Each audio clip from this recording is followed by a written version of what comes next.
targets while they're ethereal, and you often never saw it. I think I've only seen it like 20 times since that item's been released. But now that you have this Parasma, it gives you that magic corruption passive, which makes it so that if you hit a target, you're just doing damage amp on them. So those heroes that I mentioned, like the Queen of Pain, like the Puck, are going to be that more potent. And I think just with these two items alone, like it's two spell items that got better. You have DD Rune that gives spell amp, you have Divine Rapier that does some spell amp stuff too. I think, you know, this could be a patch where we have some magic amp heroes just be better. Same with Bloodstone, some AoEs here. I mean, I could be talking trash because no one actually knows what's good, but small claim. I want to also talk about the Roshan changes that you saw in there, because there were two very exciting ones. For me, the Roar. So, a team takes Roshan, Brian. It's great. Sometimes, it happens at maybe 15 minutes, it happens at 25 minutes, doesn't matter. Team takes Roshan. They'll basically have a chip on their shoulder, because if they try to take the next Roshan, Roshan gets mad. Yeah, he roars you. If it's like 30 minutes in, this is 350 damage that roar is going to do to pretty much everybody on the team that's doing it. It's a pretty wide radius, and not only that, the enemy team knows. Yep. And it makes you take 25% extra 25. damage from all sources for 8 seconds. So if we're thinking like we've seen the Echo Slams of the past and the contesting of the team that's behind, a lot of teams, since the Rosh has been on the side of the map, have kind of just given it up and said it's not worth the risk of just losing the game instantly. And now it's like we might be seeing teams might not even be willing to go for it, or some crazy-ass smoke plays on top of the Rosh fights. Very true, but there's a great reason to go for it still, Kazu. So the thing is, the Roshan banner, which is like the other change. Yeah. I think, first of all, I love that they put this in where you are now notified when the enemy team does Rosh, because then they're doing it, let's go there, contest. But the second thing, the banner, you're going to drop this banner when you want to push. It makes your creeps like 75% more tanky, 50% more damage. So now if you're strong enough on the second Rosh, and the enemy team gave it to you for free, you might just go high ground and get a free rack. Yeah, and adding that kind of stakes to Rosh, I feel is very important, because with the addition of the banner and of course the general creep upgrades that happen, where super creeps and mega creeps do more damage overall, they're saying that, okay, creeps are going to be strong and people are going to go high ground earlier, because if you recall, one of the biggest problems of the last patch was nobody was able to go high ground. It was far too risky. And because of that, we were taking these 50-minute games, 60-minute games, and we were seeing them as kind of a norm in the patch. But now there are all of these little changes that will hopefully make for average game time being shorter. Yes, and contesting Roshan been made a little bit easier as well, because the teleport time for the twin gates got reduced, so you can always teleport to your half of the map, and if Roshan is on the other half, then you can just go through the twin gates. It does cost a little bit of mana now, but even if you don't have any mana, you can still go through. He just takes anything he can get. So that is something that is definitely important as well. Yeah, and not just that. Actually, the TP to outposts on both jungles is shorter. It went from 6 seconds to 4 seconds, I believe. So now the buyback into TPing on the outpost into Rosh, you can contest Rosh much faster and much easier. And I actually really love that change, not just for Rosh, but for the ability to just gank and help your teammates when they're being run at in the jungle. I mean, that 6-second TP time was very significant, and now it's better. Yeah, no, I think that's a great point. And I love that they did it this way too, with, you're faster around the map, it's easier to contest Rosh, because I think Ryan was saying it too. People got very good at just farming the whole map. The map is so big, there's so much gold. You can contest Rosh, okay, chill. But now I think that shit is no more. No more. You need to contest that. A lot of fights in the corners of the map is what I'm thinking. There were also, we mentioned 3 heroes on that graph that you just saw, with the Ember, the Viper, and the Lion, and there is a lot more heroes that have so many things changed. And we'll talk about all of them, or at least, we're going to do our best to talk about all of them. There is a lot. But why not also see how everybody else is experiencing this patch that dropped, as we check in with Sir Action Slacks somewhere in the crowd? Hello, yes, that is right, my friends. I am here in the crowd with the guys in the front row. These are the people that came in first, the most dedicated fans. Yes, we're laughing, we're excited. How you feeling? I'm feeling good. Oh, good to hear. Yes, hi. What made you want to be in the front row? Show up first, be right there, staring at every pore on Insania's face. Yeah. I mean, that was it? yeah. Okay, good. Let's take a little look around here. Insert name, team name here is on the sign. Why? No fans? You're in the front and you don't even care? I mean, you want to watch great Dota, so you cheer for which team wins. Hey, that's fantastic. Anyone else here, they don't care about teams, it's just the Dota? Can anybody hear that? Yeah, I'm surprised. That was a lot of people. What is this? Team Liquid and GG again for finals. Bro, why? Why? It's been a year, man. This is not necessary, please. It's Team Secret. Anyone else? No one else is worth it? No. Liquid and Gigi is a classic matchup. Oh my God, stop it. We are not doing another El Clasico. Let's get something else, although we are here for the good Dota. What do we got over here? Hello, you guys are really camped out. What time did you show up to get here in this front row? We were here at about 9. Yeah. At what, 9? Because we traveled all the way from Norway. What? Oh my goodness gracious. It's our first time. Yeah, and our flight is so early, so we came straight from the airport. Let's go straight from the airport, ladies and gentlemen. Fantastic. All right. If you had one dream, one player to meet, who would it be? Ace. Ace. Ace, I'm coming for you. All right, you're going to Norway, baby. You're coming in this crowd. We're going to say hello. Malaysia, can we get one more time before we get these teams on the stage? Let's hear it. Yeah. They are wide awake over here. We hope you guys are watching at home, too. Back to you guys on the panel who I know are awake, all right? I know you're awake. I've been hearing you. We're definitely awake. I love the energy already here bright and early from the crowd.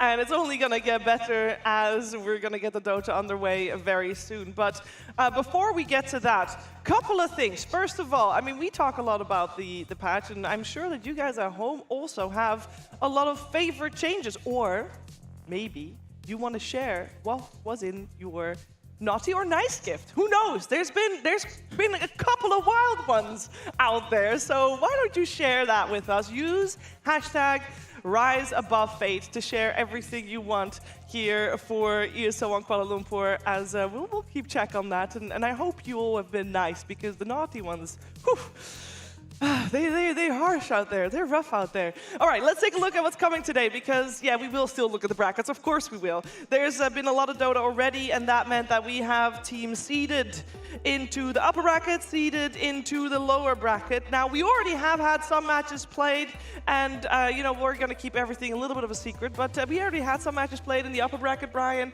and we have Azure Ray and Gaming. They are not playing today. I just want to point that out. They are not playing here today. But what's your biggest surprise so far in terms of the teams, how they've done? I would say it's Azure Ray. Like, this is a new roster almost entirely, and they're looking consistent. Like, it's not just like they're outskilling people or anything like that. Their teamwork looks cohesive, and I think that's going to be something that's super important now that you've introduced the chaos of what we have today.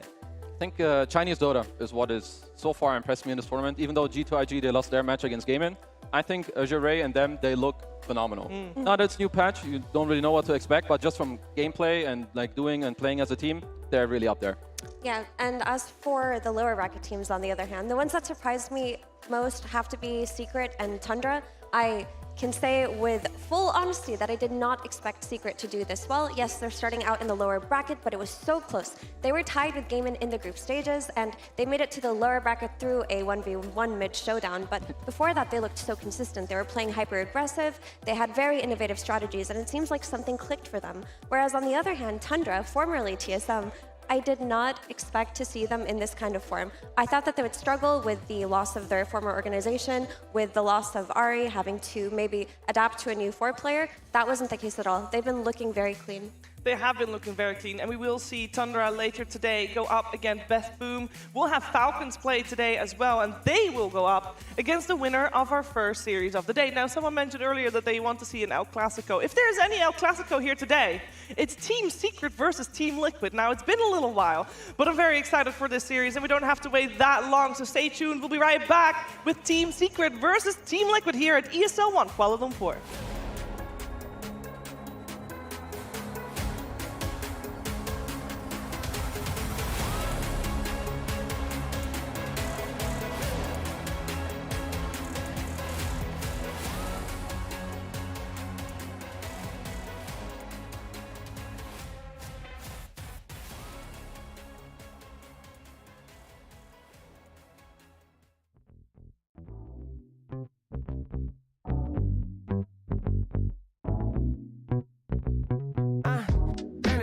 Sometimes, don't let it stay on your mind. No way. Don't let it stay inside. Gotta let it out with the sunshine. Maybe walk it out.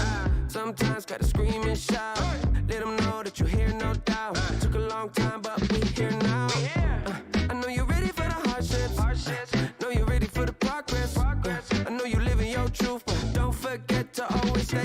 dance. So do a little dance, do a little wiggle, yeah. It's your turn. Yeah. Learn how the universe works. Yeah, come on. We can't control the world, but I'm trying to control myself. Yeah, I'm trying to control myself. Yeah, we can't control the world. Yeah. But baby, I just can't hold it.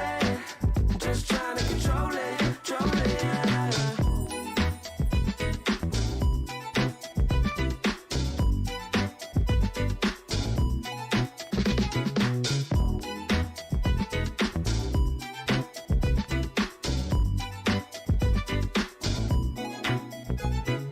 We gon' celebrate like we never have. Slow wine with your better half. Never hesitate to get the bag. Money talks and we always chat. That's why hard work and dedication can get you to a better place, better space. And you ain't got time to be wasting. But don't chase it. You can't control the world, but I'm trying to control myself. I'm trying to control myself. Yeah. We can't control the world. What we doing? But baby, I just can't hold it. I'm just trying to control it, control it. Yeah. Just trying to control it. Hey, just trying to control it. Yeah. Let it out, let it out, let it out, let it out.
Team Secret versus Team Liquid, a best of 3 in the lower bracket here at ESL 1 Kuala Lumpur. That is how we will start the day. And I mentioned earlier that it is a little bit of an El Clasico, and that would be 100% the case were it not for the fact that last year things were a little bit different. Of course, last year, as in a full year and a couple months ago, these two teams met in the lower bracket finals of the International. And since then, things started to go very far south for Team Secret. The question is this their upward trajectory, their comeback arc? It seems to be a little bit of the case. We're focusing our attention first on Team Secret. As FPU mentioned them earlier already, this is the team that has impressed you most.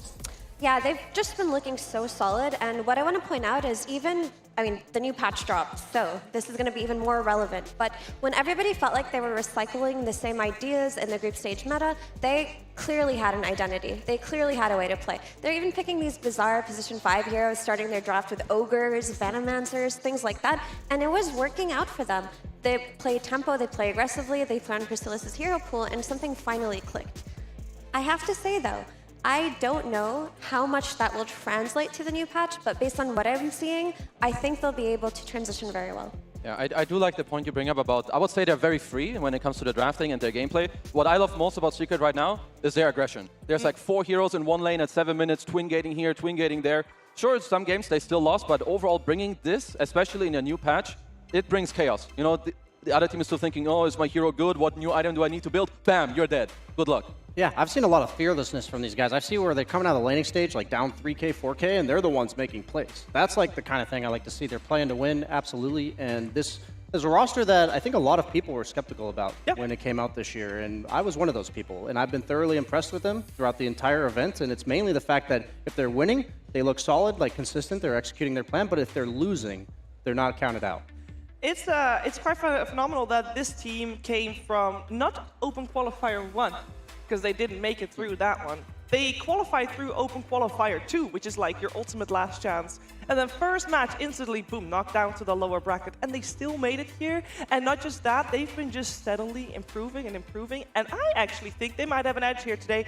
Kezu, I look forward to hearing your expertise on this, because obviously you played under Puppy.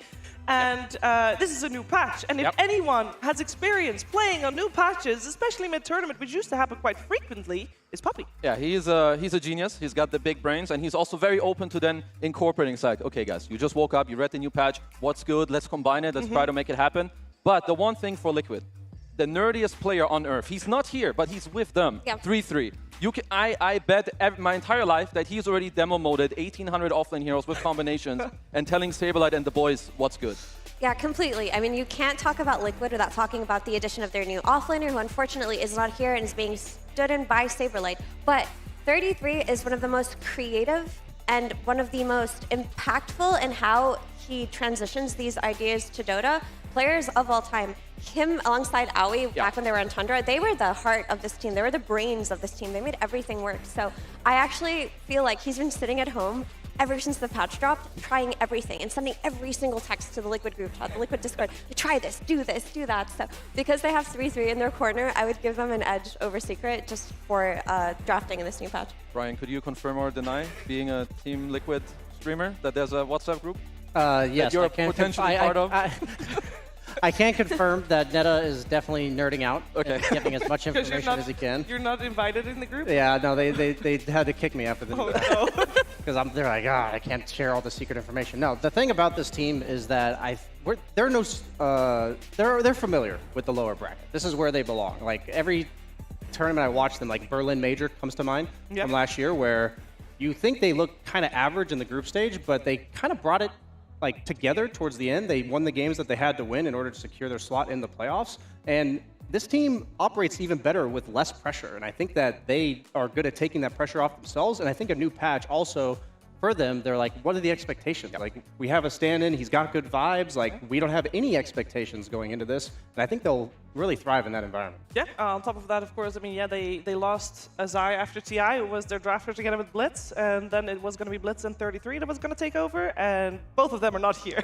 So Mickey has got his work cut out for him here, as he's the one clicking the buttons, I've been told. Very excited to see what's going to happen in this upcoming best of 3, but of course, you know, it's all great to talk about this upcoming matchup, but one very important thing is missing still, and that is some players on the stage. So for that, we are going to head to Slacks.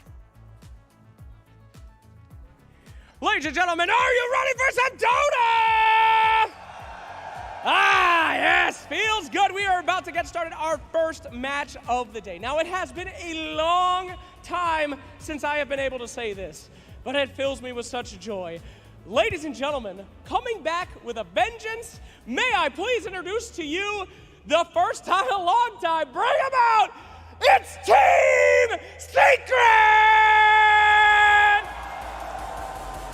Oh, the Puppers has come. Look at the swag coming out here today. Fantastic. New patch, new rules, new Secret here on the main stage.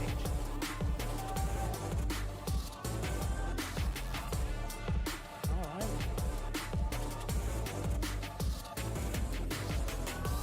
They look ready. They feel ready. But are you ready to see their opponents, my friends? Coming out, one of the most dominant teams that Dota 2 has ever seen. Let's get it together for a little bit of water. Bring out Team Liquid! Goodness gracious, there we go! Crowd goes wild. 2 crowd favorites, as you can tell. And they look like they are ready to destroy. All right, ladies and gentlemen, it appears that our teams are ready to go on our first match of the day. New patch, new rules, same old Dota and same old Malaysia. Let's give it up one more time for our 2 teams. All righty, to your booths, please, and we will throw it back to the casters.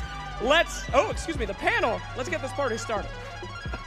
Thank you, Slacked. When talking about Team Secret and Team Liquid, I feel like there's a big elephant in the room that we have to mention here because, we talked a little bit about how Team Secret hasn't looked really amazing in the last year and making a comeback. Now, the question is, why?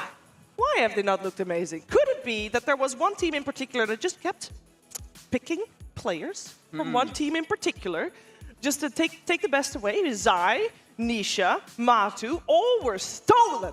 Stolen, Brian. You know, they've willingly left, I think. They were stolen, Brian. They were stolen, bro. Come on, man. No, but do you think that there's maybe a little bit of, bad It's feelings? definitely like, A little bit of, Puppy's the grudge? training grounds, just sending them off to the Liquid boot camp now. I mean, there's definitely a little bit of not animosity necessarily, but you're like, come on, man. It's like one time, 2 times. 1 time, 2 times is fine. Yeah. The 3rd time. There's a pattern here. There really is. It does seem like Team Secret has found a good mix again. Of course, I say again, but these are all familiar faces, Kezu, coming back to Team Secret. It's honestly kind of, I would say, a cool thing. The fact that, you can pick up an older player. Like, I don't know all the details if they were kicked or if they left, but either way, bringing back older faces just to see it, maybe we've all matured, we've grown in a way, let's try it one more time. And we can see so far that, it looks pretty good, right? Boom is looking phenomenal in this tournament.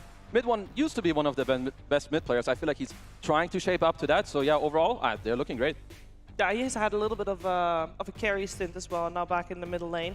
And if he might not have won the 1v1 mid against Quinn, but he's a very stable mid laner, Effie.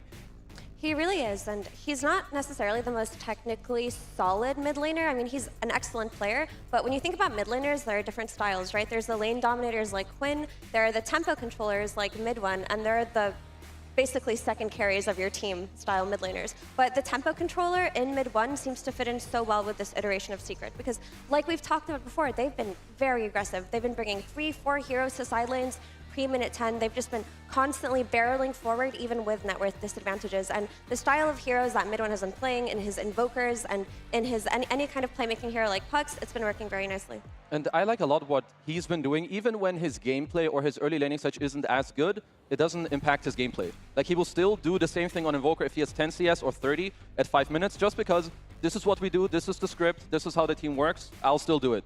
Yeah, I'll always express my skepticism when a mid laner wasn't playing mid for like a sizable amount of time. And that's something that we only really see in the mid lane, like the actual laning stage itself, because Mira was mentioning he is a playmaker. His like game sense around the map, knowing where he needs to be at the right time is absolutely there. But against a player like Nisha, I am absolutely concerned for like what that 5-minute CS count looks like this game.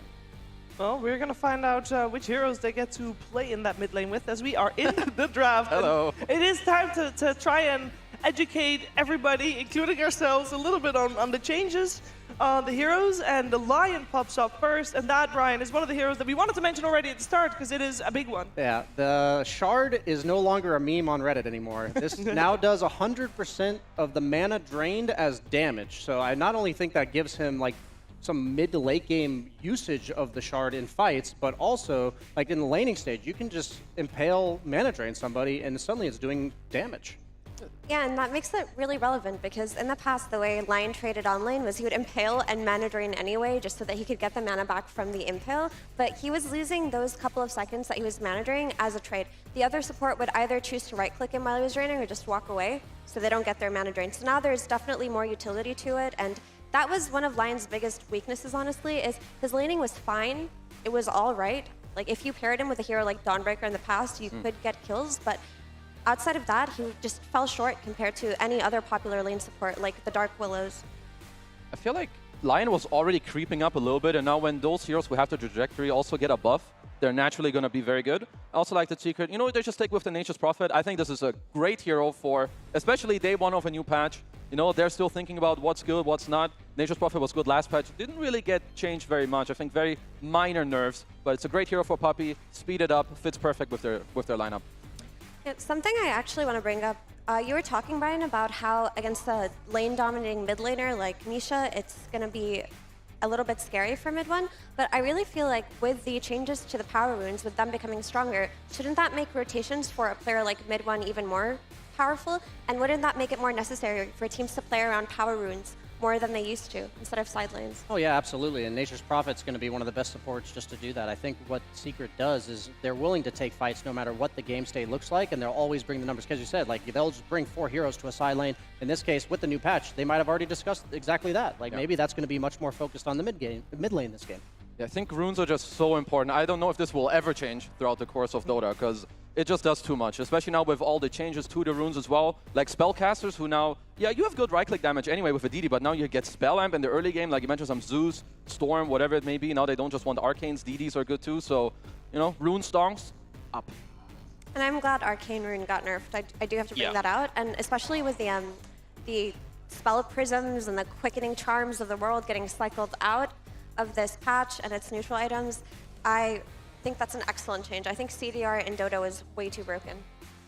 I fully agree. This stuff was way too good. I mean, I also always like when stuff like this gets like cycled in and out. Maybe it's a bit hard to like get used to.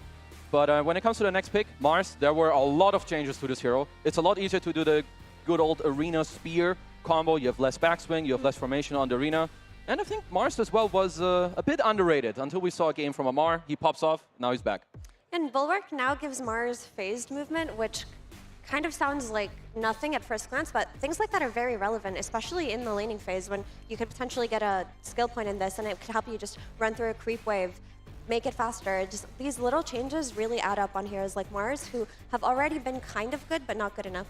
Yeah, it's important to note that they're not necessarily game-breaking changes on any of his spells, but if you look at the patch notes, it's all 4 spells for Mars that got buffed. So that's going to absolutely play a role. And you mentioned the spear into arena combo being so much easier to execute with the formation time of arena. That's also going to make it so if you just go for the arena in the laning phase, you're not going to have that time where you miss them. That happens maybe 10-20% of the time. These little changes that just these niche situations where it would have potentially gone the other way. As Mira said, you get past a creep wave because they're body blocking you with summons.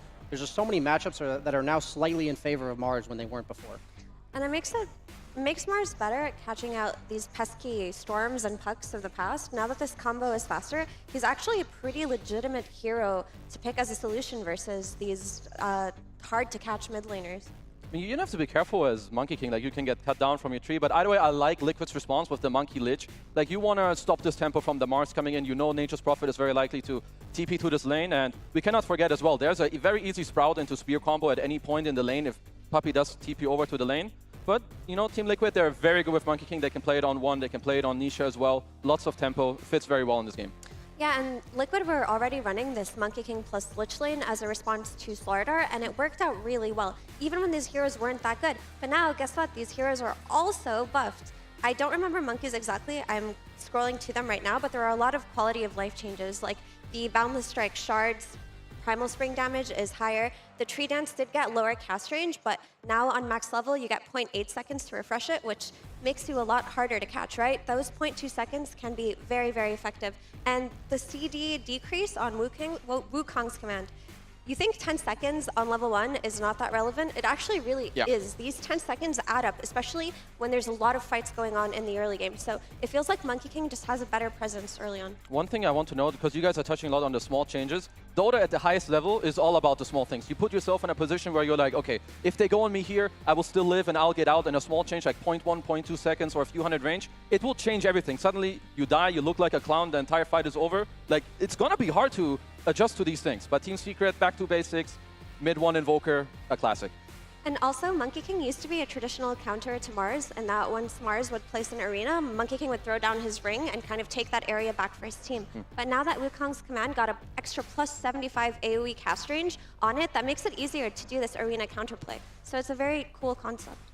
I think Monkey King is also one of the primary beneficiaries of the Orb of Corrosion change. Yeah, the minus armor was okay for him, but any hero that also benefits from attack speed with the movement speed slow of the Orb of Venom, in the case of Monkey King, helping him build up those Jingu stacks in the laning phase, suddenly you're looking at Boundless Strike being 15 mana less at level 1. That's going to help you secure range creeps in the lane. Then you've got this Orb of Corrosion that's going to buff up that like 3-4 minute timing in the laning phase. You might even be having like the Lich kill combo with Lion going through the portal, but all these little things, right? That's what these teams are going to abuse, and I like that these teams are sticking to their signatures that they think got buffed in a relevant way in a new patch.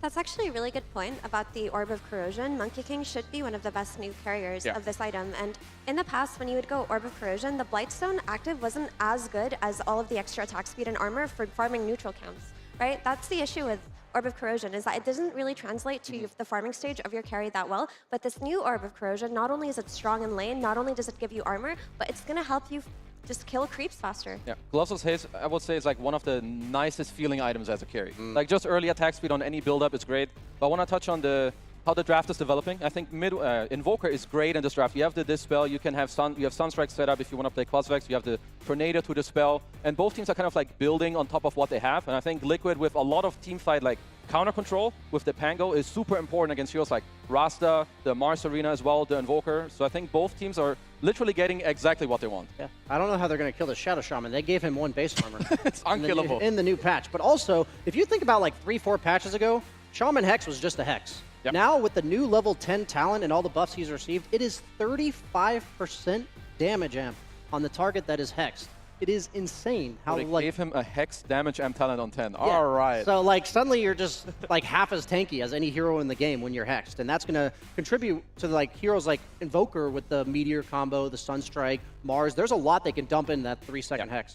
Yeah, that's not insignificant whatsoever. Right now, the hero that benefits most from Shaman's new Hex would be the Invoker, but even that is enough, right? You're talking about this Shaman suddenly setting up for these Sunstrikes in the early game with the Hex into Shackle. That could be a lot of damage, a lot of ways to get those early kills on side lanes, the way that Secret like to play.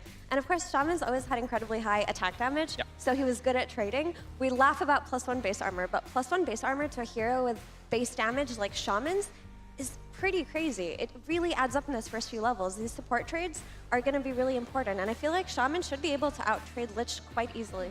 Ooh.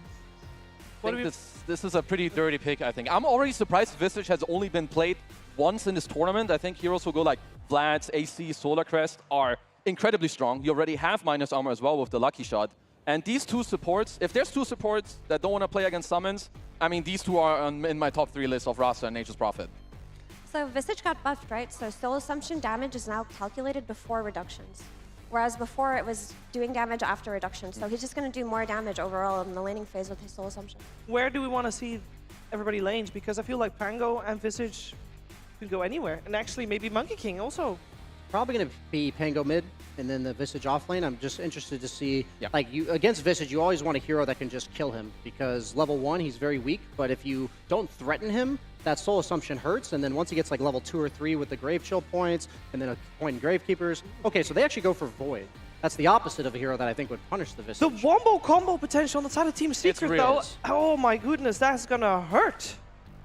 This is all about pacing, I think. Team Liquid's always been a high-paced team. They doubled down on that with the Visage. Monkey King is going to be likely to get very active in the early game, but if they get to that late game on Secret, yeah, as you guys said, the Wombo's there. Secret scaling is pretty nasty, I would say, but I am afraid for them. I think Team Liquid's early game pacing, Visage in the lane, you have a Pango who doesn't have too many answers apart from getting chronoed, a Monkey King lane as well. I think Secret's early game, they have to damage control hard. It's just going to be another classic story of tempo versus scaling into the late game, which team will be able to pull off their strategy better. But I think that with all of the changes to potentially going high ground earlier, with the way that super creeps are changed, with the way the Roche banner is now a thing, that could potentially contribute to the game ending faster, making these scaling lineups a little bit less potent. My biggest question mark is actually Pango. I wanted to ask you about him because can you quickly say something about the changes, like good or bad? I honestly don't even know what happened to him, so hold on. They gave him the level 15 talent kind of for free on the Shield Crash cooldown. I remember. I think this is a huge buff. I don't know why they did that. Now it means you don't have to take the other talent. You can take the lower duration of your ult, They just gave him a shard for free. Well, we did talk about the importance of the mid lane in this matchup with Nisha versus mid 1, and it seems like mid 1 on his Invoker has his work cut out for him against the Pango of Nisha. We're gonna find out how it's gonna play out. First game of our first best of 3. Malaysia, make some noise for Cap and SPG. That's right, the first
30 seconds to battle.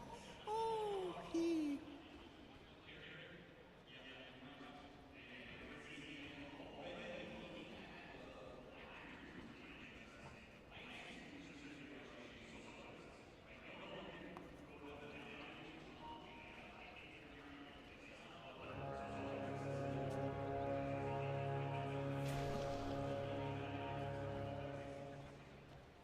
The battle begins.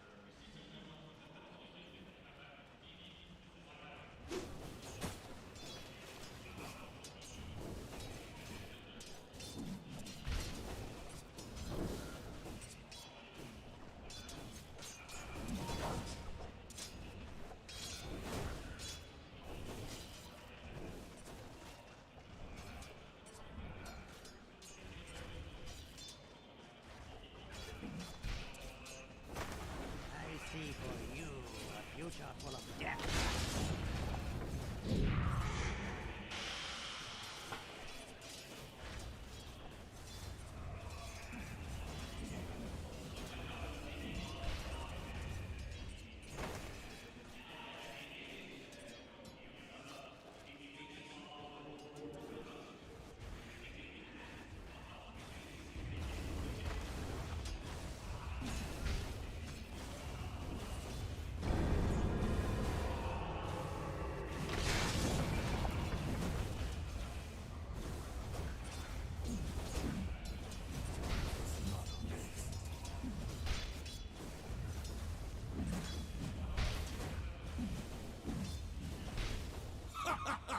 I'll always remember how foolish you looked.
Precious bounty.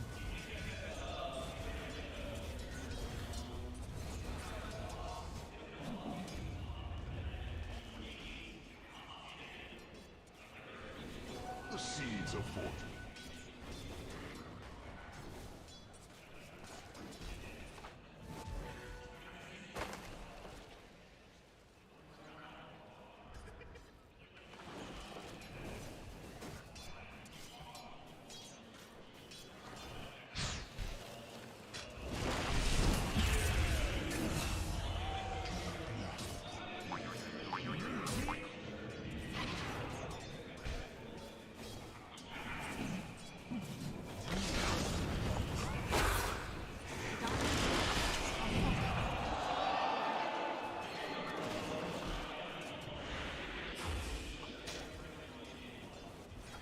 easy now.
Radiant's middle tower is under attack.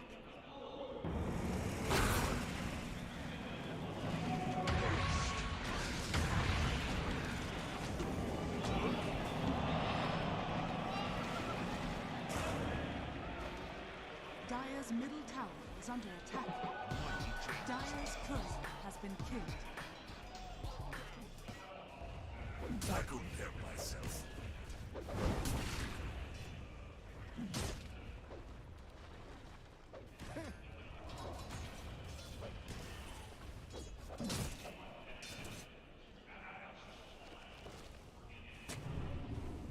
Radiant are scattering.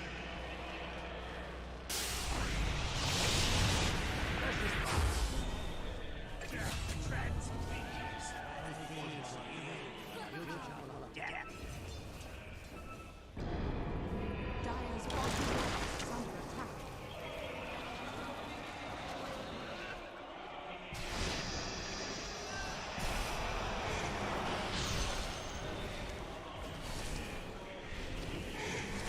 See the forest.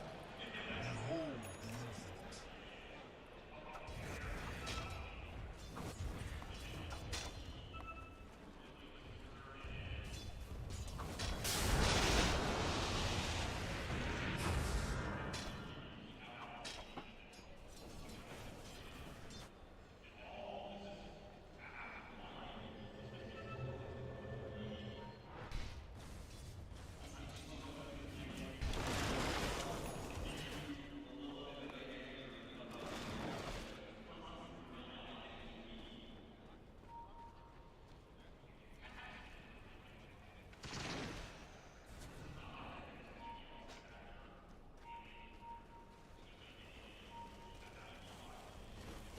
Radiant's middle tower is under attack. Turns to gray.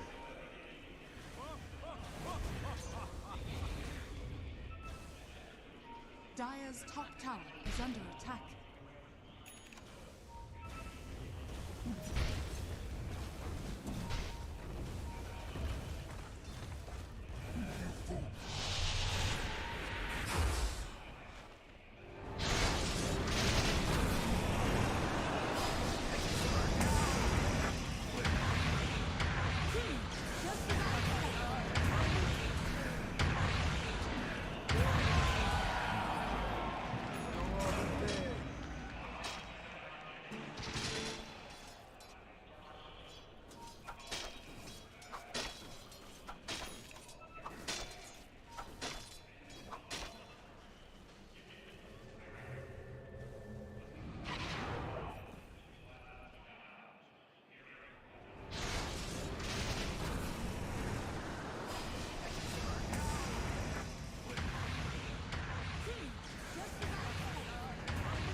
Amazing what you'll find laying around.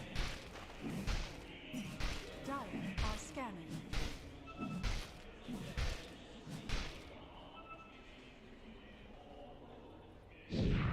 Dire's middle tower is under attack. Which level of hell is your favorite, Leon? Radiant are I scanning. propose the second. Dire's top tower is under attack.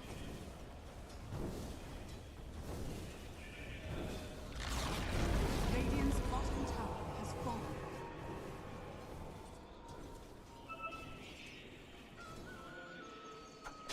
Dire's top tower is under attack. Dire's structures are fortified.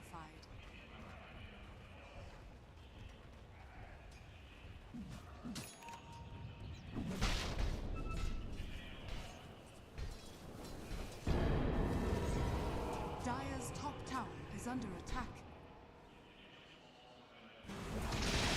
Dire's top tower has fallen. Radiant's middle tower is under attack.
Money changes hands. Radiant's middle tower is under attack. Dire's middle tower is under attack.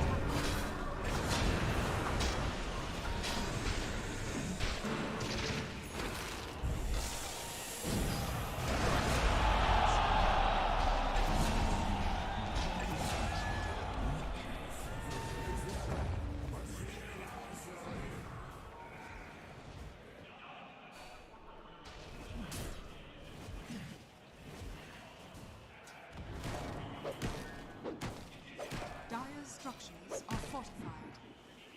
Dire's middle tower is under attack.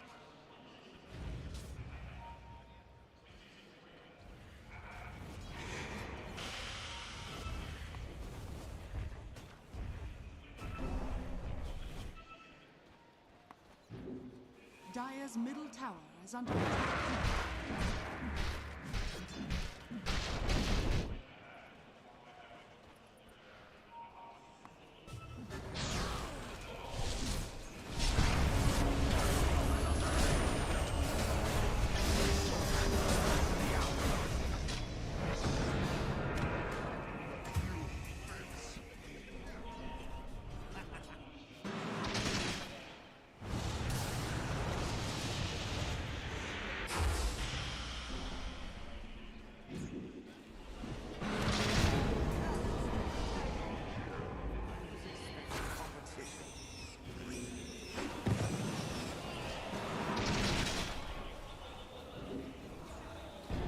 Radiant structures are fortified. Radiant's middle tower is under attack. Radiant are scanning. Radiant's middle tower has fallen.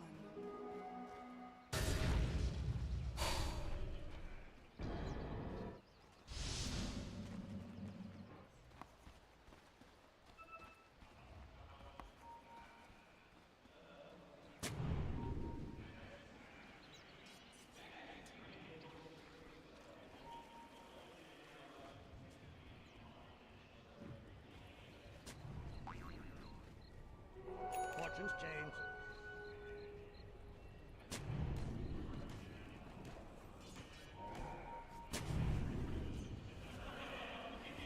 Watch your step. It's 6 feet down.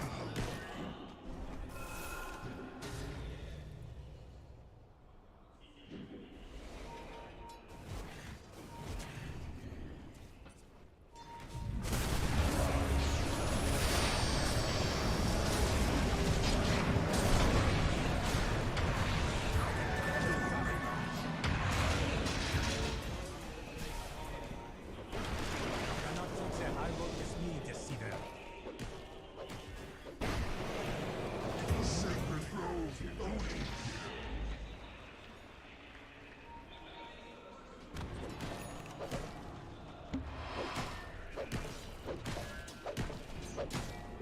Invisibility.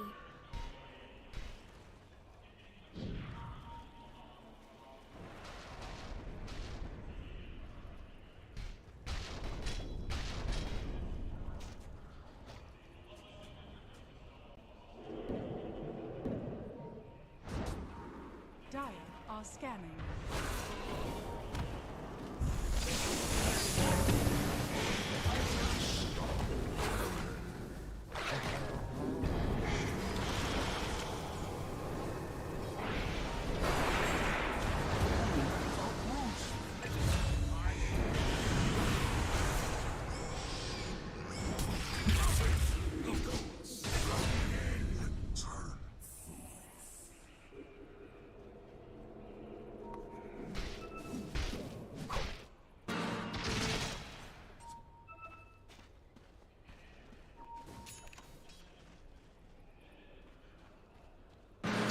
Bottom tower is under attack.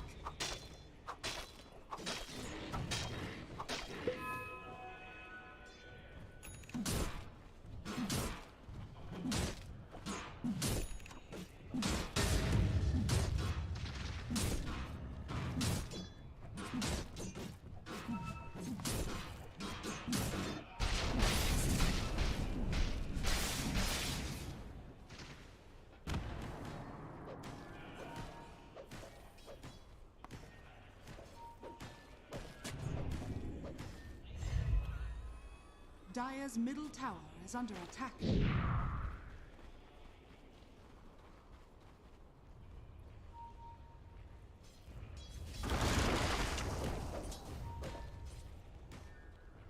Radiant are scanning. Dire are scanning.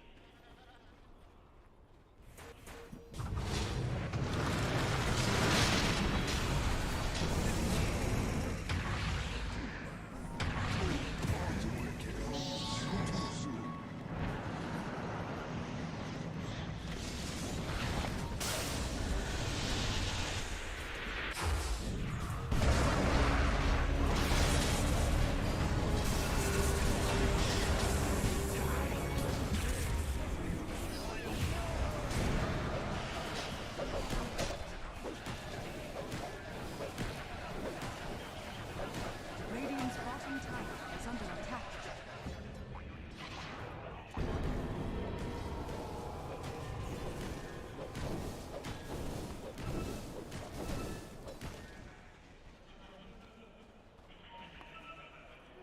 Amazing what you'll find Dire's laying top around. tower is under attack. Radiant's middle tower is under attack.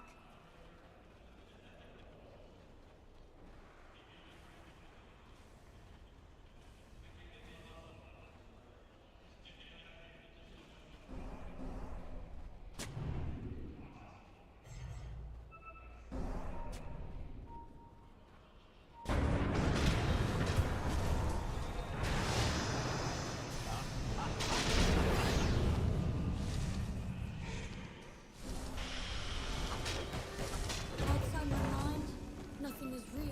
Move beyond this. Dire's middle tower is under attack.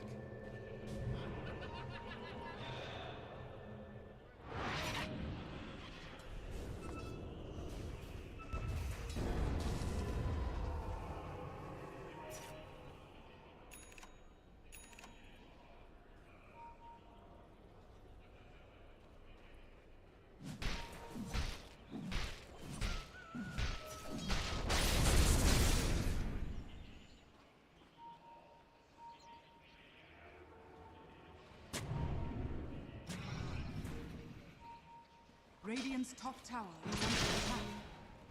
Dire's bottom tower is under attack.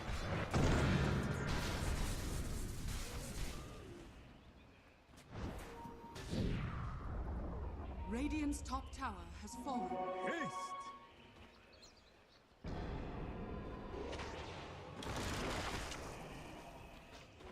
Money changes hands.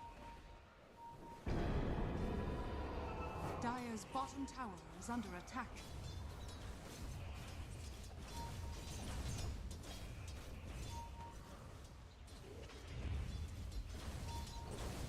Dire's bottom tower is under attack.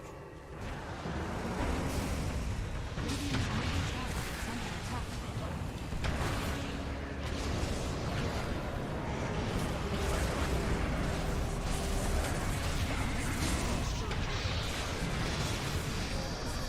Dire's turret has been killed.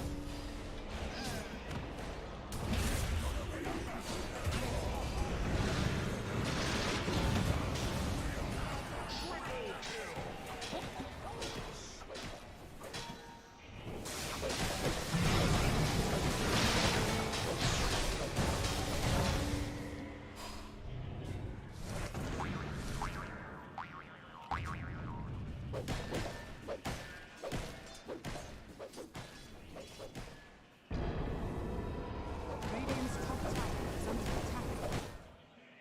Middle tower is under attack.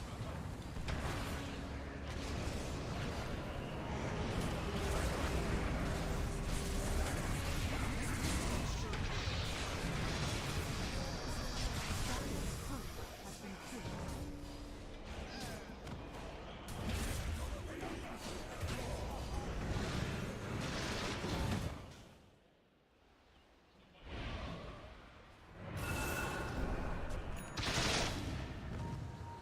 A little something extra for the effort.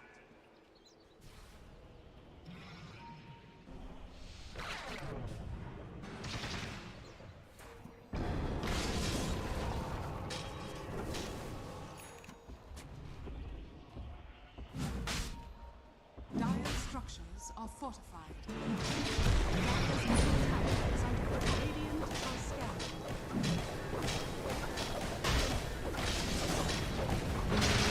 Dire's middle tower is falling.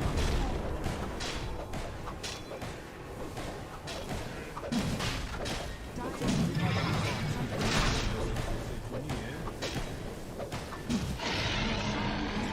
Into the dire.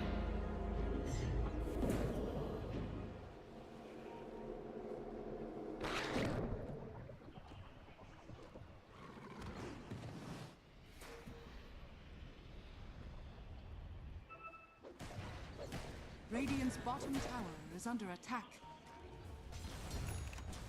Dire's middle tower is under attack.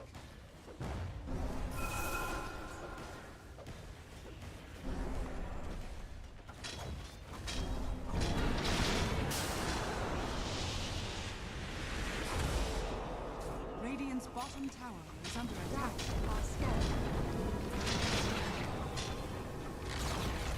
Radiant's bottom tower has fallen.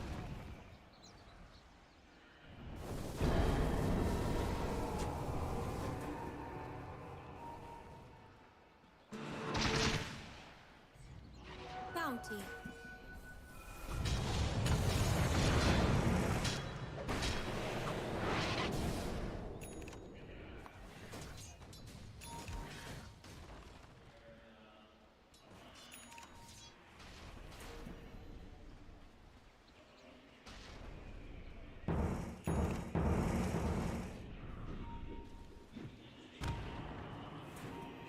Radiant's middle tower is under attack.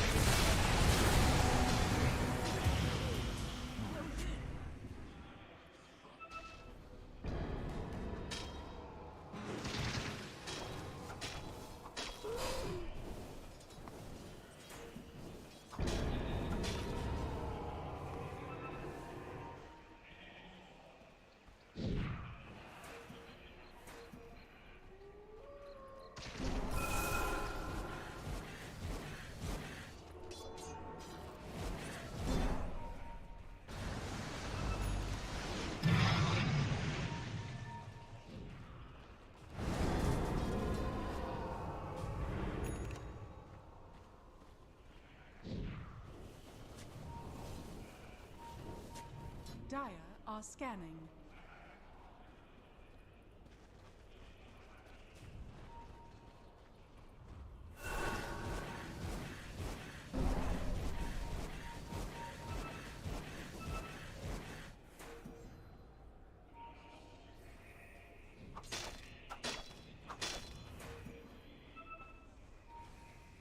Radiant's middle tower is under attack.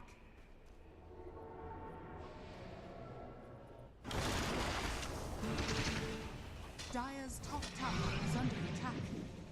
Radiant's middle tower is under attack.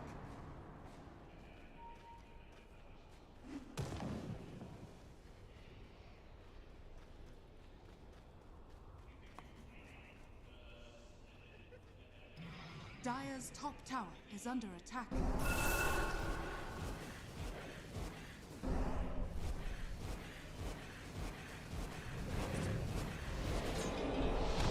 Radiant structures are fortified. Not enough. Dire's top tower is under attack.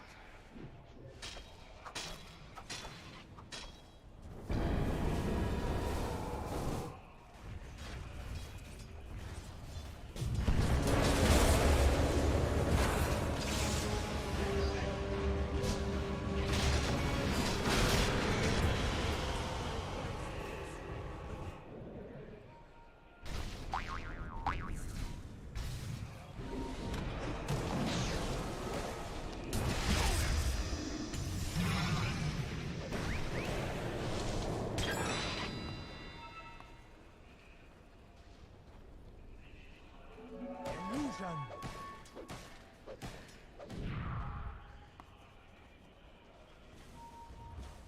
Radiant's middle tower is under attack.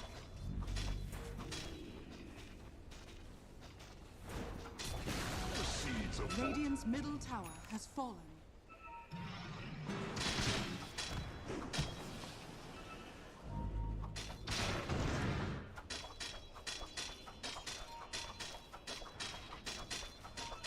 Radiant's top tower is under attack.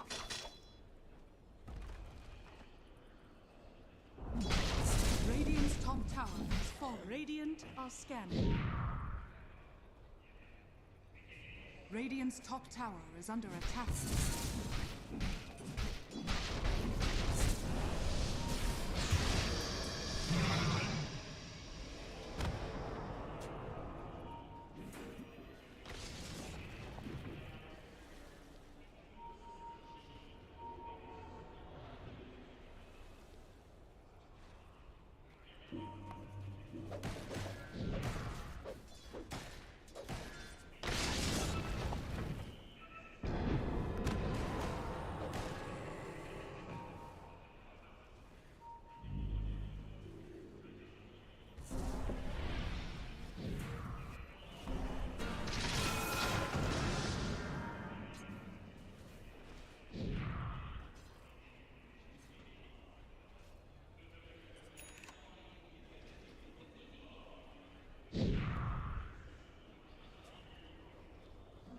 A spark of vitality.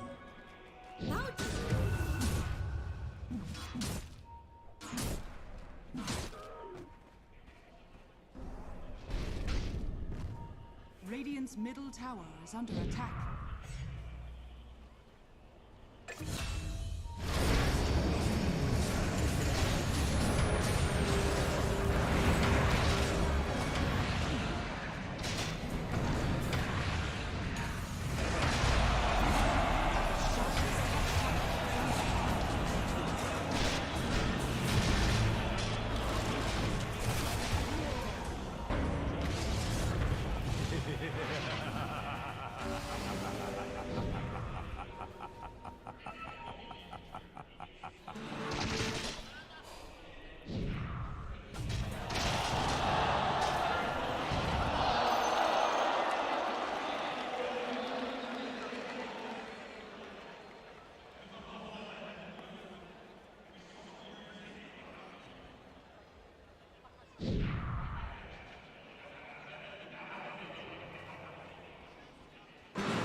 Dire's top tower is under attack.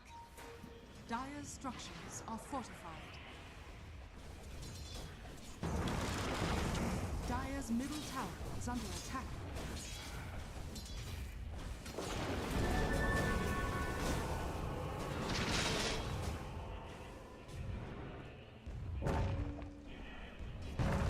Dire are scanning.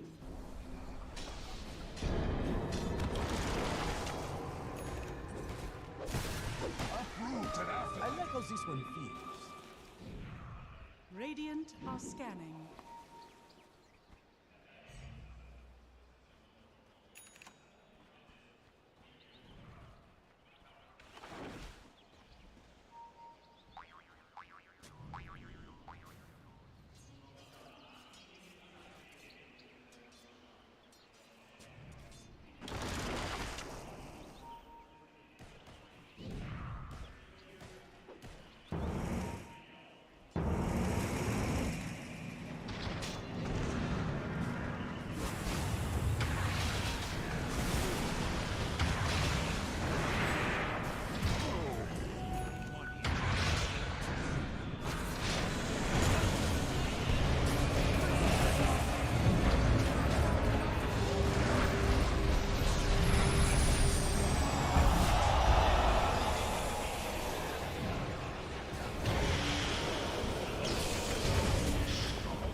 Dire's bottom tower.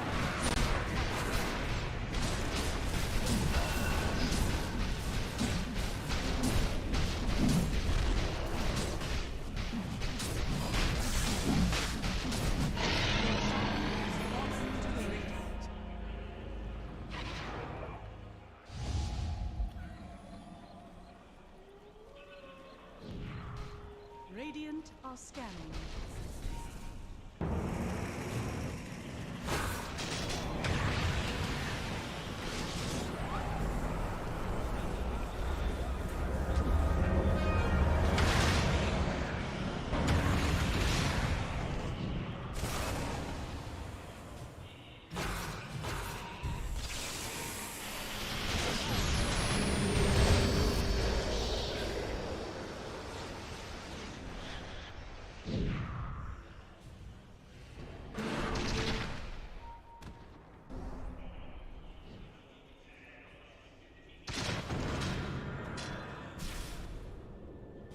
Dire's top tower is under attack.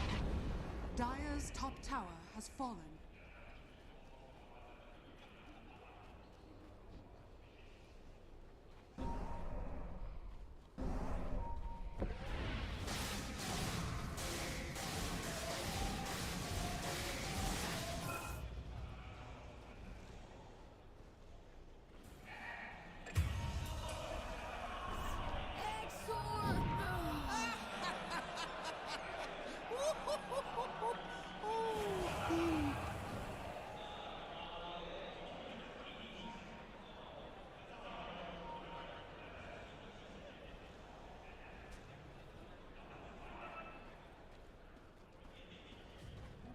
My vigor was never in question.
scanning.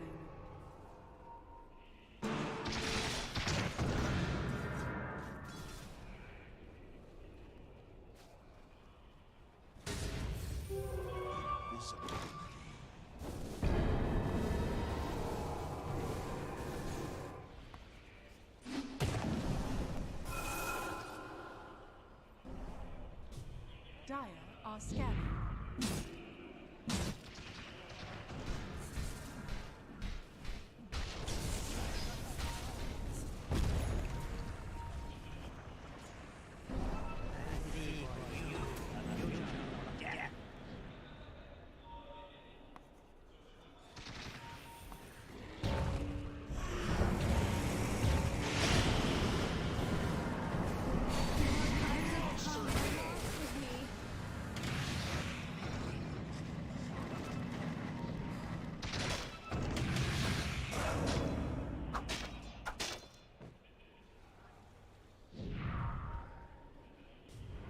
Dire's top tower is under attack.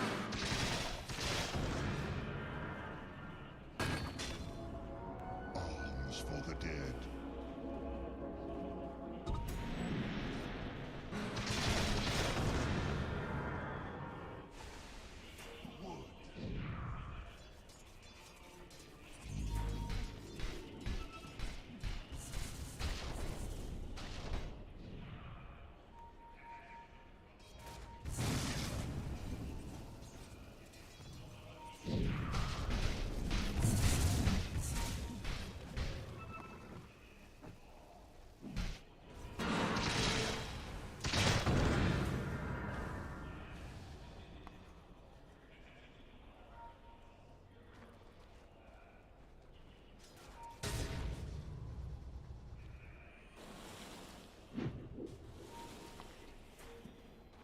Dire's bottom tower is under attack. Dire's structures are fortified.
step.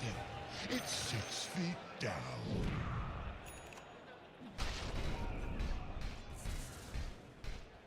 Radiant are scanning.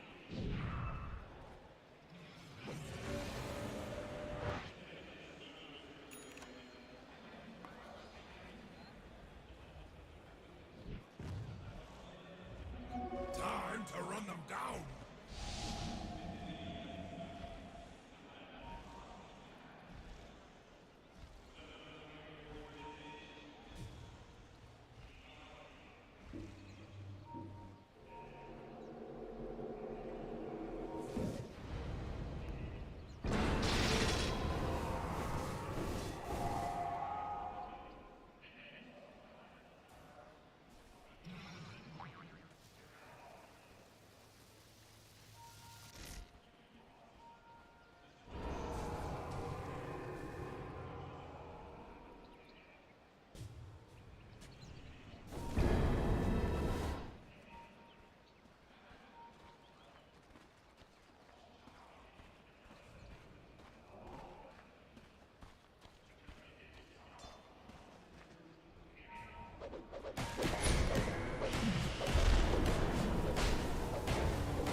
Precious bounty. What a bounty!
Thank you, Cap. Yeah, very, very friendly morning greeting from Cap there.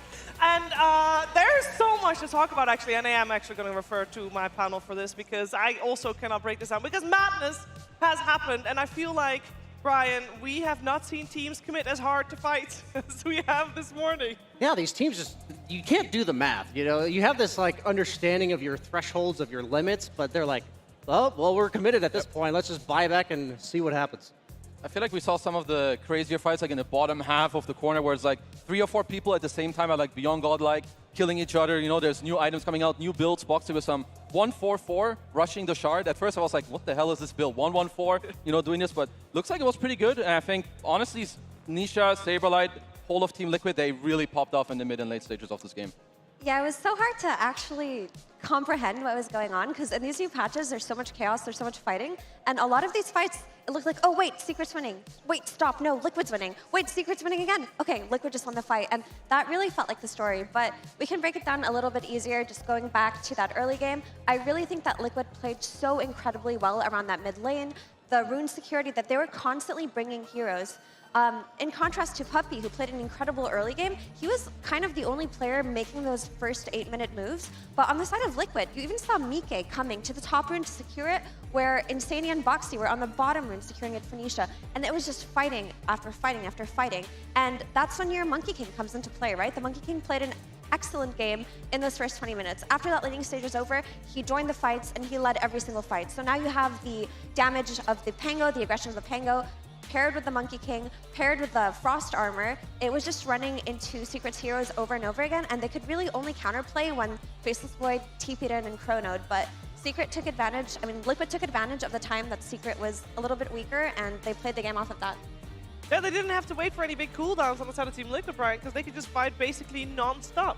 Yeah, there's so many changes where we talked about what is the real implication of this change. We see it, right? The Visage damage is now calculated before reductions in terms of gathering soul assumption charges. Yeah. Saberlight, we saw, did 12,000 damage in that one fight with 9 soul assumptions. I have to imagine in the late game where teams have magic resistance, a lot of armor, those charges were racking up much faster than before, and suddenly Visage is like 3 times everyone else's damage in the fight. It's this fight right here. It lasted forever. We got a buyback in there as well, and I believe it turned later on into a dieback as well. But the fight, Kezu, these fights, they were crazy. It's just really high-skill Dota when 2 teams go at it.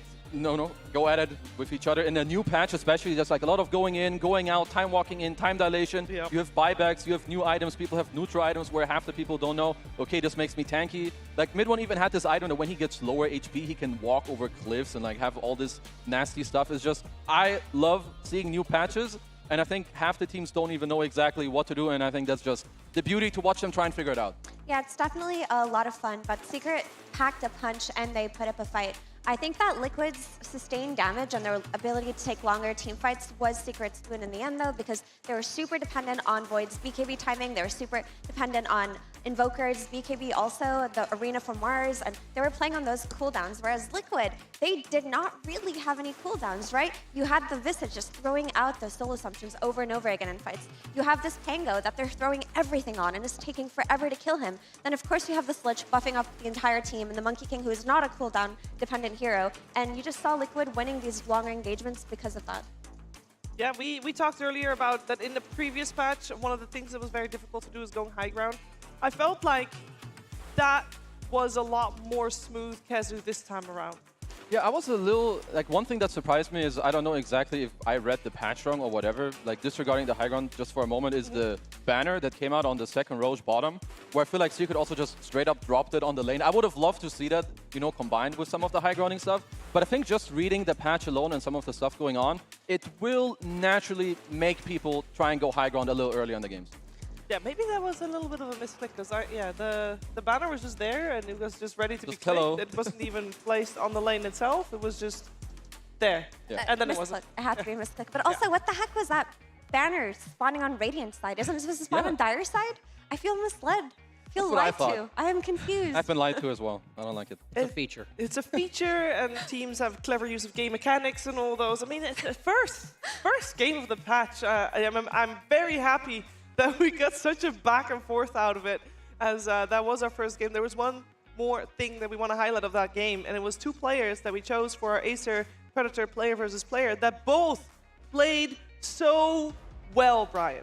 Chrysalis and Mickey. Oh, I love highlighting the carry players. Any excuse I can find, and these players gave us more than just a simple excuse. As like when I saw Chrysalis, he had a lot to play around in that game. You're dealing with Lion Hex, a lot of burst coming out, like a lot of control from the Pango, so he has to pick and choose when he goes in carefully, and yet he's still 12, 3 and 8 at the end of this game after most of his deaths coming in the last 5 to 10 minutes or so. Mickey, on the other hand, had a bit of a weird start. Like he was showing up to a lot of these rune fights and being active, but he wasn't really able to get much done at that stage in the game, and then suddenly he just pops off right when he gets that Deso timing and goes beyond Godlike as well.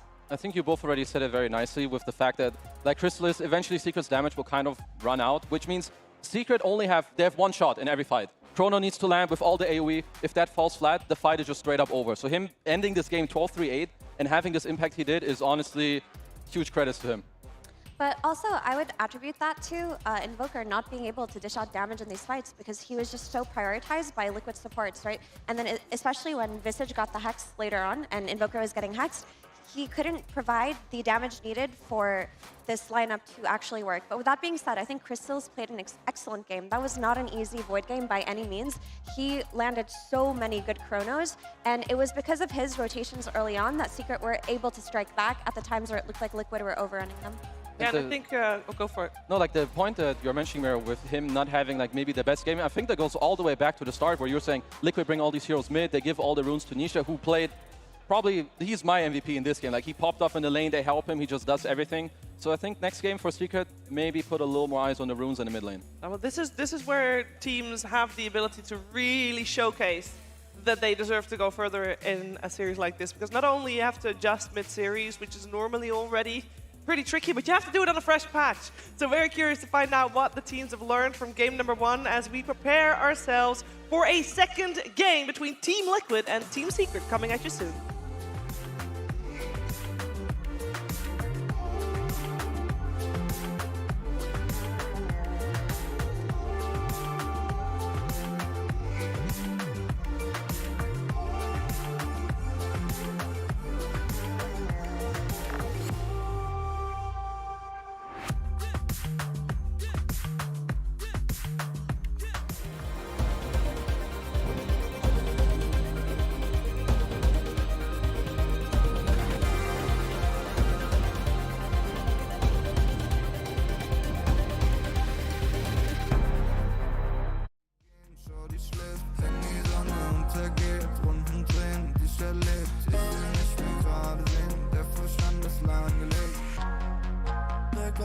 Gedankenleer.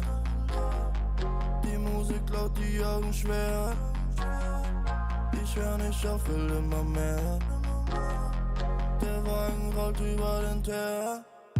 Und wir fahren, cruisen langsam durch die Stadt. Ohne Plan, aber Kippe aus dem Fenster, ich erschaffe. Wie gehabt, holen für den Body an der Tanke Saft. 808, das so laut, hörst du in der ganzen Stadt. Die ganze Nacht nur, die ganze Nacht nur, die ganze Nacht nur, die ganze Nacht nur, die ganze Nacht nur, die ganze Nacht nur unterwegs, Sportcoupé angehen mit den Brüdern und Rosé, Späti gehen, schau die schläft, wenn die Sonne untergeht, Runden drehen, die ich erlebt, ich will nicht mehr gerade sehen, der Verstand ist lahmgelegt.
you in my memories, haunting me for life. You told me if I just believe, it'll be alright. Do you believe it? Do you believe it?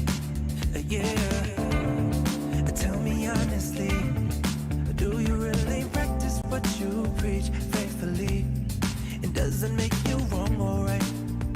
Judging me, how do you decide? How do you decide? Why you wanna lead with fear when you could go and lead with love?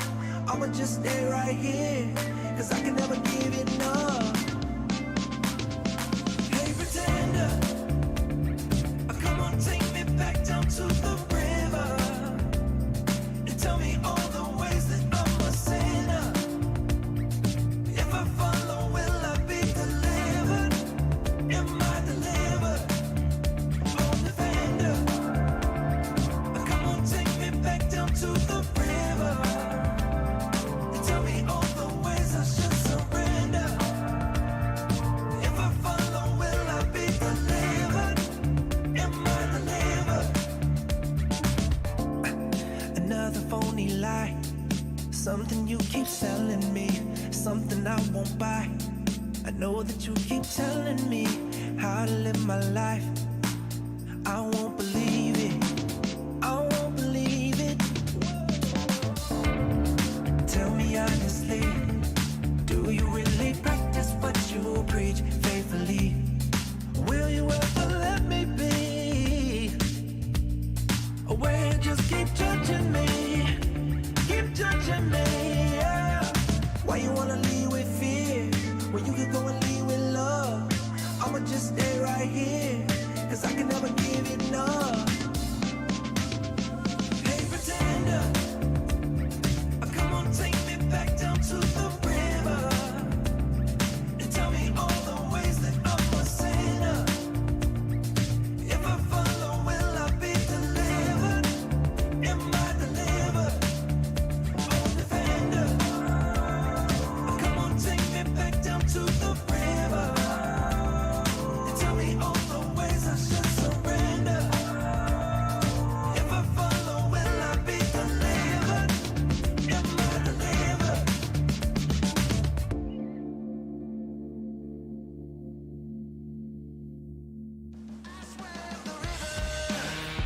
To get to you, I climbed a mountain. To get to you, I called the preacher. To get to you, I'd walk through fire. To get to you.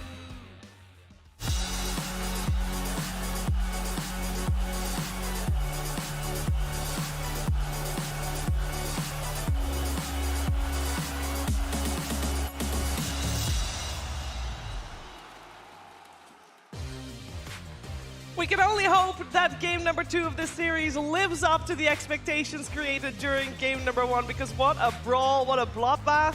And I'm curious, what's going to happen? We saw a first phase pick Lion. I want to start with that one. I'm joined by BSJ, Kezu, and Effie. And Brian, BSJ, Lion first pick was a meme. Yeah. It worked out really well. And I was wondering, is it going to be picked, or is it time to actually first phase ban I think Lion? it's worth Unironically. considering, because we saw in that one of the later fights that the only reason Chrysalis couldn't do what he wanted to do is because he ran out of mana, and that was the combination of the defusal from the Pango, but also this mana drain. Like, this adds up over time, and also, if we remember the mid-game, the first, like, 3 Chronospheres were a solo Lion who was draining, like, 2 or 3 heroes at, like, the 15, 20-minute mark. So he was actually inside of, like, in the middle of 5 people, draining them, just to get solo Chrono. That's a lot of attention having to give to a support. This hero is good, period. This one game is enough for me to... I don't know if it's going to be first phase contested always, but this is a banger hero. I can tell. I think you guys are overhyping it a little bit. Nah, no, I don't think so. Because I saw when he went first item shard on the Lion, it looked nice, but I didn't feel like it was doing that much damage, to be fair. And I feel like you could pick any support hero with stuns and... Is it like the intimidation just factor? play around runes in the same way. I mean, it definitely looked good as the game progressed, but I'm not sure it's first phase ban material, at least. Maybe I'm wrong. We'll wait more than one game to decide. Okay. I'll agree with you. I would think so. 'Cause Did you guys feel like the damage it was doing was significant? I didn't really notice I didn't it, no. notice that. I did. I mean, I saw some damage come out. I'm not going to say it's the best hero in the game, but I think it's pretty good. I have to imagine there is something going on that we can't see, because if you're Crystallis and you're feeling the need to Chronosphere this guy 3 times. There's a problem. Something's up. There's a problem. Something's up for sure. Now, other than the Lion, are there any other lessons that we can pull from game 1 like that? Not necessarily even hero related, but also maybe in terms of the tempo that's set, because this was non-stop fighting, and we did see that the potential wombo combo team fight, it was not happening because there was just fights all the time, and that means you never have your cooldowns all together at the same time for the big blowout fight you need. I think one thing both teams did that we were thinking about behind the stage is that you need somebody that secures your Roche, because if you're winning, that second, we never saw the Roar come out because they alternated Roche, 1, 2, like 1 for Liquid, then second for Secret, third for Liquid. But if you don't have that, you don't have that reliable way to get that Roche, secure the game, and go high ground. So we're going to have to keep an eye out for like what heroes fill that niche.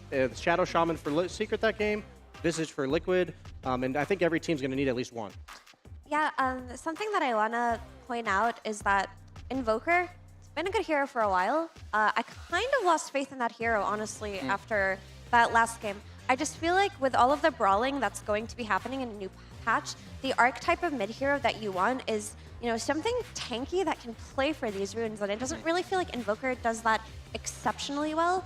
Also, as the game progressed, this hero was just dying so quickly, and it really couldn't have that much impact. Maybe it was just a game-specific thing, and there is still hope for this hero yet, but I honestly think that with the way that this patch is shaping out to be, or how it's changed, Invoker may not have a place as a tier 1 mid-hero. Yeah, I think I'm kind of with you. Like these Pangos, maybe Primals, Kunkkas, who can like kind of stand there, tempo control, and help you with the rune. I think they matter quite a bit. And one thing, at least like from this one game that we saw, I do think damage mitigation and auras are still very, very important. Like on Liquid, you have Solar Crest, you have Vlads, you have AC, you have a Frost Shield that's coming around. So like so many different options that can make it hard for Secret to like take the fight, or something that can just barely go wrong. And if all you can do is one wombo combo, if one little option goes wrong, if you get outplayed, if they have vision, just one little thing doesn't go your way, your fight is done and you might just lose one lane or the next Roche. You guys are talking about brawling, you're talking about runes. I see Ember Spirit buffed, Void Spirit buffed. You know, are we going to go back to a meta of potential Spirit heroes? Or do we think it's just too much tankiness still on these other heroes, like Pango, too hard to bring down, Primal? Like, is this something that's too early to tell? Are these teams willing to try this out? Like, these small buffs we've seen add up already on some of these heroes. I think Spirit heroes could have a place in the meta, just because the runes feel stronger. Heroes like Storm now have a build-up on the Witchblade that's actually pretty relevant to them, but we'll still have to wait and see. I know heroes like Coddle got buffed, and when a hero like Coddle gets buffed, naturally these Coddle duos, like Coddle plus Storm, get stronger, so we could see Storm back in the meta. Also, Io got buffed, and Io Storm was a very famous duo too, so it is something to consider. I would, oh, sorry? No, go ahead. I would not be surprised to see some more Embers. Like Abed has popped off on it, even though they're not here anymore. He showed that the hero's damn good. It gets buffed. I think it's a great point with the kind of enabling supports, your Coddles, your Ios. Like, these heroes are no joke, and they make other heroes so much stronger.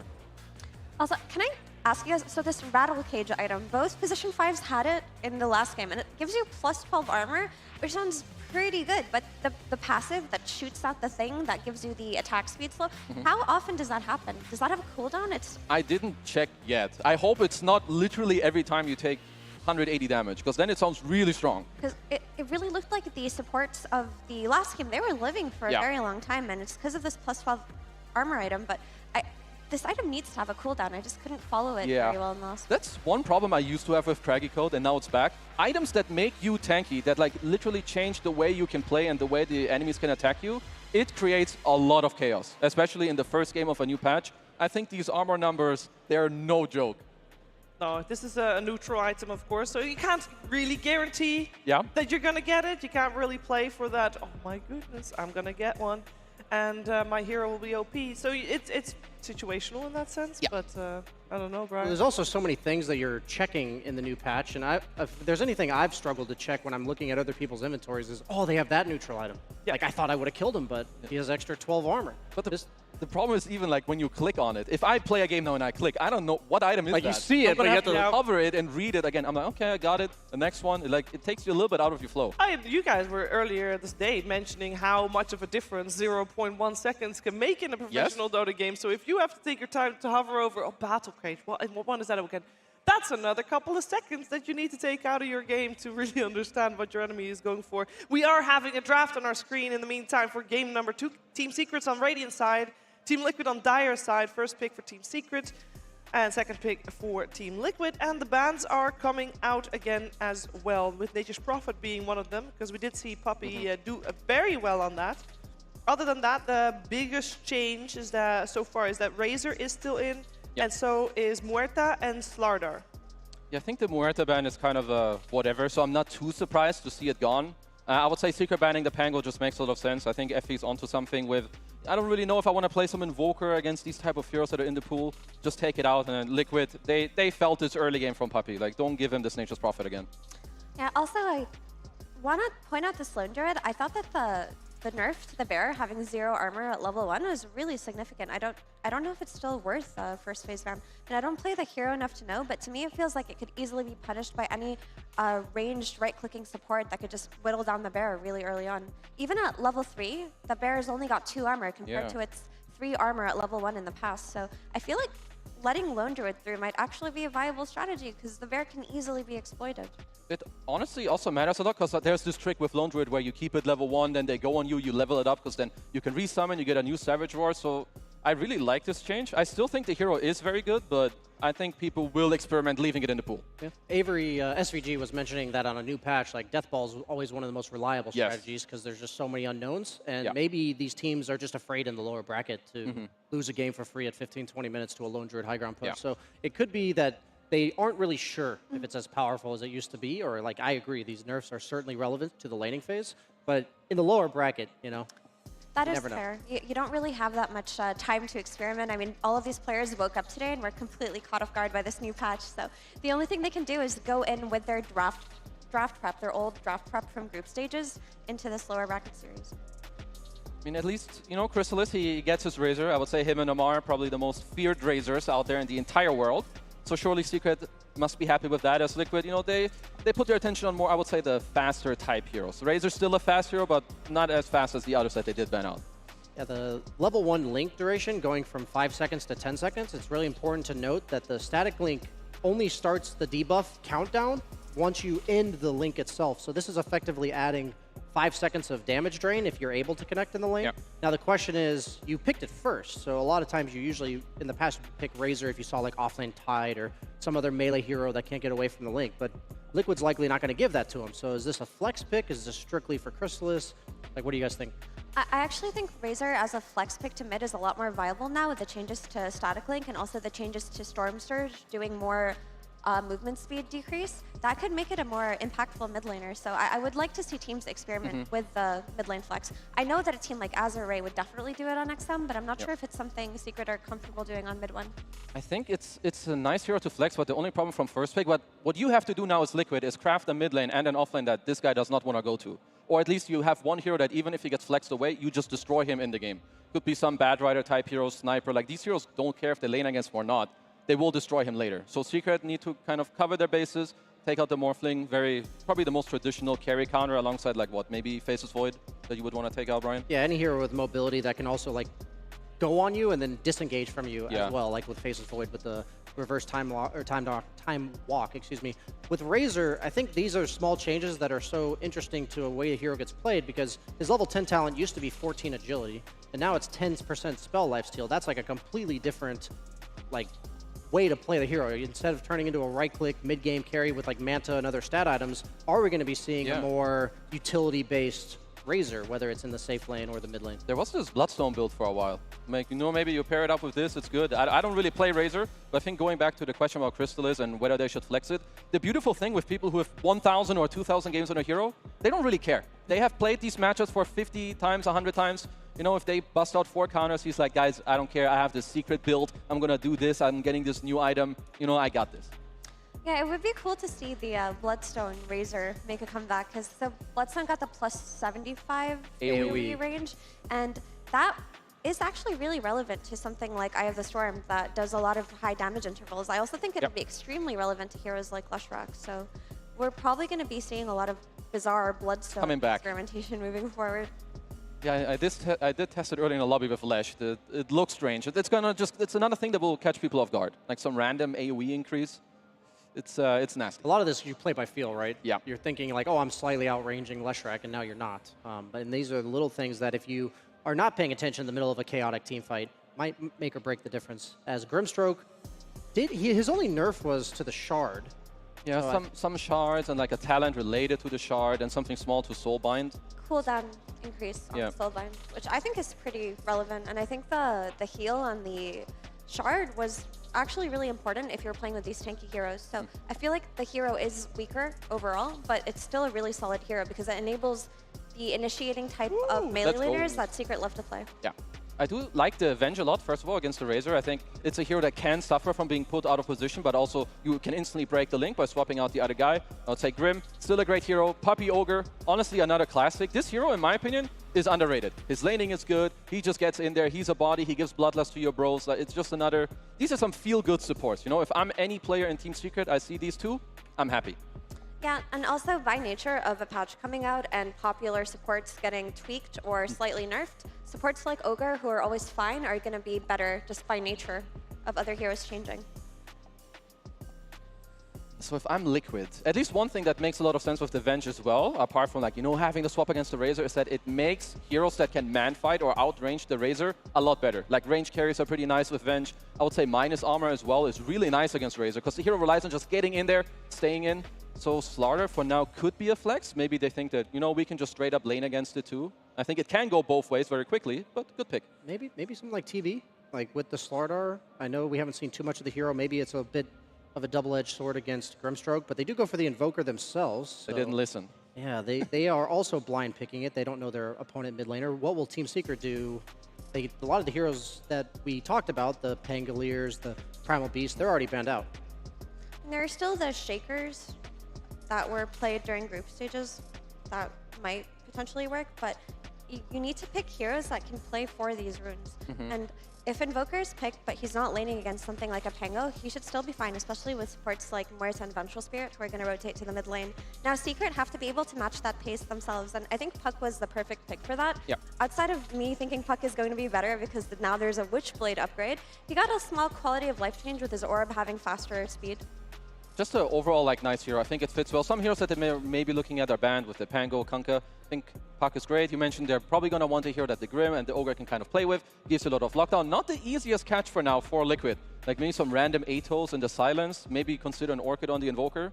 So it could be a pretty nasty Puck game. Yeah, you can easily dodge the Venge Stun. Slardar is not going to be reliable with the Crush. Even if you do hit Puck with it, it's only a 1-second disable.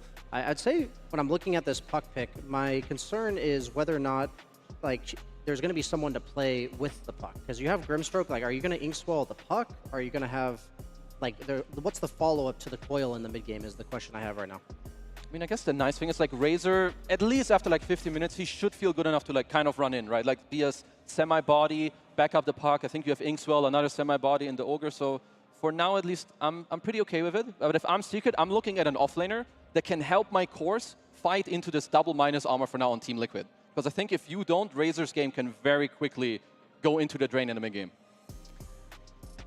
So I'm looking at these Venge changes. I don't know if you guys read them yet, but Venge stopped doing damage reduction on her swap, and now she gives a damage barrier based on how much damage her swap did in the first place. So it scales from 150 damage level 1 to 300 damage to 450 damage.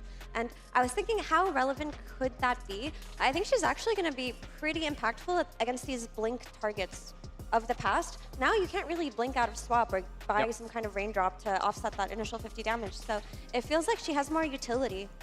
It was a weird change, but now that I'm reading it, I think it's actually better. No, I kind of like it. I think Venge Swap it's kind of an underutilized spell. Like, the really good teams know exactly how to use it aggressively. Get this guy in, now he can't blink out, and you save the guy, and now you have a damage barrier when you go in. I don't know, it just feels good. just do more damage too, right? The 150 Yep. damage level 1 plus your magic missile level 4 is going to be a significant amount of early game damage. It might be... I'm looking at a hero like Visage. Never mind, it's going to be a brew. But I think anything that gives you a little bit more teamfight and has the option to build auras, I will stress it enough. I think the minus armor is very, very nasty for Team Liquid. That also preemptively counters any illusion heroes they might go for. These are all just the bad matchups for Razor. Because right now, Razor's going to have a tough time tanking up, but he also needs to, at least, you want to give him a good link target in the carry if possible. Because Slardar is melee, but he's also very fast. Slark, also very fast. I'm loving the changes they gave to Slark. First off, the Orb of Corrosion. We saw Monkey King last game being one of the primary beneficiaries. I also think Slark's up there, so his landing stage will be much more powerful. And also giving this hero stat gains on his int and strength. Like, this is something you can't underestimate because this hero's stat gains are usually atrocious. They still don't have a way to burst mid one, though, so I don't know what they're going to do about that. I think eventually we'll just see them get to a point where they build that Hex on Invoker and they'll play off of that, and they can just try to overrun these side lanes of the Invoker instead of play around the mid lane. And that's a pretty solid approach. I also want to point out the Echo Saber change made Slark more viable if fighting early on, because I believe it gives more strength now, more tankability. So it's going to definitely be interesting. I love the Slark pick. I think it's really good at chunking down these heroes like Ogre, these heroes like Brewmaster, and it hasn't had its time in the sun yet, but it could very well be a Slark patch. I think the Slark pick is very good. Like, having heroes that can go in and out to outlast Brew Split, outlast the Razor BKB, I think it fits very well. For Secret, I'm really looking at this top lane, because I have seen Bruce play against Slark before, and it has gone horrible. So I hope that they have a decent plan to damage control Mickey's early game. Final words, Brian? I think Liquid's going to outpace them this game. All right, let's find out if they can indeed make this a 2-0, or perhaps Secret can strike back and keep their tournament's lives alive in a third game. We're finding out together with Cap and SVG.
terror.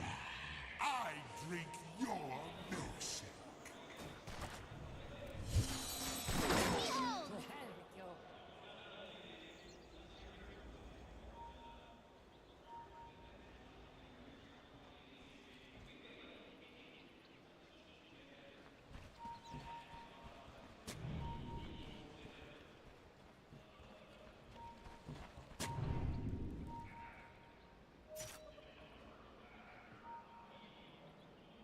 Thirty seconds to battle.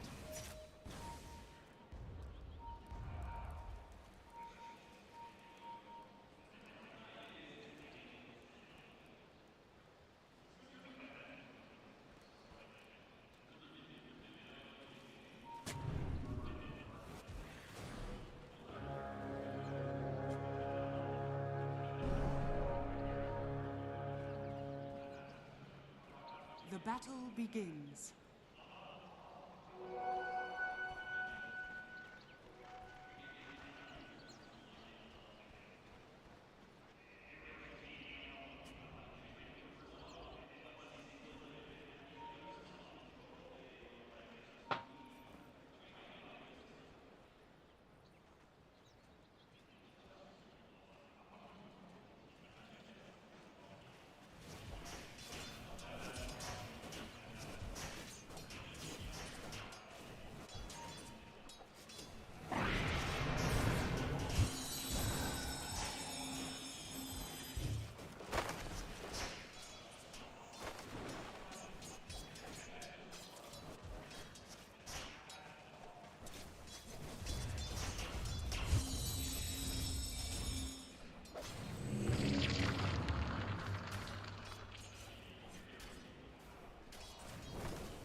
Radiant's courier has been killed. Not yours!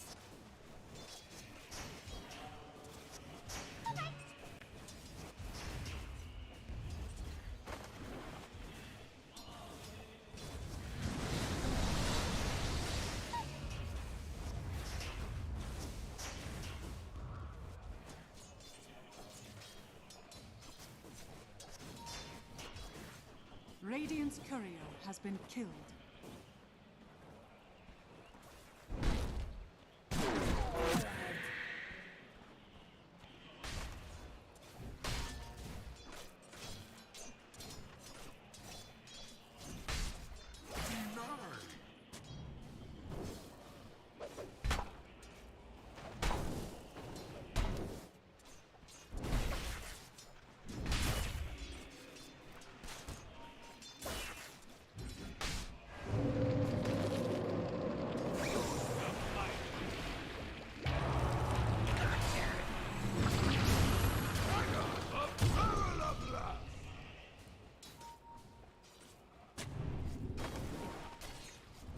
Radiant's top tower is under attack.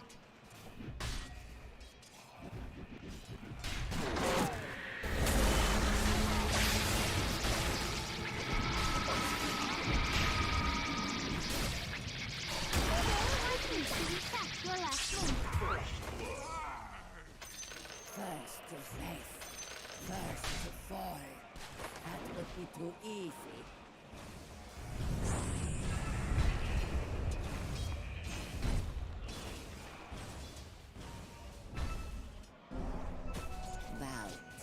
Radiant's courier has been killed.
Radiant's bottom tower is under attack.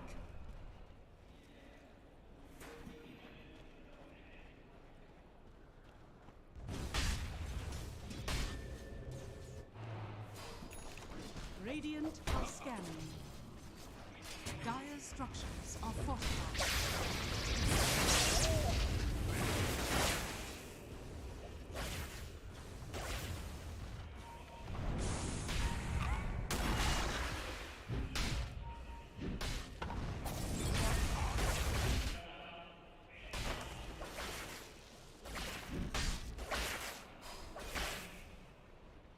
Dire are scanning.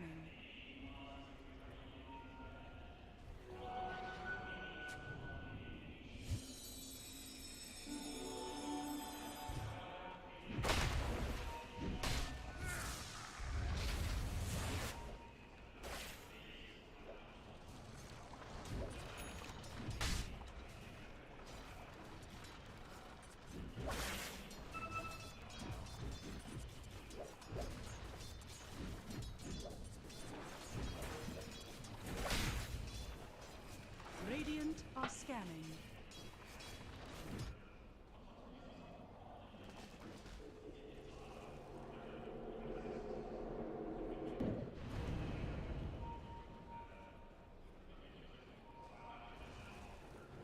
Dire's middle tower is under attack.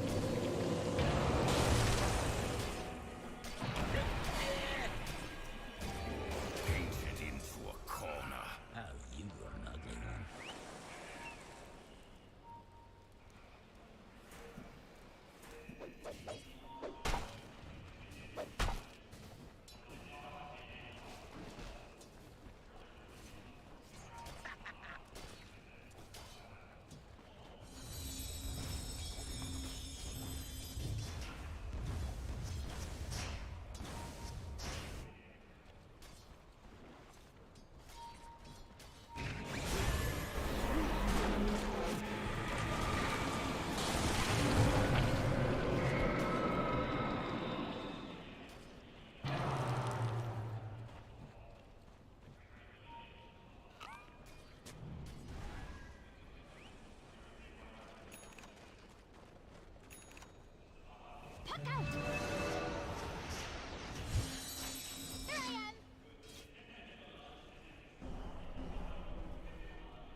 Radiant's bottom tower is under attack.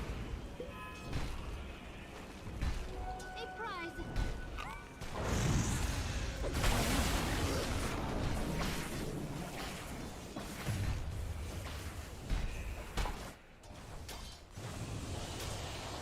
Radiant's top tower is under attack.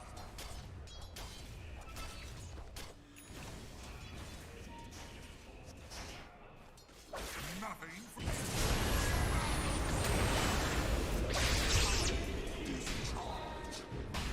Total spawner. Radiant's top tower is under attack. Radiant's bottom tower is under attack.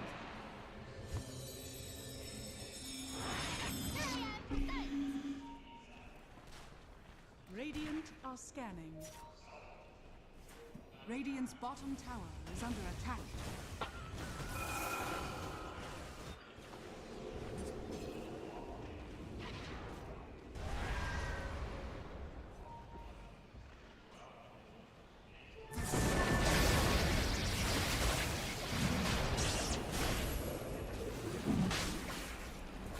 Dire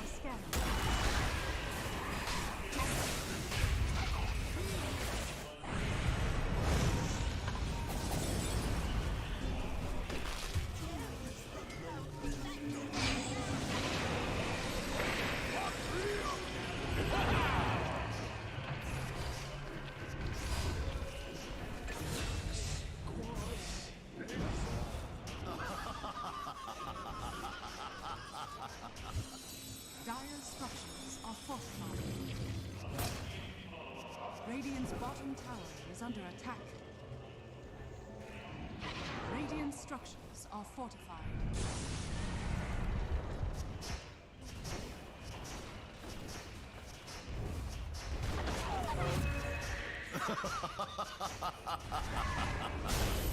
Radiant's bottom tower has fallen.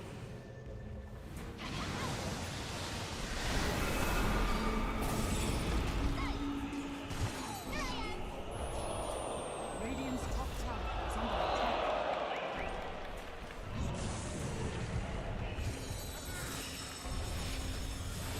Radiant's middle tower is under attack.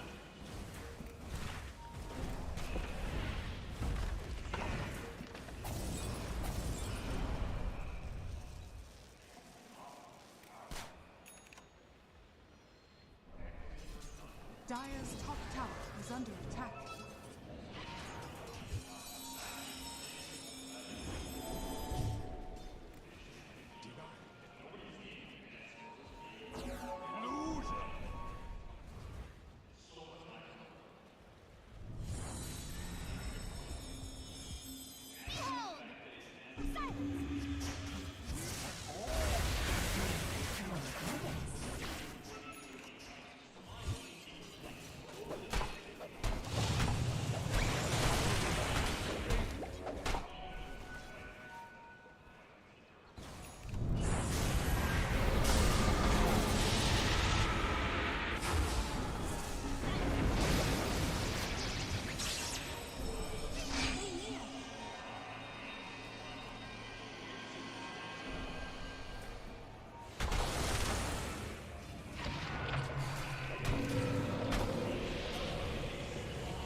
Dire's turret has been killed.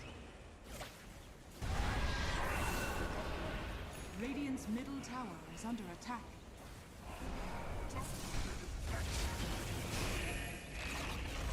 Radiant's middle tower has fallen. Radiant's top tower is under attack.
Radiant's top tower is under attack.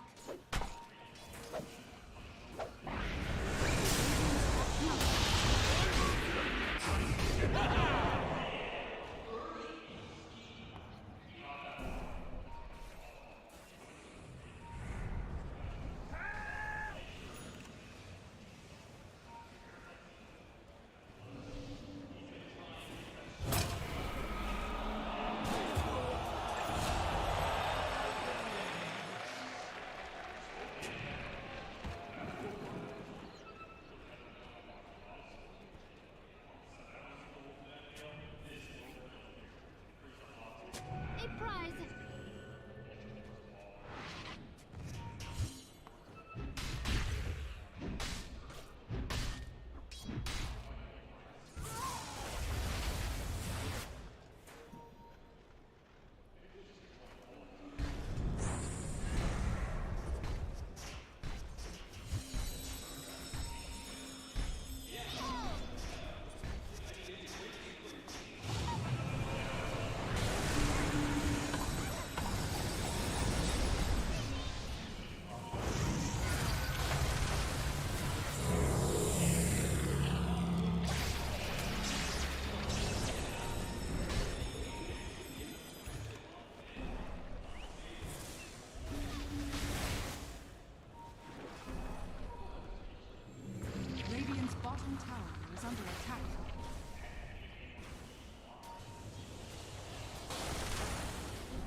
Radiant are scanning.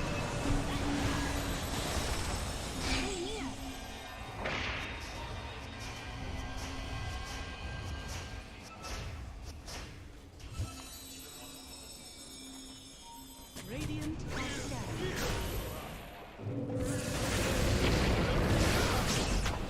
Radiant's middle tower is under attack.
Hello, world. Welcome back to KL. Yes, my friends, we are getting this game ready to go, fixing some technical issues here, but this is a rare opportunity, you know? Never before in your lives have you probably been in a situation where the players are trapped.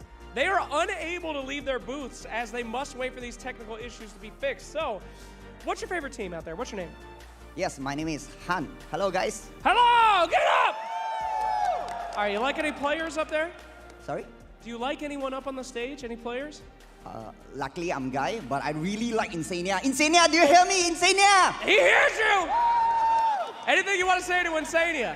Yes, Insania. Thanks, because of you, I reach immortal. Thank you so much. Whoa! Fantastic! My goodness. All right. Anybody else want to say something? What do we got here? Oh my goodness! Look at this. You guys custom make this? Yes, we custom make it. This is the cutest thing I've ever seen. This doesn't deserve to exist. It's so cute. Look at little celery right there. That's beautiful. All right, well, they're not playing right now, but any words out there to them?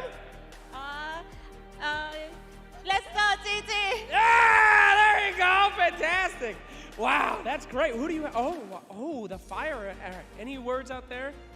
Yeah, let's go, Liquid. Let's go, Liquid. Where's the Chibis and Liquid there? Boxy's crying. He wants to see his little cute version. Yeah, I can see him cry right now.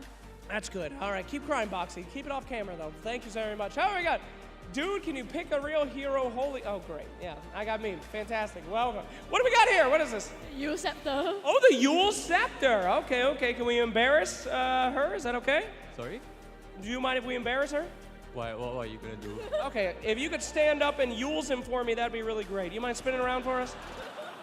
Sure, sure. I've never seen somebody so disappointed. All right, come here. All right, I need you to cast your Yules, and you've got to spin around for me, all right? Make it look real. Are you ready? Yes. All right, make the noise. Yeah, baby! Oh, it's so real. I felt it. What else we got? What are you guys eating? What's going on over here? Wow, well, she does not want to be on camera. As soon as I walked over, she gave the biggest frown I've ever seen. Don't worry. You're safe. What are you guys doing? Eating chicken wing, bro? Ooh, tasty? That clearly has a bite in it. Why would you offer me that? He has an entire box uneaten. Can we get this, please? This entire box is uneaten, and he offers me one with a gigantic bite out of it. Why? Spreading COVID. Ah, that's my boy! Ladies and gentlemen, make sure you sit next to this guy. That's fantastic. Hello, what do we got back there? Oh, secret insert meme here. Very uncreative. That's okay, my friend. That's why we watch. No problemo. Hello. Oh, Team Secret jersey. How you feeling? Kind of nervous. Kind of nervous. Well, Puppy just made eye contact with you, so I'd be nervous too. Any words for Team Secret there as they were about to get back into the match? They could use your help. You guys can do it. What? Say it again? Go for game 3. Go for game 3, Team Secret. Yeah, baby. That is what I like to see. Oh, my goodness. Hello. What are you on your phone? Are you bored? You don't like this? Okay, we're filling here. How you doing? Everything good. Okay, okay. You having a good time? Who are you texting? I don't know. Okay. Can I see? Huh? Can I talk to him? Huh? Let me see your phone. Yeah? Yeah. Who are you texting? My... All right, thank you so much. Don't worry about it. It's all good. All right, don't worry about it. Oh, who else we got in the crowd there? Ooh, hello. Team Liquid jersey up here. You could have sat in the front, but you chose back here. I'm sorry, I came in really hot. How you feeling? Good, because they're winning. Yeah, that's true. Were you surprised by anything in that game? Anything look broken in the new patch? Should Ice Frog nerf anything? I think the day before, when Lone Druid couldn't pick up the items in Azuri's games. Yeah, I remember that. That's broken. I feel like we should have kept that. No. Okay, great. Well, thank you for your input. We'll file that one away. What do you got there? That's a Sheever face right there. Wow, look at that, Sheever. Wow! That is the least disturbing thing I've ever seen. Fantastic. Very cool. Do you, why'd you pick Sheever? It's a spin. Yeah. Oh, do you like Sheever? You think she's a good host? Yeah, I do. Okay. Any words for Sheever? She's listening right now. That's my number. No! Run away. Very dangerous crowd here. Very dangerous crowd. You look excited. Hello? You guys want to talk? Excuse me. Hello. Pardon me. Hello. How are you doing? Welcome to the show. What's your name? My name? Yeah. What? Pawan! What's your name? Kimi. Which one of you is the bigger Dota fan? Guess me, of course. Oh, gee, you're not even fighting for it, sir. Are you a bigger Dota fan? I've been playing from Dota 1. Oh my goodness, what's the MMR? I'm just a big fan of Flax. Oh, it must be low then. No. What's the MMR, sir? Used to be Immortal, but now I'm 3K. That's okay. What caused the drop to 3K? Immortal is my target, but I retire after Immortal. Oh, you retired. You pulled a Jerax. You won the game and then you let it go, huh? Yeah. That's my...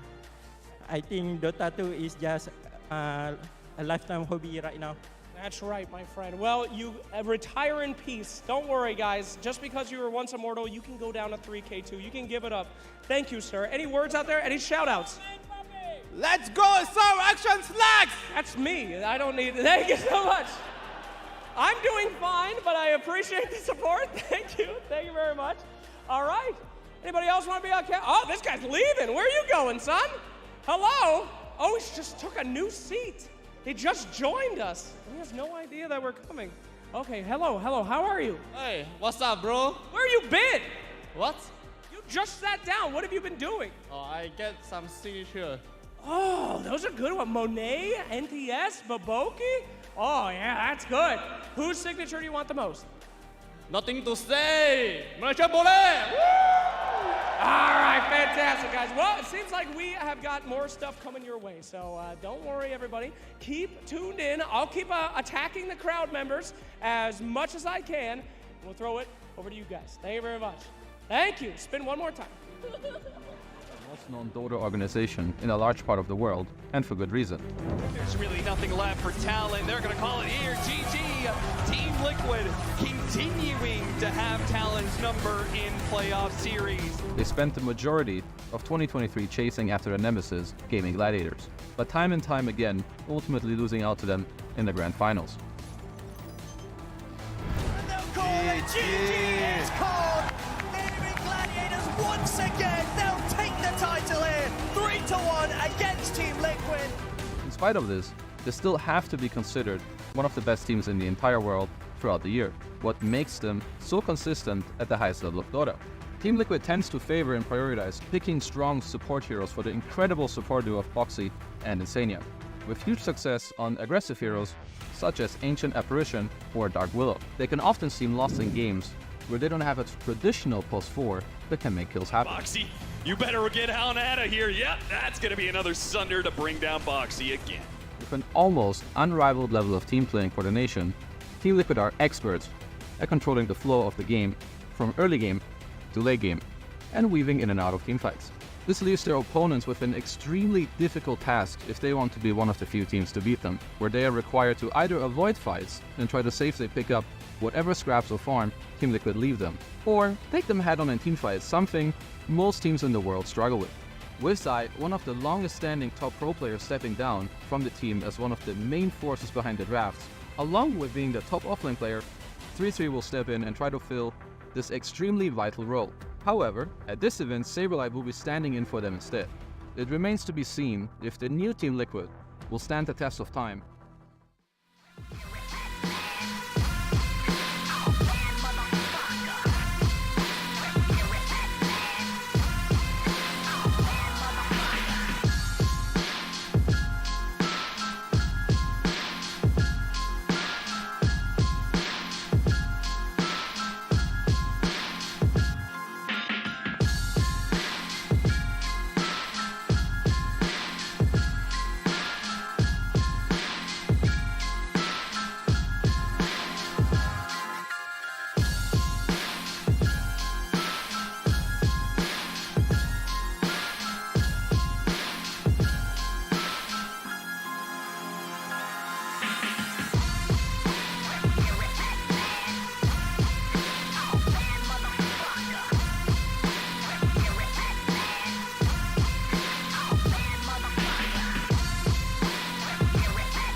아무리 숨겨보려 해도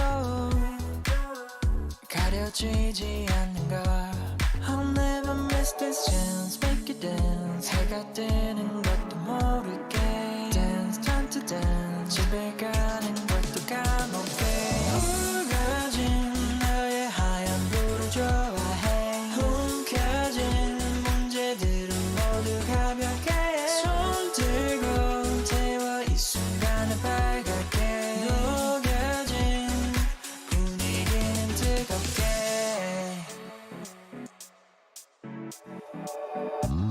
아무리 어렵다고 해도 시작하면 되는 걸 처음이 어색하다 해도 이미 익숙해진 걸 I'll never miss this chance Make it dance 해가 뜨는 것도 모르게 Dance time to dance 집에 가는 것도 까먹게 우거진 너의 하얀 불을 좋아해 움켜진 문제들은 모두 가볍게 손 들고 태워 이 순간을 밝게 녹여진 분위기는 뜨겁게 우리 둘이 눈을 마주보고 춤을 춰보자 우리 둘이 두 눈을 마주보고 춤을 춰보자 I'll never miss this chance Make it dance 해가 뜨는 것도 모르게 Dance time to dance 집에 가는 것도 까먹게 우거진 너의 하얀 불을 좋아해 움켜진 문제들은 모두 가볍게 손 들고 태워 이 순간을 밝게 녹여진 분위기는 뜨겁게 우리 둘이 두 눈을 마주보고 춤을 춰보자 우리 둘이 두 눈을 마주보고 춤을 춰보자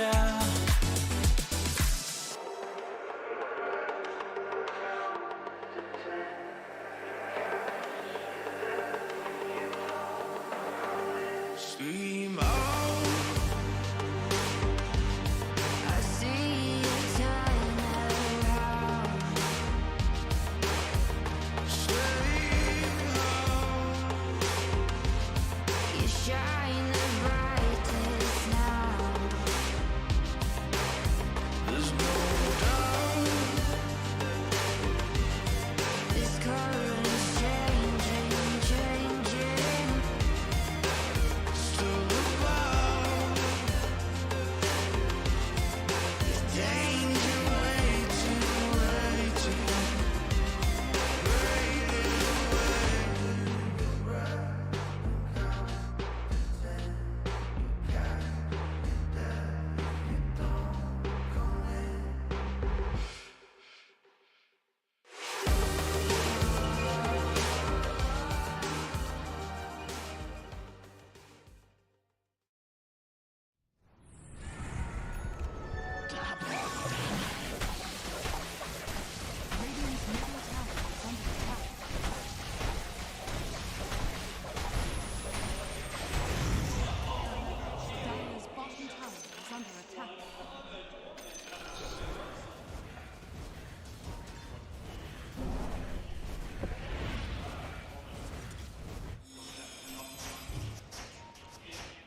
Radiant's middle tower is under attack.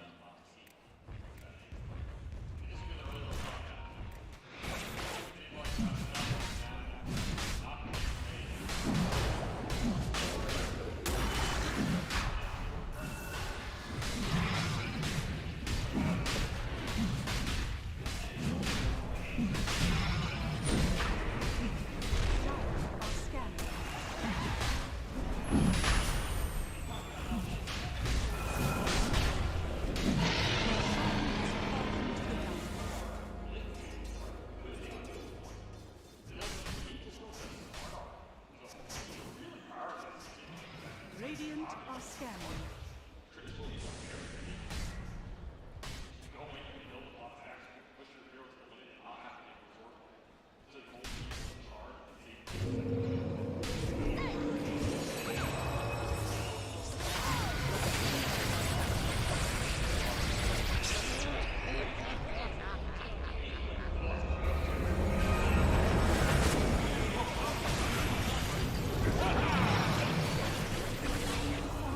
Dire's bottom tower is under attack.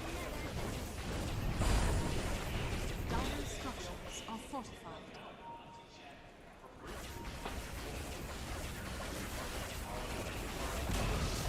Dire's bottom tower has fallen.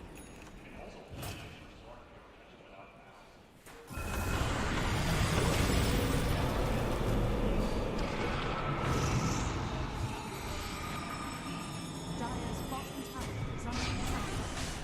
Radiant's top tower is under attack.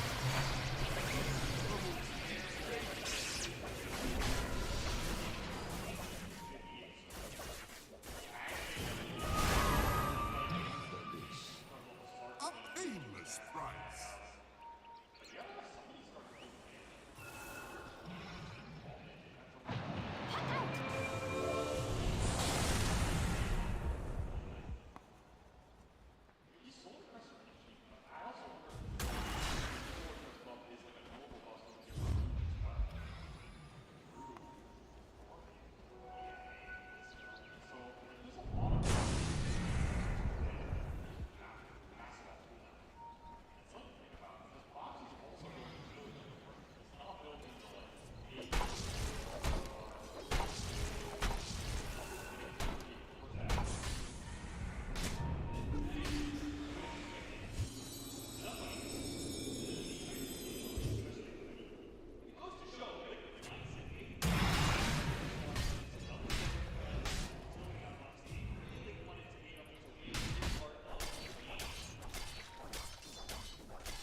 Radiant's bottom tower is under attack.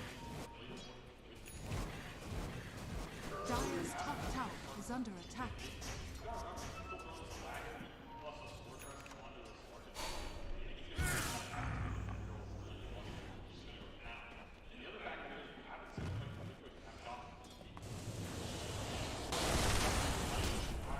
Dire's middle tower has fallen. Radiant's bottom tower is under attack.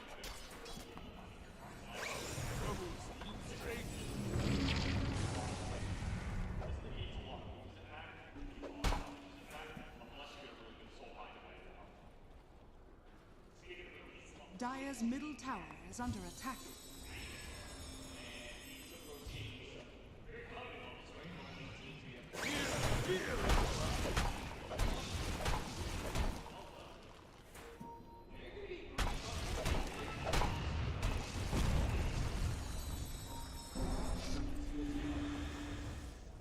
Dire's top tower is under attack.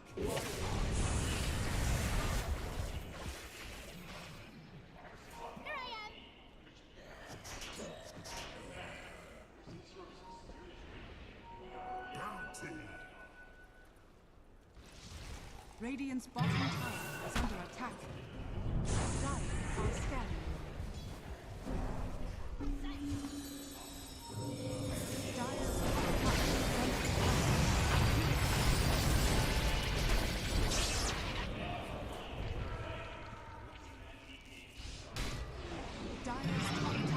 under attack.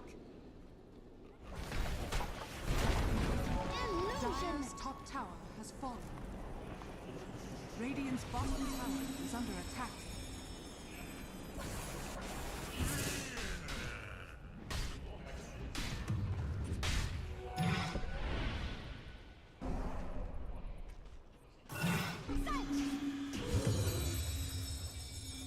Radiant's bottom tower is under attack.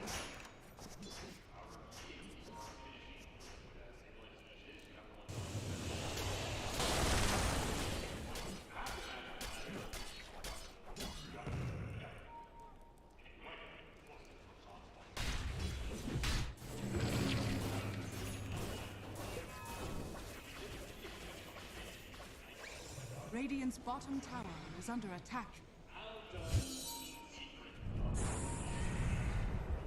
Dire's middle tower is under attack. Radiant's bottom tower is under attack.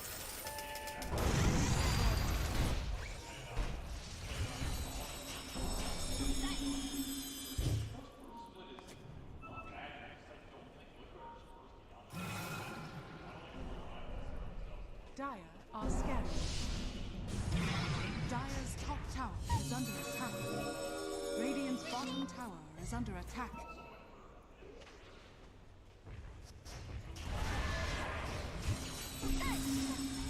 Radiant's middle tower is under attack. Invisibility.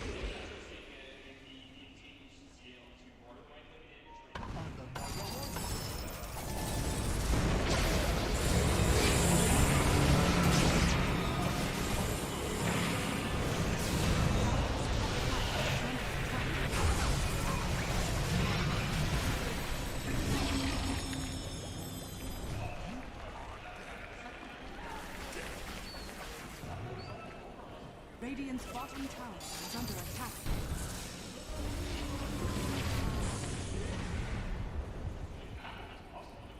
Dire's top tower is under attack. Radiant's bottom tower is under attack. Dire's structures are fortified.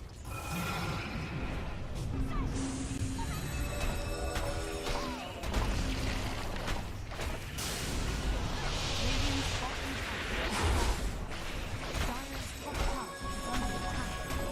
Dire's top tower is falling.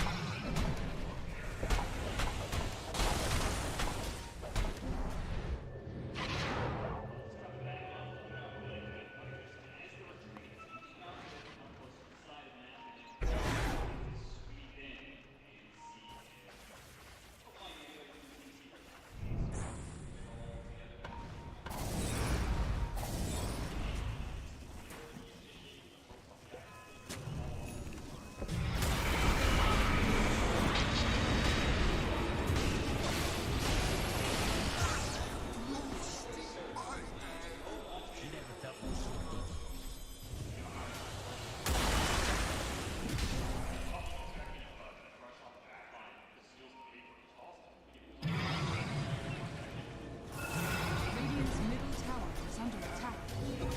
Radiant structures are fortified.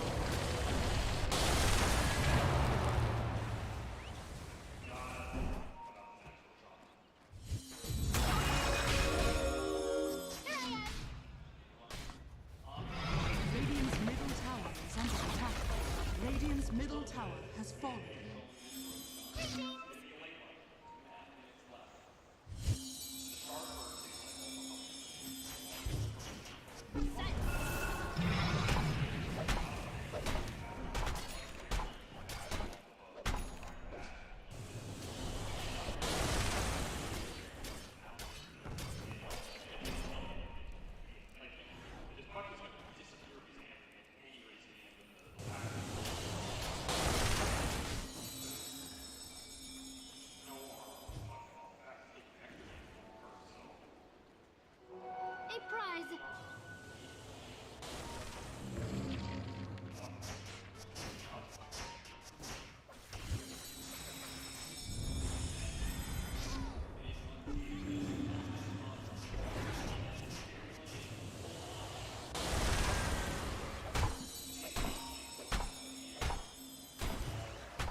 are scanning.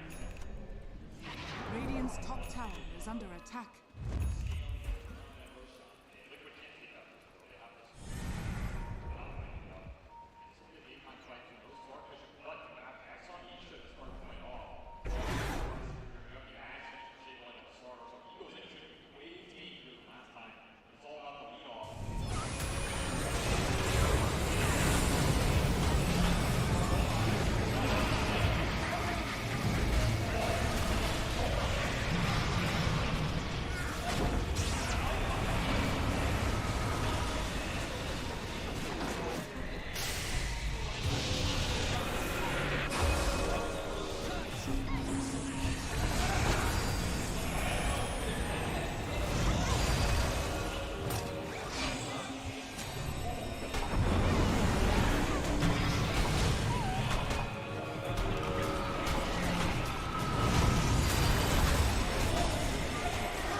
bottom tower is under attack.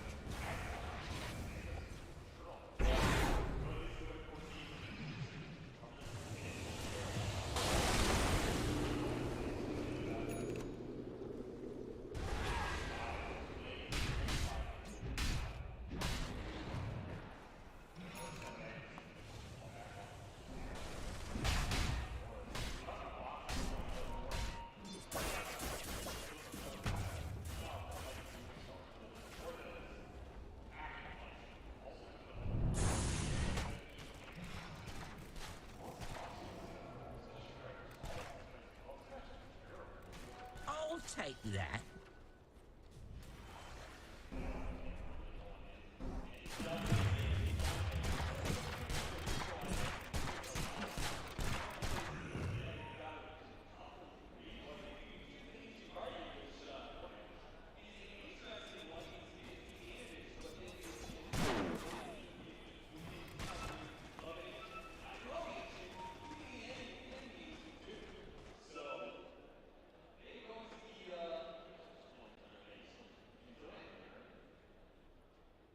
It's a very interesting neutral. Like 50 damage on his own is a lot.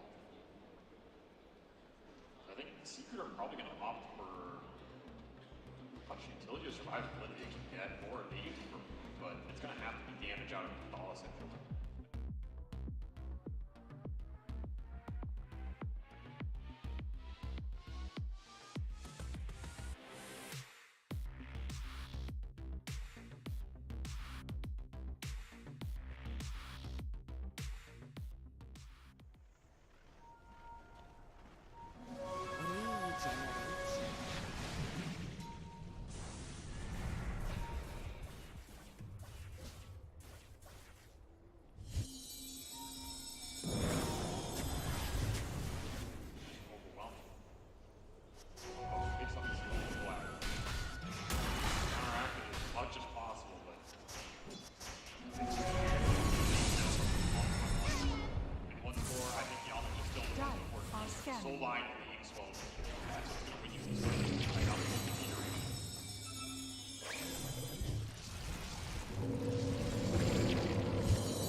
Dire's bottom tower is under attack. You're on top of it, so guarantee the initiation.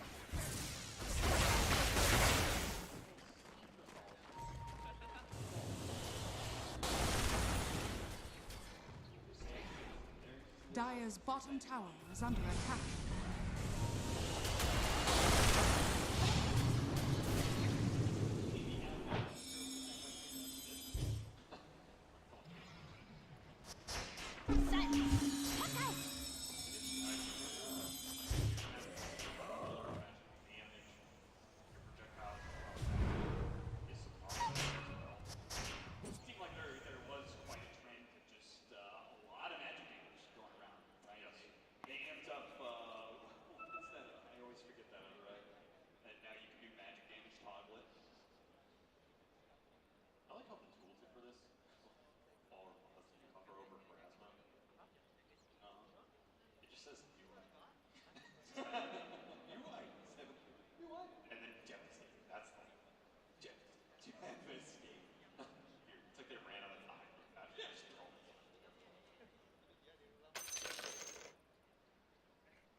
Just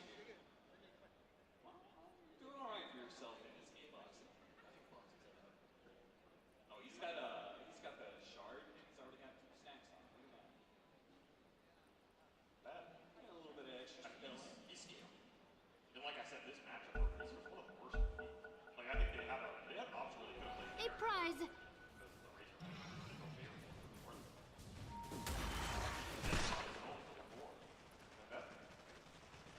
All this, you were talking about at the start of the game, Sword Art. Radiant are scanning. As ESL. Yeah, that lane I think went a lot better for Liquid than they maybe anticipated or should have. And just like we saw most like but start to become a big problem again. This hero's always a menace. Dire are scanning. This guy's untouchable.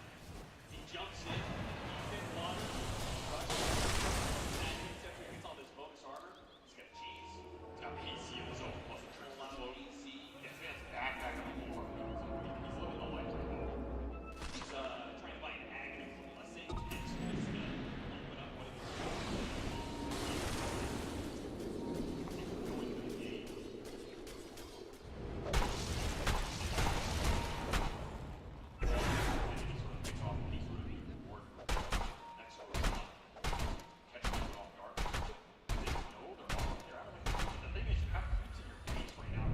Dire's middle tower is under attack.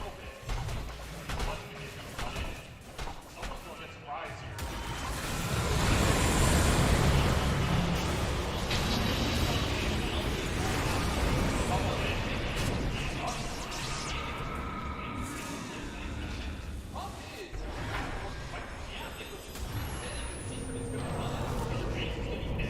Radiant's middle tower is under attack. Plus 360 damage. If you can't hit the fight with doubling damage, you're very sad. Radiant's middle tower is under attack. That hard. Like they're happy playing around the edges off the smart buddy. Just lane push in.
Radiant's bottom tower is under attack.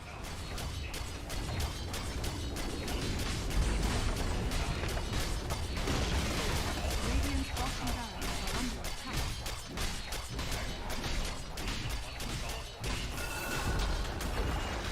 Radiant's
Thank you so much, everybody. I am here with Saberlight for Team Liquid.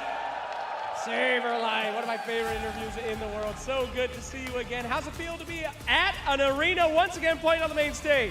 Feels amazing. Thank you, everybody, for coming out and cheering for us. You know, we'll make you proud. Let's go. Woo! There we go. So, how's the stand-in life for you? The guys feeling good? You vibing pretty well? Yeah, it's great. You know, the guys are super chill. We're owning, and you know, it's always when you're standing, there's no pressure. It's like when we lose this, they're like, oh, okay, stunning issue, and I'll be like, oh, I have another team. It's okay, guys. Well, that's good to hear. So you absolutely dumpstered in both those games. The Visage game in particular, super, super good. Slardar game was great as well. How you feel about the new patch? You're one of the biggest guys I want to ask about this just because you have a really good brain for this kind of stuff. Feel like those heroes were broken, or you just had a good game on them?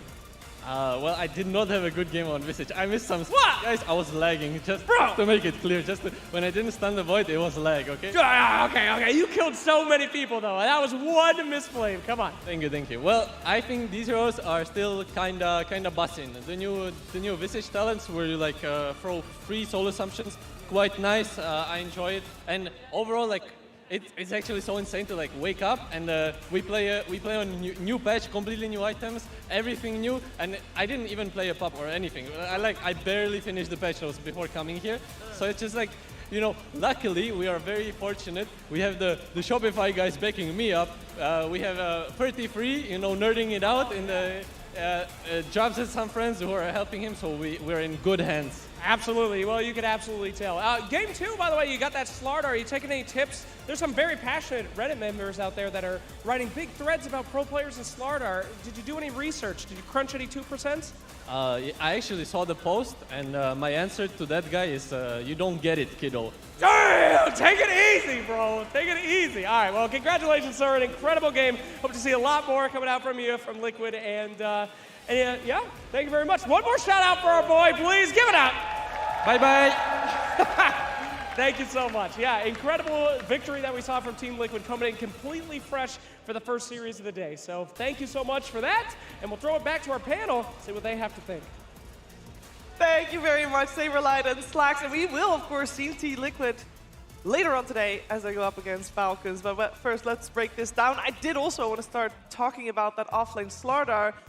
He crushed it, had a great lane, and I think winning that lane, Effie, for Saberlight, it kind of set the tone for the game. Oh, it absolutely set the tone for the entire game. Not only did they get the first blood on the Razor, because Slark had such a secure matchup versus a Brewmaster, they were able to bring down Insania on the Vengeful Spirit and pressure that Razor over and over and over again. And it made a lot of chaos in that first 10 minutes, and it gave Slardar the lead that he needed. But because this bottom lane was so busy recovering, afterwards, when the pressure shifted to the mid lane and they started to play for that mid-tier 1 tower around Nisha, they were able to do so because Secret's heroes from the safe lane could not necessarily respond to that kind of pressure.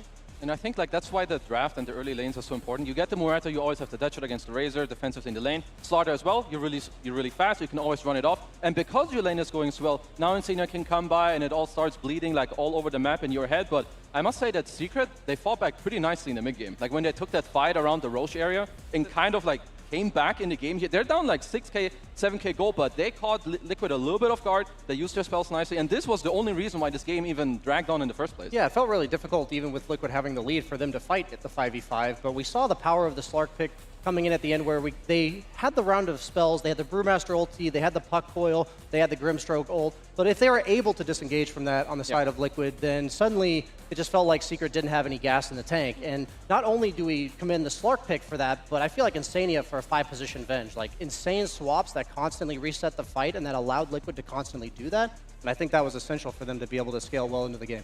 And not just that, the way that Insania itemized, which is a great point, Brian, is like he had the Solar Crest, he had the drums, he had the Vlads, he played the very traditional Aura carrier because he understood the assignment, which is just to keep Slark alive, keep him as strong as possible, and play behind his cores. So that was genuinely very beautifully played. And on the note that you mentioned, when it felt like Secret would run the gas out of the tank, it was also because Slardar and Slark got to the point where they could tank through these spells, right? They had the double BKBs, they were getting soulbound, but they were still able to get kills through the soulbind because of the BKBs.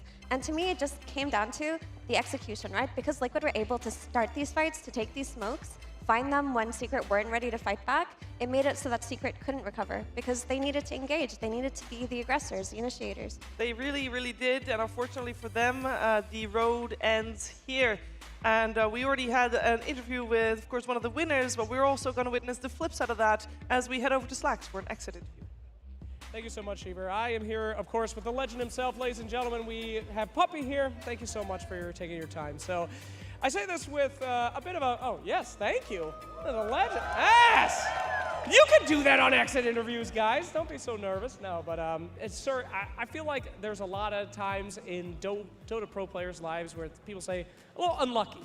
You know, you guys go in a tiebreaker situation. It's, you know, mid one versus Quinn, and now the day before, hours before your big game, new patch. Is that kind of how you're viewing this today? Because you guys have been improving so much. It's a bummer to see something like this happen. Yeah, I guess it is unlucky. What you gonna do?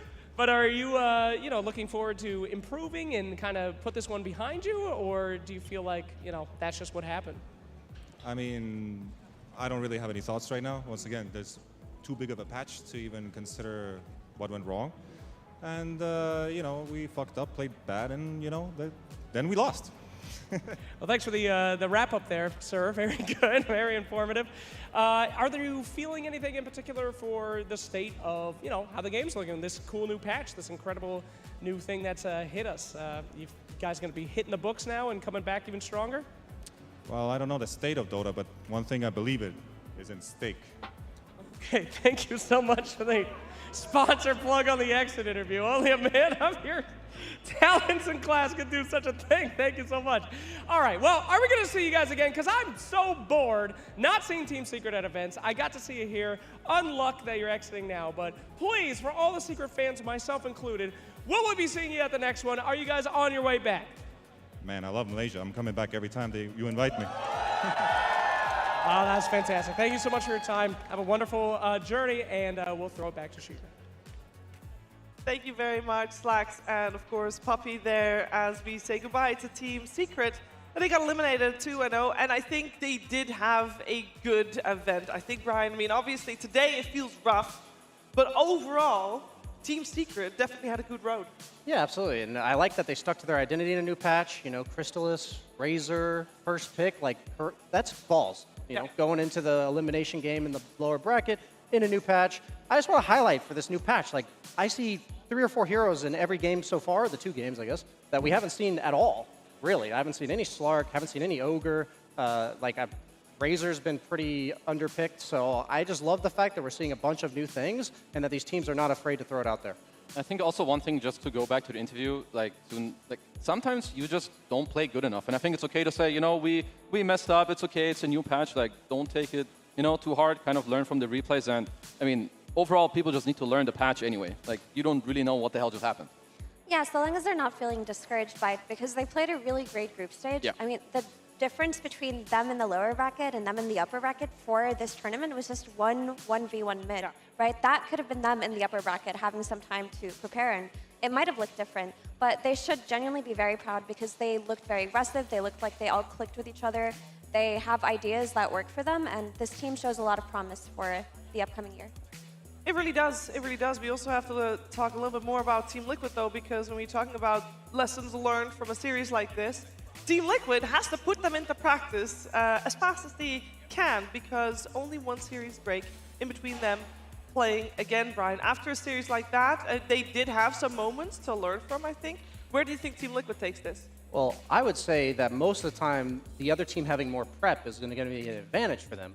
But I think they have infinitely more competitive matches on the new patch than the other team in this case. So what I'm going to say is that's a significant advantage. Like, I know it's kind of a joke. It's only 2-0, but at the end of the day, you do learn a lot at the start of a new patch, and it only goes down from there. So these 2 games are going to be highly valuable going into the next series. I mean, I really love what they were cooking in the series. And Sableye was saying, you know, 3-3 is at home, he's helping. They're getting help from Shopify because he's just standing in. Jabs has some people coming around too. Like, their item builds, like, just looking at items alone, I feel like these games are just easier for them to play. So moving forward, if they do the same thing, they now play 1-2 pubs and chill a bit, they'll be A-okay. That great support system they got backing them up definitely helps, Effie. Yeah, I mean, you talk about Liquid, you talk about their bajillion coaches and their bajillion data analysts and their bajillion friends are always... No, but it's great. They definitely have an advantage over other teams when it comes to preparation and an infrastructure that enables them to do so with minimal resources expended from individual players, which I think is really important. So now these players can just sit back, play a few pubs, just get a feeling of things while their team does all the research for them. That's an ideal scenario. An ideal scenario, and there's been a couple of other teams that were able to just sit back and watch and learn, and those are Tundra and Batboom. That's going to be our upcoming Best of 3 series. Another one in the elimination rounds here at ESL on Kuala Lumpur, so you better sit tight and be ready for our upcoming match.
love, don't give me up.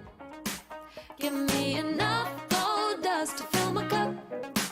Yeah, make me dance like there's no way to stop, way to stop. Give me your love, love, love, can't get enough. Just give me that love, love, love, don't give me up. Give me enough gold dust to fill my cup. Yeah, make me dance like there's no way to stop, way to stop. Give me your love, love, love, can't get enough, get enough, can't get enough. Love, love, don't give me up. Give me enough gold dust to fill my cup. Yeah, make me dance like there's no way to stop, way to stop. Give me your love, love, love, can't get enough, get enough, can't get enough.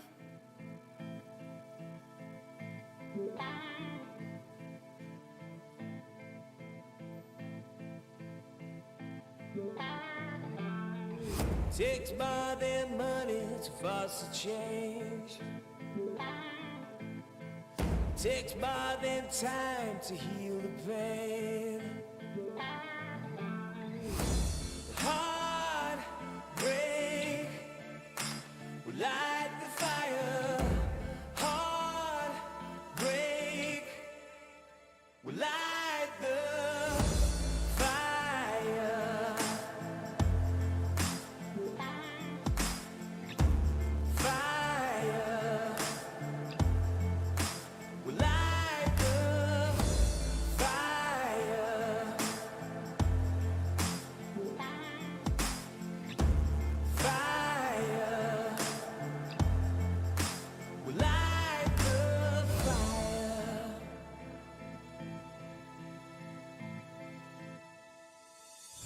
Takes more than money to force a change. Takes more than time to heal pain. Heart break will light the fire. Heart break will light the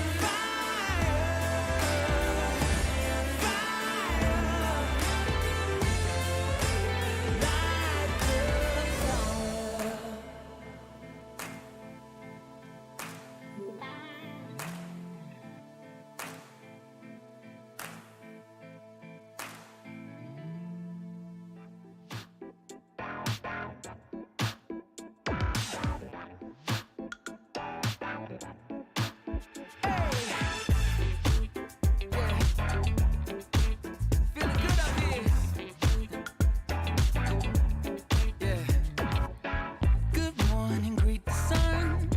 I float above the city. Never ever felt better. Now, let go and take my hand. I wanna share this feeling, 'cause we can double it together. Yeah. Join me on cloud nine. There's no better time than now. Yeah. You can taste the freedom, but feeling is believing. So come fly away with me. We can live twice if we live it up. Sip from golden cups. Double every moment, 1, 2, pop, pop, we own it. Live twice if we love to the max. Live with no regrets. Double every moment, 1, 2, pop, pop, we own it.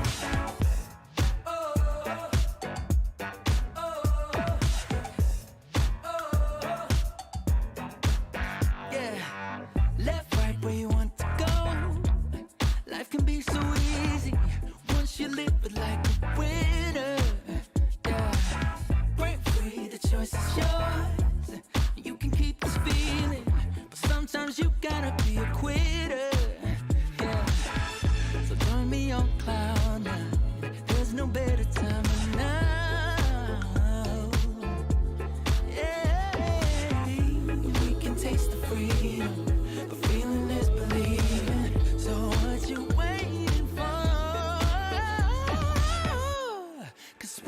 can live once if we live it up. Let's sip from golden cups. Every moment, want to pop, pop, we own it. Live once if we love to the max. But live with no regrets. Every moment, want to pop, pop, we own it. Hey. Oh, oh, oh, yeah.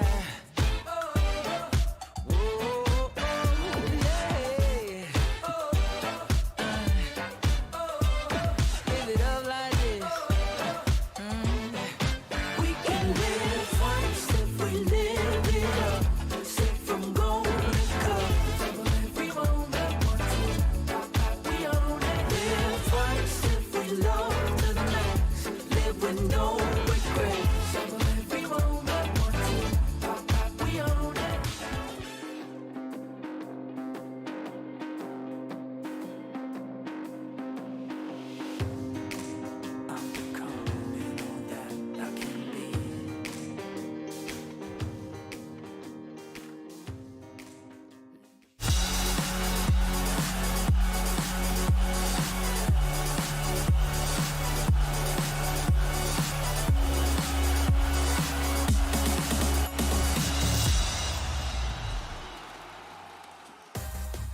We have Tundra and Bedboom arriving to the venue. They were delivered safely and without any collisions, as I'm sure you learned all about collisions in the little bit of a DHL pro tip we had right before these players arrived to the venue. That's right. I know you guys are all pros and all the Dota knowledge, and I will actually say that maybe this is the time, your final chance to test yourself on the old knowledge before the new patch fully needs to be mastered. But if you go to esl.gg/DHL Pro Tips and you put that knowledge to the test, you have a chance of winning a €200 Steam gift card. So make sure you head over there and try your luck. See if you know it all. Maybe there's still something more to learn, but that's okay. If there is more to learn, I got the right people for the job because Effie and Kezu still joining me. But Purge now with us as well. Hey Purge, how you doing? I'm doing good. Happy Frostivus, Christmas, whatever you guys want to call it. What was in your chest? I just got some like generic fudge set that I didn't want. Okay, but no lump of coal. I'm not good? banned. Yeah, you got lucky. Not banned. Happy to announce that. Yeah. No, it was fun to wake up to that. I wish I went to bed earlier. That way, like the moment the patch hit, I was ready to experiment. Yeah, I only got to play one pub. I built a terrible item. It was not a good experience, but I got a taste. What item?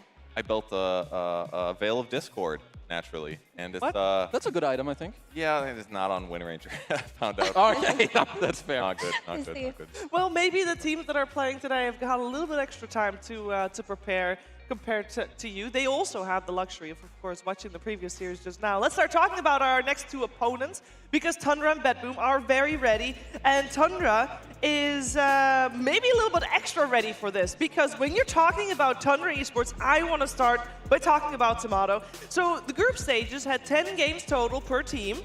But if you look at Tomato's last 15 games, Kezu, different carry hero every single time. 15 games, 15 heroes. I mean, my boy is, you know, he's versatile. What can I say? I think this guy can do anything. He's pretty much, he has been a shining star for many years, I think, already, when it comes to this team and playing with his boys.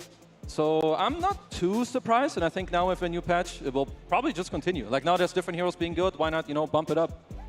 Yeah, it's more so about how quickly can they adjust because we talk about a lot of teams and the kind of support system they have, but I don't exactly know the inner workings of Tundra, how many analysts they have, who they have doing this last-second research for them. So I am quite curious to see what kind of Dota heroes they bring today. Yeah, and they did start very well in the group stages, Purge. They started 4-0, and everybody's like, oh my god, they're doing so well. But then slowly but steadily, things started looking a little bit more rough, Purge. Yeah, well, I mean, I think 4-0 starting for them was amazing for them. Yeah. They've consistently looked like a solid team, a good team. They win their region consistently. They go to lands. They do kind of good, kind of mediocre. They're like a really, really solid middle of the pack team. So to see them top their group would have been a surprise. Yeah, that is true. We're going to find out how they do here in this lower bracket. Their opponents today is a team that did not change anything at all after TI. They believe in this squad. It is Bedboom, and if you look at Bedboom's group stage matches, Effie, This best of 3 series upcoming is going to be very interesting because they tied every single opponent. Yeah, it will be very telling what kind of state they're in. But Batboom, they're a team that you can never count out. When it comes to their players, they have some of the most mechanically talented players in all of Dota, in all of the regions. And if you look at their group stage performances, only a handful looked unwinnable in their case, but a lot of the series that they drew in during group stage were actually very winnable. And I think that they're aware of that, and they definitely did a lot of preparation up until this point.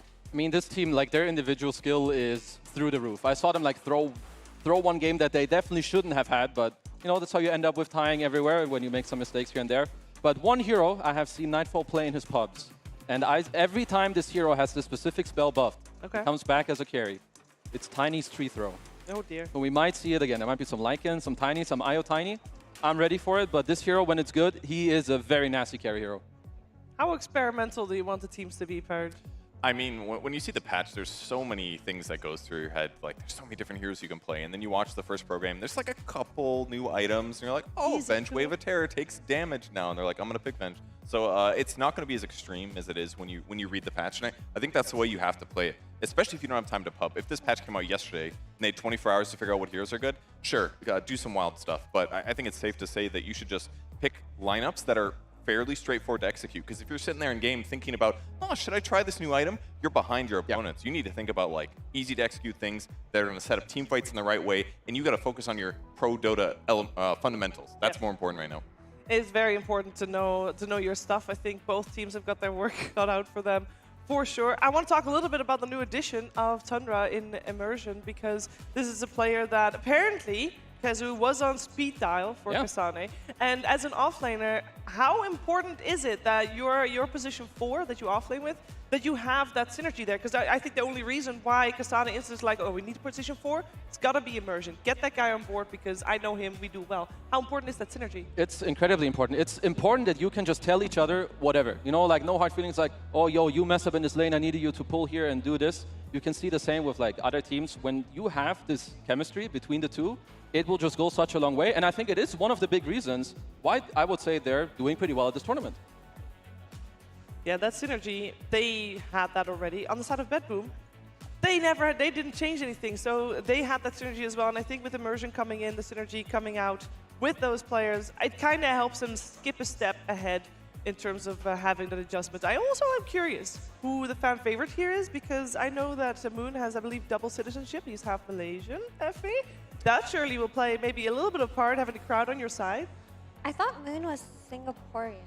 Not according to Liquipedia. I talked to him at breakfast the other day, and he's like, dude, this food, this is what I grew up eating all the time. Really? That's Okay. another data There you point. go. He was I had like no idea. really excited. I saw it in his eyes and everything. He's like, oh my gosh. I mean, Malaysian food has got to excite you. Yeah. I think really it good. excites everyone. I think it excites the players to the point where maybe they get slightly distracted, but we are not going to get distracted. I want to talk about these players. I want to talk about matchups a little bit, because we've seen a lot of focus on the mid matchup, and when talking about Bryle, GPK, they have a lot of experience going up against each other, because Effie, you were there for it with the Dasha 1v1. They actually met in the first round. I think GPK was quite dominant in that one. I mean, it's GPK. When you talk about technical mid laners, he is one of the few names that comes to mind, alongside Sumail and Quinn and players like that. But Bryle, as a player, has improved so immensely in the last year. And I think a lot of his impact in the past used to come from his rotations, but now it feels like his impact is coming from his ability to play unusual heroes mid and maybe bust out a cheese hero. Like, he's been playing some Necros, they've been flexing his Slardar to mid, and at some point he did bust out the Wind Ranger when they wanted to flex it, and they stuck it on the mid roll at some point. So I feel like Bryle's versatility is really what's elevated him as a player recently. I also, just to chime in real quick, I remember that every time Bryle played, like Quinn would always have his number back when they always played against each other. I feel like his growth has, he has improved so much, not only with the gameplay, as Effie is saying, with the versatility, but also team fight decision making. I think his biggest downfall in the past was eventually he will throw his game. I think right now he is very clean. Very clean, and we are going to learn just a little bit more about Bryle himself. When we play NA-Quals, we were down like 2-0, and we eventually realized that they have like very specific heroes that they play very good at, and we kind of focus on that, and we kind of ban those, and it kind of just made the series way easier for us. NA region right now is has been dead, I think. Like if you compare it throughout the entire years, there was peak of NA winning TI at TI5. The ability to grow as the region is just not there compared to Europe because our player base is really small and there's just not a lot of like talents being developed in the scene. That's why it's like super really hard. Like the more players in the region, the more better it will be. It will be an exponential amount of growth having these players and having more options. Us partnering with Tundra was very last minute. It was like planned like just this week before we were flying in, and we were like, why not? Next year, I feel like it's gonna be way different for everyone else because I think after this tournament, people are gonna go on a break, and I feel like this might be our last tournament together as a team. So I think it's all up in the air, whatever is gonna happen next. But it'll be an interesting one for sure. Yeah, I don't know. Well, it's like it's up in the air, you know. Like you never know what could happen. Nobody knows what can happen. It's all up in the air, is what he's saying. And that means that performing here and doing very well here, Purge, I feel like it's more important than ever because that basically means that you're not just, you know, showing that your team can do it. No, it's about showing that you can do it. Because if everything's all up in the air, you got to be able to sell yourself. It's like, look at me, I'm the best. Yeah, it's very important to have good performances. But for a lot of these teams, maybe it sometimes seems like they're good teams, maybe not the best, but yeah, having confidence going forward with those tournament wins definitely impacts things like tournament invites with the DPC being gone. Like you need those good performances that allows you to dodge qualifiers, and that gives your team more time to focus on relaxing in between those matches. So all of these things have really big cascading effects. Also, another thing that I feel like they have done a lot better with is I feel like they're more free. I saw it first at the Bet Boom Dacha tournament, where I feel like they were just like more free. They were the way they played, the way they drafted. And now when a new patch comes out, I feel like you want to be free. You know, some guy has a good feeling about a hero, let's take it. We saw Visage do good, it looks good. I want to play it, let's go for it. And kind of like just start nice. Start nice. Maybe in game 1, Effie, of the best of 3. And then game 2, if it didn't work out, you go back to what worked. Yeah, I mean, I think freedom in Dota is quite important. I really like the point that Kezu brought up because the thing about TSM, formerly TSM, now Tundra, is that it felt like there were a lot of self-imposed restrictions that they put on themselves, or maybe they put themselves in a little bit of a box because they were struggling with certain facets of their gameplay. The main one just kind of being a clear vision in-game and that leadership. But it really feels like in the last 3 to 4 months, they've mended that very well, and they're all able to communicate. And because of that, they just become more free-flowing, they become more experimental with their picks, and their gameplay just opens up. Yeah, it's not just the players that are able to communicate, everybody's able to communicate online. That's right, we've been looking at the hashtag Rise Above Fate, and we figured we'd check in a little bit. Not a bad way to start it. That first game of the day, though, also, Kezu, that was a great way to start anyone's day. That was one of the best games we've seen at this entire tournament already. And now a new patch, you know, we're here with the crowd. I don't think you can ask for anything more. Unless, maybe in this series, maybe it can get even better. Who knows? I mean, it's gonna, because whenever a big patch hits, and this happens in pubs and pro games, everyone like doesn't completely know what's going on, so they become less focused and organized and be like, oh, well, everybody knows after I get this kill here, I go and take this tier 1 tower, and then we take Roche. Now that stuff's out the window. Things get chaotic, and there's just going to be more kills, more blood, and the games are just more fun to watch. We're going to have that the rest of the tournament. Yeah, let's see what else we've got coming from the Rise Above Fate hashtag. Not me expecting myself on the naughty on the naughty list while putting Dota this morning. Well, I think, is anybody expecting here to be on the naughty list? We already know Purge's not. I'm not expecting to be on the naughty list. I didn't check. You checked? I didn't check, but I think I'm okay. I should be okay too. I think you're fine. I think we're fine. I think we're fine. Yeah, see, we're a very well-behaved, nice panel coming up here. I hope for a lot of people here, they're not having a rude awakening and, you know, having a naughty lump of coal or something along those lines, but you can get cool sets, like Pudge set, for example, if you play Pudge. Pudge not happy. It was fine. It was a free set. Woo! Woo, free set! Throw it in the pile. Hey! Well, you don't really play that much Pudge, right? So that makes it... Well, now you should. That's the thing. I just already like my Pudge items. I mean, I've been collecting cosmetics for like 11 years, 12 years. Like, I don't really need any more. Unless they're really nice, then I'll buy them. The question is, will we see a Pudge? And if we will we see it on the support? Because I know that Save, Effie, loves Pudge. He does love Pudge. You know who else loves Pudge on his team? Who? Pure. He does also love and Pudge. I remember during one of the TI games that Betboom played recently, they were fighting in booth on camera about who would play Pudge between Save and Pure, and we just got that moment, and it was wonderful. It ended up being Pure in the end, but he did deliver. At least, if I was a teammate, it would I feel like I will get good vibes when I see my two idiot teammates fight over who should play Pudge. So I feel that's a good start to my game. Yeah, it definitely has a little bit of an upbeat note to it, if that's how you're going into the game. We're going to find out what kind of note the players are on and in what kind of mood they're on, as we should be having them take the stage very, very soon. So stay tuned. Tundra and Betboom going up against each other next.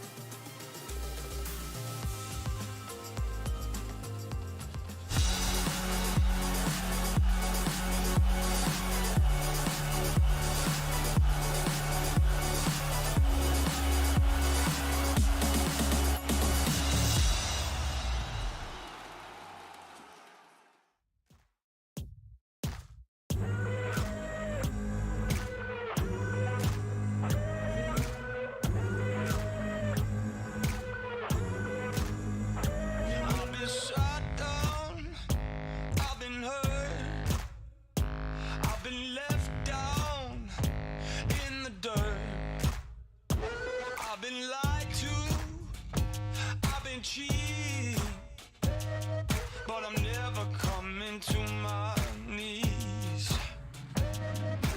Needed a way out, needed a way out, needed a way out, needed a way out. Oh no, no, no, no, never gonna break. Oh no,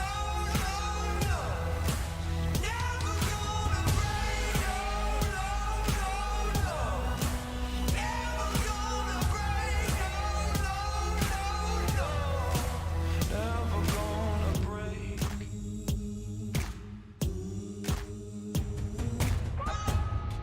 They tried to lock me in. They tried to lock me down. But I ain't never given up. I ain't never given up. I ain't never given up. I ain't never given up.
We are getting Betboom and Tundra ready to take the stage, but before they do, there's a little bit more time for us to talk a Dota 2, because these two teams going head-to-head against each other, Kezu, I want to kind of know what to expect from them.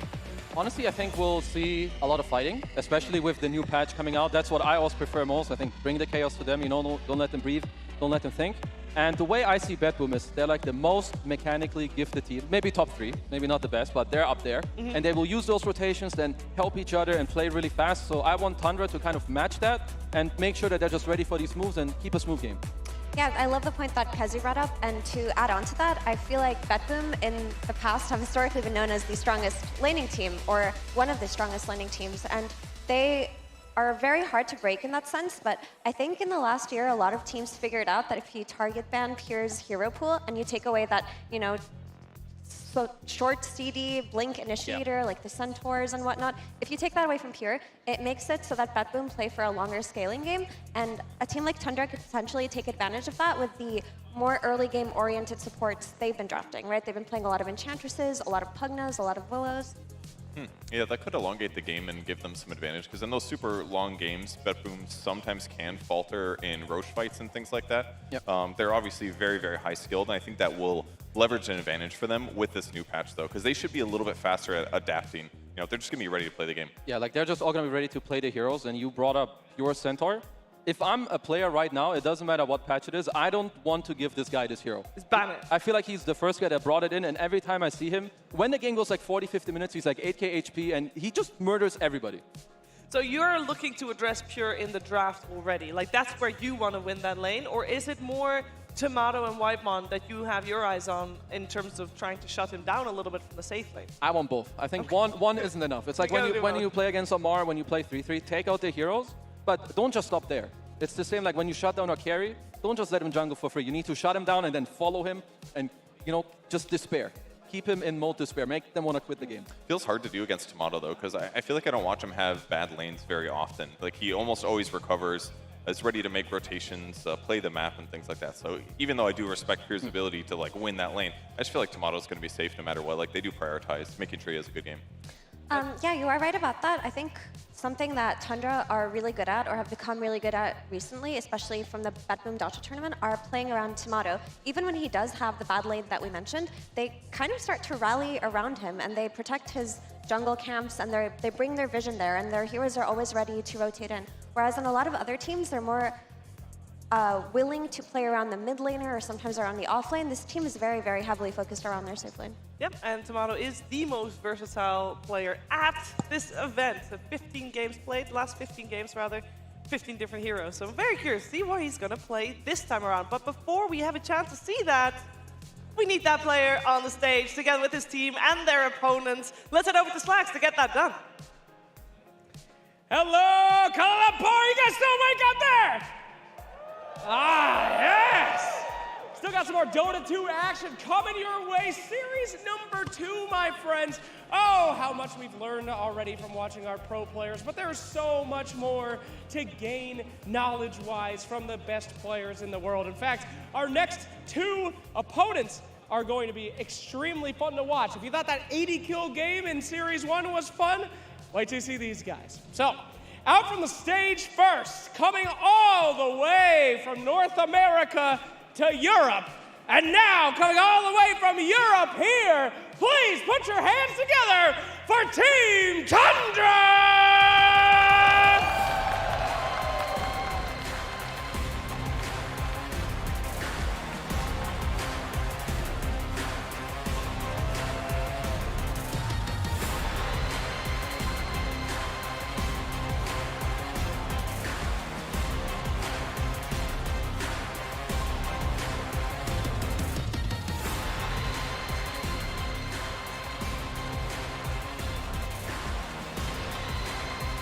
Fantastic. And their opponents, one of the most aggressive teams left in the entire tournament, one of the last hopes of CIS.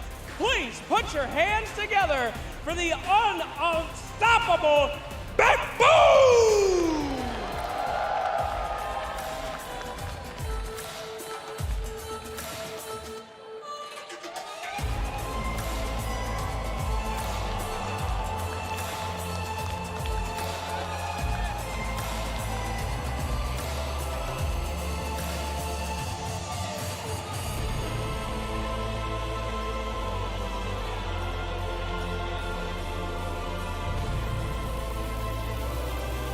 Looks like our teams are ready to go head-to-head for a bloodbath like you've never seen before.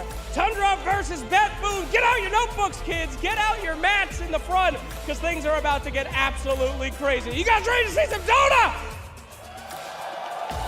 All right, fantastic. Let's get into this bad boy soon as we shoot it back to the panel. Can't wait to see this draft unfold before us as we watch the players take their seats so we can get this draft on the way. And it is time for us to talk Dota 2 because, you know, we can speculate a lot. Oh, what lessons did they learn from the first series? I don't know if that's the first place you go to in this scenario, Kezu. Are you just not going to ban the things that, you know, have been working for you? Or are you going to look like, oh, maybe we should ban Muerta, or maybe we should ban Lion? I don't know. I feel like that's the problem. I hope that they had, you know, a good team talk of, you know, what is good, what... It's more, I think, about, okay, what do we want to first pick? Let's ban accordingly. It's like, okay, what do we not want them to have if we respond like this? So I think it's less of like, oh, you know, this, that. It's more like, what will make us feel good? Let's just start with that. Yeah, and almost every single pro player that I saw at breakfast this morning was just like kind of slightly frowning, looking at their phones, reading the patch notes, like trying to figure stuff out. But that's the advantage of playing second today, is that you actually had time to practice things. You could play pubs on some of your ideas. If you did want to try some wild stuff, you could just test things out in lobby. That first series squads, they didn't really have that same opportunity. So there could be some weird theory-crafted stuff in this match. Yeah, and I feel like you just don't really have enough time to change your preparation, so you're going to go off of the information you have from group stages because the patch really is different, but heroes were only slightly tweaked, right? It doesn't really feel like any hero was put in the dumpster or anything like that, so you can still go off of that. And when teams play versus Vetboom, they just ban the same handful of heroes in the start, right? They ban the Dazzle, they ban the Trine Protector from Toronto Tokyo, they ban the Pugna. They have these heroes that I don't think they're going to change too much from. Yeah, we will see. I mean, maybe that Lion, though, that's the only one that I would be slightly worried about if I was a squad. I mean, it did very well in the first game. And I know it was banned out second, so we only got one game to go off of, but that's no data whatsoever. So the Lion would be one that I would be looking towards. But what we do know, what I know, is that okay, so we're talented in the green room. There's a lot of theory crafting going on, and then people go in the lobby, and what if you combine this with this? And that's when the crazy stuff come out. So yeah, I agree with Purge that the teams have had some time to potentially come up with some crazy stuff. And Purge, wouldn't you do it? If you were going to do it, wouldn't you do it in game one? Yeah, probably. Yes. I think you save it for like a later pick. I mean, the story of Tomato playing a different hero every game is that, you know, if he gets to delay his pick until later, it should be the best hero for that game. So if you do have something cooked up and you're picking late already, maybe you got a juicy item build cooked up. I think the items are really the big change, that you could switch things up. Some standard builds, they're gone now. You know, no one's going to buy Meteor Hammer early anymore because it's like a fast Kaya. It doesn't build up as easily. So there's some fundamental differences and some stuff to figure out, and maybe they had enough time to get some cool build ideas. Right, that's a great point. And on the topic of the Meteor Hammer, it felt like one of the main reasons why Tidehunter was such a viable offlaner in the last patch was because of that Meteor Hammer build-up and how he was able to pressure towers. But now I feel like that hero is just gonna disappear unless it's incredibly situational. Actually, I didn't even think about that at all. Like, Tide with his Shard and Blink later on is so good, but he kind of relies on this Meteor to like push forward the game, buy yourself a Ring of Health, and like kind of chill. So I think this hero, there's one other build you can do with like Phase Boots Vlads, but I've only seen 3-3 do that, so I think this hero, we will not see it at least today or tomorrow. Actually, on the topic of Vlads, Kazu, I want to ask you, because you're an offlaner, so you saw that the Helm of Overlord removed Vlads from its build-up. Yep. And so how impactful is that for an offlaner like Kasane, who plays these Lycans, plays these Beastmasters? I think it is quite impactful. The item is still very good. Maybe it's just the type of where, I think these auras are just so valuable. Maybe you just go Vlads on its own with an AC. Sometimes maybe you just go Dom and you hope that someone else can buy it for you. So it's definitely going to be something that he has to adapt to, because I think he is like the best summons player probably at this tournament, or like one of the top 3, because he just thrives on those heroes. And we do end up seeing the line picked initially by Tundra Esports, from a meme to a real Valve being like, all right, we'll encourage the meme, and now it's just first pick or ban for the rest of the tournament. I mean, it looked good. You know, I'll wait to be even more impressed. We'll see if they can replicate it here as Bethune get their hands on Magnus, who I think is just a good hero. I don't know if he got touched much. I think there's something with a skewer where it's kind of like rupture. The more you drag them, you've got some damage going on. Pure is very good on this hero. I'm sure Nightfall enjoys playing, you know, being empowered. So both teams, good picks. Yeah, Skewer now deals percentage-based damage depending on the distance, and I believe at max level it's 15%, so that should be a pretty interesting change to see. But outside of that, Magnus is relatively untouched, and in the group stage meta, people were experimenting with Magnus anyway. This crept into the first phase of bans versus a lot of teams, and it's been played as a flex to the mid lane and a flex to the off lane mostly. So I think that's still an incredibly viable strategy, especially when you pair it up with a melee safe laner like Spectre. So generally when we see Magnus, we like to talk about the combo breaks, right? We already did it in the group stage. There's heroes like Rubik that are already banned. There's other heroes that could come out, like maybe some Winter Wyvern, or you can do it from some core picks like Slark. You know, he can break free, then save his teammates with the shards. Is there any other combo break that Tundra should maybe be looking at? Because fighting straight up into some Magnus egg is not good. So I love the Abaddon response.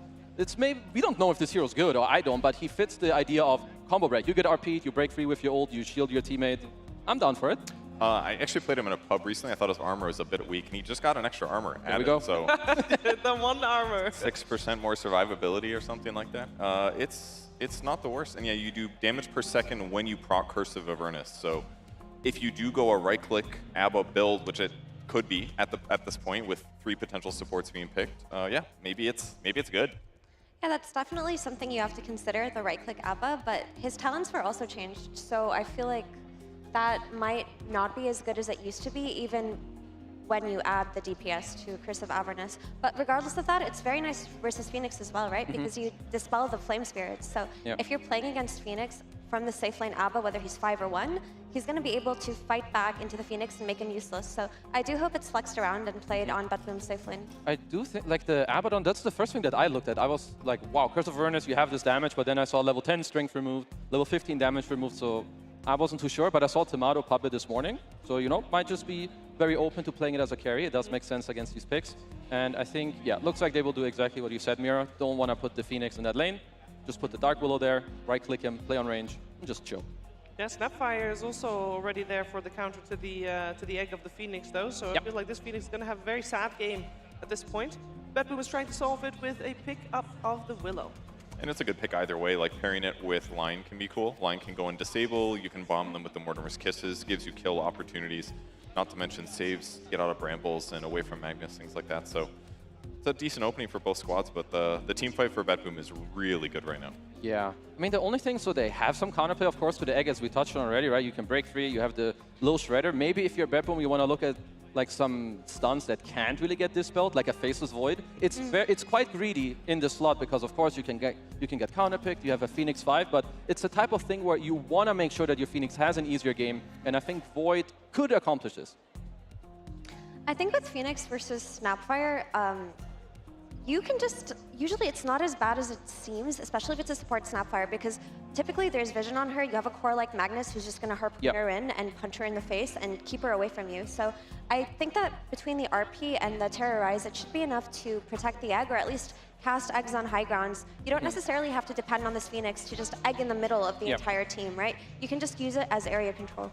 I do also think like one thing I saw the Chinese teams do, and I think they are best at playing Phoenix, is that in some games, they only put the spirits at level 2, they max out Sunray first, and they don't play so much on the egg. They're just, you know, everyone playing these tanky heroes, I just play behind you, I heal you. If they go on you, I just destroy them, because they all have 2k HP. So I think it's totally okay to not just, you know, overanalyze on the egg. It's a cool plan. And they pick a TB on the Betboom side. Very standard hero for their squad. They've been picking this for a very long time. With Empower, you're getting a bunch of damage. The Butterfly got changed. It's good hero to buy it on because you have so many agility base. You get that extra bonus attack speed from that. So we could see a TB doing some cool things. I think Demon Zeal works on Reflection, your first skill. So the illusions you make of enemy heroes could attack much faster. So some potential difference to the hero. It's also pretty good at killing these Tundra supports in fights. It just does way too much physical damage and overpowers them. But something I want to point out about this Terrorblade is one of the strengths of the hero is its ability to farm the jungle and push out lanes with the illusion, right? But Lion already naturally deals with that, and Snapfire is a very good wave clear support, especially when she gets her shard. So it doesn't feel like Tundra are in any position where they're going to get their map naga, so to speak, where this illusion hero is just farming everything and they can't make moves. That's not going to happen to Tundra. Yeah, the supports are really, really good good against TB. I think the main point about the TB that just came back to me is that I don't think you can play carry Abaddon into TB. It's like one of the worst matchups ever. You're not really going to click on him. If you stand his ground against him, it's not that you're going to touch him. It's going to turn around, stun you, Scotty you. So I do like that Tundra did swap it up. They go with the Lifestealer, who we've seen perform very well at this tournament. Really good against these supports. But I wouldn't say it's a free game, but it's a good Lifestealer pick. Yeah, I mean, the disable to worry about, you got Terrorize and RP, basically, which is, you can play around this for sure. And he's had good success on the hero. I could definitely see Tomato do solid with it. Maybe some weird itemization. I mean, there's so many items changed.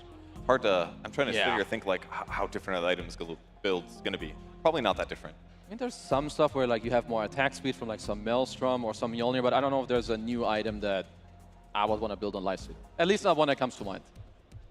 You're still happy with your typical Radiance Armlet Desos. That's not going to change too much, and the Rage is going to be incredibly valuable. We were talking about how this Phoenix egg is already threatened by the Snapfire. Now you have a Lifestealer with Rage. You're going to have to commit RP if he's ever on top of this egg, and that can be dispelled by the Abaddon. So I think this Lifestealer pick gives Tundra everything that they needed right now.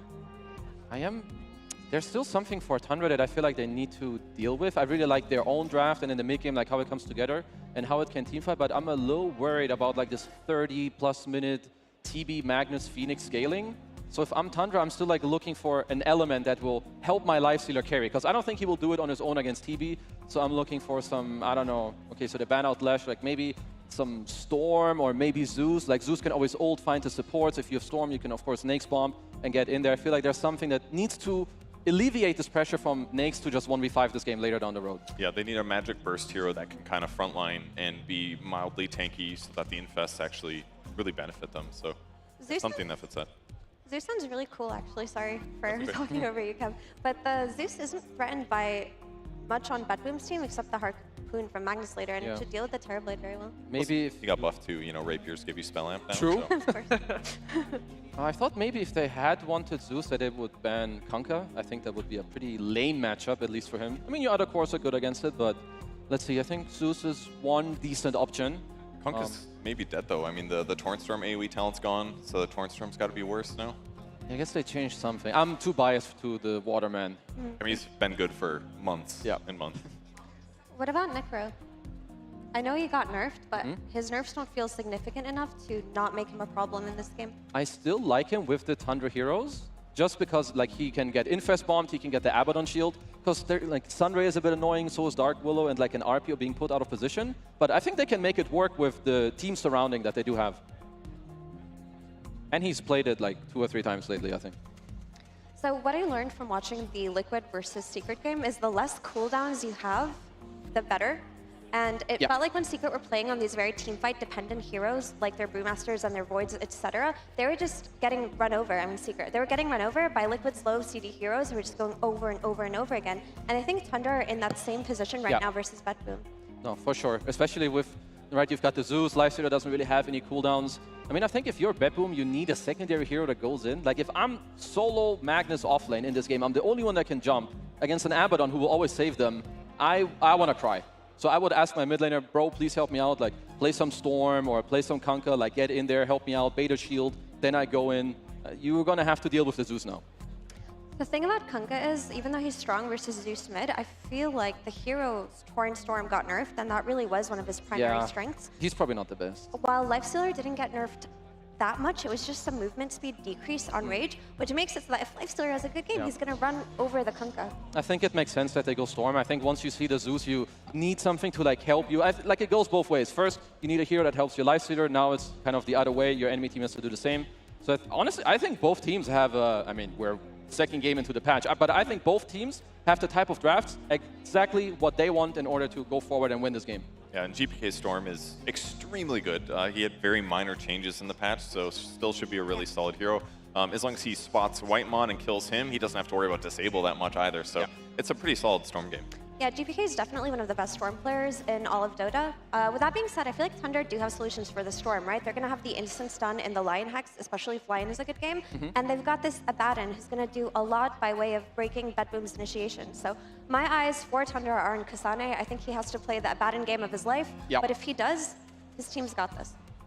I would slightly lead with Bad Boom, but if Kasane can pull out a sick performance, I think they got it. And another thing I want to look at is, I think with Zeus, you might want to go this Manta build, and then maybe you see this new phylactery crit thing coming out. So I want to see if Bryle can, you know, cook up something cool. Final words, Kev?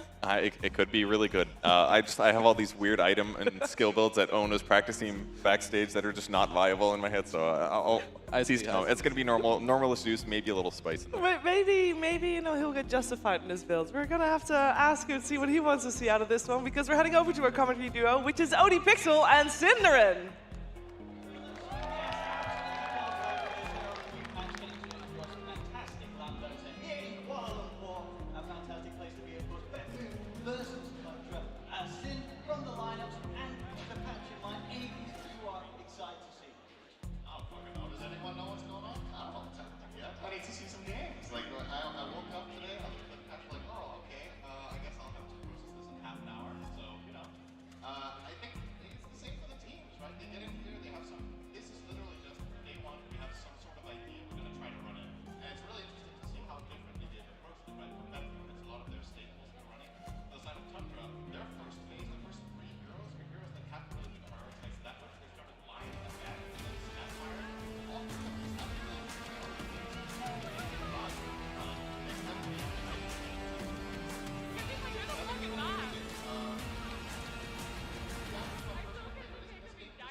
Looking good.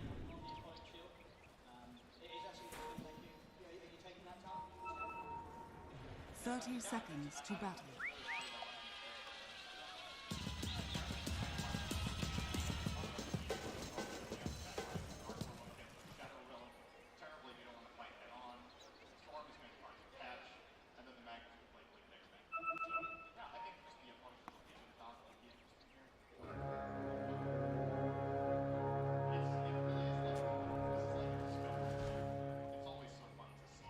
The battle begins.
He's just not your thing.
Radiant structures are fortified.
first buzz that we've actually had here this tournament. Yeah, I do really like the rotation though. The choice to bring both supports to the top earlier really paid off. They have a great understanding of what the game state is. Bryle is at 6, yes, Storm is.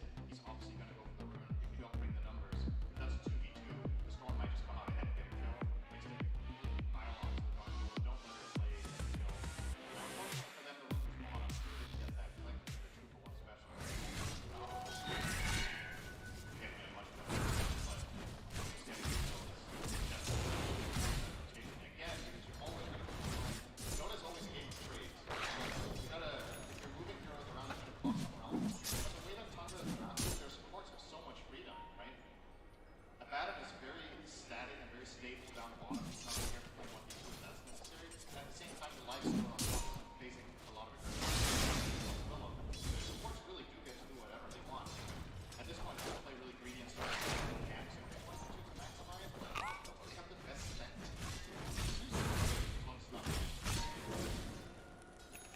It's definitely a consideration that you just maximize. It feels great to be more not down, you know. You see that second one, right?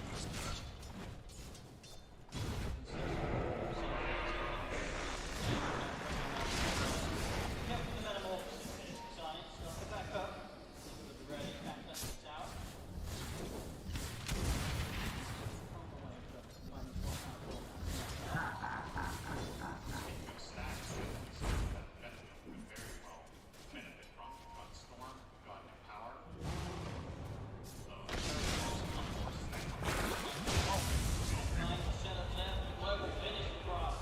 Radiant's middle tower is under attack. Another kill there across the board.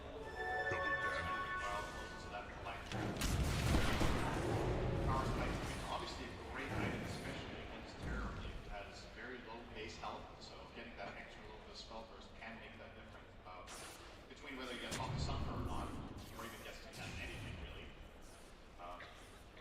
I like it here. I don't think we're going to see it upgraded. I know you really want to, but Radiant scans. Zeus probably not in the wheelhouse of the new item in Honda. Doesn't really seem like the hero that would benefit that much from the attack engine.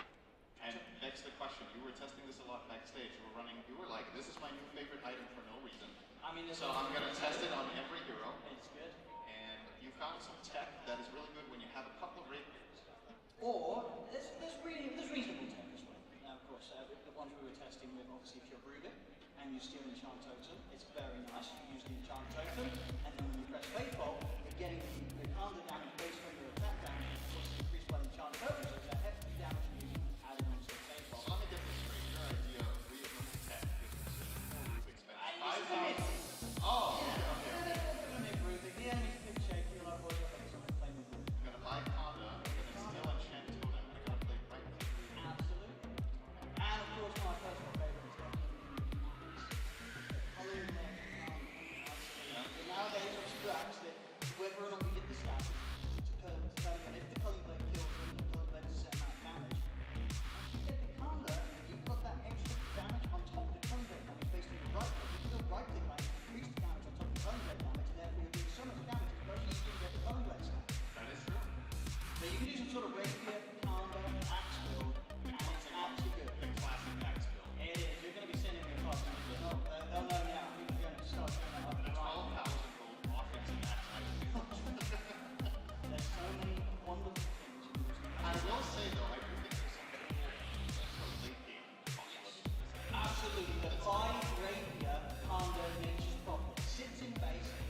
might get there at some point. It's a really special item. It makes you insanely strong against, or best not 15%. It makes you incredibly strong against the Storm, Phoenix, but the terrorists are having real space. Like, you guys have got them.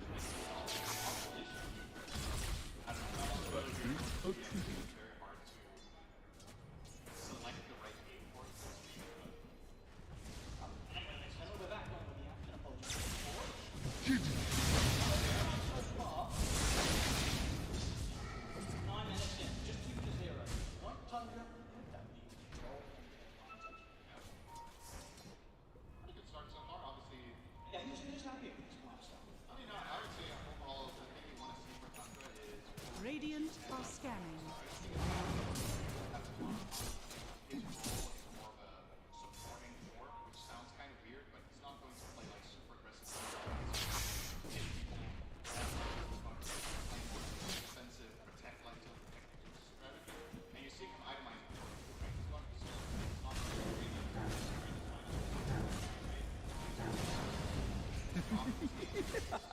protective. That's why Haste!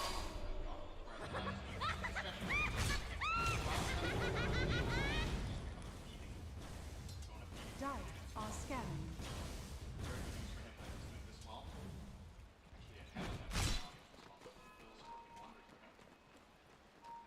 And supports are all okay, right? They're just getting levels. Nobody has any meaningful CS. There's not going to be any attacks. A couple coming out. Of course, certainly going to kick off once they've been assisted.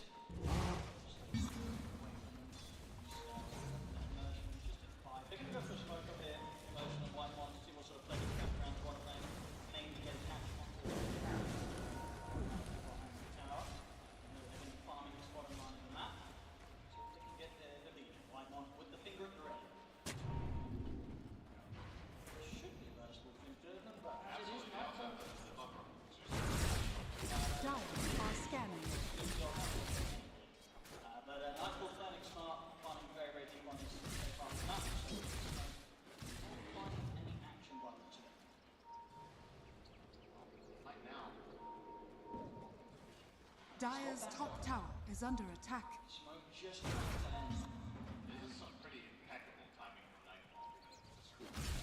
See with their way, it's a very good perfect reader and perhaps in the team itself as well. Touche! I'm over here! I am!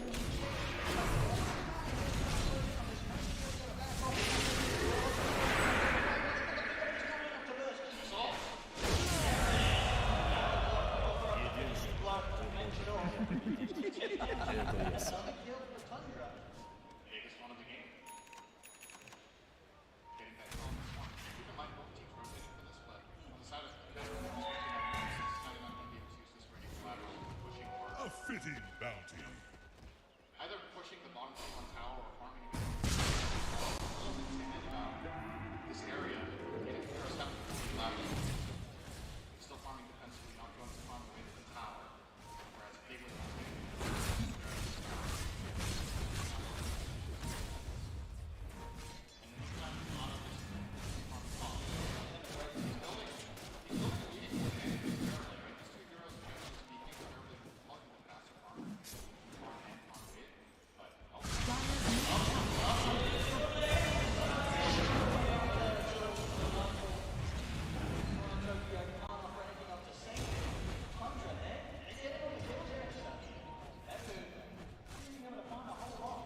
Radiant's bottom tower is under attack. Radiant structures are fortified.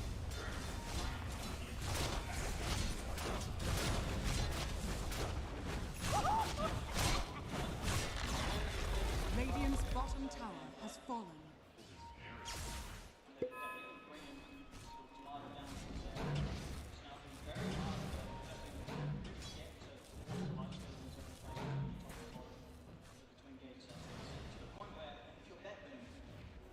Bounty which my matriarch will prize. Dire's middle tower is under attack. I think waiting for the case for is probably the right place. I think you can make a case for this bottom and being a bit nonsensical to begin with. You were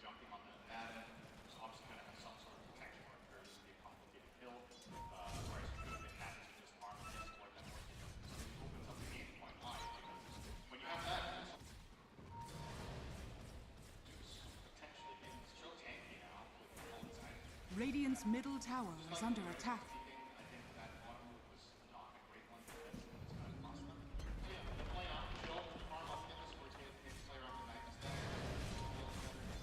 Radiant structures are fortified.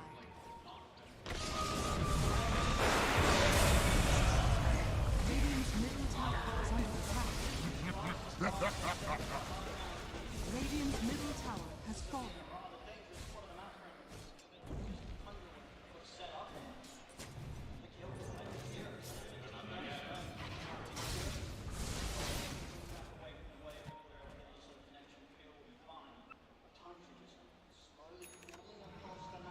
Dire are scanning.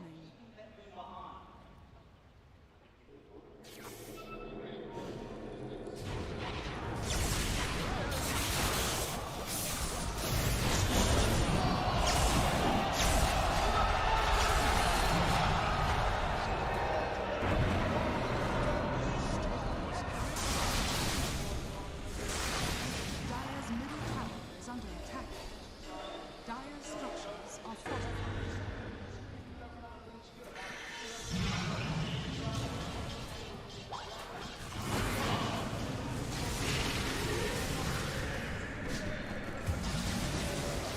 Dire's middle tower is under attack. Dire's middle tower has fallen. Goodness, what did you expect?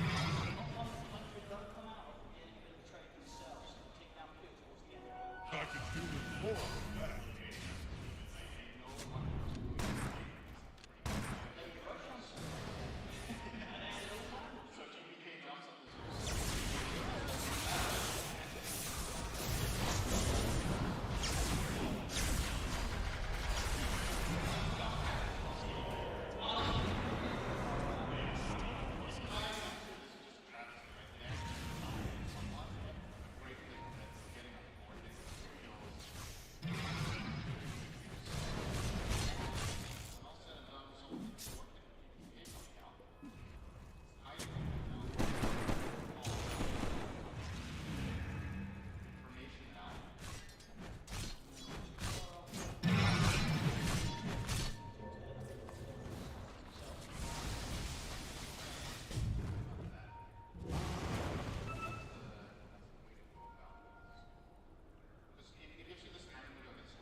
Even I like a good Radiant's bottle. bottom tower is under attack.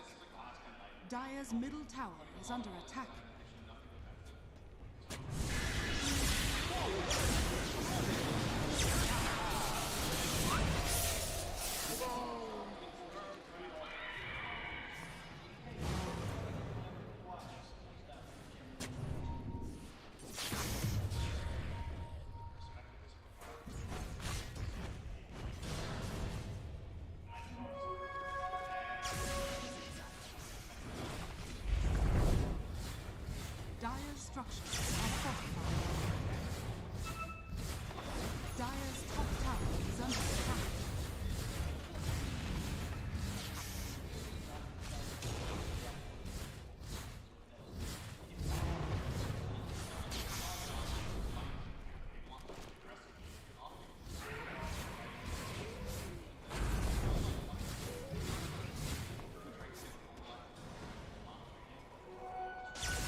are scanning.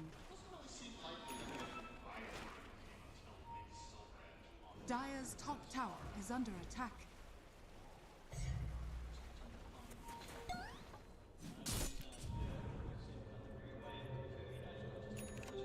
Invisibility!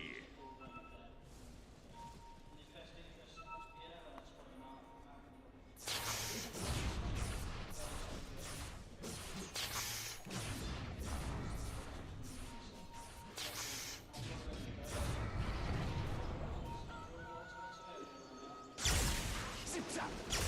Whoa, what'd I miss?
Radiant's top tower is under attack.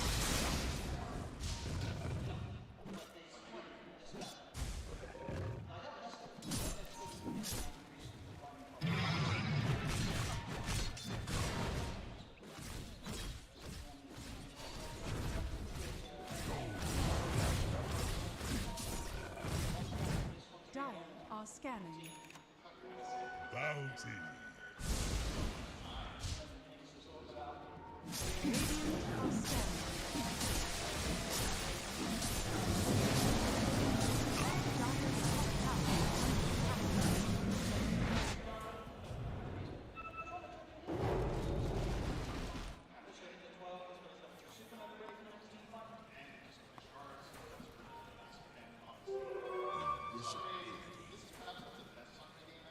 Radiant's middle tower is under attack.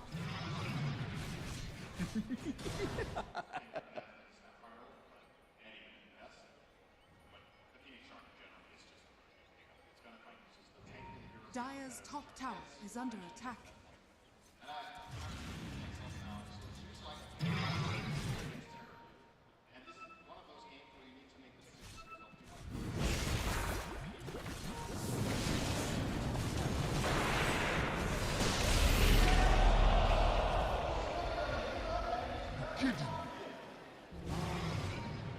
Goodness.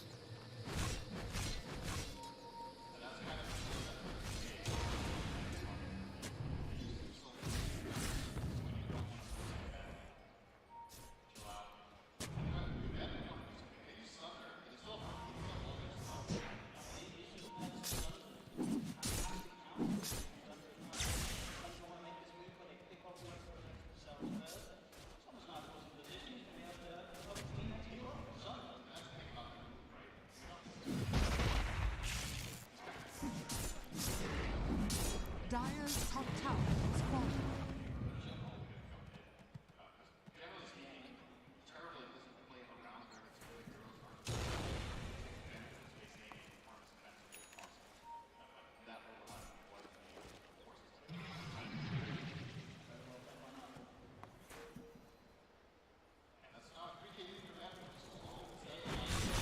Radiant are scanning.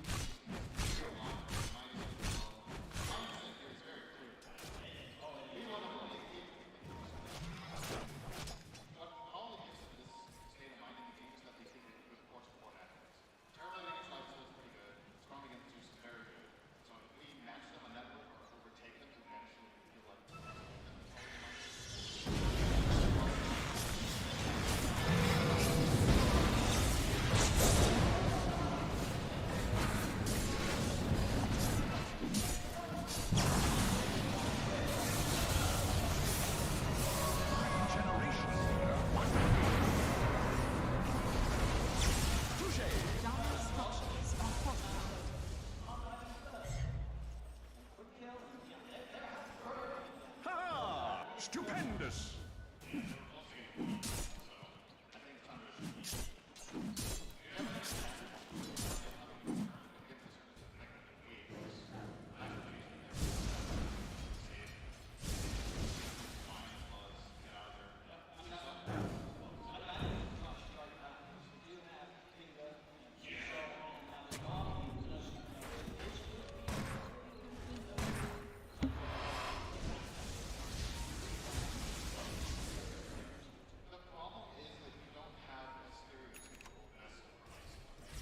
Dire are scanning.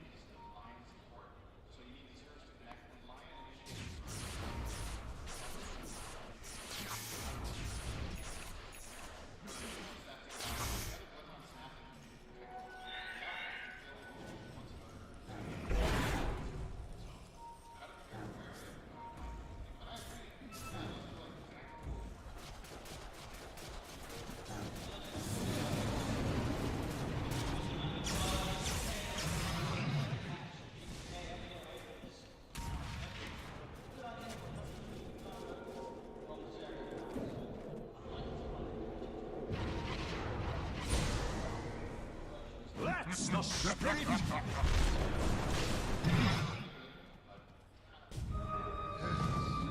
This will do just fine.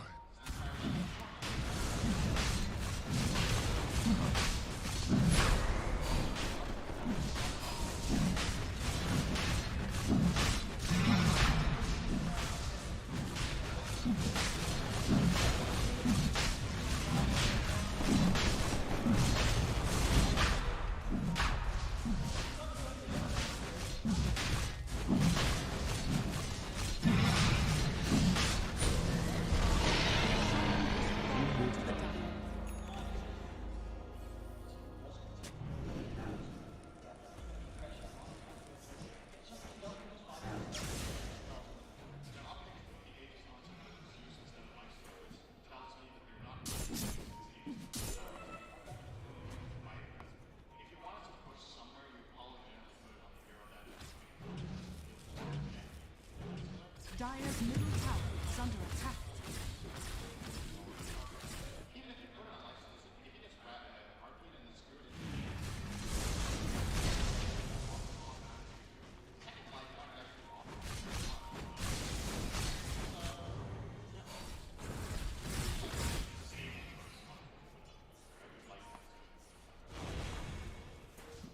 Radiant's bottom tower is under attack. Money changes.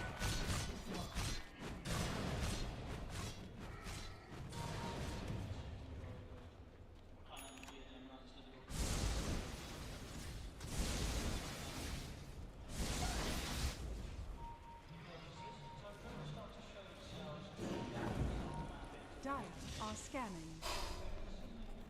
Dire's top tower is under attack. Radiant's middle tower is under attack.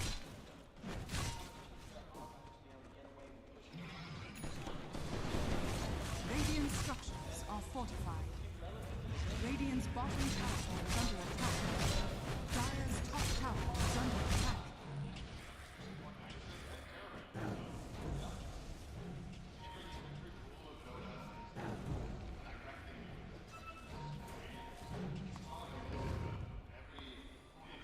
Radiant's bottom tower has fallen.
Radiant's top tower is under attack.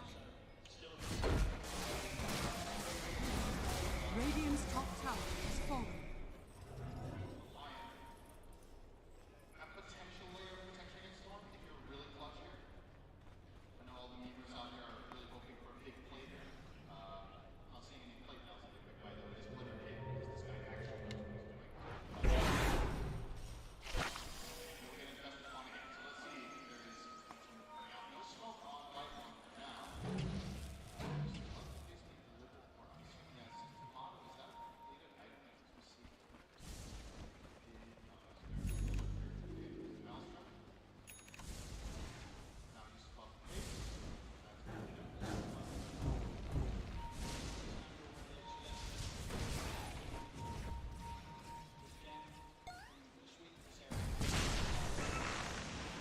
Radiant's middle tower is under attack.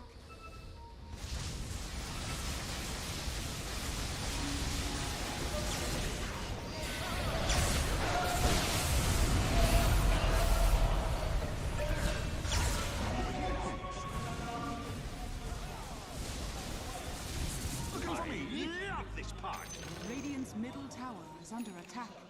That's the spirit.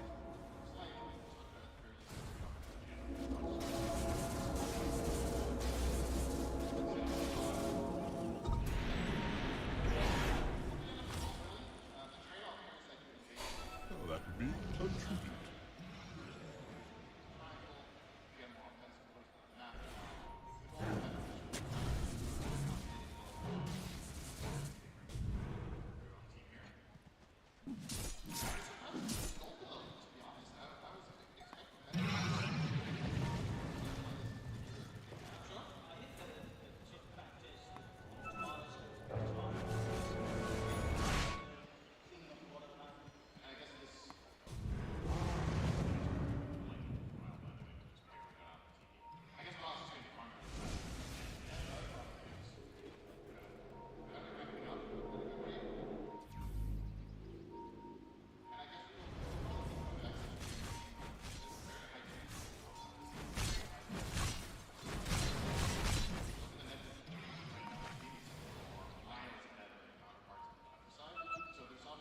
Dire are scanned.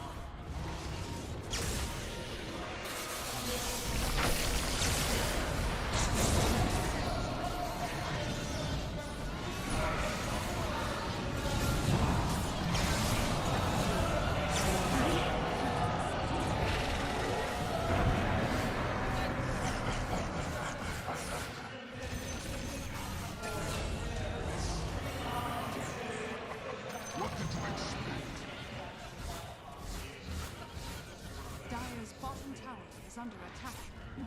Radiant's middle tower is under attack. Dire's bottom tower has fallen.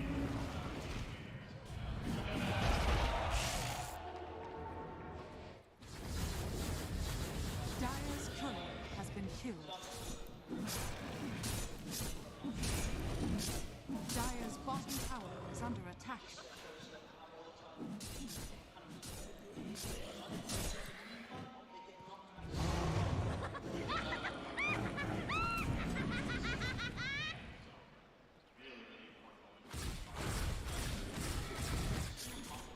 Dire's bottom tower is under attack.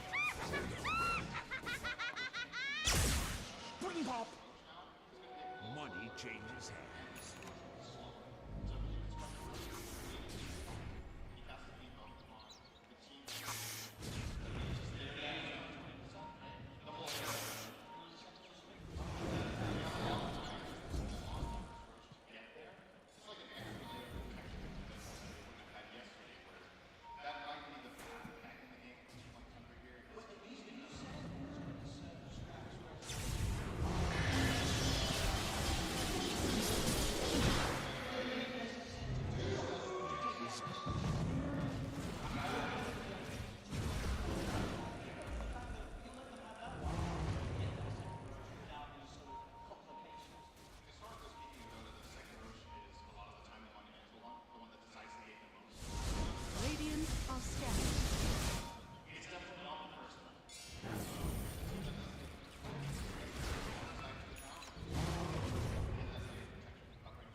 scanning.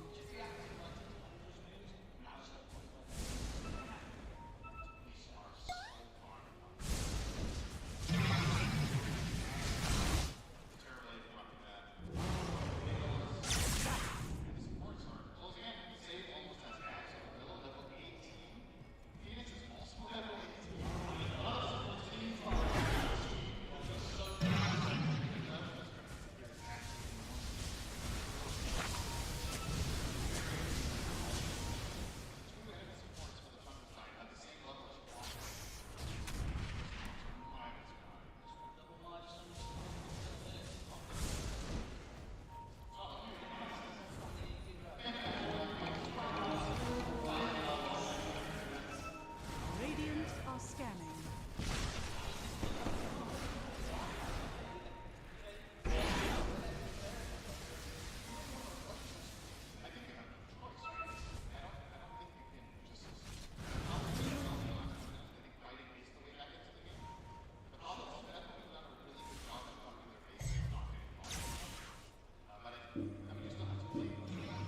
Dire's top tower is under attack.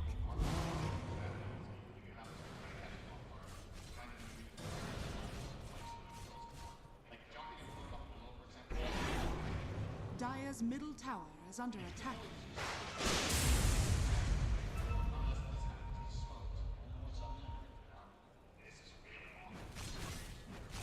Dire's middle tower is under attack.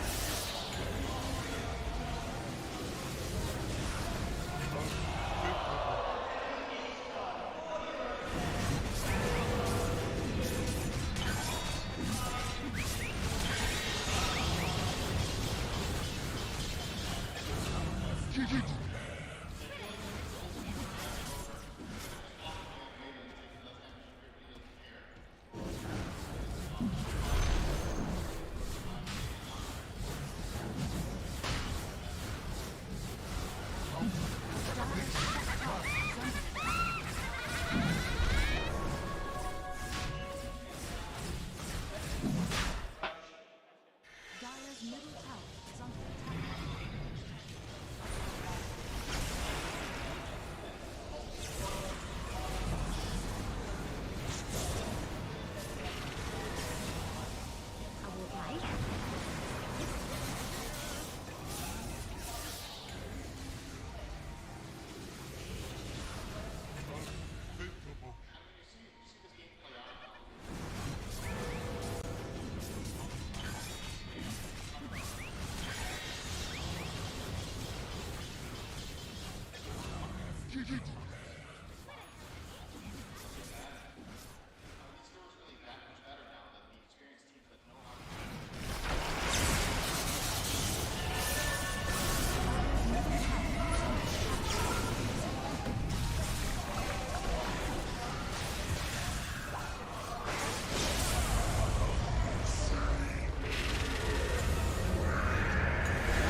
Dire's middle tower is under attack.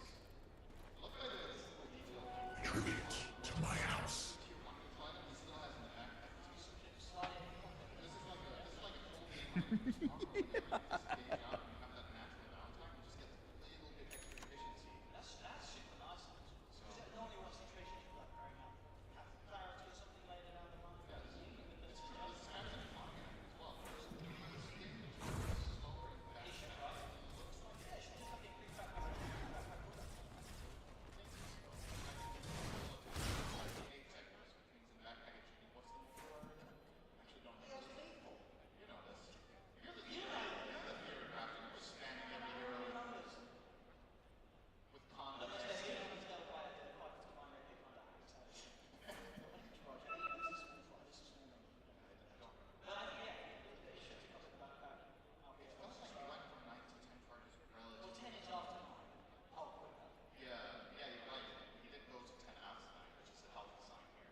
you would die to this?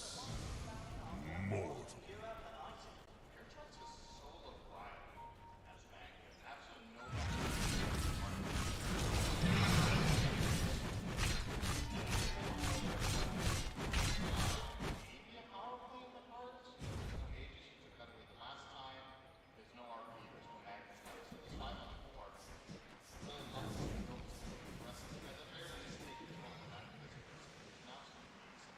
Dire are scanning.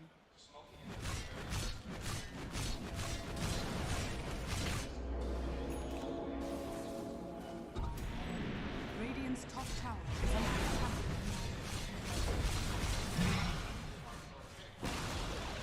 Radiant's middle tower has fallen. Radiant's top tower is under attack.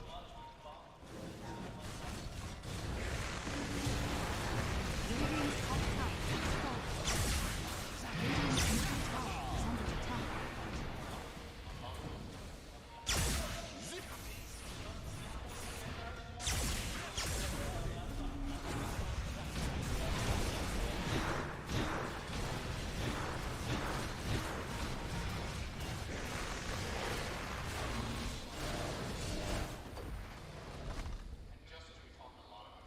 That's the spirit!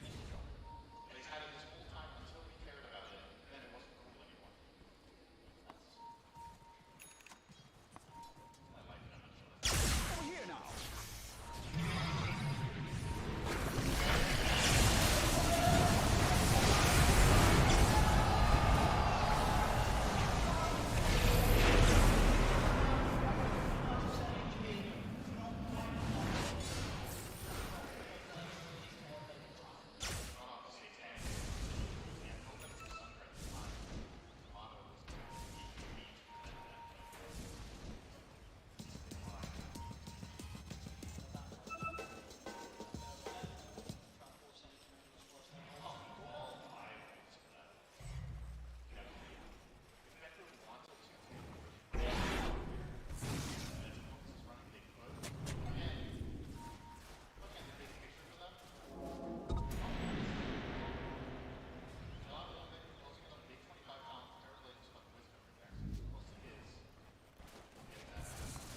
Dire's middle tower is under attack. I could do with more of that.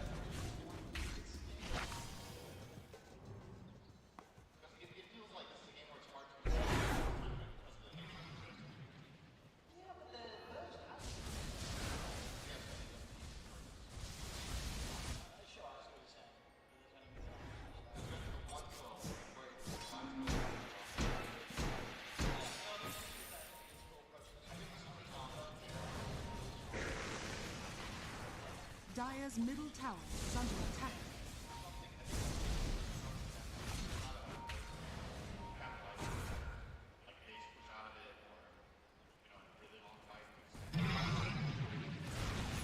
Dire's middle tower is under attack.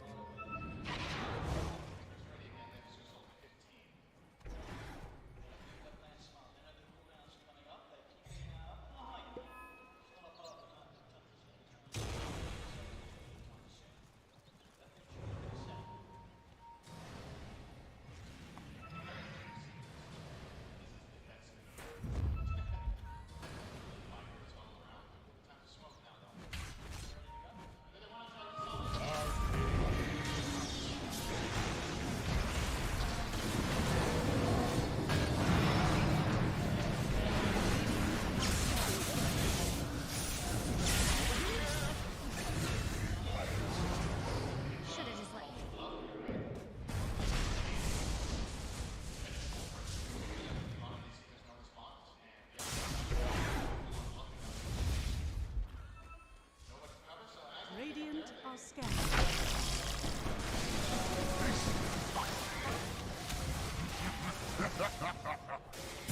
Dire's middle tower is under attack.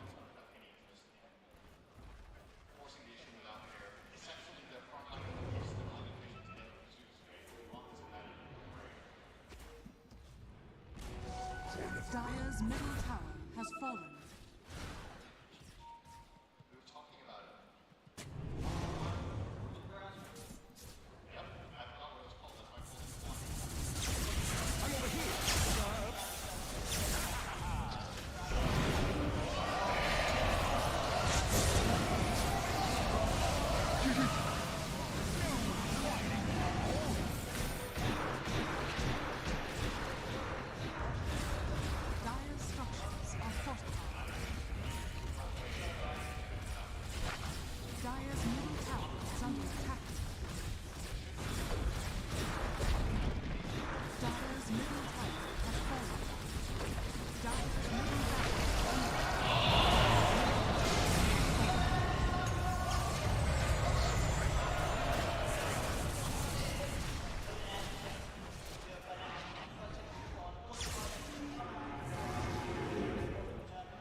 Radiant's top tower is under attack.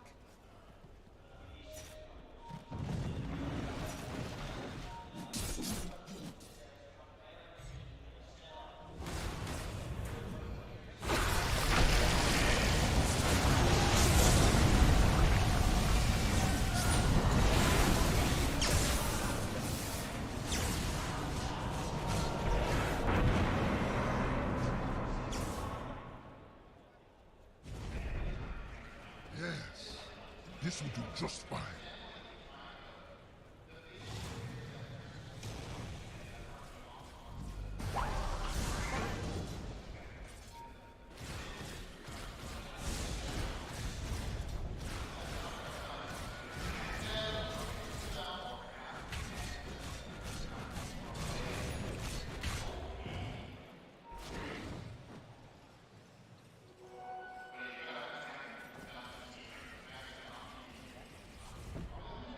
Regeneration.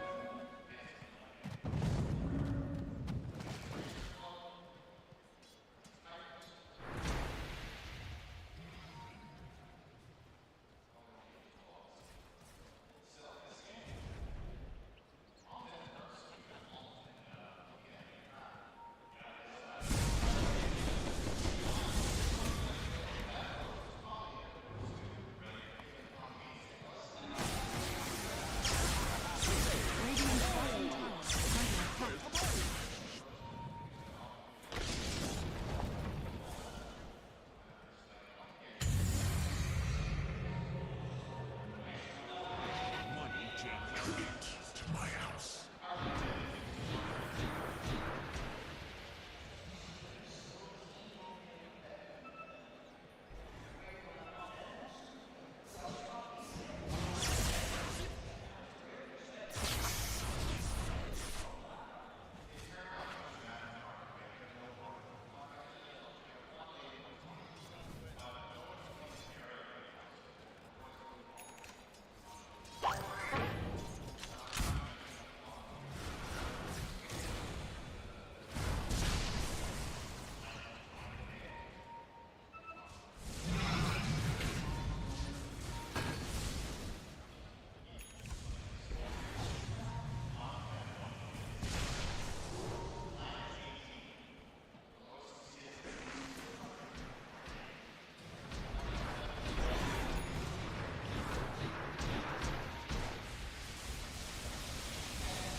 Radiant are scanning.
Dire structures are fortified.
This will be just fine. That makes absolutely no sense.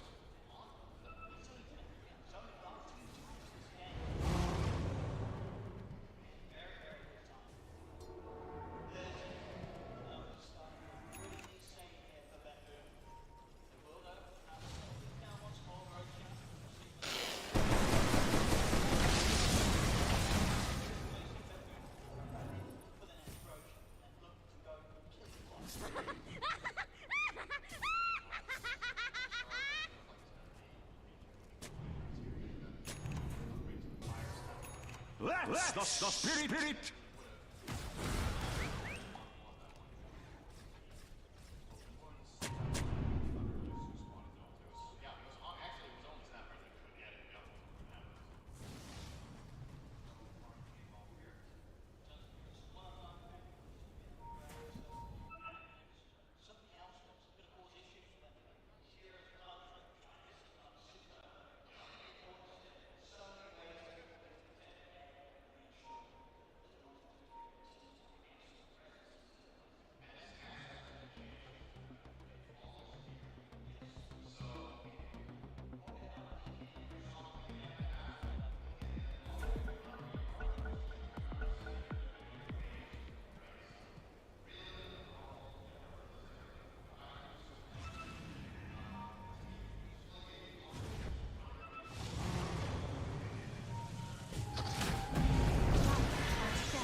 Thank you very much, ODPixel and Cinder, and indeed, we'll see what happens in game number 2, though, if we can have a third game to the series, if Thunder can strike back, or if Bedboom will close this one as a 2-0. But this game, I was promised something in particular. I was promised chaos, action, battle, back and forth, back and forth. Purge, I was lied to. Well, look, we would have liked to see more fighting, and when they did fight, it was really fun. It was very chaotic stuff. Storm hitting the back line, Magnus pulling people back. The hard thing is that the Tundra lineup was not good at starting fights. It was like a Lion position 5. That's the expectation for your guy to jump. Zeus is always going to play back line, basically. Ava isn't exactly like a big jumper, other than like you play really aggressive. So it was just really hard for Tundra to take fights. And on the Bedboom side, they just needed Magnus to screw people back. They had way more options and tools to take those fights. That's why they just fought better. I feel like when Tundra were strong, or when I thought they were stronger, I feel like they kind of chilled a little bit when it came to the mid game. They did bring it back later, and like Pure made some skewer where he went too deep in the base and gave them an Aegis, and then the game became a little more competitive. But I would have liked Tundra to kind of step it up a little bit. You know, it's not, I was expecting chaos. It's not my fault it didn't come out this time. Yeah, I thought Bedboom played their signature style here, where they just wait for Nightfall to scale into the late game. They have some initiating hero on Pure, and then of course they have the El Clasico and the GPK Storm. Yep. And yeah, they did everything very well. But I have to point out, I think Tundra did not play their draft the way that they should have. Honestly, there was at some point in the game, their lifestealer was top of the net worth. They have an Abaddon who successfully won Kick Terrorblade out of the lane, but then they just don't play together. They sit back and they farm, and you're trying to outfarm double Midases on the enemy team, a Magnus in power, and a Terrorblade. And I don't exactly know whose call that was, but when you're when you're drafting this Abaddon in this new patch, in this phase, and you play it as a core, you have to be able to play around it. But this Abaddon was alone so many times on these lanes, just getting jumped on by Bedboom, and there was nobody around him. The way you play around core Abaddon is you play behind this hero, you run down lanes, you run down towers, and that just wasn't happening for Tundra. So back to the drawing board, and maybe just go back to your old strategies before this patch, because I don't think they're quite there yet with their Abaddon. I fully agree, and one thing I would like to touch on, especially what they did in the early game. So they did bring it back later, but I think the one thing I lacked in this game is when we just think about the two drafts. If Tundra don't find a way to somehow initiate or do something, you're just waiting for Pure to fish you out, and you will lose by default. So what I need him to do is find a condition where you can start the fight in a way, sometimes you need to be creative. I think Kasane needed a blink, get in there. Everyone needs to go in, and Zeus needs to just dish out all the damage on the go. If you cannot find this condition after 40 minutes, I think there is zero chance for you to win. And that's why something like this, it's critical that you can figure it out in a game. I mean, it was cool to see how he itemized on Kasane, at least, these fast orb of corrosions. Now that it gives armor, it makes these run at you offlane heroes really dangerous. You're super survivable at an early stage of the game. But yeah, it didn't really transition to anything else other than him just taking 20,000 points of damage to die the one time. So it's cool, but if you're worried about the skewer back while you're hitting a tier 3 tower, it just never really feels like there's a good time unless you team wipe them. But Bedboom is so good, they didn't let that happen. The few initiations that were Whitemon disable jumping a hero, even the times that happened, they went at least even due to really nice plays between Nightfall Sunders or things like that. So just really hard for Tundra to find the right opening for them to feel safe to actually go high ground. So despite all this net worth, it didn't turn into anything. Still, for a little while, though, it looked like Tundra was the team to pressure Bedboom into their base, and it was Tundra that was, well, seemingly being the aggressor, Effie, but every time they then tried to make a move, Bedboom was like it was child's play. Like they could just, we'll stop that initiation and we'll buy ourselves another 10 minutes. Yeah, I mean, they kept initiating with the Zeus Hex. Was it? Who had it? Yeah, the Zeus Hex on the Terrorblade. And he kept getting low, but they were never quite able to kill him. And that's because when they started to make these aggro moves, they did it when everybody was really farmed on the enemy team. Terrorblade had a lot of items. The Phoenix was always there with the Supernova to save him, and his team was there to combo break or fight back.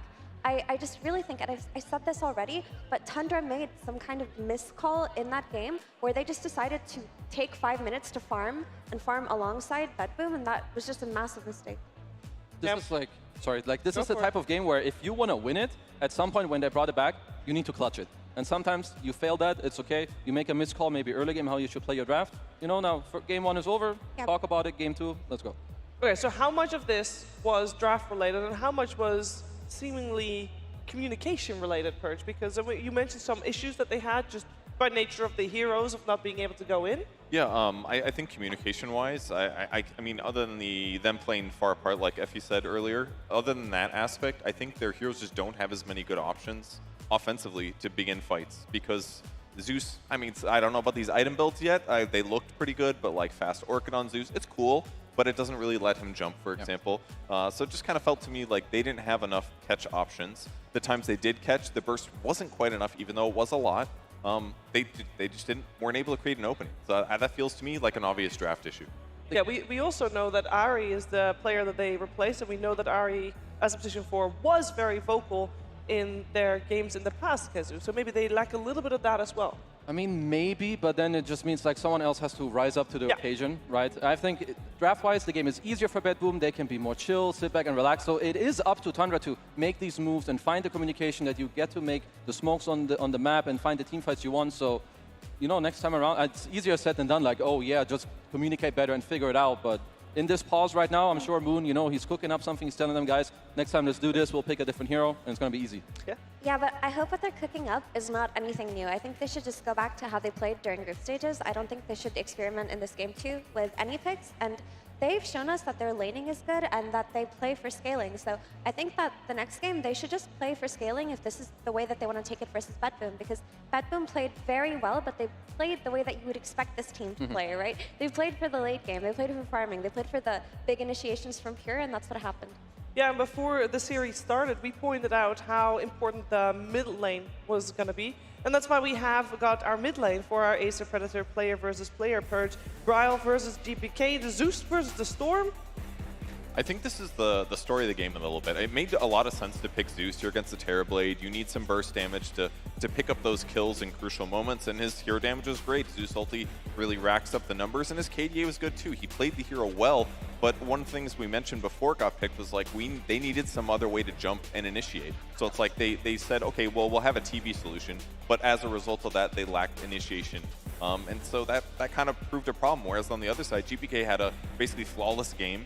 He played Storm immaculately with disables. He adapted to new items. He was not afraid to jump the enemy lineup to kill supports, things like that. His impact was so more visually obvious than what Zeus was doing.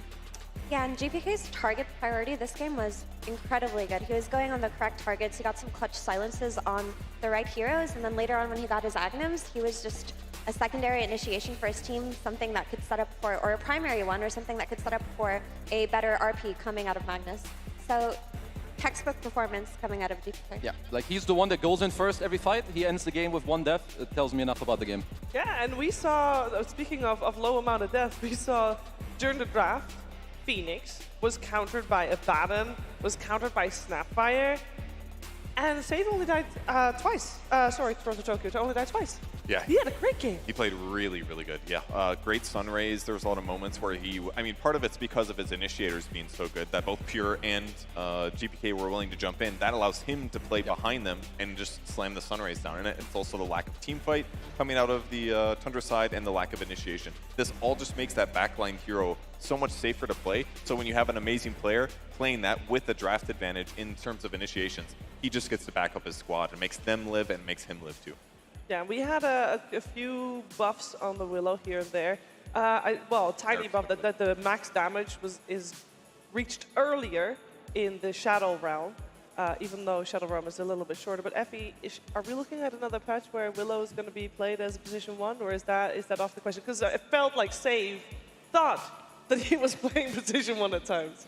I mean, if you're playing for the late game and you're playing to scale and you have a Willow on your team, it's just the natural progression of the hero to go Midas into Agnums into that Sniper Willow build. But that doesn't take away from the impact that he had in the early game. I thought he played the laning stage very well, and he did his job. Everyone on Bedboom did their job, really.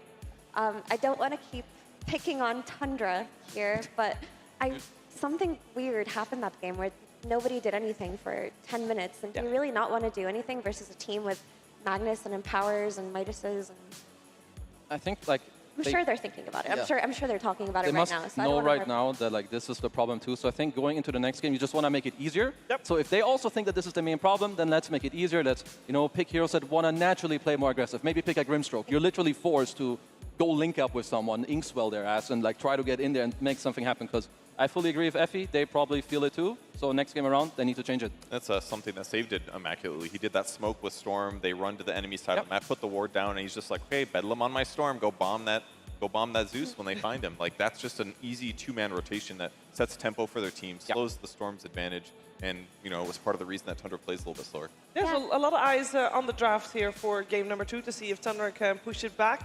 Or maybe Bedboom will have it all figured out in game number 2. We'll have to wait and find out. We're going to be back real soon with game number 2 of Bedboom versus Tundra.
So take me to the finish line, 'cause you're never gonna stop me trying. Yeah, what's real is never gonna die. So take me to the finish line. Take me to the finish line.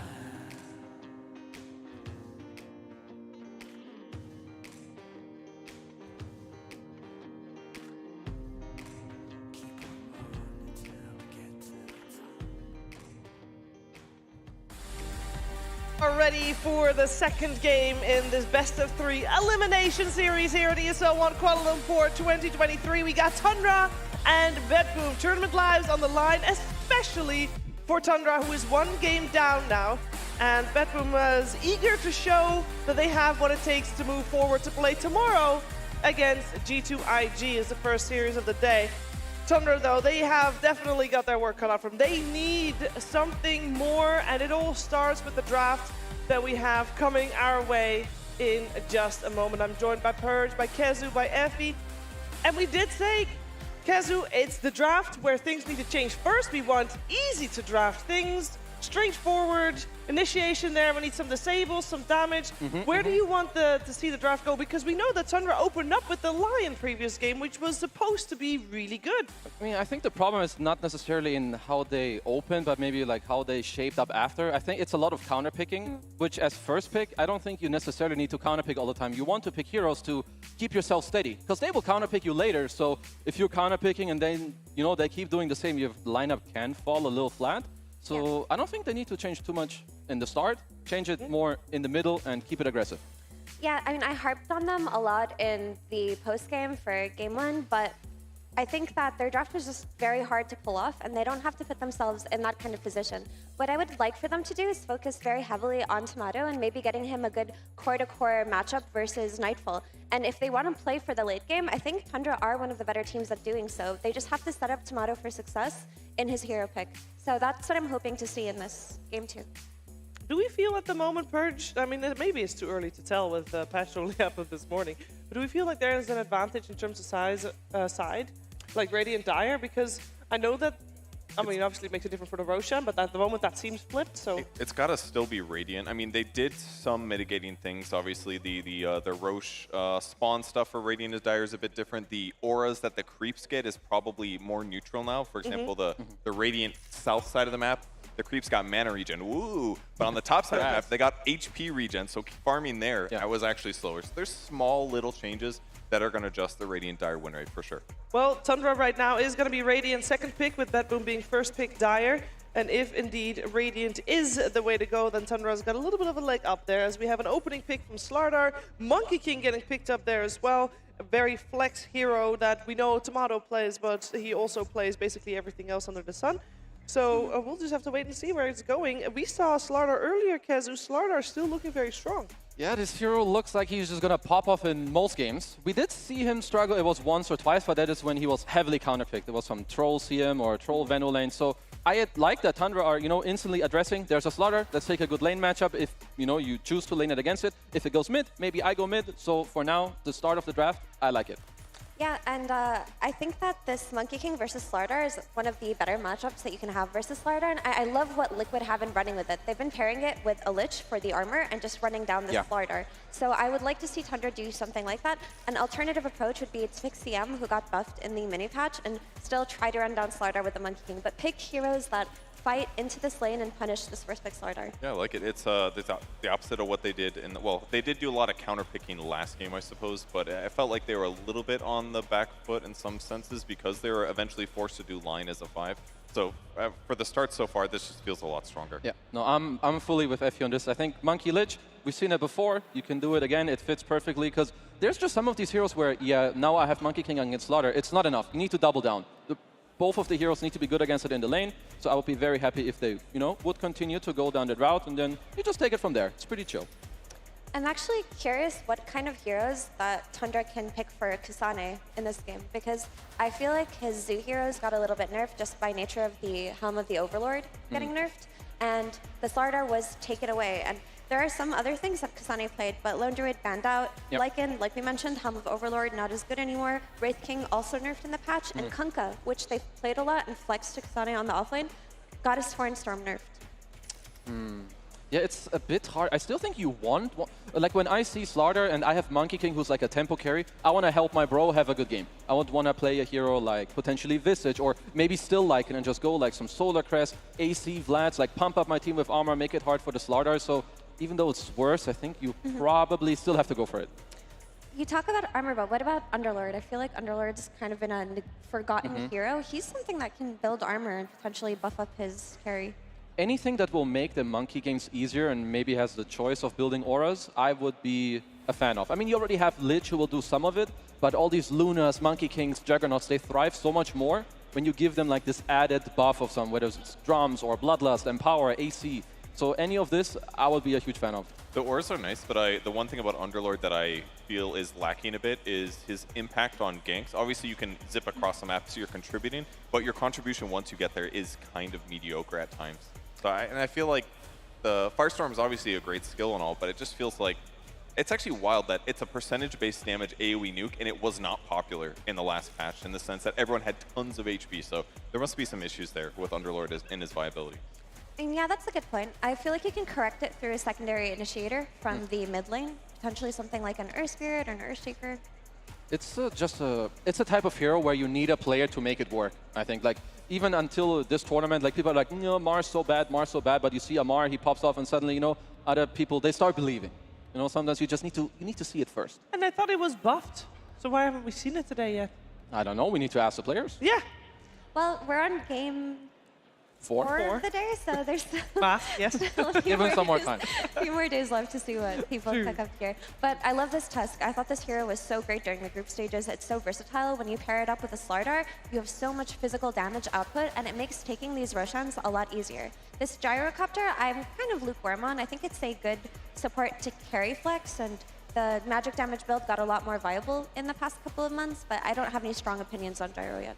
I'm excited to see his new ulti. I didn't test it out myself. I think you shoot 3 rockets in a row, if I'm not mistaken. Yeah. So might be better as a support, actually, than the previous call down. And there's the hero that we were wondering about earlier, the Tiny. Yeah, but I guess it will not be played as a carry, or at least I don't really see the idea of why. So they're going to go with the Tiny Razor, which, I mean, for now, they have a lot of flex, which is good for Tundra, right? The Razor can go any of the lanes. Monkey King can go most of the lanes, too. If Razor goes offlane, you can pair it with the Tiny. But I think to go back with the Gyro, I kind of like Gyro in this game. The magic damage is pretty nice against the Lich Shield and everything.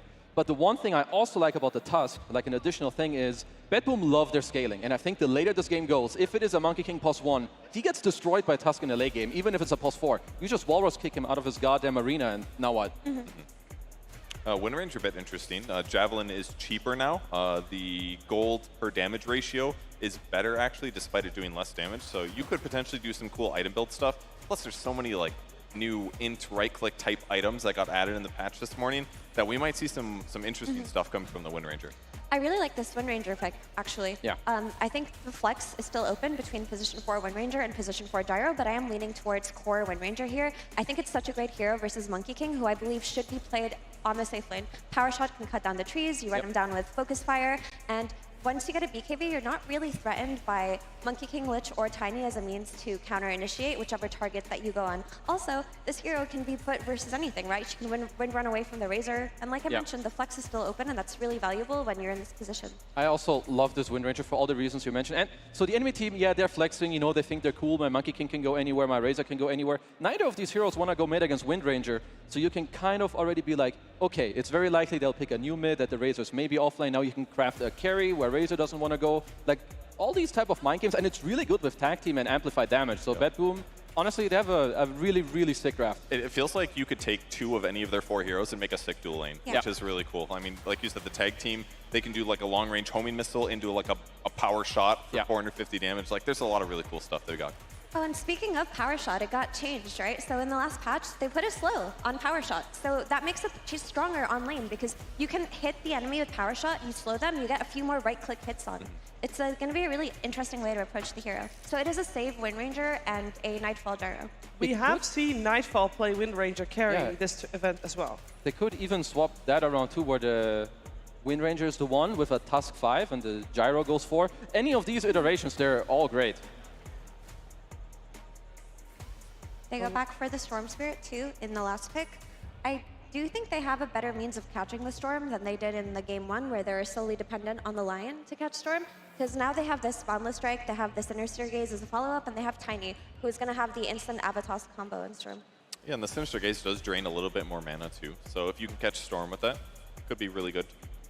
Do you guys... Are you solidified on Tiny being a support here, or do you think like the core is still possible? Because the tree grab did get buffed, I believe. I think it's probably a 4, because then the Monkey King should be your 1.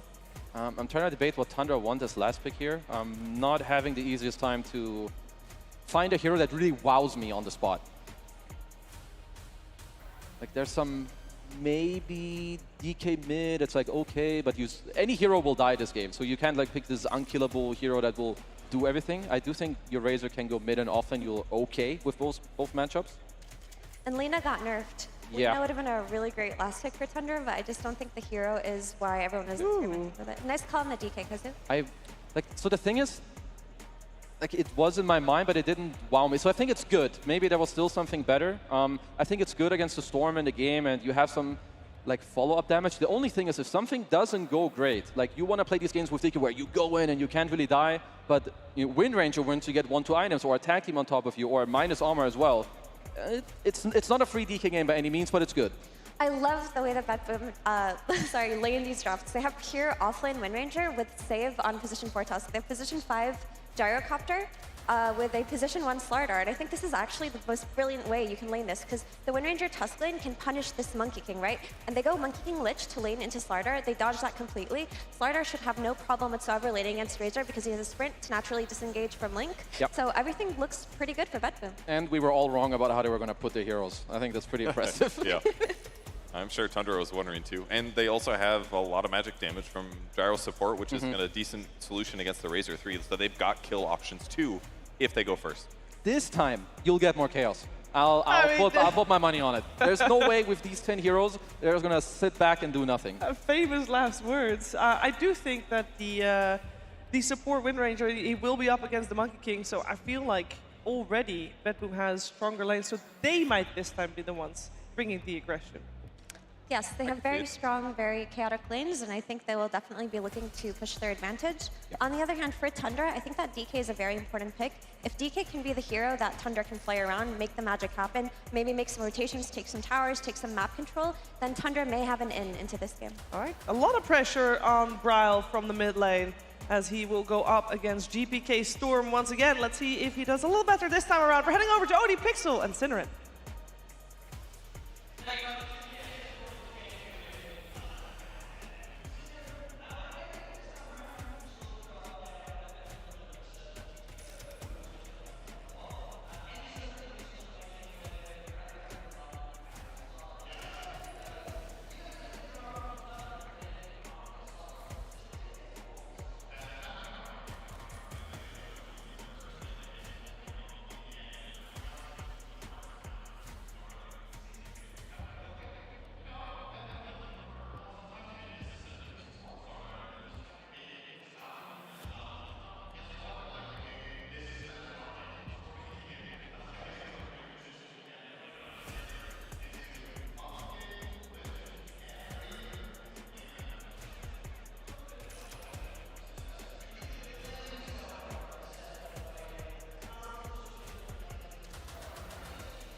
It's nothing new that Valve will pull a patch up in the middle of the tournament. I have lost tournaments because they have pulled patches in the middle of the tournament. Yeah, I guess it is unlucky. What you gonna do?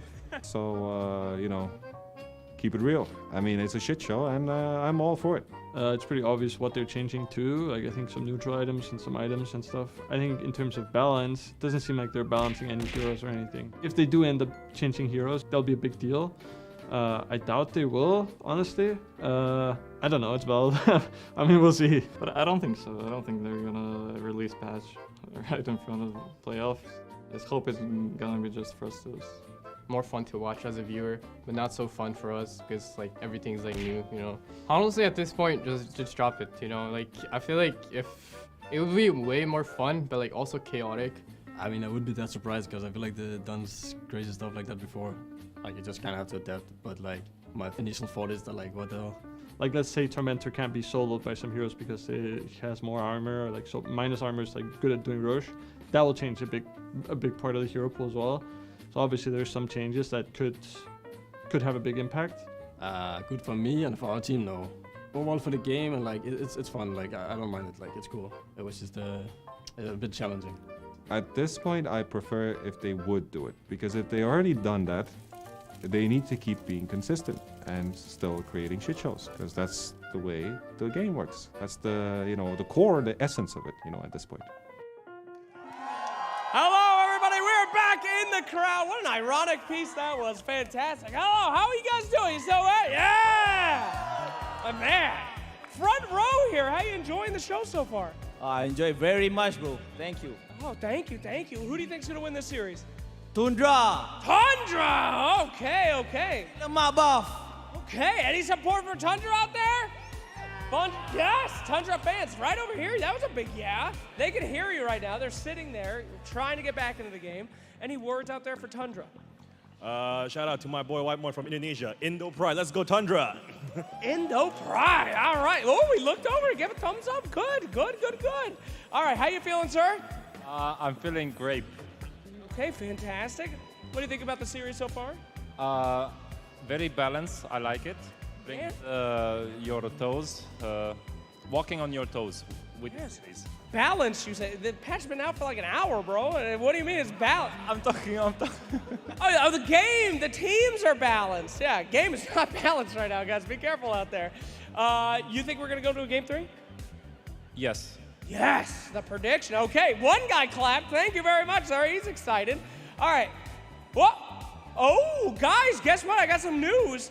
The game's ready. Let's get back to the caches, my friends. Let's get in there. Thank you. Woo.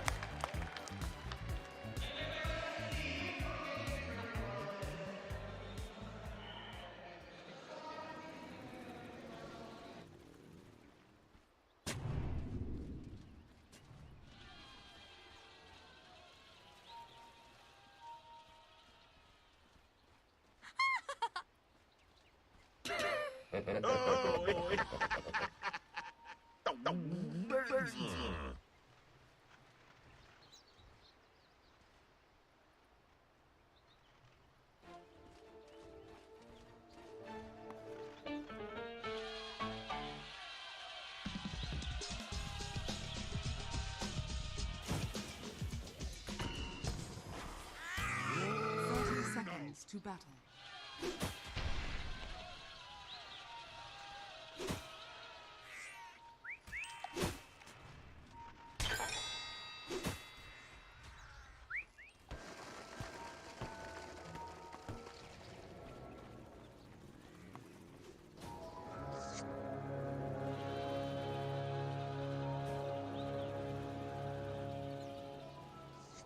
The battle begins.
You were out of your weight class. Unorthodox, but effective.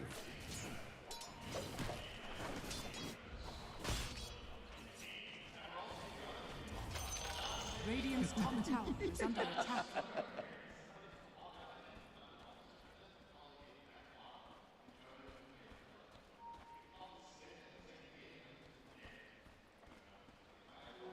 Got it.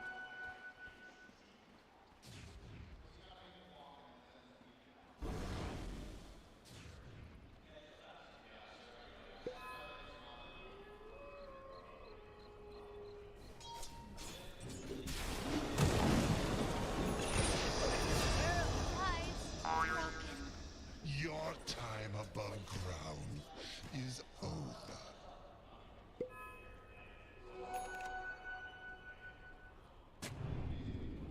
Radiant structures are fortified. Dire structures are fortified. No money.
Radiant are scanning.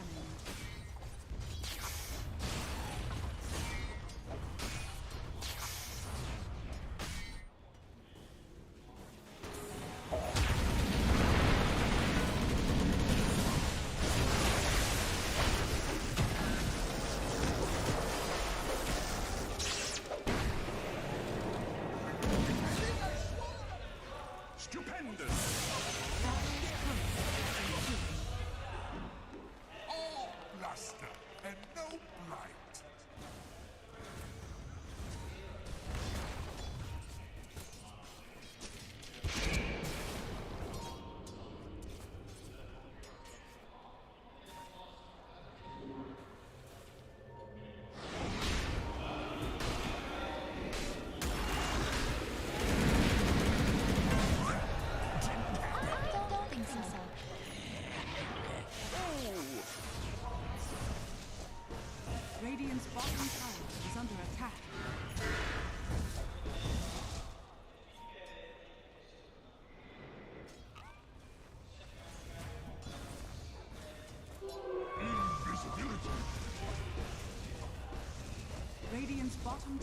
is under attack.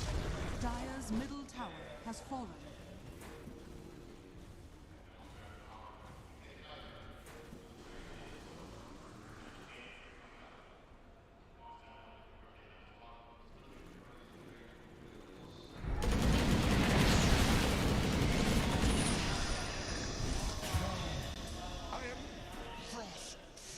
Even you should have come in from the cold once in a while.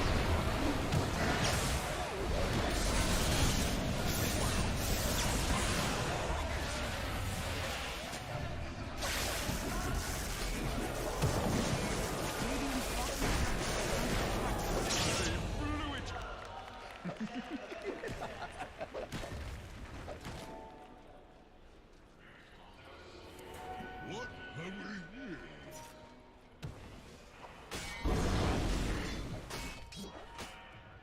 Radiant's top tower is under attack.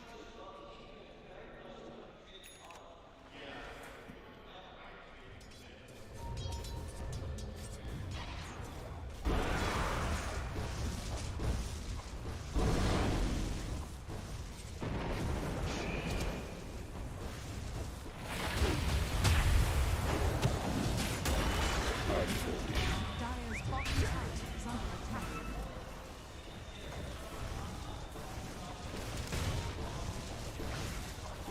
Radiant's top tower is under attack.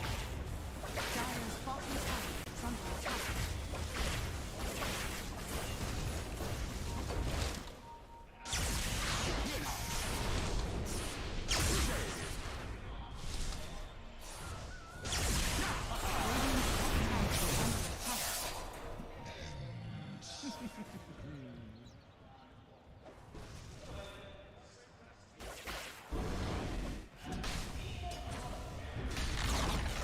Radiant's top tower has fallen.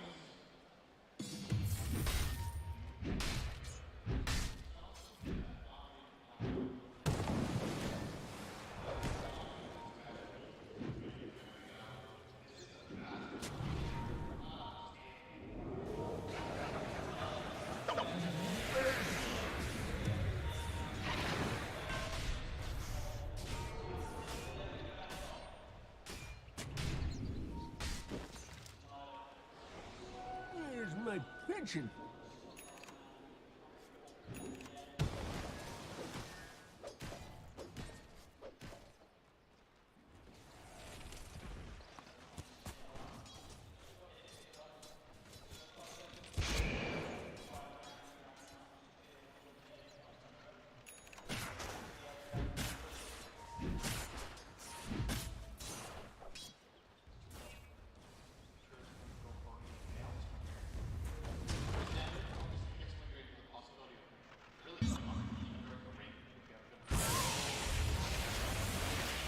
Dire are scanning.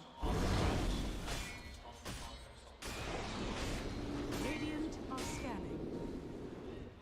Radiant's middle tower is under attack. Dire's top tower is under attack. Radiant's bottom tower is under attack. Dire are scanning.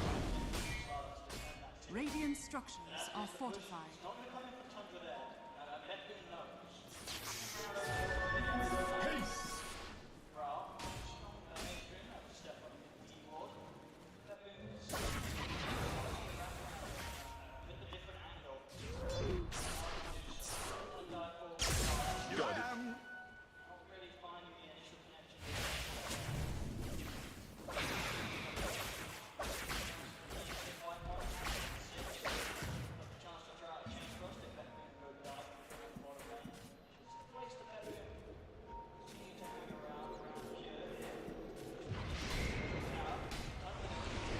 Radiant's bottom tower is under attack.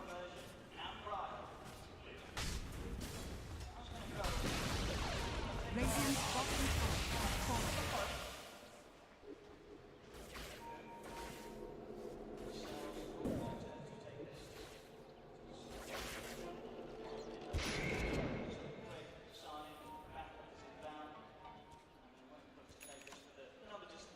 Radiant's middle tower is under attack. Find him on his own on this top lane.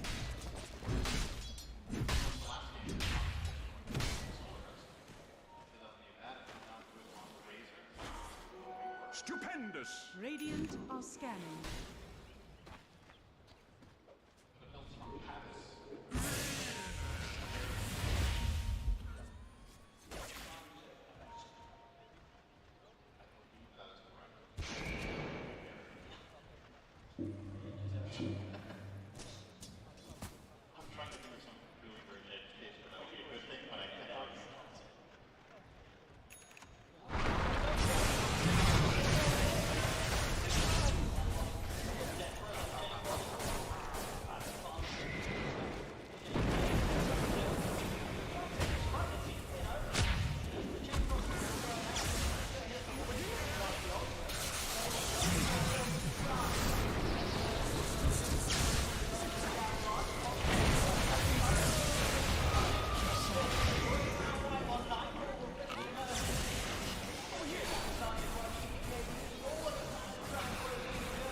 Radiant's bottom tower is under attack. Dire's top tower is under attack.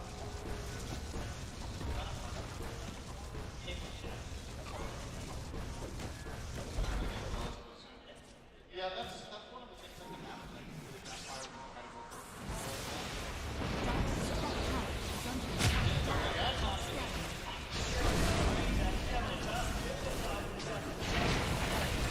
This time round, maybe overestimating how much they could do to Kasami. Even without the other two heroes showing up, it's crazy flight.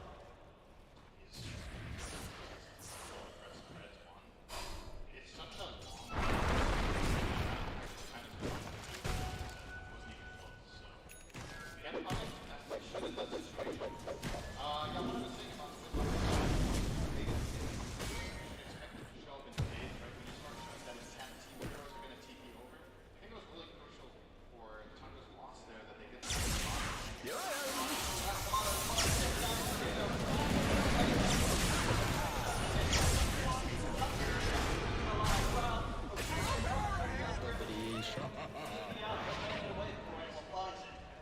Get the kill, they take out Tomato, they only lose Toronto Tokyo on the support Gyro 4. That's it. They have to take some credit for that.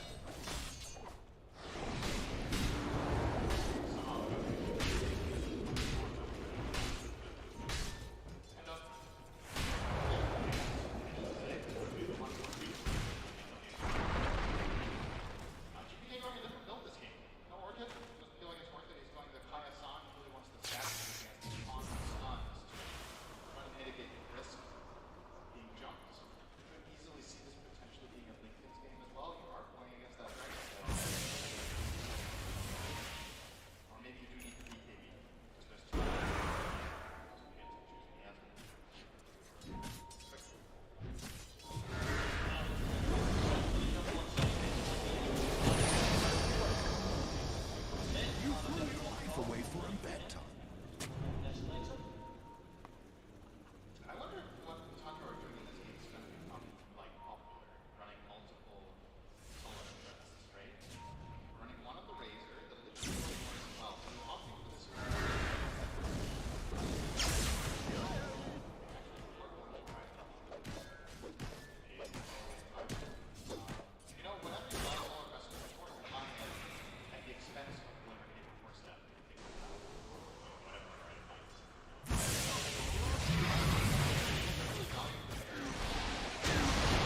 Radiant are scanning.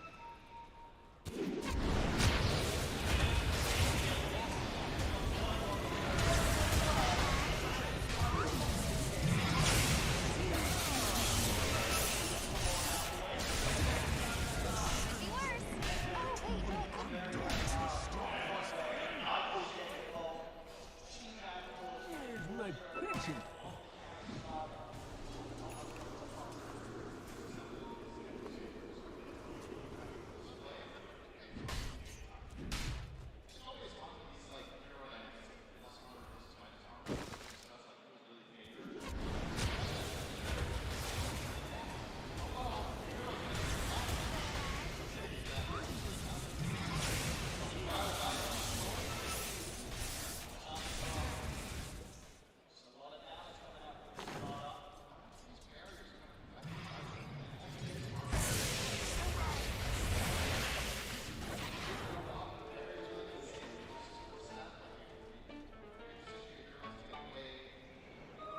Just what I'm waiting for.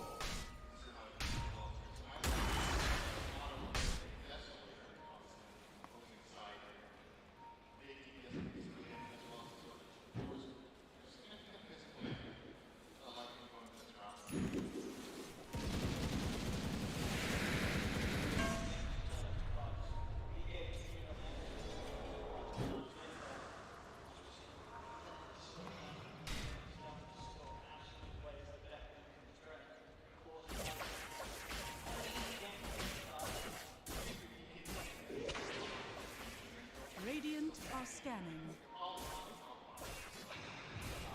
Dire are scanning. Where's the party?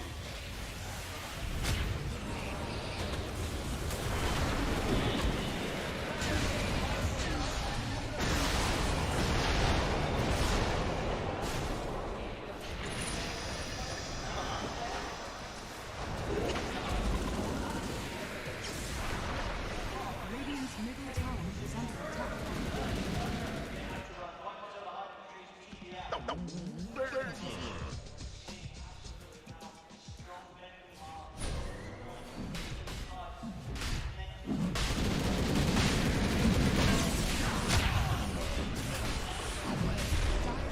Tower is under attack.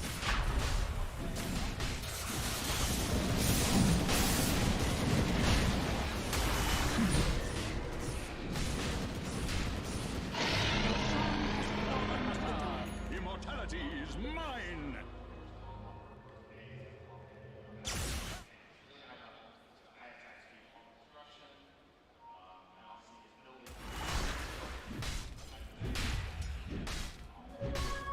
Dire are scanning.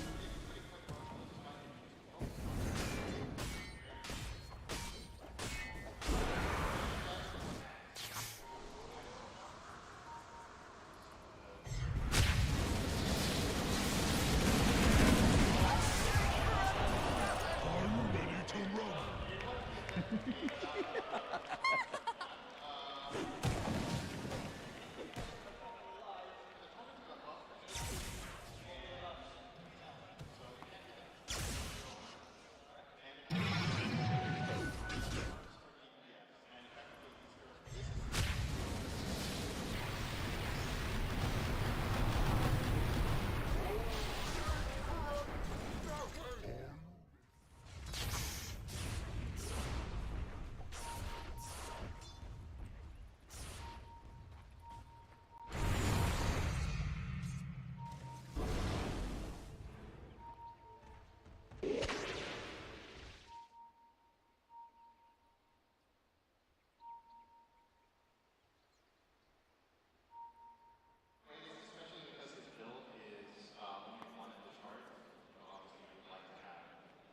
Looking good.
middle tower is under attack.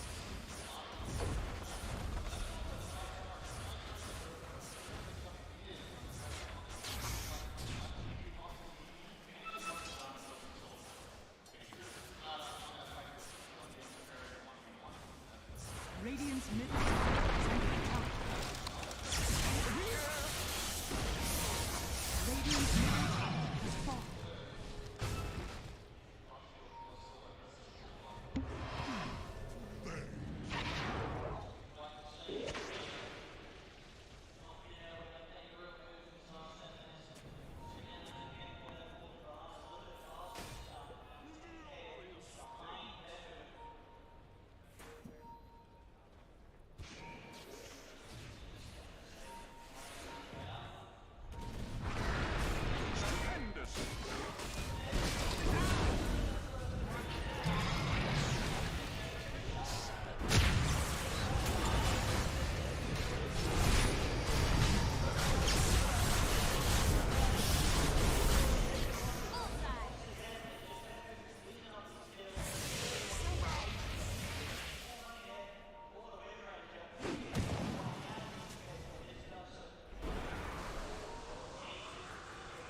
Invisibility.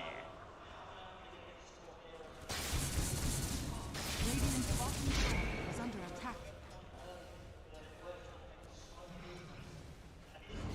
Единственное, что может меня победить, это Radiant's ESL. bottom tower is under attack.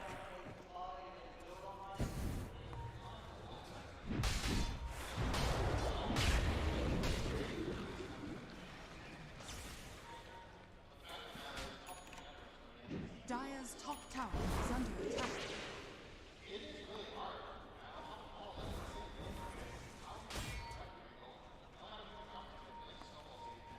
Dire's top tower is under attack. Radiant are scanning. Dire's top tower is under attack.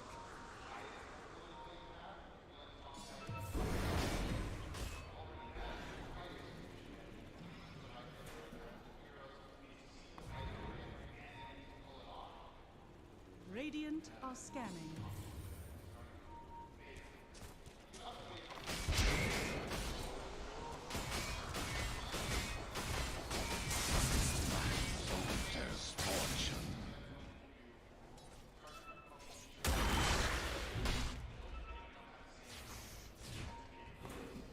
Radiant's middle tower is under attack.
Stupendous!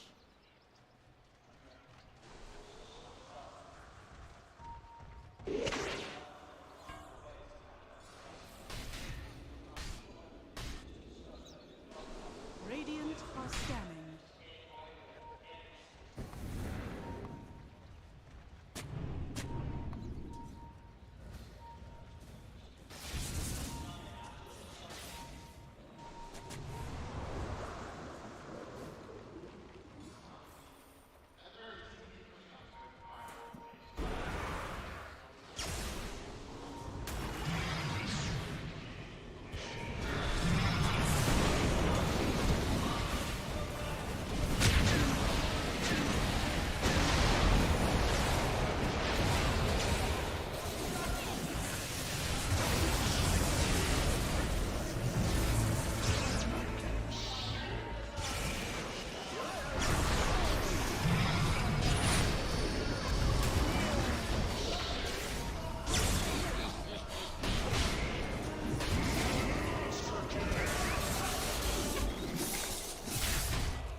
Dire's top tower is under attack.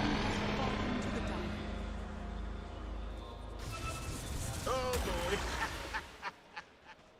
Radiant's middle tower is under attack.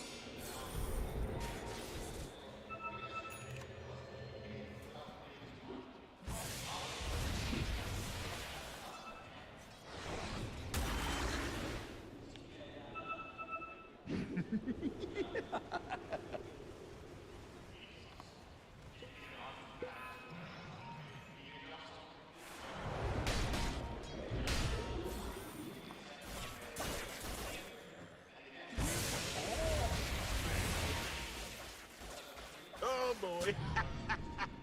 Oh boy!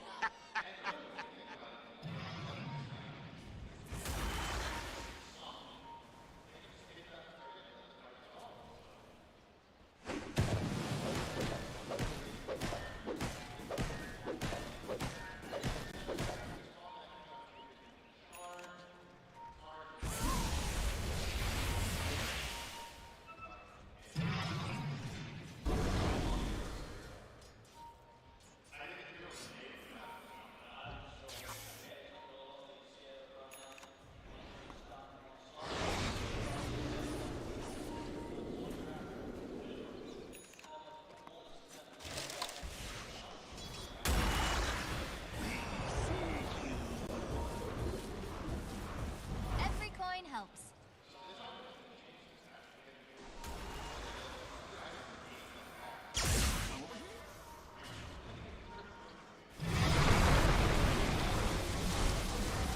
Radiant's bottom tower is under attack.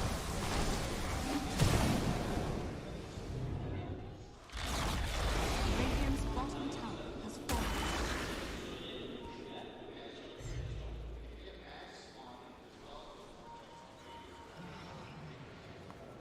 Radiant's bottom tower is what I under missed? attack.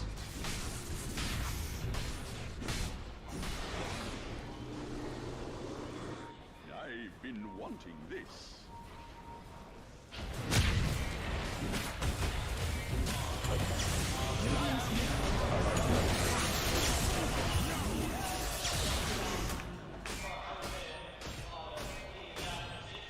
Where's my pension?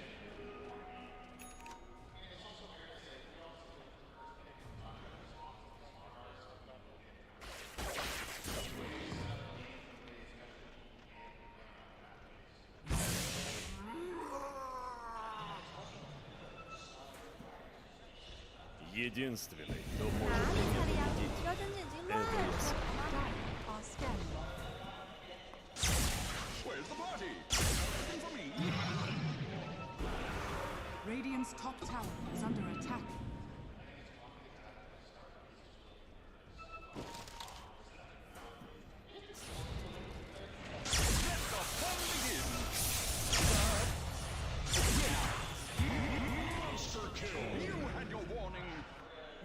top tower is under attack.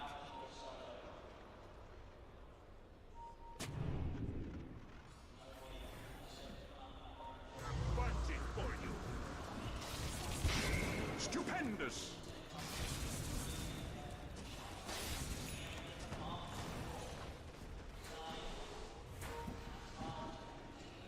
Radiant's middle tower is under attack.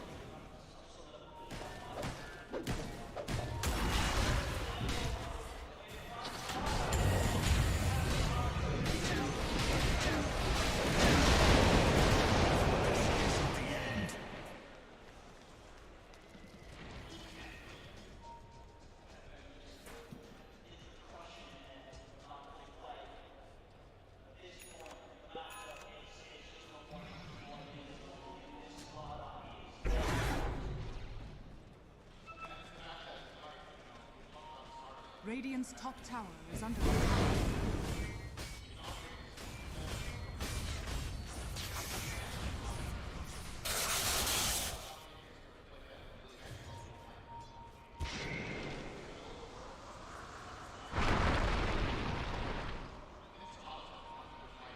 Radiant's top tower is under attack. Radiant's middle tower is falling.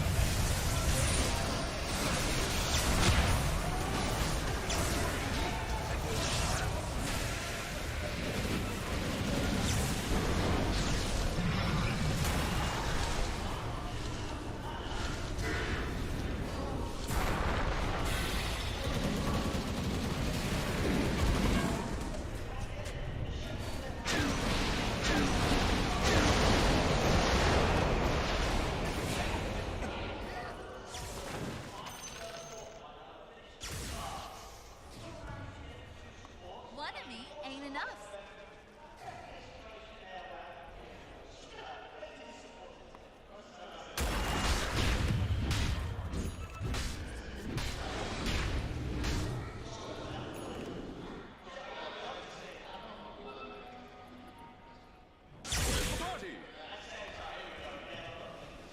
Dire's middle tower is under attack.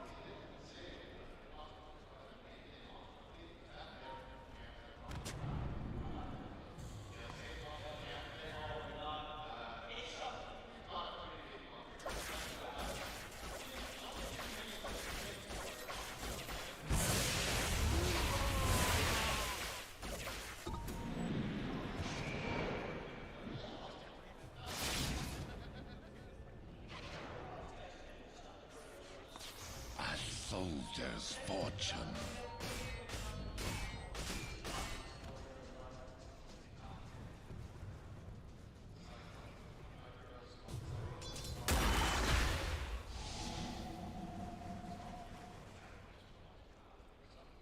Dire are scanning.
Radiant are scanning.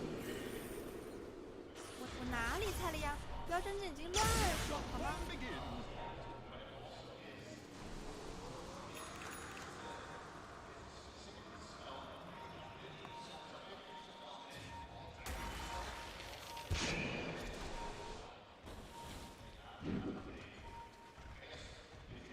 Radiant are scanning.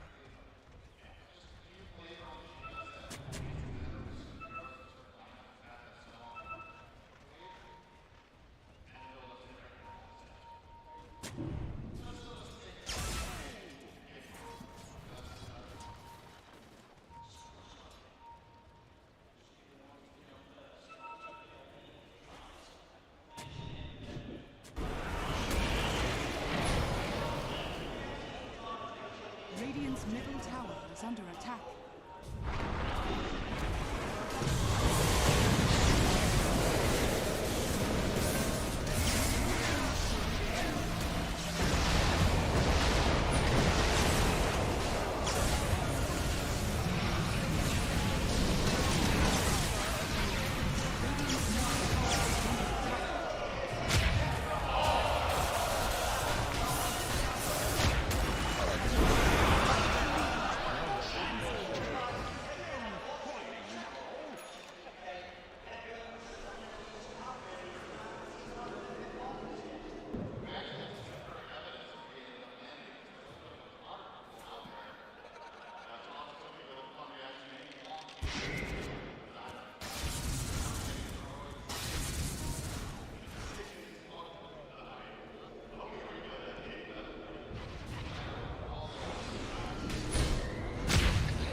Stupendous!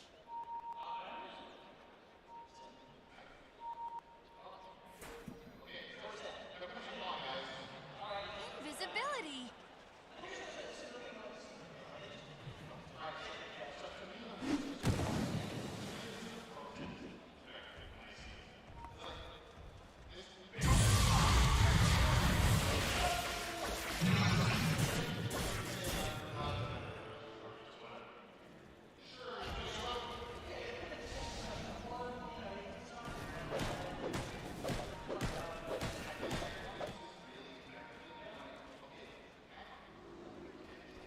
Double damage.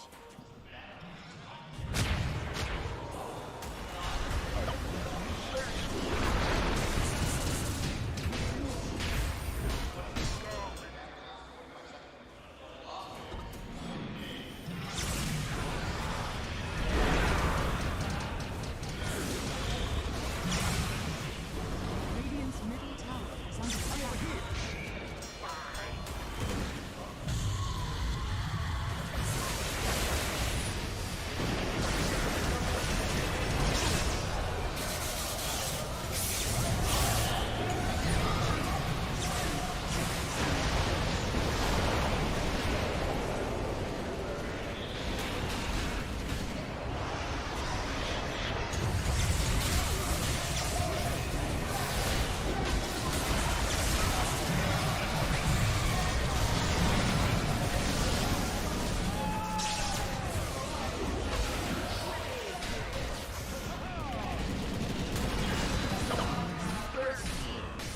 Radiant structures are fortified.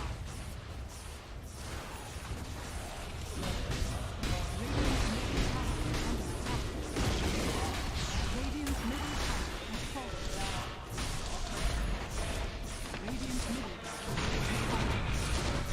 Radiant's middle barracks are under attack. Radiant's middle barracks has fallen.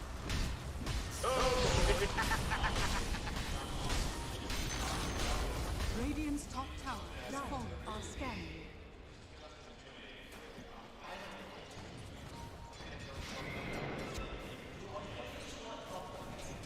Radiant's top barracks has fallen. Radiant's top barracks is under attack.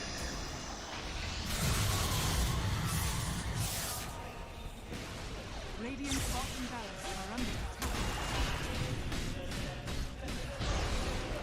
Radiant's bottom has fallen.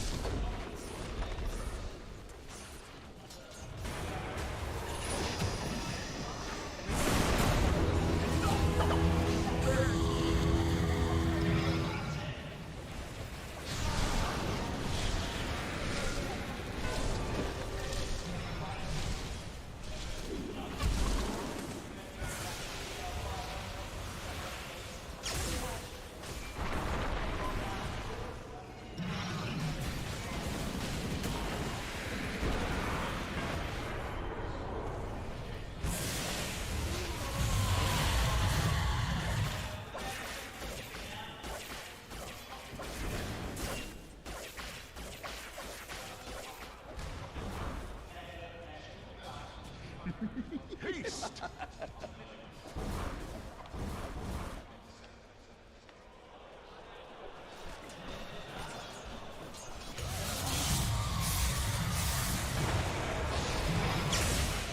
Looking for me?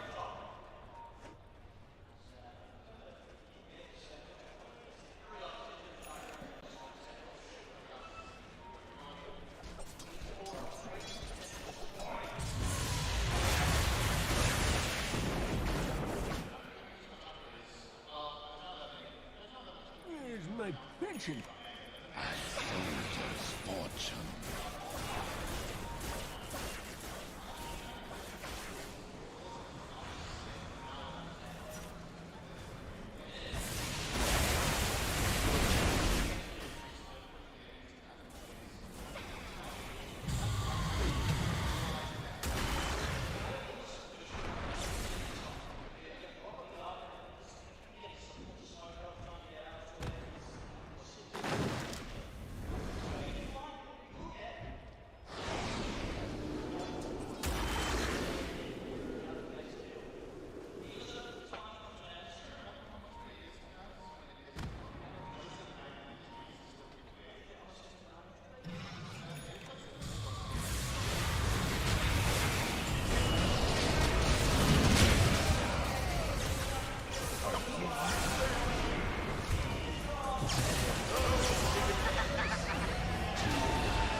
Absolutely. Thank you so much to our fantastic casters. Well done out there. And I am here with a fantastic player, ladies and gentlemen. Give it up for Toronto, Tokyo! Good to have you back on the stage yet again. I've asked you this question once, and I will ask it again and again. Do you guys understand how the Tormentor works? Our starter tipped it out, and we said, okay, we don't care anymore this game, and we will go suicide. Yeah. So you just left him to die? Yeah.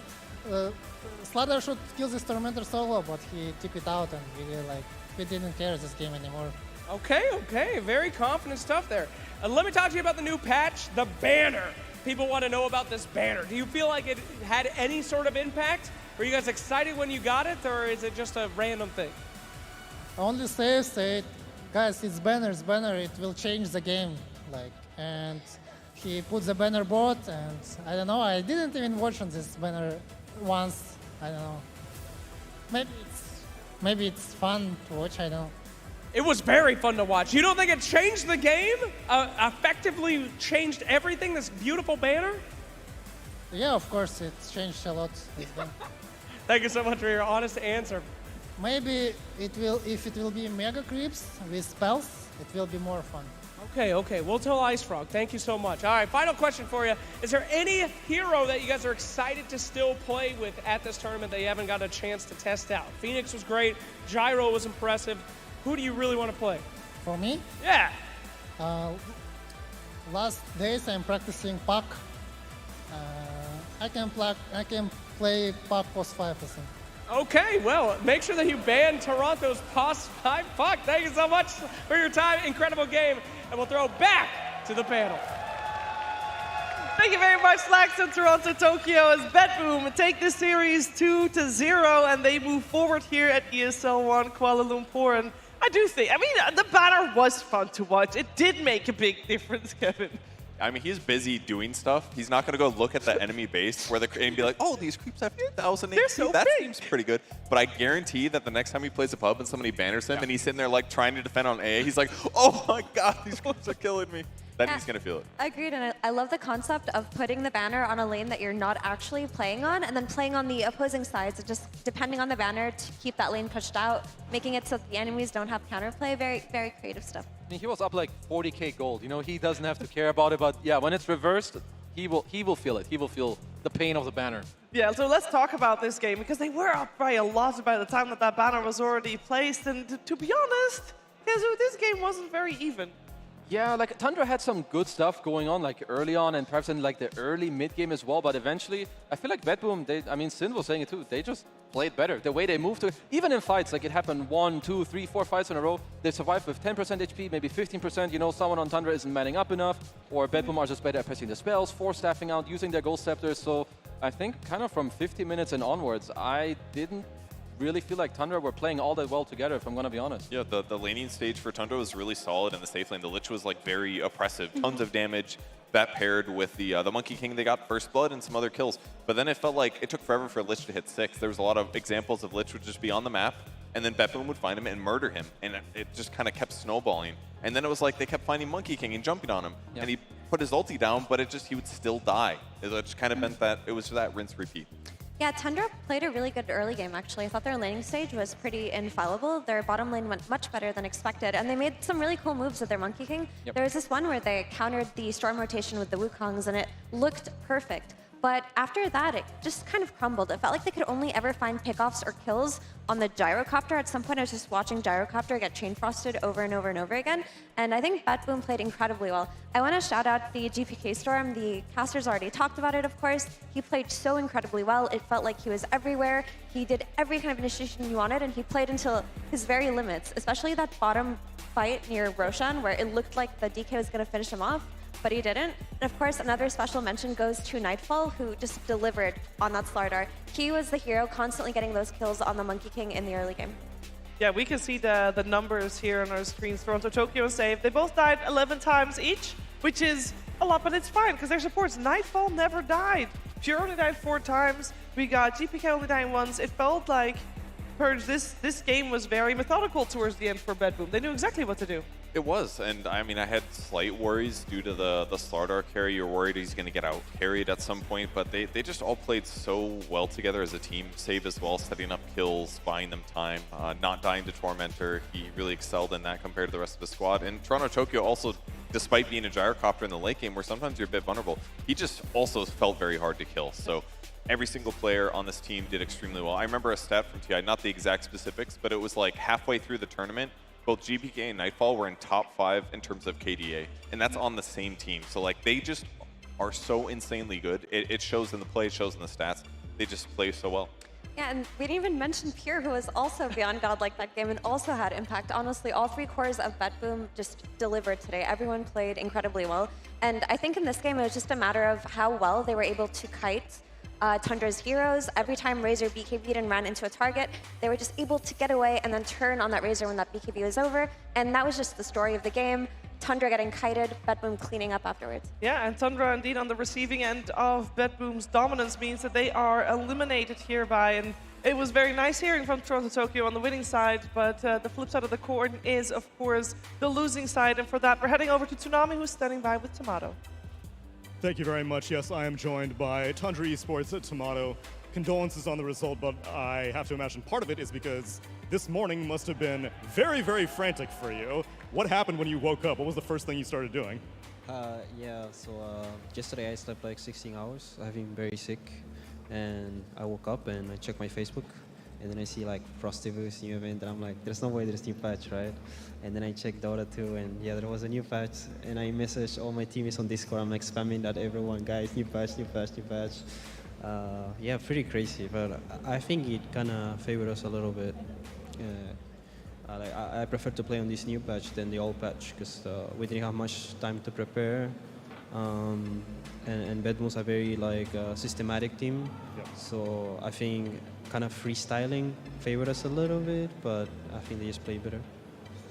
I appreciate the optimism about the new energy of a patch being exciting for you. And then while we look forward to 2024 as we're wrapping up 2023, you have any Dota New Year's resolutions, something that you're hoping to develop as a player or as a teammate? I guess just kind of believe more in my ability. I think I've always looked towards other players, and I've always had like a bit of like imposter syndrome. Like I don't really deserve to be here. I'm not as good as the others, and I think when I believe in myself, I play better.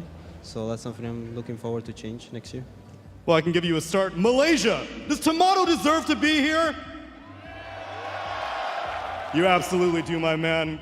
Top 8 result is still a hell of a finish. Thank you so much for joining us as we send it back to the panel. Thank you very much, Toonami and Tomato. And yeah, Tomato definitely made a name for himself this event. He has played the last 17 games that he has played, and this is even games that he played for the qualifiers for ESL on Kuala Lumpur. He played 16 different heroes, Purge, which is an incredible feat on itself. Yeah, I love that that's the pattern that we're seeing at more and more tournaments. Yotaro is the most obvious examples. Yeah. First time they won TI. So it's just really cool to see Tomato also excel at that. I think he still played fantastic this tournament. Yeah, good for him. Yeah, he's just a really talented player. He's also been drafting for his team. So he's been doing a lot behind the scenes and by way of just being creative. And it always makes me sad to see players as good as Tomato have imposter syndrome. But it's just so hard to feel good about yourself in an industry like this. But I think he's been playing incredibly well. He's been stable, he's been aggressive, and he's been the rock of his team. Yeah, I hope that his teammates and also Moon, their coach, that they can help him. I've been there. Confidence is something that's kind of really, you don't just flip a switch and suddenly, oh, look at me, I'm the best player. It takes time, and I hope that he can get the help, from his team and the structure around him to help him with it. Because without confidence, you cannot win. It's impossible. And it's something that you have to build and work on, and I hope that Tomato indeed can do that moving forward. But it's not going to be at ESL on Kuala Lumpur anymore, as we have the brackets in front of us. Tundra eliminated, and earlier today already, Kezu, we saw Team Secret eliminated as well, and that means we've got some new matchups ready.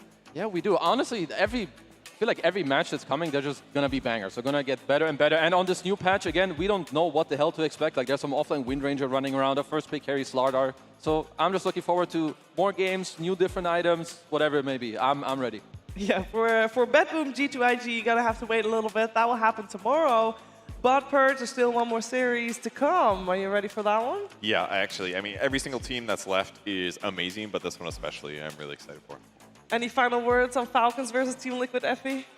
That one's going to be exciting. We just saw 2 really long games where there was a lot of farming going on, but I think with Liquid Falcons, there's going to be a lot of brawling, a lot of aggression. And if you had asked me yesterday, before I saw Liquid play today, I would have been very Falcon favored, but I'm feeling really confident in Liquid's ability to thrive in these chaotic patches. Really confident. I feel like that's a hot take. I like it. Why is it a hot take? Because I perceive like Liquid, you know, they look good, but really thrive. Personally, I think Falcons have a slight edge, which I haven't seen them play today, and on the new patch, I don't really know. But they're my choice. Well, they are, of course, a new squad, and they have not yet had to deal with the new patch. As the squad, they also don't have a coach, so maybe not as big of a support system as we know that Team Liquid has. But we're going to have to find out what's going to happen in our final series of the day. It will be another elimination series. Team Falcons versus Team Liquid.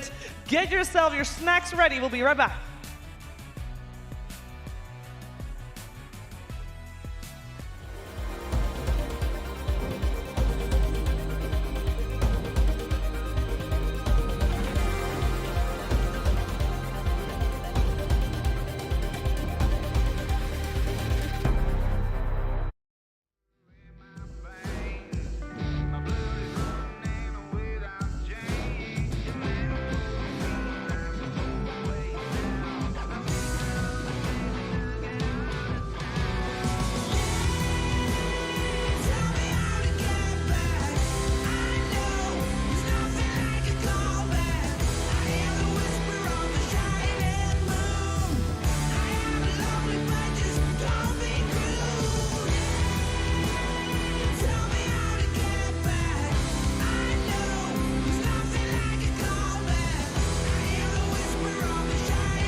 Hello, everybody, and welcome back. It is that time yet again for another DA-Town Drop.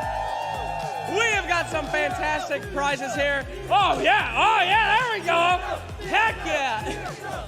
But things are a little different this time, all right? Now, usually my cohort FABot is with us, but we have a very special guest this time. You guys might have noticed our videos that we made this year where we were getting a fantastic trip for someone to come down, full expenses paid, and a friend to come to the event and be my helper, my assistant.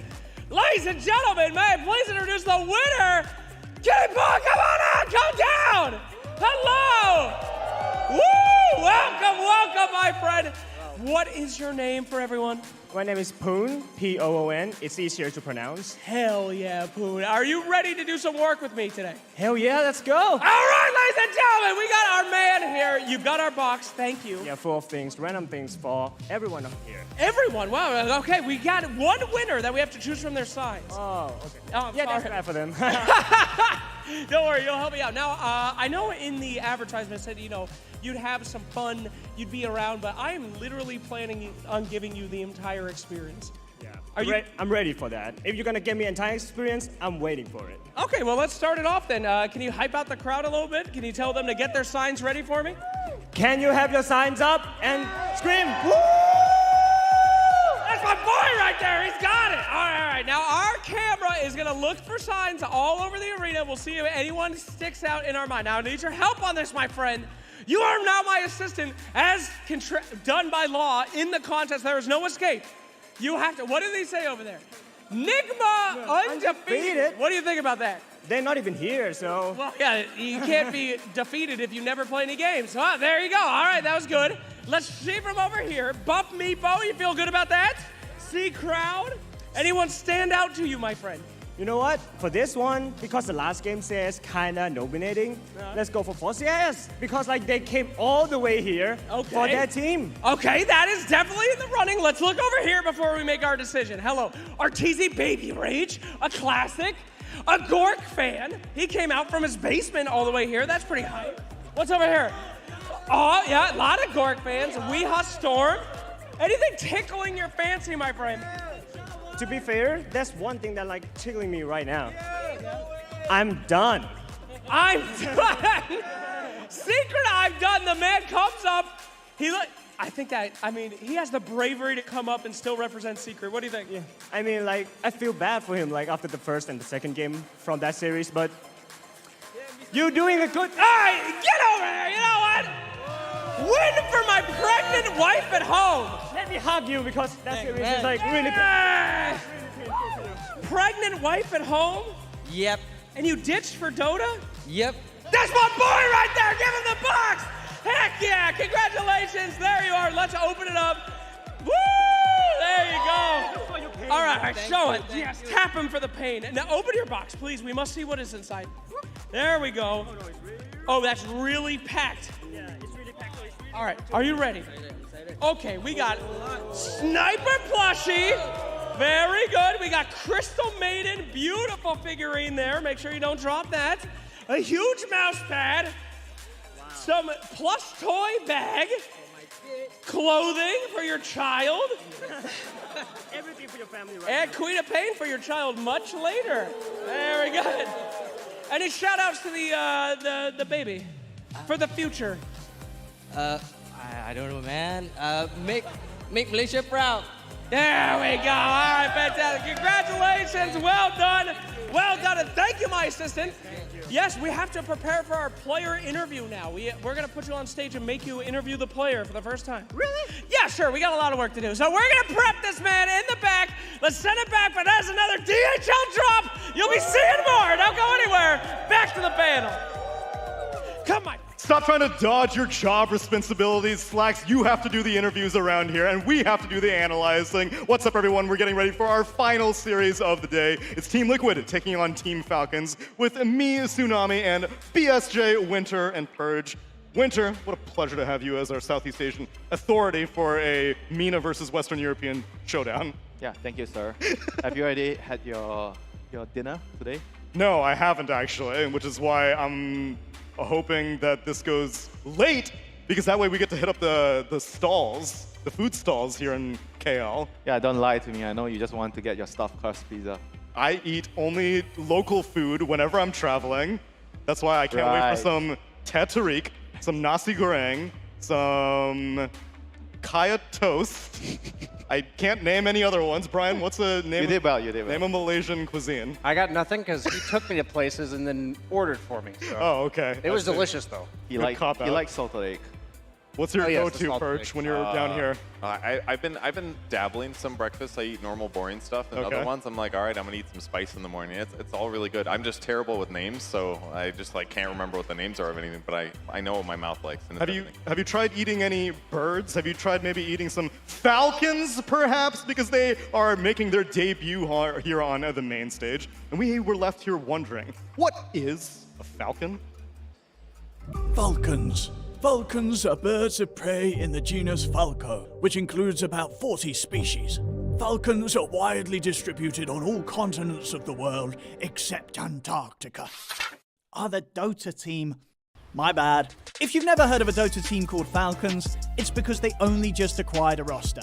And oh, what a roster it is. With TI winners Snaking and Skeeter on hard support and hard carry respectively, old Creepwave teammates Malorine and ATF on position 2 and 3, and finally, one of the most legendary position 4 players in the game, Crit, to round out the roster. To attend ESL 1 Kuala Lumpur, they had to make it through the MENA qualifiers, which meant beating teams such as PSG Quest to take the hotly contested spot. A 3-1 scoreline for Team Falcons. This Saudi organization is off to a very strong start in Dota. Every player on this roster is hungry for victory and is looking forward to once again showing what they're capable of after some unfortunate rough patches. Let's see if they're hungry enough. Thank you, Owen Attenborough, for that well-narrated documentary as we get familiar with Falcons, because some people who are only just now tuning in, they were like, I don't really care about the group stage, I'm here for the arena days. Tell me, how did this team come to be, Brian? What should I be expecting out of 2 TI winners, ATF, who's been off the grid, Crit, who's been a legendary 4 position, as you heard, and Malorine, who's kind of a newcomer to the Tier 1 scene? Yeah, we have a nice mixture of the leadership and the supports coming out from Snaking as well as Crit, but then you have the young guns with Malorine and ATF, and they've basically been talking about, like, we know we're going to win the lanes, we're high skill, but we got to make sure we don't do too crazy of stuff coming out of it, because I see pretty much every game, they're always going to be aggressive. They're always going to play high tempo, and it just comes down to whether or not they have those 1 or 2 sloppy mistakes in the mid game that happens in some of their losses. But the games where they're winning, it's convincing. I mean, overall, they have the right mix of players, I would say. Like you mentioned, they have the young players, they have the old players to tell them, all right, let's get your shit together, you know, we need to do this, you know. But then at the same time, you have the young players that will come up with some new ideas. I think during a situation like this, when you have a patch drop on you during the day of the tournament, having those young players are going to help you figure out the patch quickly.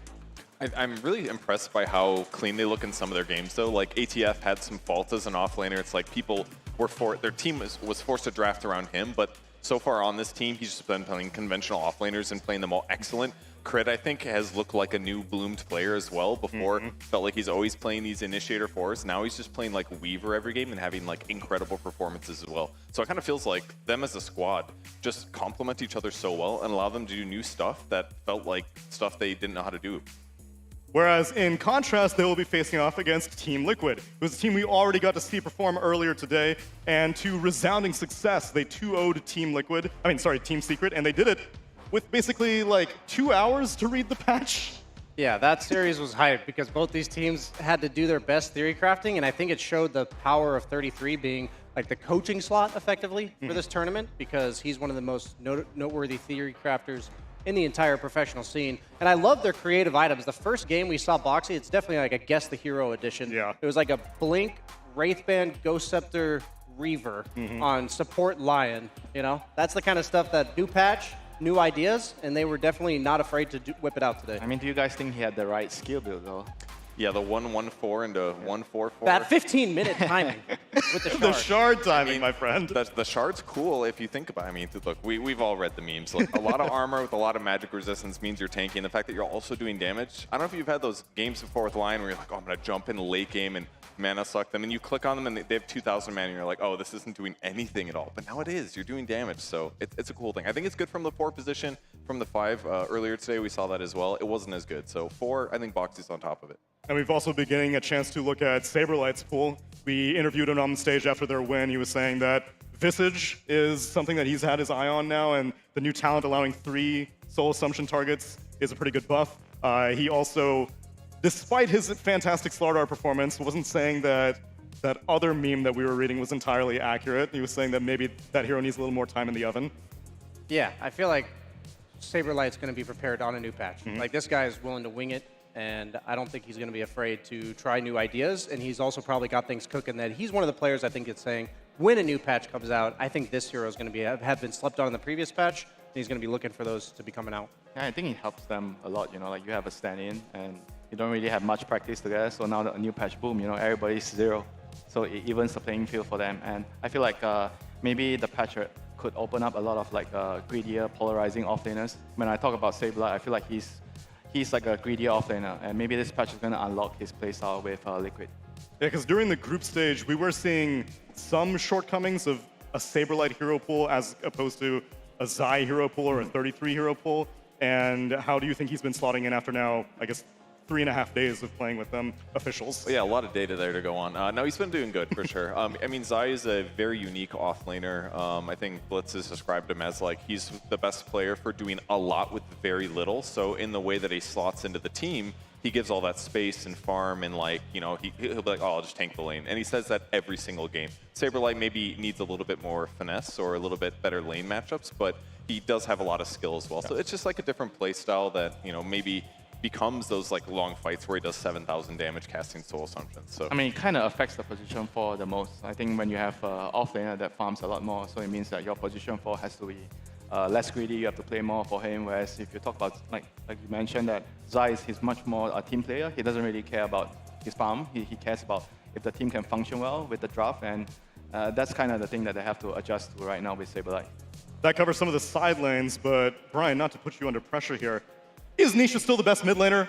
Because he's going up against Malrine, and Malrine has not been tested that much, so I would imagine on paper, Malrine's way out of his depth. But throughout group stage, Malrine has consistently impressed me with how he's going toe-to-toe with top-tier mid laners. Is Nisha another level for him, though? Well, I'd say specifically for Malrine, he's going to whip out some cool stuff, like the sniper. He was not afraid to pick that before the patch. He's got a lot of his signatures that are not necessarily traditional mids. So I'm going to be looking for Nisha to get out of the laning phase against these kind of cheesy blast picks that Malrine likes to go for. But Nisha was looking sick earlier today, especially on that Pango game. Like, he absolutely demolished throughout the entire state. I think he was like 17-2 on Pango, and there was just some perfect spell casting in the mid game that I remember a clip of Insania on his stream having a teammate in a pub miss a bunch of spells. He's like, this is just something that it's so weird to see because you're so used to playing with Nisha and he just doesn't miss. And that was kind of the vibes I got earlier today. I mean, talking about spellcasting, don't you feel like right now the mid lane heroes are kind of back to spellcasters instead of the strength heroes?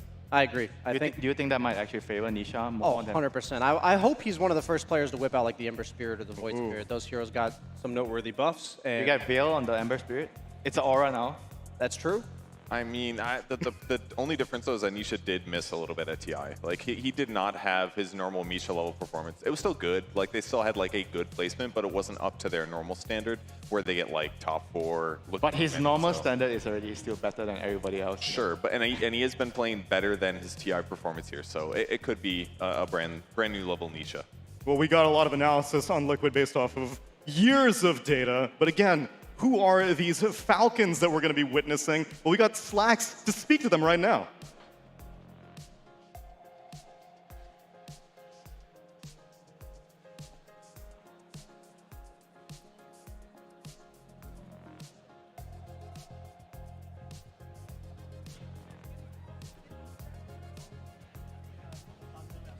Hello, hello.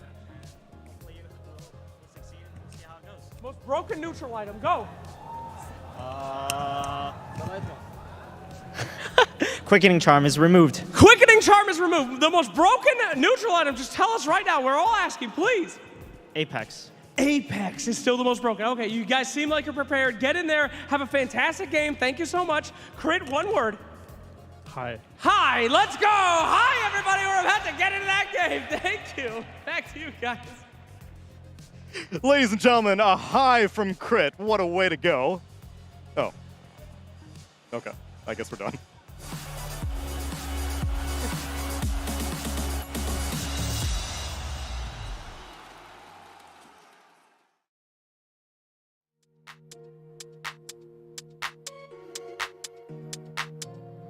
Ich sitz auf meiner Fensterbank, die Nacht zieht vorbei. Ich blick über den Tellerrand, trinke Sekt auf Eis.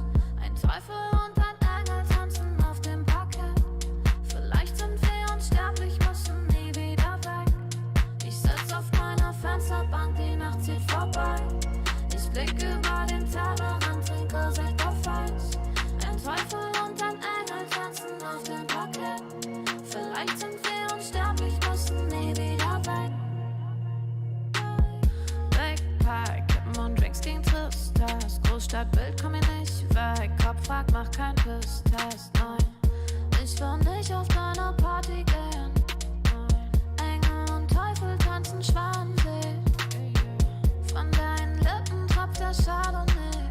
Ich küss ihn weg, bevor du schlafen gehst. Ich sitz auf meiner Fensterbank, die Nacht zieht vorbei.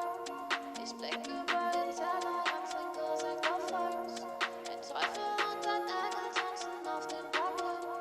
Vielleicht sind wir unsterblich, müssen nie wieder weg. Ich sitz auf meiner Fensterbank, die Nacht zieht vorbei. Ich blick über den Tellerrand, trinke Sekt auf Eis. Ein Teufel und ein Engel tanzen auf dem Parkett. Vielleicht sind wir unsterblich, müssen nie wieder weg. Faded auf den Wohnzimmerdeal. Baby, sag, wieso sind wir hier? Kann sein, dass wir den Boden verlieren. Wir heben ab morgens um 4. Ich sitz auf meiner Fensterbank, die Nacht zieht vorbei. Ich blick über den Tellerrand, trinke Sekt auf Eis. Ein Teufel und ein Engel tanzen auf.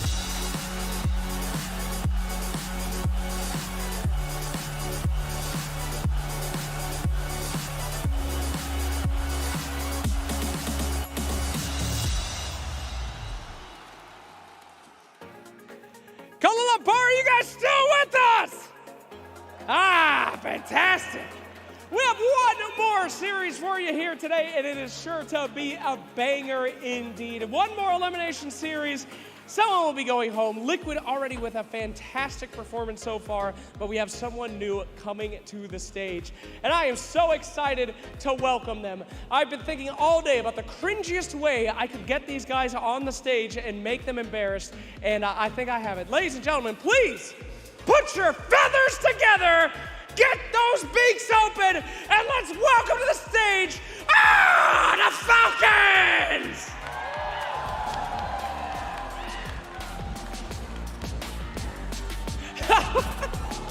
One guy did it, hell yeah. Thank you, welcome Falcons.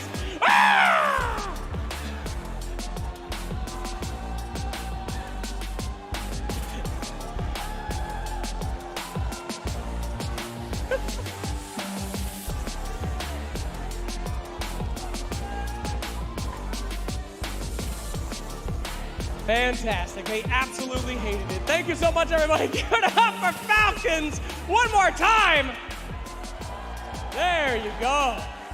Because they are going to need your applause. That is right, ladies and gentlemen. It is time to welcome to the stage, once again, one of the most terrifying teams in all of Dota. They have already sent one team to the airport today, and now we will see if they will make these Falcons also fly. Ladies and gentlemen, put your hands together for the unstoppable Team Liquid!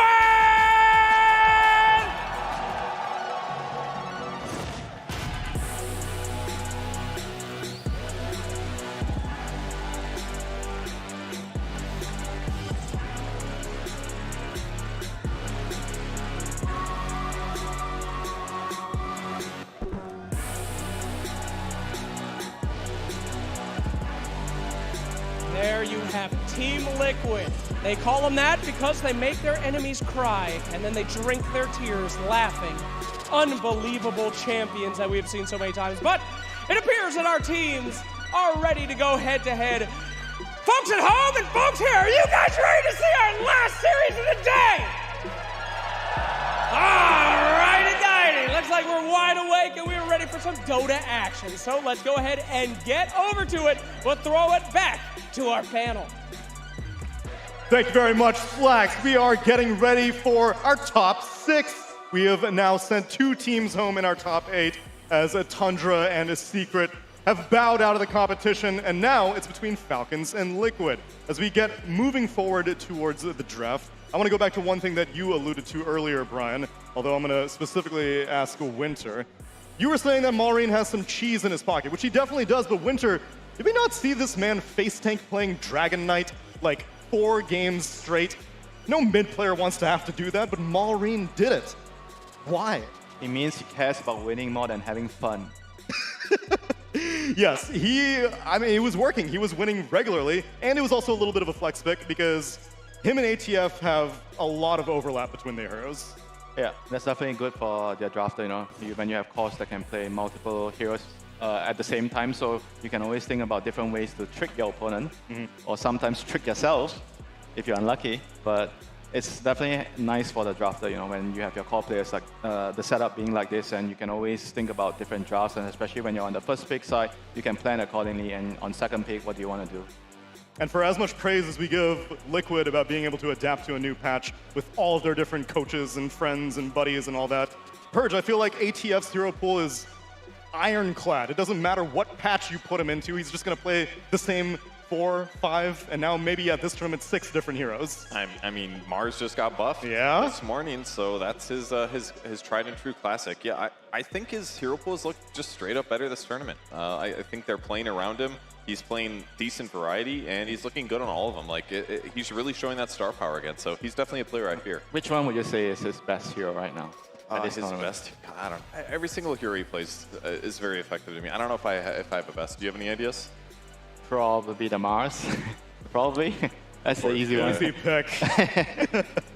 The hero I'm looking out for Malrine and ATF that they share, I don't want to get you guys too excited, but Viper. I know Purge loves his. I know Purge loves his Viper as the ult now breaks you Correct. instead So of Nether the Toxin Nether used to Toxin. break, and now Viper Strike breaks. And Yeah, I don't know if that's a buff or a nerf. I think it's a huge buff because in the mid to late game, you just buy a Force Staff and get out of nothing. get out of the break, and it could be a teammate that did that for you. You know what's the as well. biggest buff is that now when you farm Mud Golems, they actually split, so your That's GPM true. is going up too. That's a good point.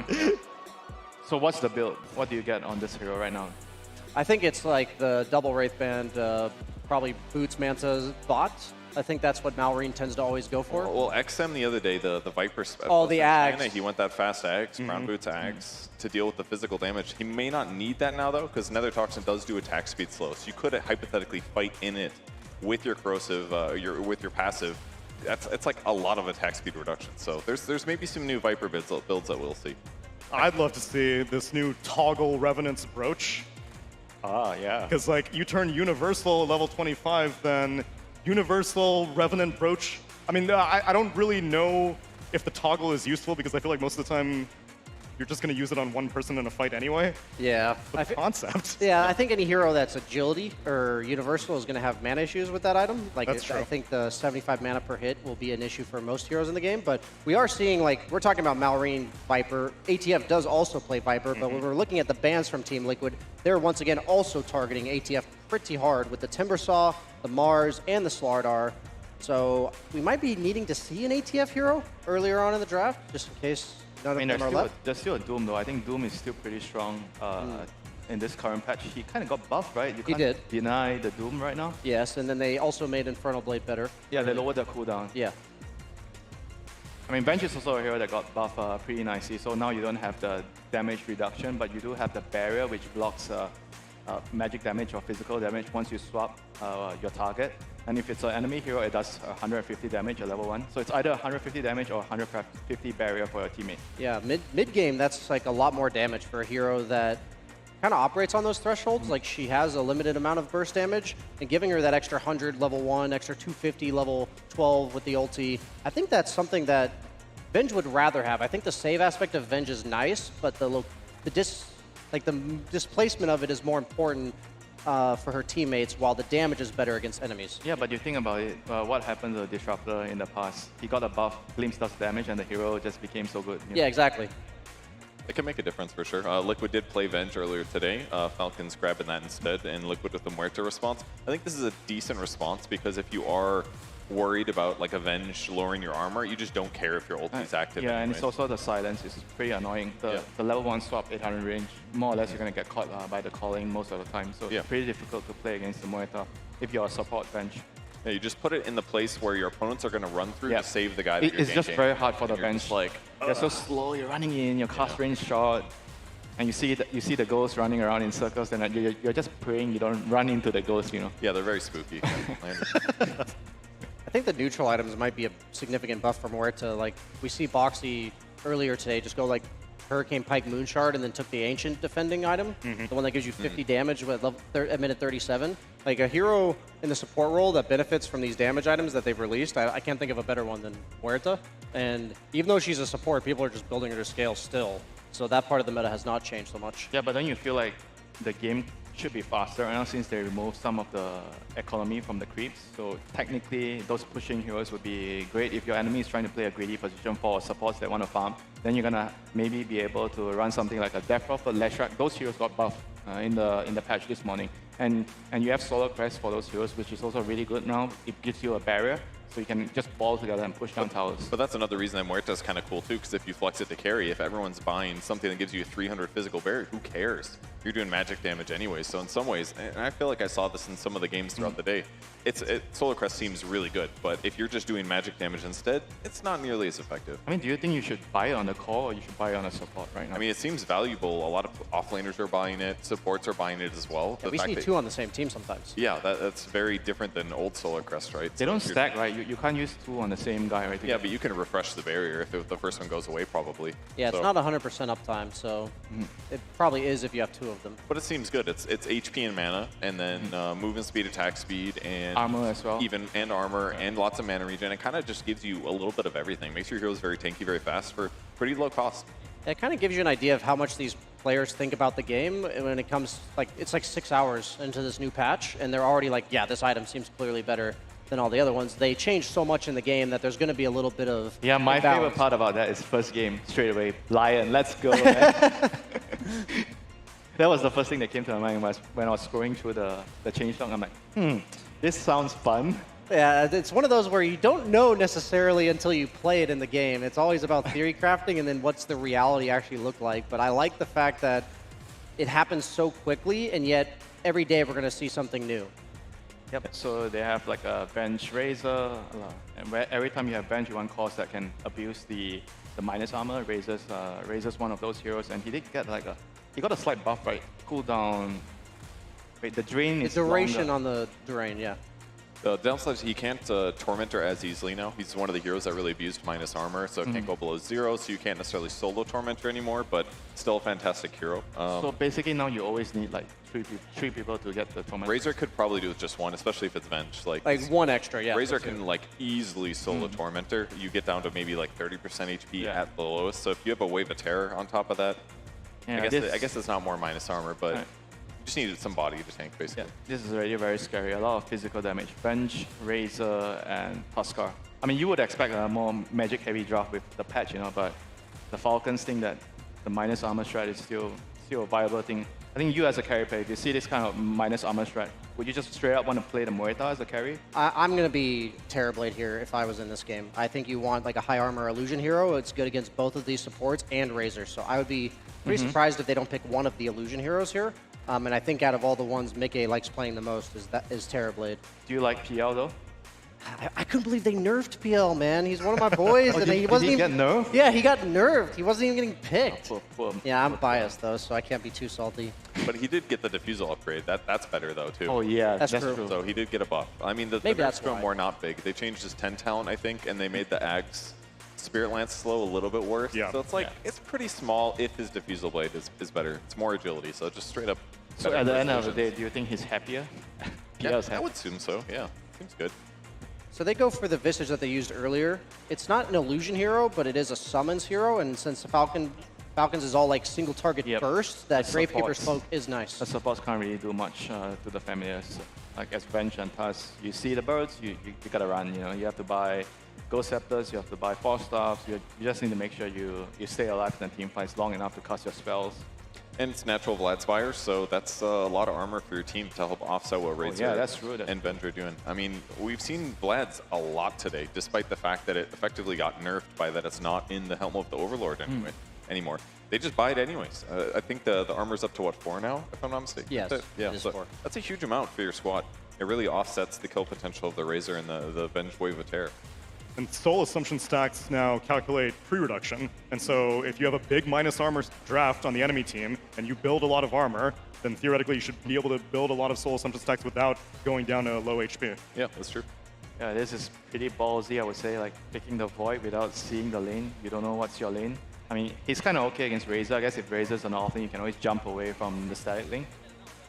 I mean, it is the ATF special. That's one of those heroes that he would play often in the off lane. It was like that Razor Viper off lane meta. So I kind of feel like they probably should try to pick a matchup that wins for him. You know, if I have ATF on my team, I don't want to give him like a losing lane matchup. You know, I always want him to have that higher priority in the draft. and he's just built different. He still wins them, even if the matchup's not good. Yeah, why not give him an easier time? You know.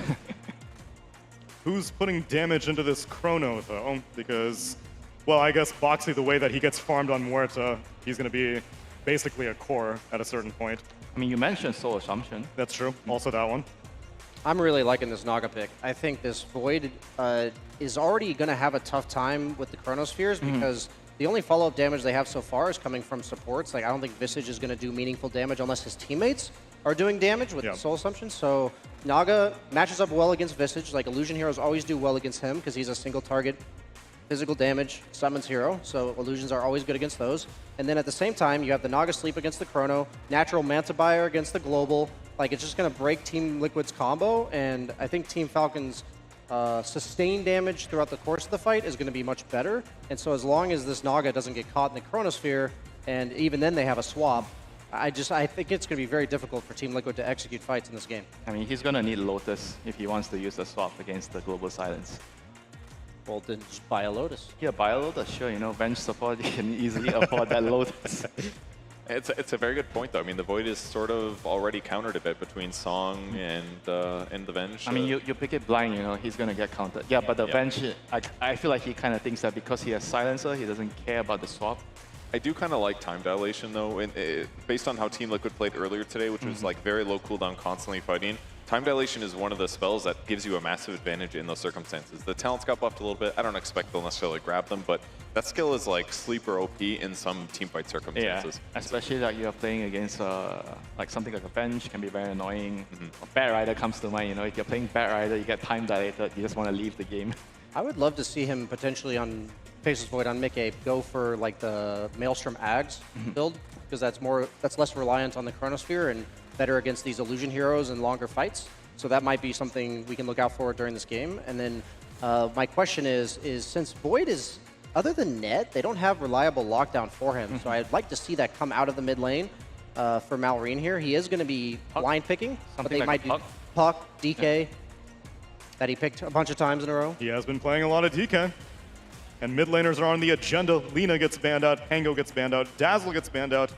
And I don't know, I'd be a little bit afraid of a Nisha Invoker plus a Faceless Void, but we'll see what Falcons choose as their final ban. Does that fit the budget, Neil? Invoker mid? I think Saberlight can play Visage cheaper than he did previously, and so then I think he can fit in the budget. That's screaming a melee hero since they banned Dazzle and Necro. Yeah, that's true. DK, probably. I just assume the Dazzle is because to protect the Naga illusions. So yeah, they do end up picking the DK. So what's left for Mickey, or for Nisha here? Is Huskar in the pool? He is. Huskar is in the pool. Never really thought of him as a Huskar player, though.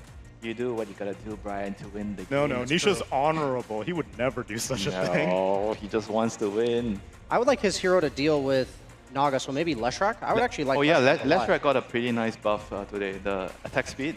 Yeah, attack speed is slow on the lightning now, so the laning phase is much stronger. Plus Bloodstone does more AoE, which is literally. Oh, they actually win Huskar. Right. Wow. Okay. Filthy. I don't think I've ever seen a Nisha Huskar. I'm excited. Well, now you do, Brian. Now you do. Let's go. Okay, but we've seen Huskar to mixed success. I suppose whenever he's able to abuse the mid lane, life is good. And if he gets railroaded into being a side laner... They're changing lanes though, Neil, sorry. DK is going off lane. You're right, and it's going to be Razor mid. Good choice, good choice. So the one thing about this Huskar is I was worried about how Mickey was going to enter the fights for getting the good Chronospheres off, but now you're making it so you can kind of just barrel down lanes with that Vlad's drums timing from the Visage, the first or second Roche from the Huskar. So now it's more so Mickey can play a counter initiation game rather than having to initiate for his team, and he can wait for them to go on the Huskar or the Visage. So that makes it a little bit easier for them, and I think Liquid has a clear timing, but at the same time, I'm worried about their laning phase. Like, I think the Huskar got swapped lanes on, Razor does fine. I don't think Void's going to be able to bully DK. He's going to lose his tower. Are they going to have that momentum? And what are they going to do? You know, if they lose the lanes with the Huskar, you know, like that's a worrisome part for me. You have a Visage, you have a Faceless Void on side lanes. Both of those heroes don't really like to fight too much. You know, they like to fight when they are strong or when you have Chronosphere. The damage on the Radiant side is a little one-dimensional. The Falcons, it's like a lot of physical. Dragon Knight has some mixed or whatever with Breathe Fire and his little corrosive poison, but like I just feel like the Solar Crest is going to help offset some fights. It's going to be about keeping the Huskar alive when he does get gone on between the Vlad's auras and the defensive items. So if they can do that and keep him getting kills and snowballing a little bit, that could be the momentum that they need to clear Naga illusions and, you know, take the Roche banner to help offset the Naga and all that good stuff. Oh, the Roche banner. That's right. We saw it used to great success in that previous series, and we'll see if this game is going to go that late. And let's get more 7.35 games underway with the boys. It's Mike and John.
30 seconds to battle.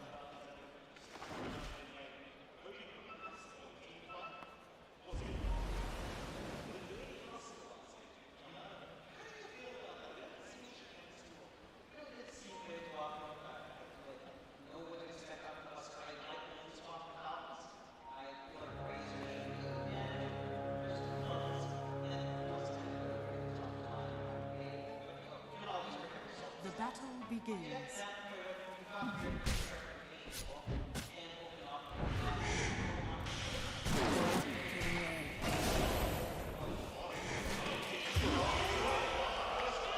First blood, Morrison Kuala.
Dire are scanning.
Got it.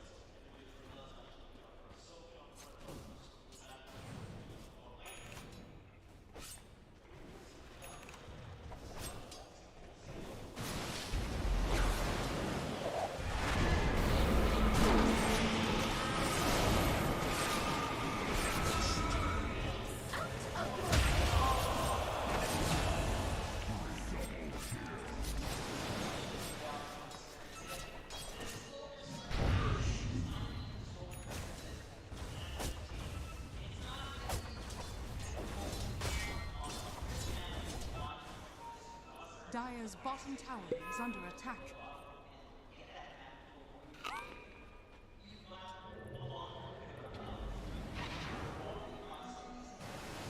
Dire's bottom tower is under attack. Dire's structures are fortified.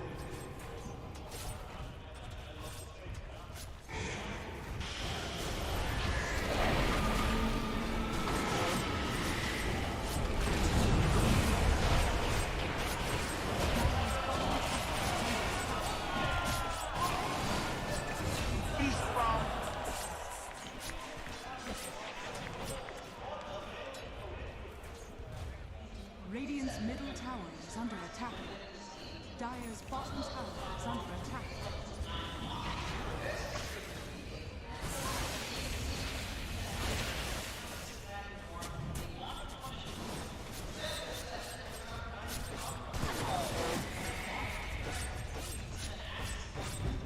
Dire's bottom tower is under attack. Dire's bottom tower has fallen. Dire's top tower is under attack. Haste!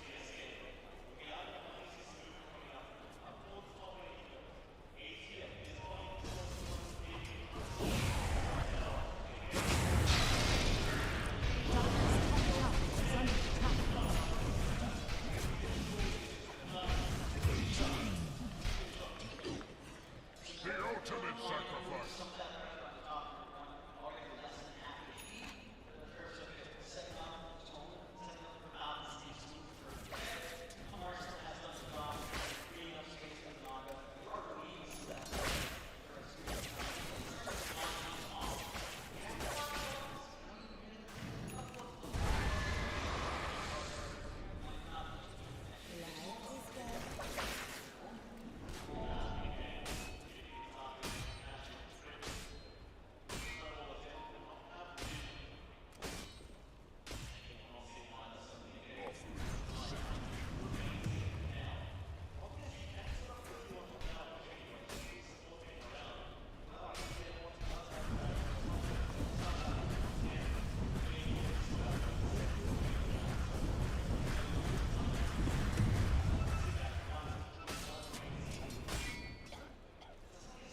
Radiant are scanning.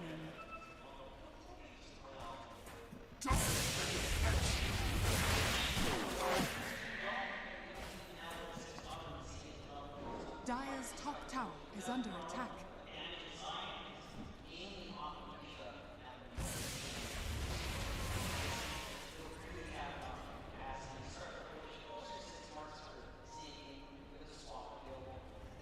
Dire's middle tower is under attack. Regeneration.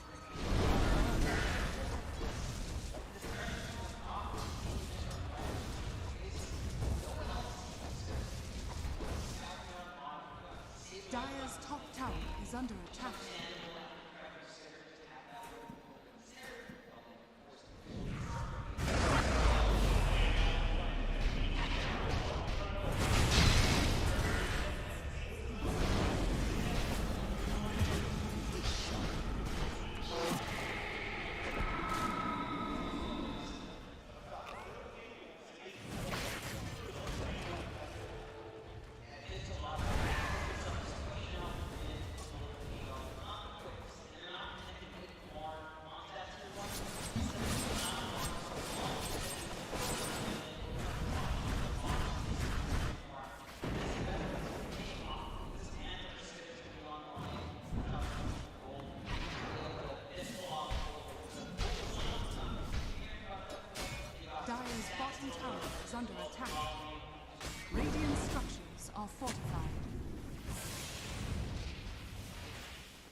are scanning.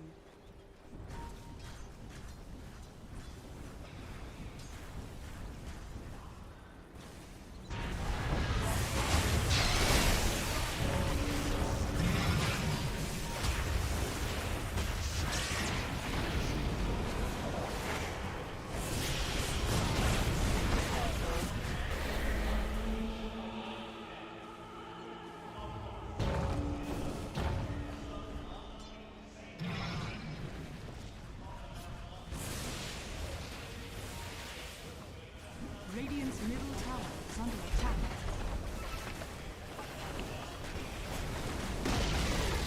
Radiant's middle tower has fallen. Got it. Dire's top tower is under attack.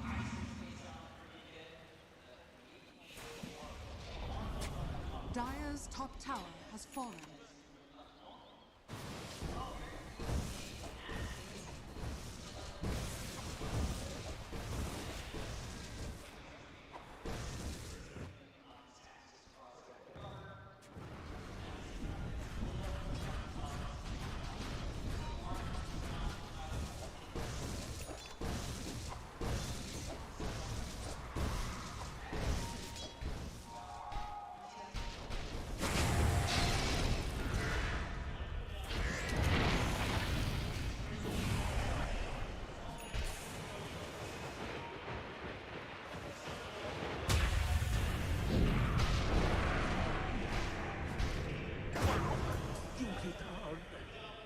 Adios, payasos.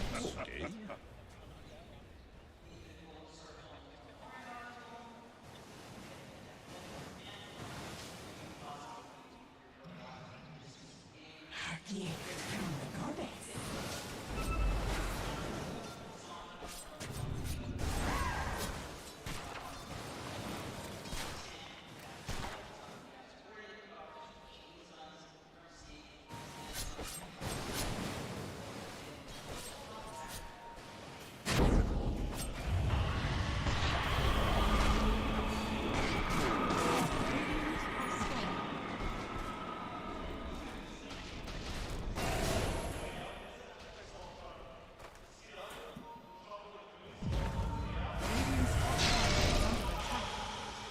Dire's middle tower is under attack.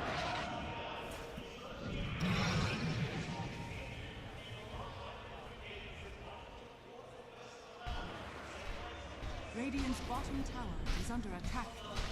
Dire's structures are fortified.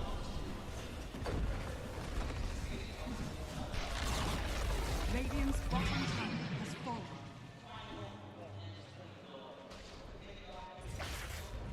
Dire's middle tower is under attack.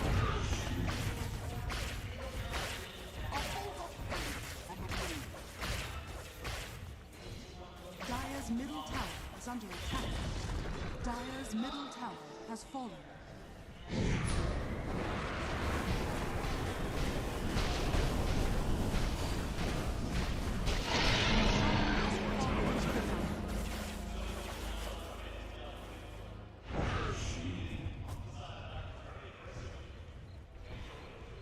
Loaded to the gills.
are scanning.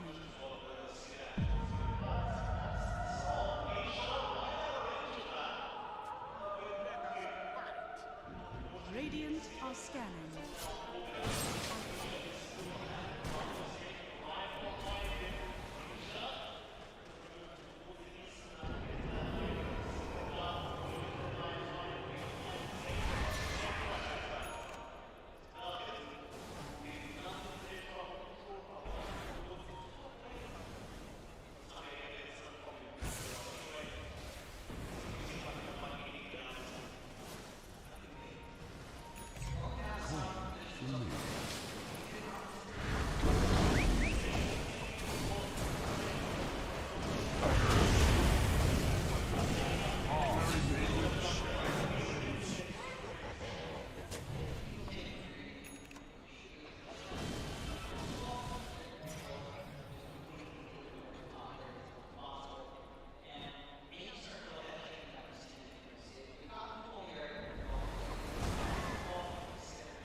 Radiant's top tower is under attack.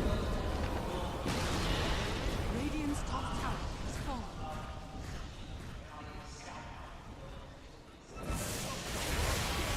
Dire's middle tower is under attack.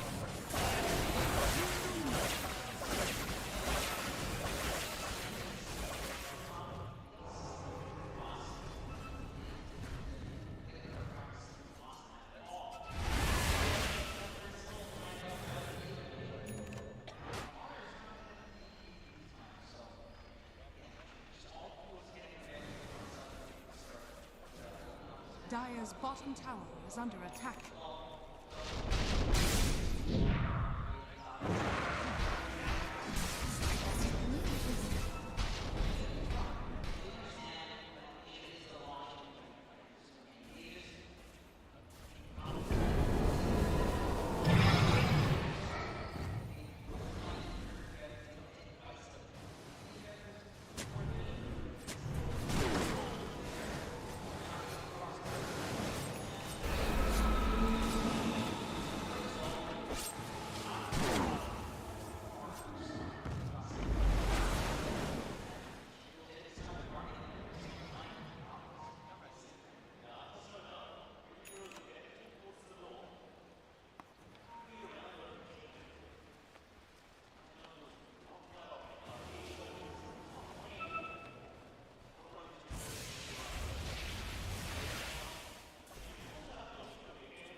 bottom tower is under attack.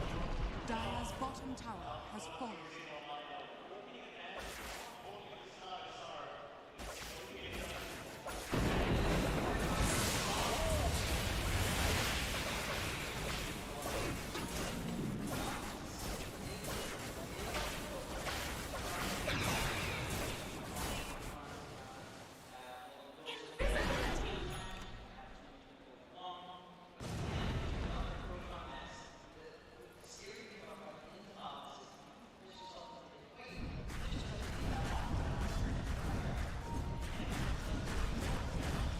Radiant are scanning.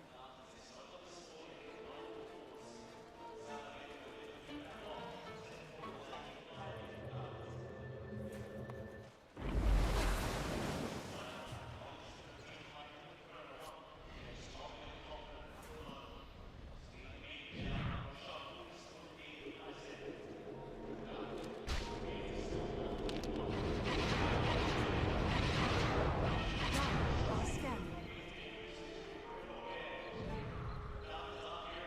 Dire are scanning.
Radiant's bottom tower is under attack.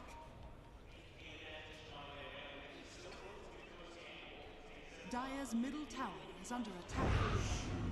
Radiant's bottom tower is under attack.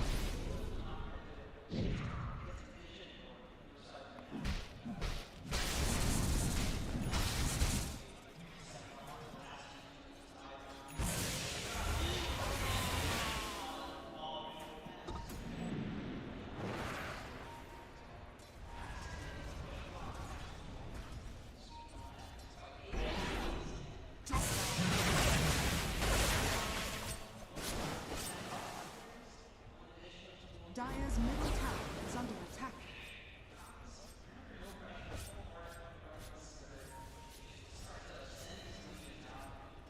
Double kill.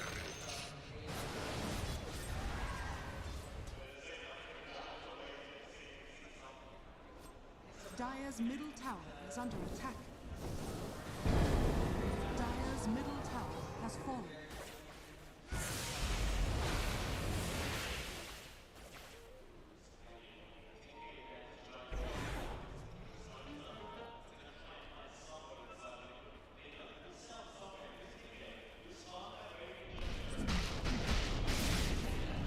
Radiant's bottom tower is under attack.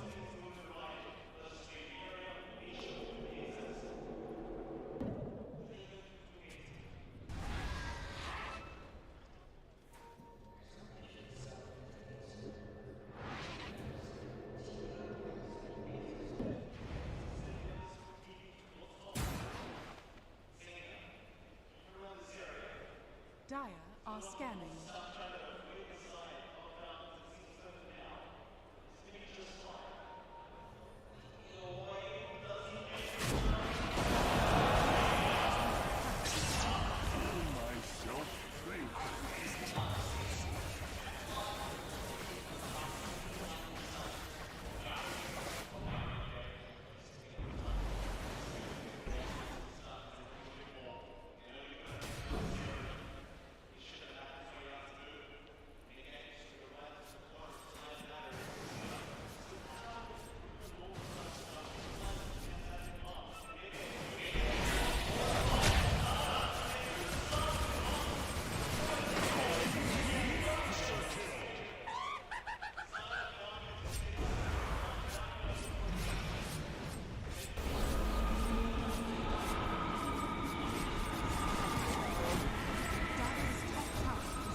Dire's top barracks are under attack.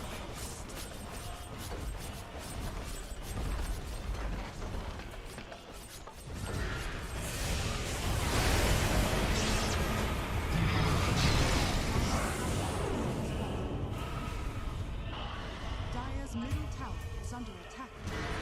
Radiant's bottom tower is under attack.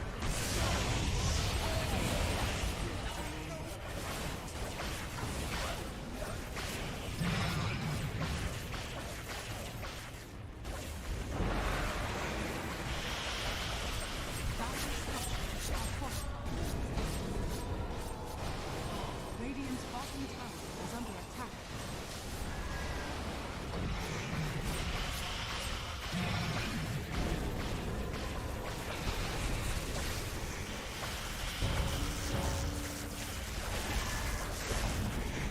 Dire's middle tower has fallen.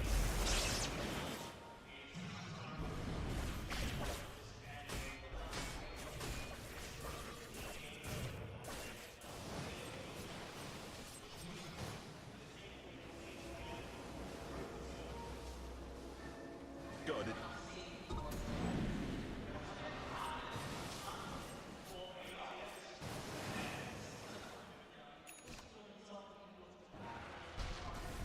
A painless price.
Dire's middle barracks are under attack.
Dire's bottom tower is under attack.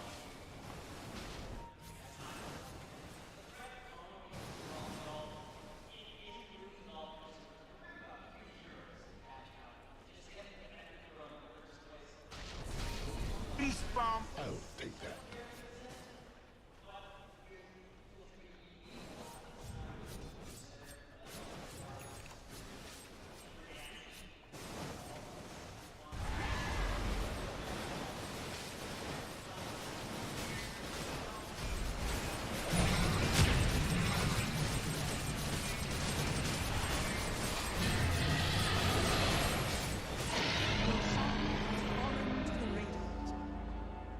Forever is nothing to me.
Dire's middle tower is under attack.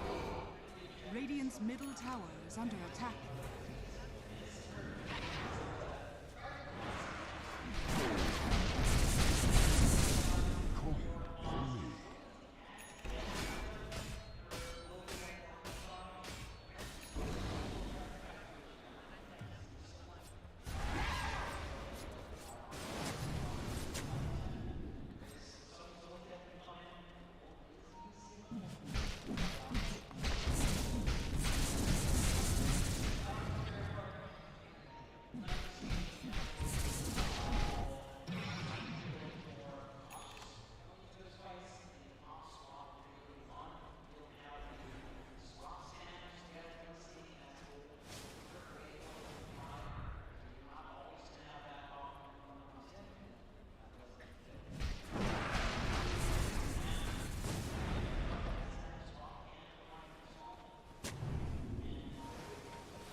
Radiant's bottom tower is under attack.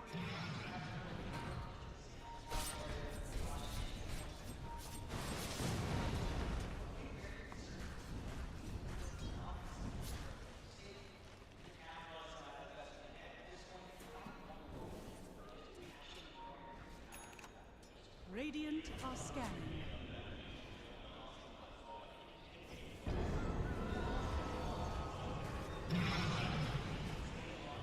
Just what I define.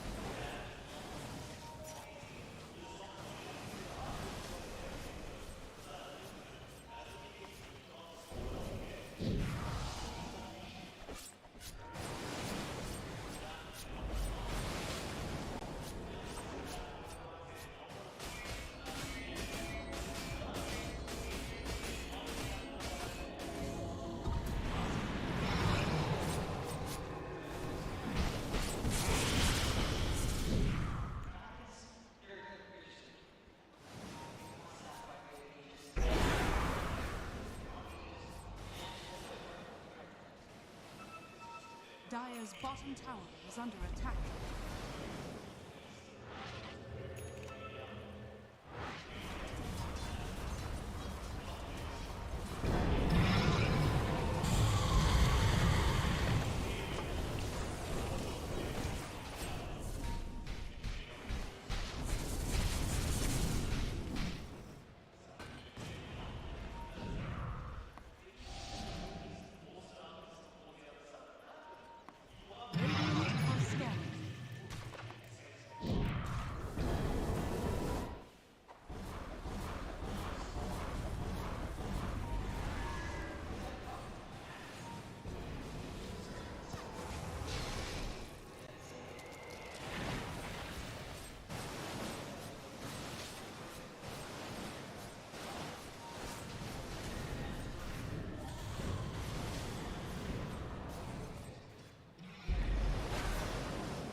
Got it.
Looks like Falcons are starting to figure some things out, because previously when these two teams faced off in the group stage, it was a 2-0 in Liquid's favor, and it seems like the tides are turning. But I don't know how much of it was Liquid kind of handing it to them, because we were kind of skeptical about the Faceless Void pick even from the draft, and whatever it was trying to solve seemed like he already had issues. The Venge was already in the game, and then eventually the Naga came out. Seems like that Chrono was not able to have the impact that they were hoping for. I think what they were thinking with the Void is that you have the Tusk Snowball shards, and then you have the Razor Static Link, and he's a carry that can reliably get away from that combo. So there's no kill combo. It's going to lane well against Razor. They were planning on giving Razor multiple bad matchups in lane so that he didn't have a place to go. And that ended up happening in the game in the sense that Razor in the mid lane really struggled against the Huskar. So they did what they did against the Razor, but they might have focused too much on that aspect of the game, because then they gave just a perfect Naga pick that was good against Visage, good against Void, and then I feel like Skeeter just played that to a T. I mean, on top of that, I felt like Crit did amazing in the early game. Like, he was the reason why Sableye was so poor, you know. As soon as he made the top pull, the wave was near Amar's tower, he could just free farm, he went bot, he killed the Visage one time, and he waited. Moment Sableye TP'd after dying, he dies again, you know. That's really, really bad news as a Visage. And that kind of ruined his whole game. Yeah, it's very tough to play into that. And if you don't have solutions against a Naga, then taking a good team fight with Chronosphere is limited on the fact that you have to get past all these Naga illusions who are also split pushing lanes. So a lot of the fights that happen around Roshan where everyone's standing in trees, it's like you just always have to deal with these illusions being on top of your heroes and scouting things out. So you got the fast Heart Bloodthorn. They use the Bloodthorn to like crush Roshan and give them good disables, which makes the Void now vulnerable. Something we talked about in the draft. It's like, oh, there's not many solutions. But like every carry is buying Bloodthorn right now. Gives them easy build up, good kill potential, True Strike, things like that. So yeah, it just felt like Falcons was definitely better that game with their draft.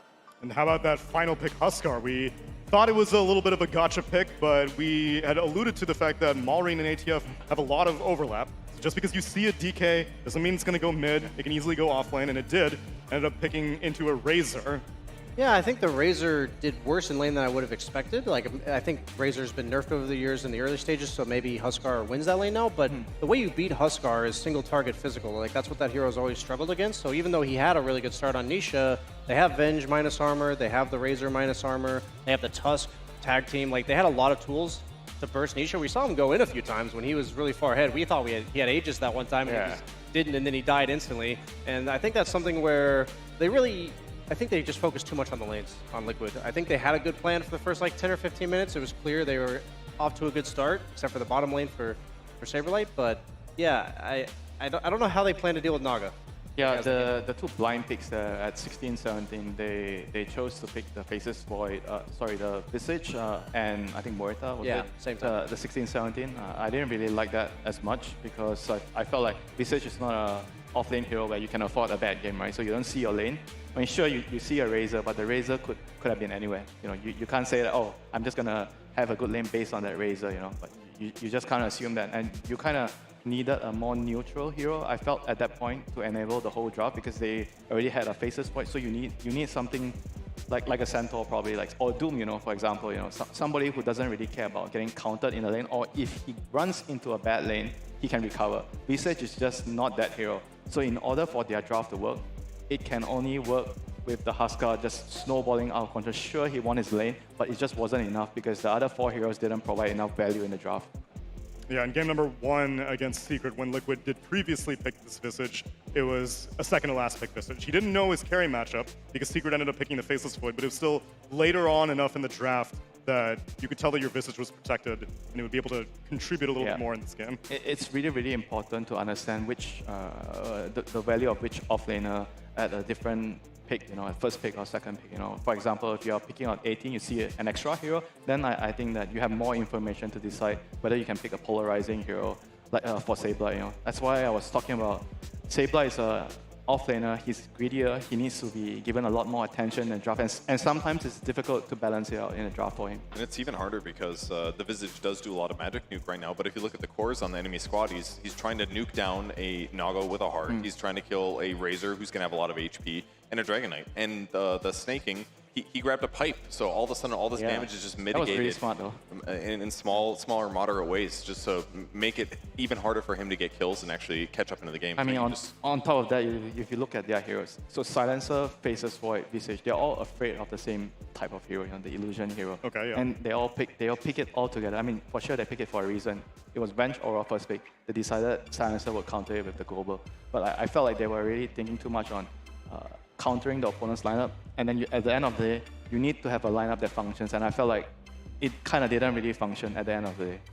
Especially because we've kind of learned that Falcons excel in the 15 to 30-minute range. And so I can kind of see Liquid's logic where it's like, okay, if we're able to make team fights uncomfortable for them with our Muerta tossing out things, with our Silencer, Global Silence, then once we go past the 35-minute mark, then Falcons typically kind of falls apart to pieces. And we actually came to this panel because it looked like Falcons were about to end the game, but Liquid were able to hold on for a little bit longer. So for as successful as this game was, I'm still kind of iffy on Falcons past 40 minutes these days. Yeah, I think the reason why I don't think this game is a strong indication of what will happen in Game 2 is in these drafts, the way I view a draft being advantageous is how many fights do they have to win to take crucial objectives and end the game. And it felt like every time Liquid won fights, other than the first Roshan, they were kind of just stuck on their own side of the map because Naga was constantly clearing waves. And if they ever lost 1 or 2 heroes on Liquid, they're losing a lane of Rax. They're being forced to go back into their base and turtle. And we see here Skeeter versus Mickey, the Naga 12-0-10,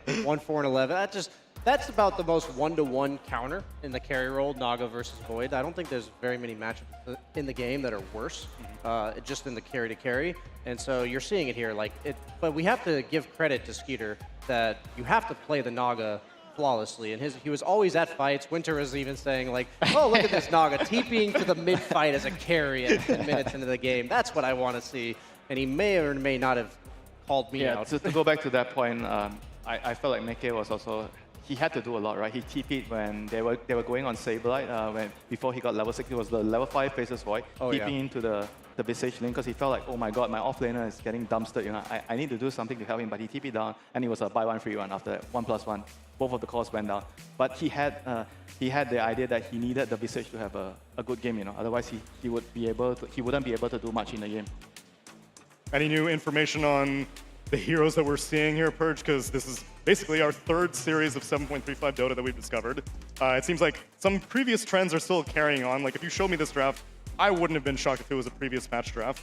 But anything else strike your fancy? I mean, I think items are still the part that I am obsessively thinking about. Okay. When I sleep, when I dream, everything. Well, I can give you something to think about in that topic then. There were 2 rattle cages on the side of Radiant. DK picked up a rattle cage, and I thought for a high armor hero, why would you do that? Well, you are taking damage from birds, whatever else. It's more damage, basically, while being tanky is good, basically. And I think the neutral items, actually, there was an abundance of armor items in this patch thrown through neutral items. So could mean that magic damage is a little bit better in some cases, but either way, it made sense on the Dire side to grab all the armor. They've got a Avenge and a Razor, but yeah, HP is already really good in the past patch. So if you're just slapping 12 armor on top of that, it's a huge amount of EHP. So it's just worth it to get it in a lot of cases. I like your idea. I think that this patch definitely geared things towards more defensive items. Shout out to the Craggy Coat returning. Can't wait to start using that. And I can't wait to get to a game number 2, so stick around, everyone, and we'll be right back with Falcons versus Liquid after a commercial break.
Welcome back, everyone, to game number 2 of Team Falcons versus Team Liquid, where we have shipped in the DHL Dark Division to figure out what strange happenings are going on here in KL, such as Nisha playing a Huskar? I thought he was more honorable than that, and you saw he got punished for it. That kind of behavior should not go rewarded. Team Falcons put him in his place. That's the lump of coal. That's the lump of coal right there. What a Frostivus gift it was. I have to assume that we'll see something more traditional coming out of Team Liquid here in game number 2, but the bans stay very typical, although this time they don't ban the Chen, Falcons do. Instead, Liquid just heavily target Amar and I guess Malrine heroes with Mars, Timber, Razor. Falcons take out the Primal, the Slardar, the Chen, and the Venge. And they are also first pick this time, so that might help them adjust and try to create a new strategy around a new hero. Like I feel like at the moment, having first pick means a lot in. You can always use the 7th ban to protect your overall first pick, which I feel like it's a big value for the draft. And you always have that 18th pick to pick your win condition hero, kind of. And if you don't build your draft well initially, sometimes having the overall last pick doesn't really matter as much, you know. I'm interested that they banned Razor on the side of Team Liquid. That's just a lot of respect for Falcons, because I think Nature's Prophet's really good against Razor, just in lane, as well as like the Sprout later game, and usually can buy utility items to like Force Staff and the Ags to control the Razor and disengage from the static link for his teammates. But they go for the Gyrocopter, most likely going to be a support, but they have run IO Gyro earlier on in this tournament. That was obviously a different patch on the side of Team Falcons. So potentially a flex pick. It is, and I think that was the big threat of the Razor. It maybe put them into too weird of a spot in the last game with Mickey drafting here. Maybe his priorities are a little different, or maybe he's adapting to the role a bit, but I could see that, worrying about the Razor matchup that much, especially when it's Amar playing it potentially, it just got things too wonky. Like, just go back to basics kind of a thing. Yeah. The Nature's Prophet gives them lots of flex as well. Both teams have flex here. Gyro makes a lot of sense as an opening too, in that same vein. Yeah, I think that's a very important thing, you know, whenever you lose the first game and then you're trying to counter the enemy lineup way too much, and then second game you just need to keep in mind that you have to have a functioning draft, you know, maybe just try to focus on what you're trying to do, build a draft around your carry, your offlaner, or your mid player, you know. The last game I felt like their draft, it was kind of all over the place, you know. You have a Void and then you have an offlane Visage, then you have a Huskar. The draft just doesn't come together. And hopefully with this Nature's Prophet opening flex pick, they're going to be able to build onto something, you know. Maybe play more on the early game, try to get lane dominators. Since Nature's Prophet, he doesn't really care about the 75 mana Twin Gate. I can just TP over. Yeah. Sounds like you were describing their winter. Would you say that Team Liquid were experiencing a little bit of tunnel vision? Yeah. Okay, pop quiz panelists. Which neutral item has the passive called tunnel vision now? It's a tier 2 neutral. It would be the one that restricts your night and day vision. I don't know what it's called though. That's what the passive does? Yeah, it's the 10% spell amp, but I don't know what Purge. it's called. I don't know. I could pick the image out of a lineup. I don't think you could actually. Whisper of the Dread. Whisper of the Dread as you rapidly scrolled through the changelog. Yep, I would have gotten that wrong. How can you be wrong, Kevin? Happens all the time. He has to be at home to go in full changelog mode. That one's good. I'm surprised we haven't seen it yet. Yeah, I know. Yeah, 10% spell amps, nothing to scoff at. For a tier 2, it's pretty good. Anyway, meanwhile, the bans continue filtering in. Kanka gets taken out, Pango gets taken out, and Venge was already banned, and Falcons are kind of agonizing over this second phase ban. Yeah, Venge is kind of feeling like a strong hero right now, very, very strong hero. I mean, he was kind of a decent hero before, but now he feels like he's a threat in the draft, you know. It's kind of like a very flexible hero, which allows a lot of other picks to be very stronger, like amplifying a lot of the physical damage, the save, which is really good right now. And they have another save, plus the snowball. Maybe the tell of the value that faces Void in the last game. The ban Void instant pick Tusk kind of guarantees that whoever the carry is, they have kill threat on them, whereas Void kind of just gets out of all that danger. I mean, you always have anti-mage. Built-in blink. Yeah, that's true.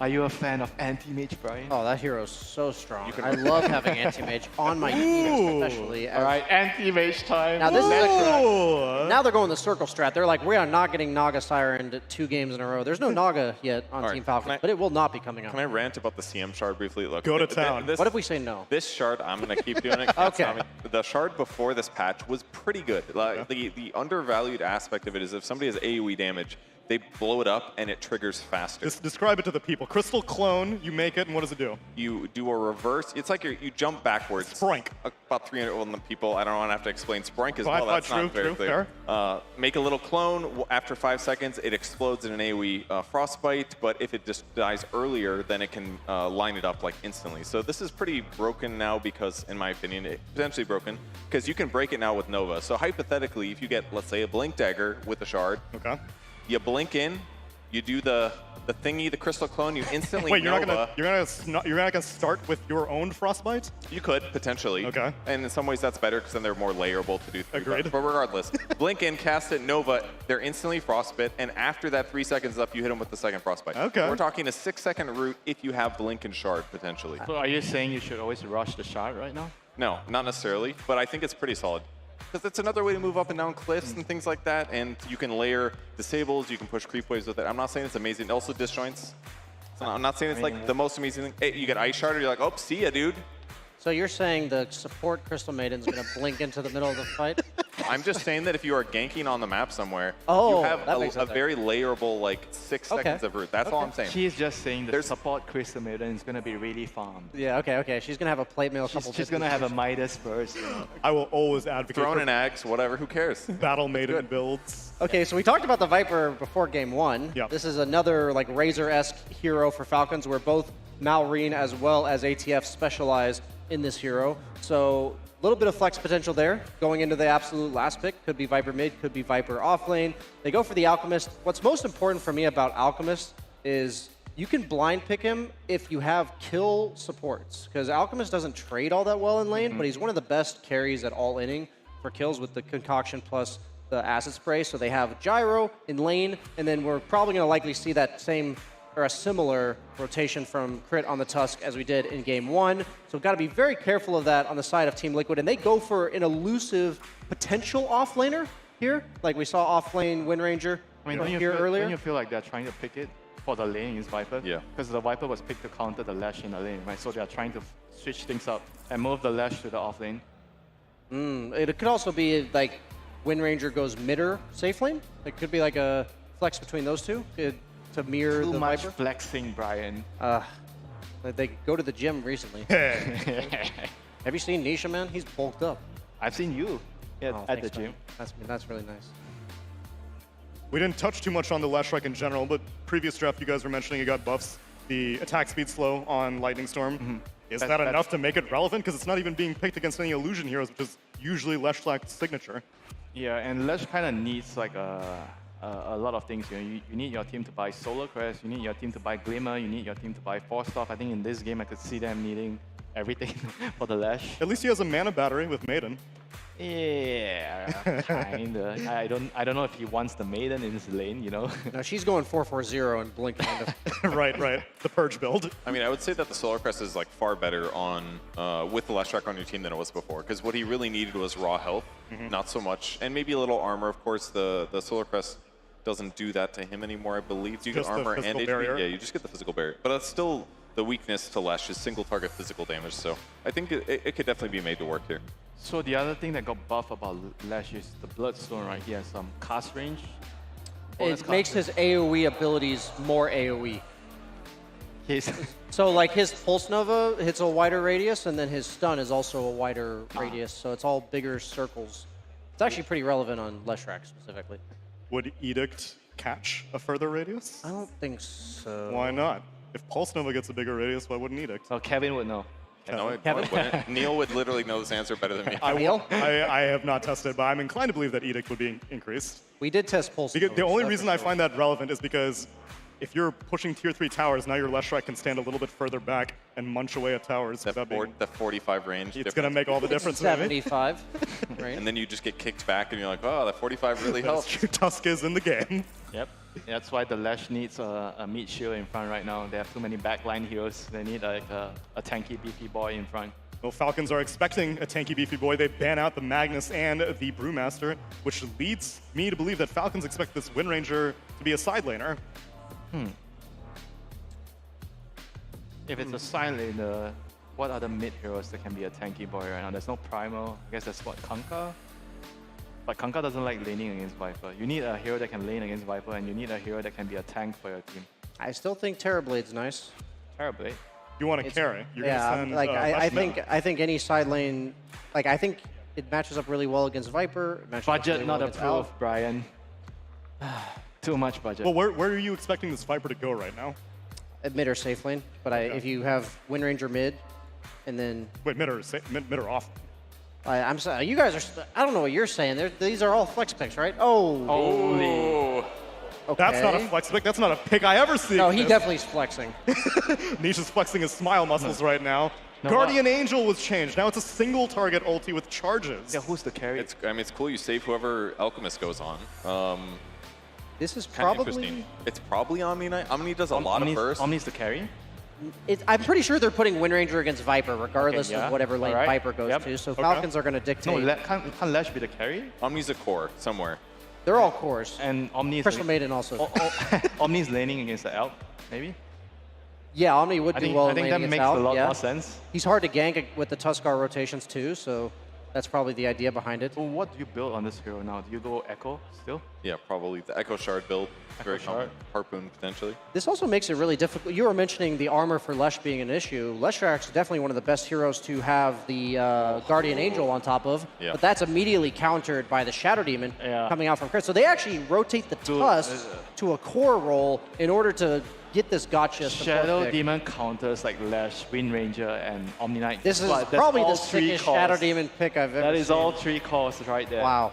No, I think somebody just mentioned if you use Omni's second skill first, then the Dispel doesn't. No, but Shadow Demon's the only dispel in the game that goes through BKB. So, Oh, okay. or through Magic. Spell immunity. Yeah. So it'll dispel through. It'll dispel everything that Omni Knight has, yeah. That's a counter. Yeah, so is this a GG, Brian? Demon countering I would all 3 say cores? if Crit's on point this game, then, which he usually is, this is probably the best support pick I think I've ever seen in a draft. So, yeah, I'm going to have to hand it to... I want to hand it to Liquid for picking weird stuff. I'm into that. On patch day, come on. Like, Yeah, but they gave it to Saberlight. This man knows that he's not destined to be on this team much longer, so he's like, guys, how do you feel about me playing Omni Knight in front of a crowd? Who knows? Crowd, are you excited for an Omni Knight? Give the people what they want, I guess. Is it going to win for them? We'll have to find out. Let's get ready for game number 2 with Mike and John.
30 seconds to battle.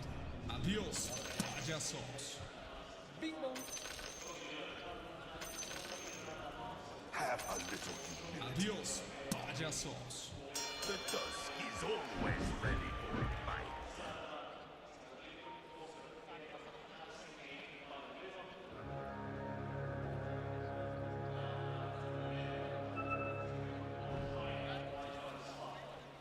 The battle begins.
Radiant's bottom tower is under attack.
Dire's bottom tower is under attack.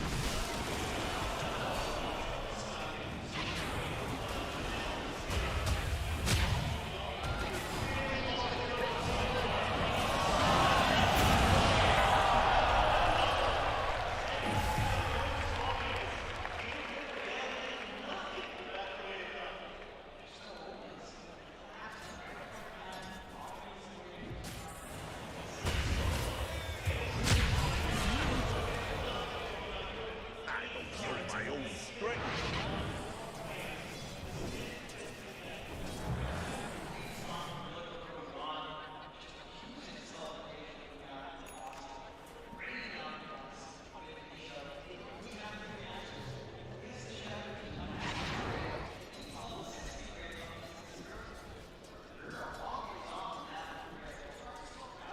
Come and fight me.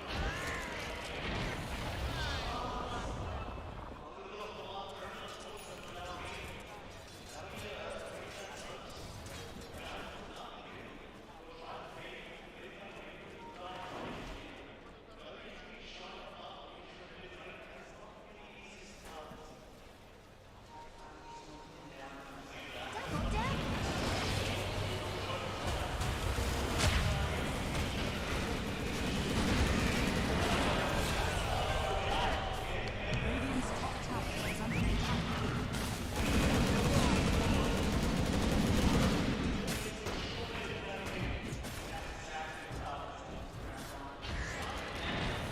Let us fight. Dire's middle tower is under attack. Radiant are scanning.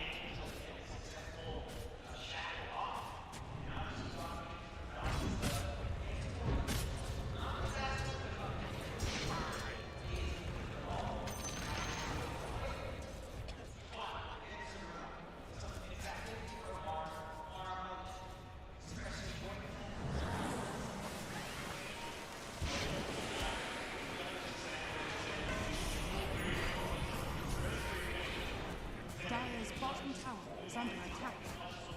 Radiant's middle tower is under attack.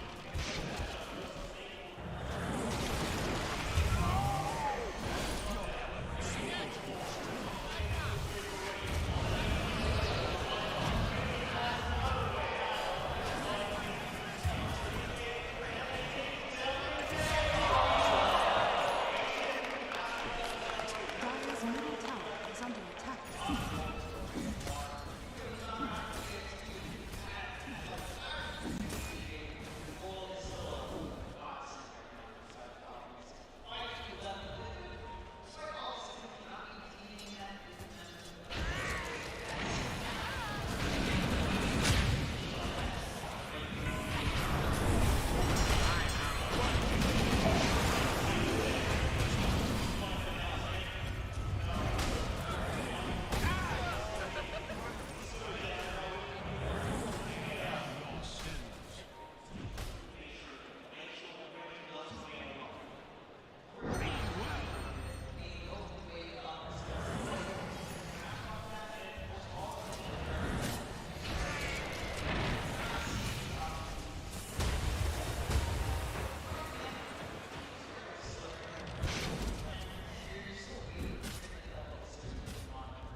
Invisibility. Dire are scanning.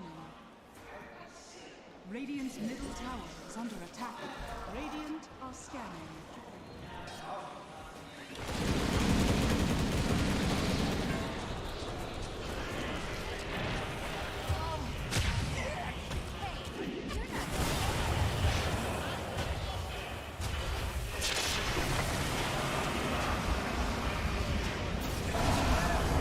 Is under attack.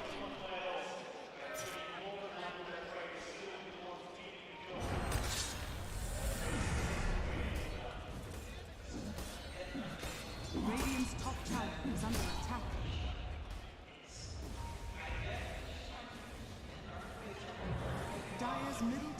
is under attack.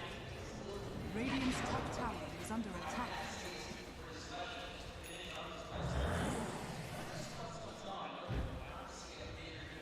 Dire's middle tower is under attack.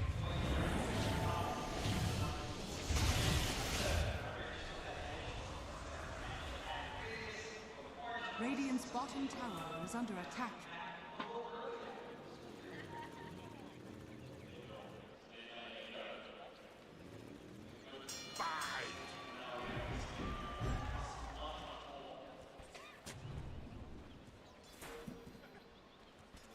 Radiant's bottom tower is under attack.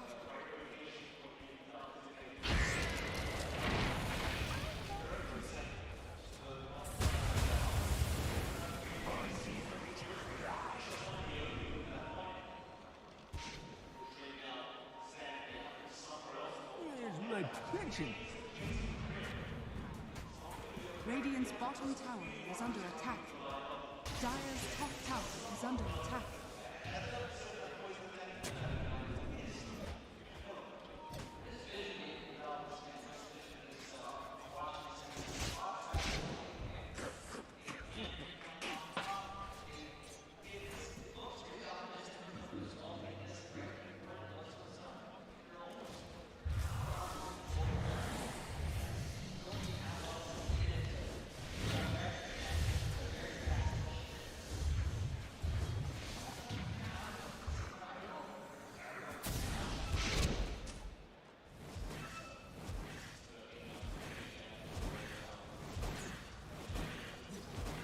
Regeneration.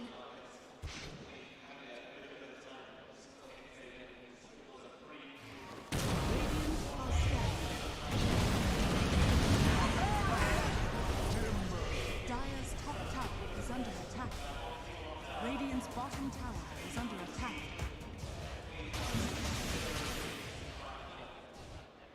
Radiant structures are fortified. Radiant's bottom tower is under attack. Dire's top tower is under attack. Radiant's bottom tower has fallen.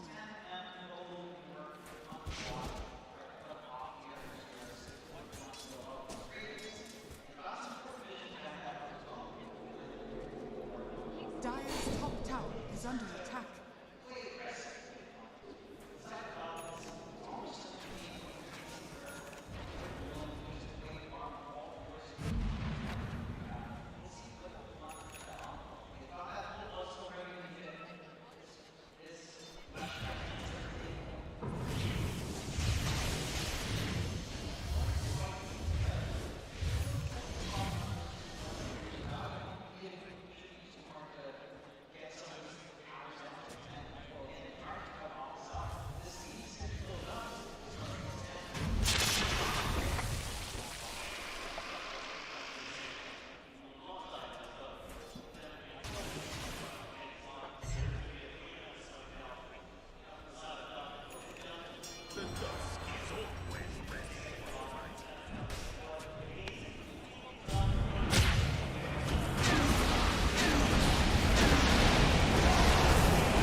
tower is under attack. Dire's middle tower has fallen.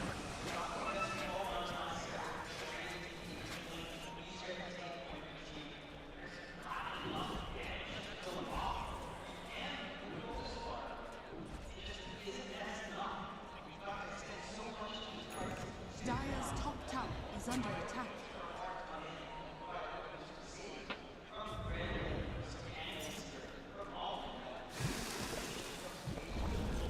Dire's top tower has fallen.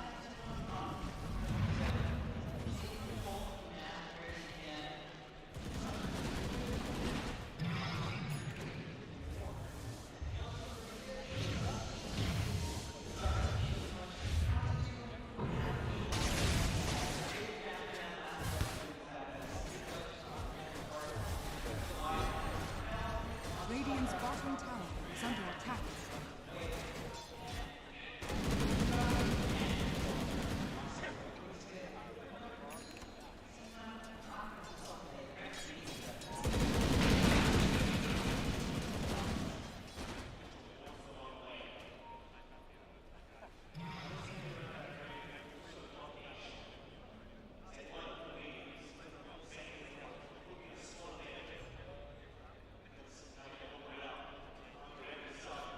The whole bunch.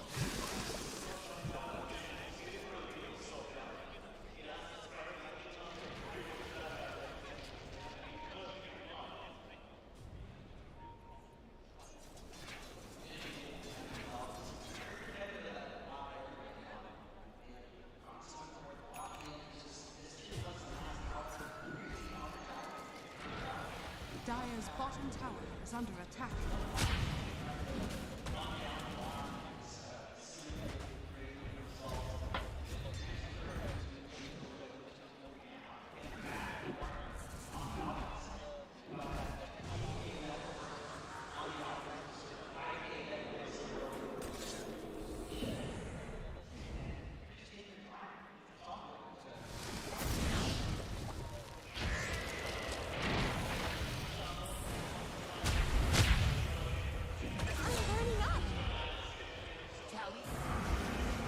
Dire's bottom tower is under attack.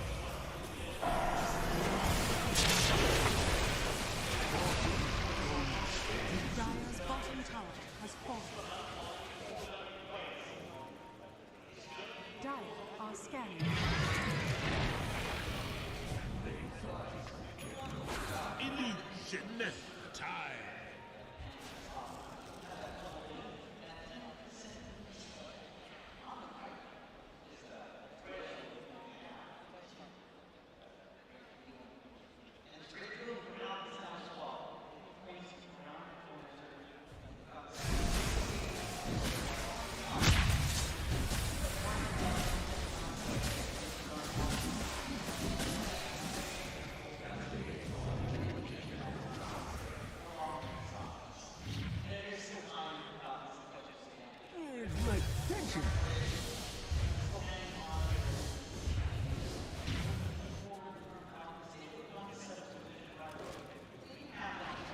Dire are scanning.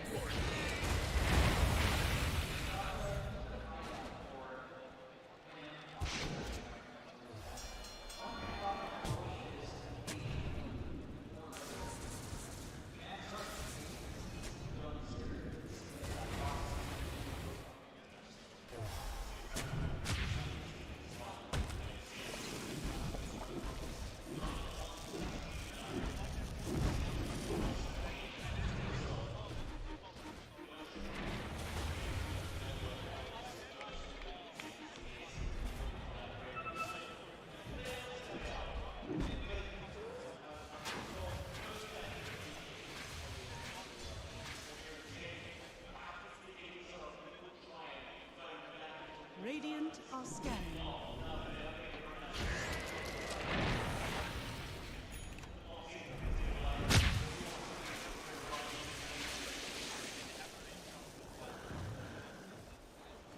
Radiant are scanning.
Dire's middle tower is under attack.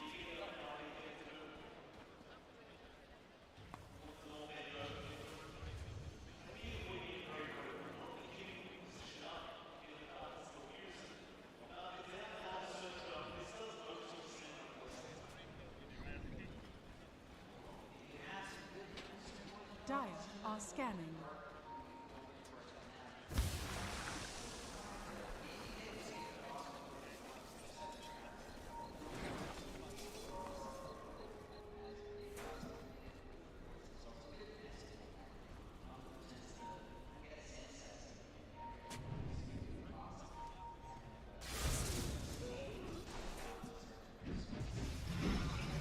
Double damage.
Radiant's bottom tower is under attack.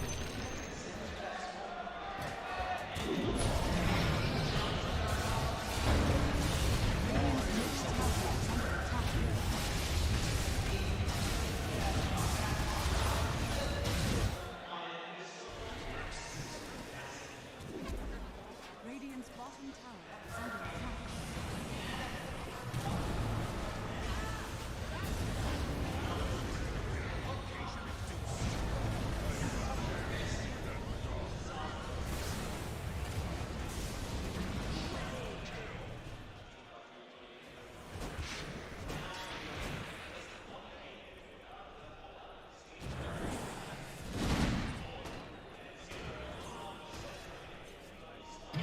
This'll come in handy.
Radiant's middle tower has fallen.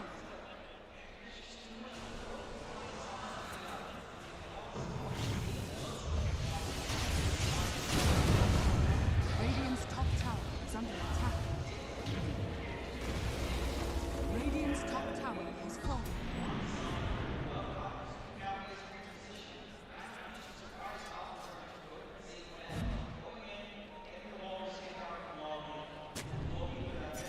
Dire are scanning.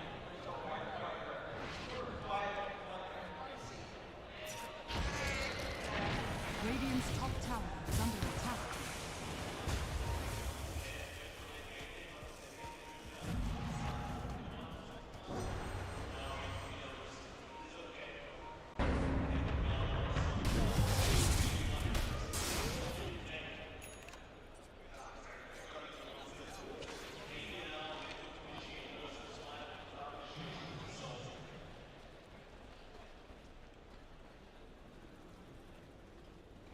Radiant are scanning.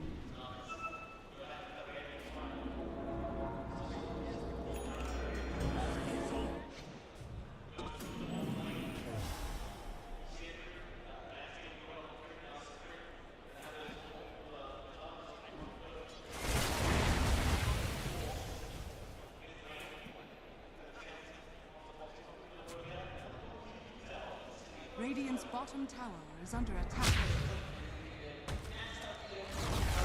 Radiant's bottom tower has fallen.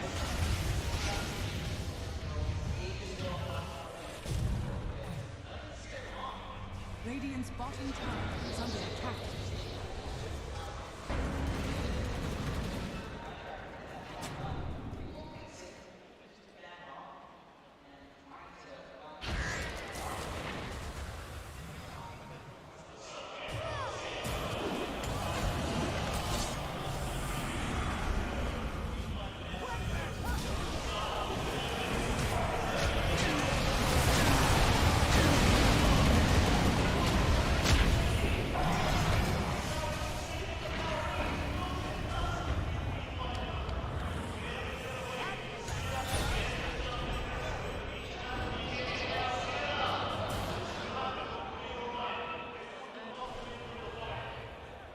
Let us fight!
The dusk is always ready.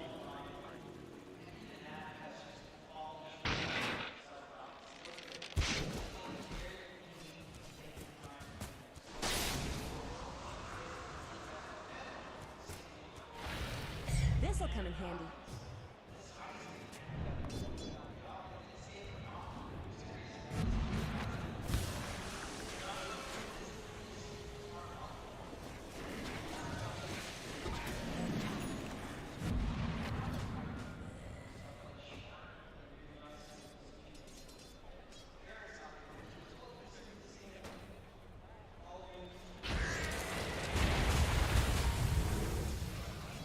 Let us fight.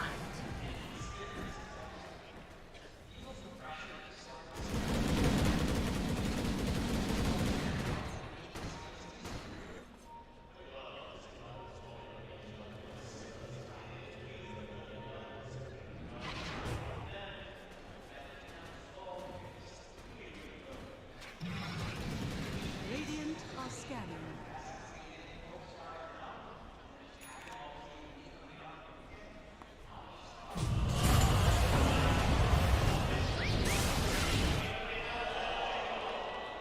Illusion. Dire's middle tower is under attack.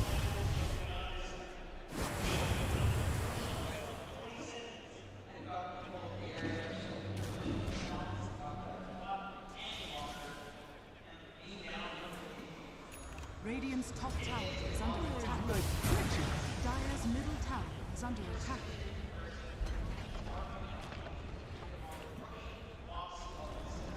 Radiant's top tower has fallen. Dire's structures are fortified.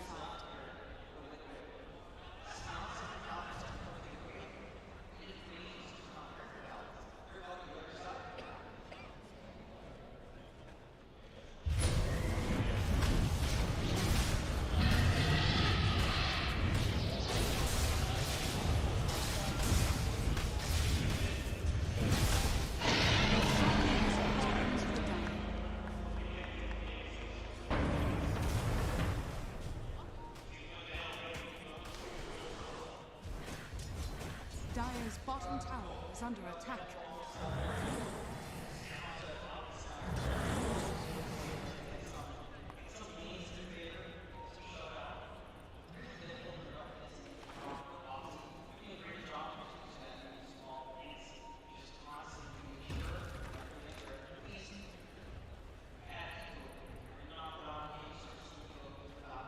Haste.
Radiant's bottom barracks are under attack.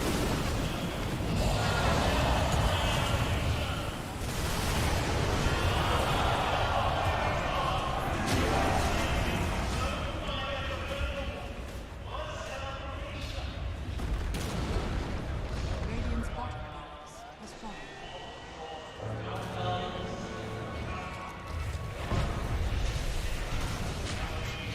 Radiant's top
I got to think about how Liquid pulled it together from the brink of elimination. And what a weird way to do it with a final pick Omni Knight, a Leshrac who we've only seen one other time in the tournament, which was a loss, and yet it looks so beautiful in motion. Yeah, that's the change to Guardian Angel being a single target spell with 2 charges. And we thought it was countered by the Shadow Demon, but Leshrac, probably one of the best heroes in the game to give like invincibility to for 8 to 10 seconds. That Shiva's probably the best carrier of Shivas in the entire game with the new Shivas, the Veil, plus the same active as Shivas before. So really cool strat from Liquid. You're saying Lesh is the best hero. Yeah, I think Lesh Bloodstone Shivas is insane just from watching one game of it. Yeah, I have to agree in some of the ways. Like Lesh early game kind of sucks a little bit. Like level 1 Pulse Nova only does like 70 or 80 damage per tick, which is not a lot. But once you get to level 12 and onwards, you're doing a lot of damage. And the reason Shiva's is just kind of broken now is because it's better in almost always. Gives you 6 more armor, gives you 8 agility, and an extra 5. And then it's amplifying all the damage you do by 15%. Now, people buy Sanj Kaya for about 16% spell amp. Shiva's just does that on top of what it did before now. So if he has Sanj Kaya and a Shiva's, he's basically doing like 30, 35% more magic damage than his base level. So those items together are just sick good and just straight up better than it was before. I mean, should they have gone like a Pipe and Mage Slayer to deal with the Lesh then? That would also provide some solution, yes. Pipe would offset some of that damage, of course. Mage Slayer only works if he's not magic immune, of course, which in a lot of cases he was in the crucial moments, but those are options, and that's why Tundra 1TI, for example, Mage Slayer against Lesh and Pipe, that kind of thing. It's a good way to undercut it. And by the way, all this extra damage he's doing gives him more lifesteal with the Bloodstone, and the AoE's bigger, so he's getting more stuff. All of this stuff like works together. The numbers might be cracked, yeah. And Leshrac finally gets an offensive build-up, because I remember way back in the day, he used to be rush Yules, and then I can start playing the game. I can kind of argue that Veil makes his mid-game timing much stronger than it used to be. Well, yeah, this game he elected to go for the Veil super late, like it just as a part of the Shiva's build-up. I think he had to itemize for survivability more so than anything else, but once that one fight top, I think it was, where I thought Liquid was just, I looked away for like 10 seconds, I'm like, they're down 7K. They were 7K behind, but it's actually not that bad, because it's all on the Elk. Everyone else is like even in net worth. Elk was the only one carrying the lead. Yeah, and then after that fight, they were just up 3K, and then I'm like, well, I guess they won. And they did. Especially after the laning phase went so well for Liquid, I thought that they had it in the bag. And then I will give credit to Falcons, because they actually made the mid-game seem a little bit 50-50. Yeah, they did a really good job at shutting down the Viper with the Nature's Prophet constantly TPing over, ganking him. That's what you don't want to have as Viper, you know, in an early game, like, what, 4 deaths in a lane of 5? I mean, it's rough, you know, but he still made a comeback later in the game. He was able to contribute in the team fights, but they just ran out of damage against the Lash.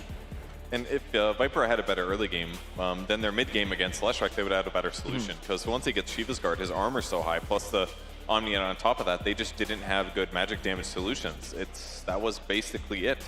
Mallory could like knock him back. They went for some kills here and there, but once they got BKBs on the Liquid side, they just weren't dying. And So is the conclusion Shadow Demon not the counter to Lash, Omni? Well, it's not as strong to Omni, because that was the main thing that we were looking at.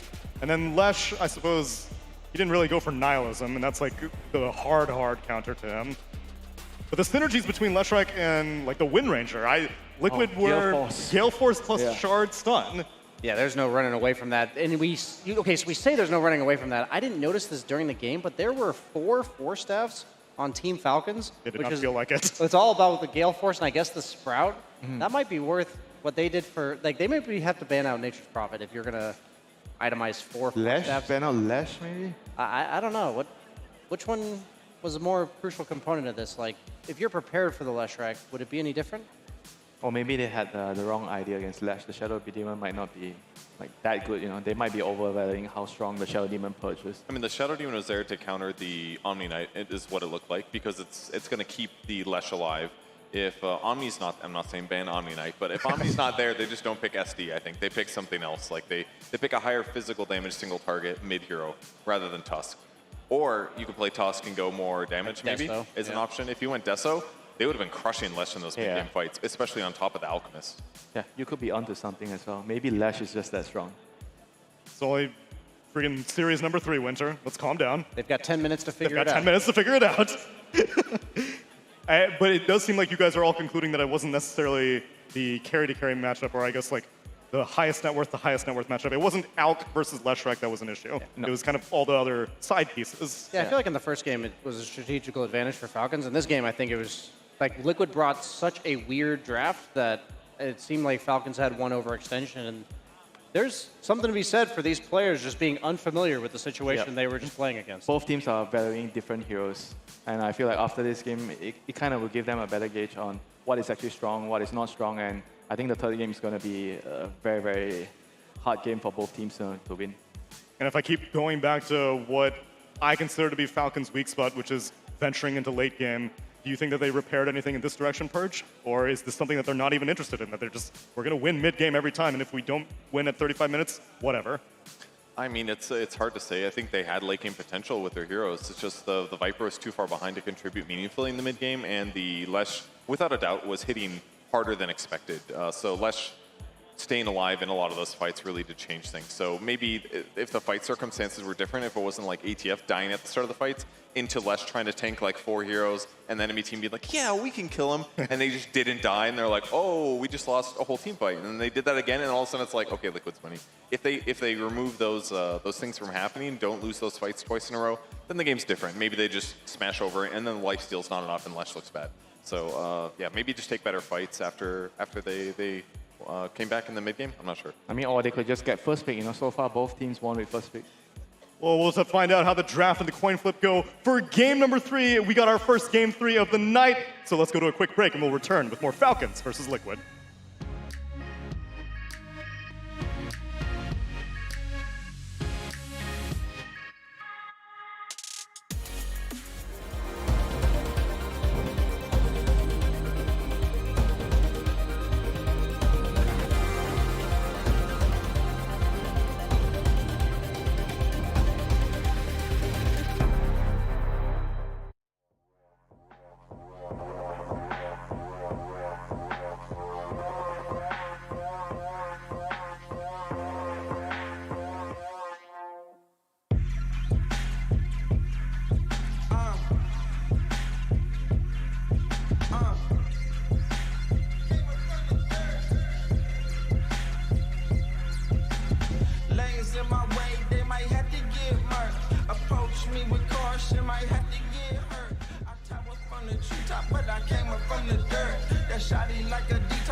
Approach me with caution, might have to get hurt. That shawty like a detox, hit the pump and go berserk. That shawty like a detox, hit the pump and go berserk. I think y'all in my way, so tell me which one going first. You end up in the hearse, you end up in the grave. That shawty like a detox, hit the pump. I don't care about yesterday. I'm still moving forward all the way. Just like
Hey, dude, what up? Hello. Where you been, man? How's the team? It's been great. I'm jet lagged though, but the new guys have been a breath of fresh air. Yeah? How did the team come together? Well, you know, Chris said he liked how you played PA. nice play. Oh, really? He said that? Yeah. So, I found Ace, so you know how you are Danish, and also Krit's Danish. So, what do you think is the best way to start a conversation with him? Well, you could give him some risalemang. That's a great idea. So, did you get it? No, they didn't have it. So I got him at, what the hell is that? It's at Danish. Thanks.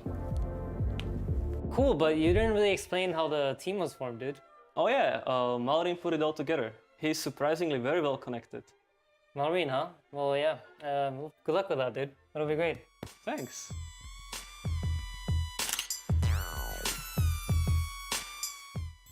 What's up, big man? There you go. That is true documentary footage of what happens at TI after parties. Cultural exchanges, pastry exchanges, swag exchanges, and then a magical thing like Team Falcons comes to form. Yeah, something the live reenactment of the actual characters doing it. Yeah, Maureen is honestly, that's his truest form. When he shows on stage, this is him trying to tone things down. Yeah, trying to be relatable. Exactly. To the viewers. Yeah. You know what? It used to be in the hotel lobby, if you know. All of that used to happen in the hotel lobby. It used to, but we've stepped up now. Now we go to clubs here in KL. But he's not jet lagged anymore, that's for sure, because Falcons have pushed it to a 3-game series as opposed to getting stomped in the group stage by Liquid 2-0. And now we're rounding out the series, Purge. But I will say that despite it being a new patch, Liquid seems to be going off script and giving us 7.35 flavor. Do you feel like Falcons are?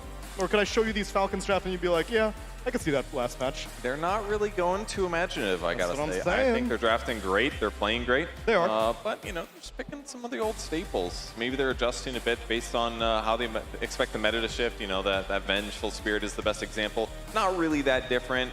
Slightly better due to the change, so. Yeah. But we'll see what gets attacked in this game number 3, but one thing remains consistent. Amar is not allowed to have Mars. And the other consistent bans have been the Timbersaw and the Slardar, so we'll see if Liquid want to replicate that. Meanwhile, Falcons start out taking out the Chen. I mean, are we going to see a consistent team? The first pick team always wins. Liquid's first pick again. Has that been a statistic even previous? No, just this series. Oh, just the series, okay. I mean, I think they did show the team priority earlier, and the Falcons like exclusively picked either, I think, Radiant or first pick, whereas Team Liquid was all over the place. They were dabbling with it all. So isn't it like Radiant just in general better? Yeah, yeah. Than And Dire? it has been for, you know, the entire existence of Dota, with a couple exceptions, I think. I was thinking, do you think Amar messed up, like, with his name being Amar and then having his best hero be Mars? Like, it's like when you go into a pub and somebody says, like, their hero in their Steam name. Yeah, but how do you know it wasn't the other way around? How do you know when he wasn't born, his parents like, one day, 15 years from now, there's going to be a game called Dota 2. and my child will be the best at an obscure offlaner that is rarely ever good. Nailed it. Okay, so what's the final ban? Is it the Razor? Is it probably not the Viper? That wasn't too impressive. But the okay, it is the Razor. Pick last year, Brian. No. No. No. You go, I like the Nature's Prophet again. Yeah, it felt really good. Boxy was just getting stuff done all over the Okay, place. if you first pick the Nature's Prophet, I pick the Lash. Lesh shot up that much for you. Yes. Wow. Okay. I mean, Brian convinced me. I'm saying, like, you only have 10 minutes to figure out what you would do if the other team picks it. Yeah, sometimes stuff is just that simple. And Lash is just strong, pick Lash. Yeah. Is it a flex, though? Because we are seeing Maureen and ATF flex their picks quite a bit.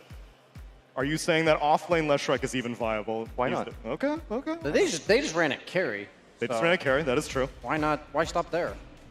Okay, they go Nature. Okay, come on, Lash. Lash. I don't think it's a Falcons hero. That may be to the advantage of Liquid going into a new patch, because you mentioned, like, no matter what the patch is, Neil, they pick the same they'll things. just pick the same I mean, stuff. is this the Shiki scenario? Yeah, exactly. they can't play Lash. It kind of is. I mean, Lesh was the hero that of the tournament when Skeeter won TI, and they didn't pick it one time the whole tournament, so it's not his hero. Does Malrine play? It's not an ATF hero. Now, what do you guys think the value is of... So Skeeter plays illusion heroes a lot. Like, that's probably his most staple heroes, and that's how they won TI. What's the importance of being able to play the heroes that are good against your heroes? Like, in this case, Lesh, right?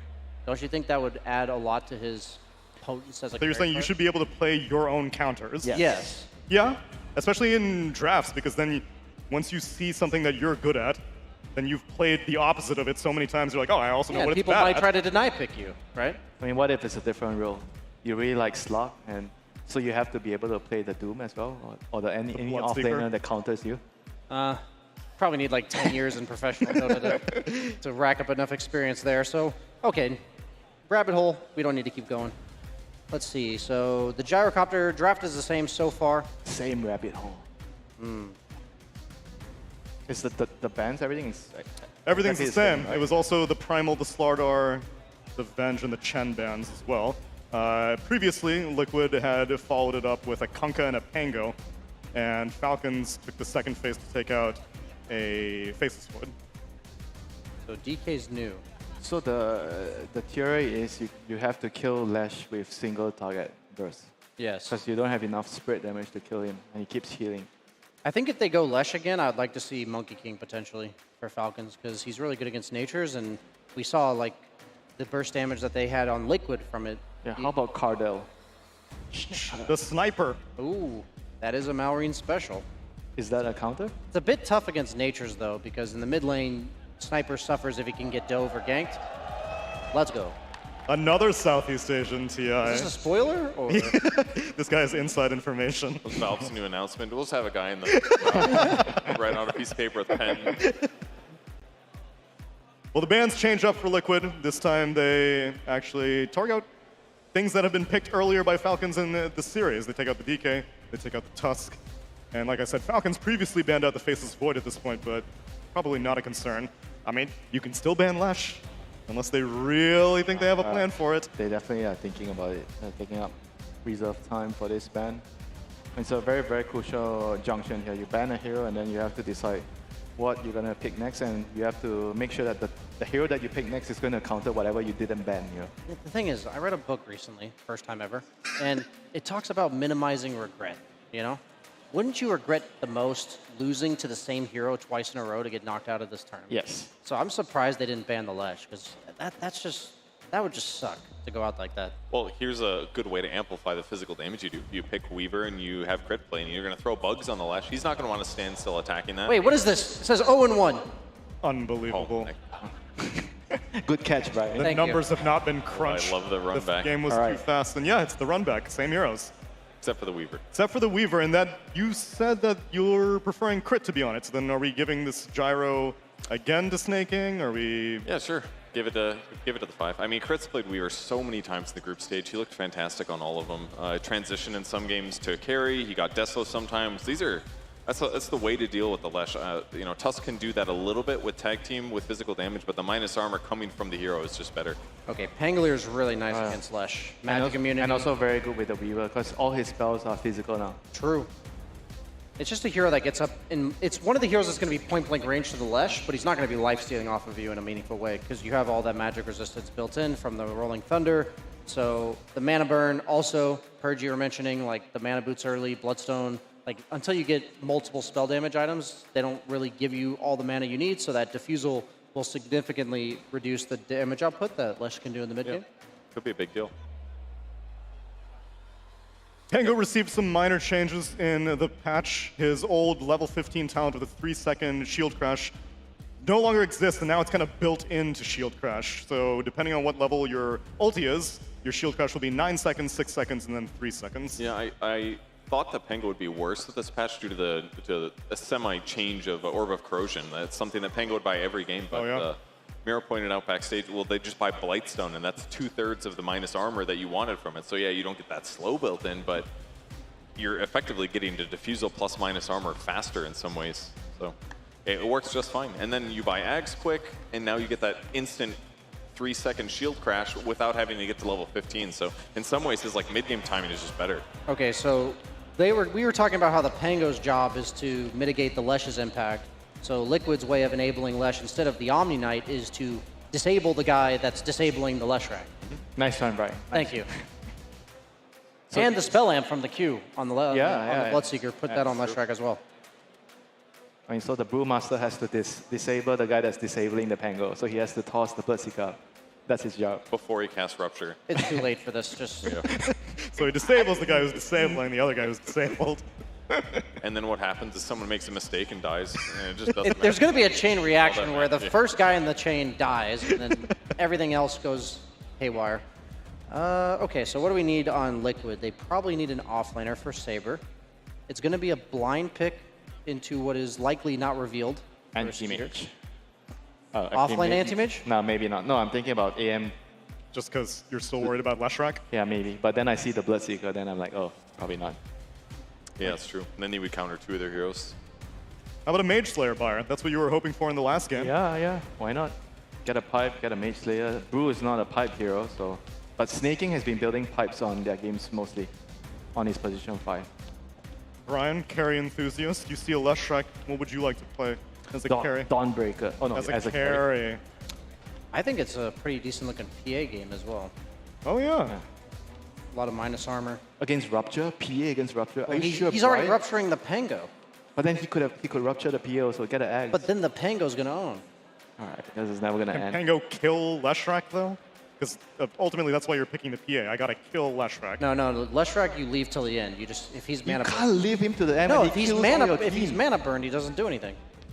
That's the whole point of the Pango, the diffusal. Okay. Okay, fine. I'm not convinced though. Okay, well, you said fine, but then you said you don't agree. Yeah, but I'm just being nice. Ah, okay. I'll accept that. Beautiful panel chemistry. Omni Knight gets respect banned by Falcon. Saberlight is not allowed to have it, nor the Magnus. And Liquid pick out a Life Stealer. Yeah, I was kind of thinking about Dawnbreaker to support the Lash. I would like that. Similar concept, right? But they do have pretty good disengage on Falcons. Like, their initiation isn't hard commitment where the Dawnbreaker ulti kind of trumps it, right? Mhm. They can just swashbuckle away, Sakuchi away. Gyro doesn't really commit his hero, so maybe not the most ideal. I kind of like Brew a lot, actually. The AoE Dispel is fantastic this game against Liquid's lineup. You could even dispel like the Shiva's debuff, debuff Blood Rage, silences on your allies, all of CM's abilities. It's a good game for it. Yeah, and for anyone who did not catch the group stage, believe me, Amar can play Brewmaster. You wouldn't have thought it was in his wheelhouse, but it seems like the boy is expanding his repertoire. Legion Commander. Oh, I wanted to see it. Okay, Nightstalker, that's a spicy one. It's pretty nice against Brew because the way Brewmaster survives long enough to get his ultimate off is by using his Cinder Brew while I believe in Void Stance for like 60% status resistance, but it doesn't work on the silence. The silence is amazing against all their heroes, but I'm just worried about he might be a bit too greedy, you know. Like, he needs a lot of farm and he also needs his lane to go well. Like one thing about NS is every time you pick this hero, you need to make sure he gets a lane, you know, he has a good lane. And right now, I'm not really sure what's his lane matchup, so it's a pretty risky pick in my opinion. In some ways, his lane's going to go worse because Prophet's going to leave it to go gank somewhere else often. So something that didn't hurt him so much last game with the Omni Knight, it could affect him here. But yeah, the silence is so good. Do you think it could be a flex pick between them? It could be like a Nightstalker carry and Lash off lane if they need to swap the lanes? I don't think they'll get too cute because I know I know Saberlight loves playing Nightstalker, so I also, what I do like about this Nightstalker pick is it's not like the Visage pick where he's also bad against illusion heroes, but this time around they have the Leshrac to cover that. And then I think the only heroes in the game that, in the carry role that are good against both Lesh and Nightstalker, they banned. Like, I think Ursa and Lifestealer are the only two. So I really like these bans from Team Liquid. I think they set themselves up really well. I don't think this is an easy, like, gotcha pick for Skeeter.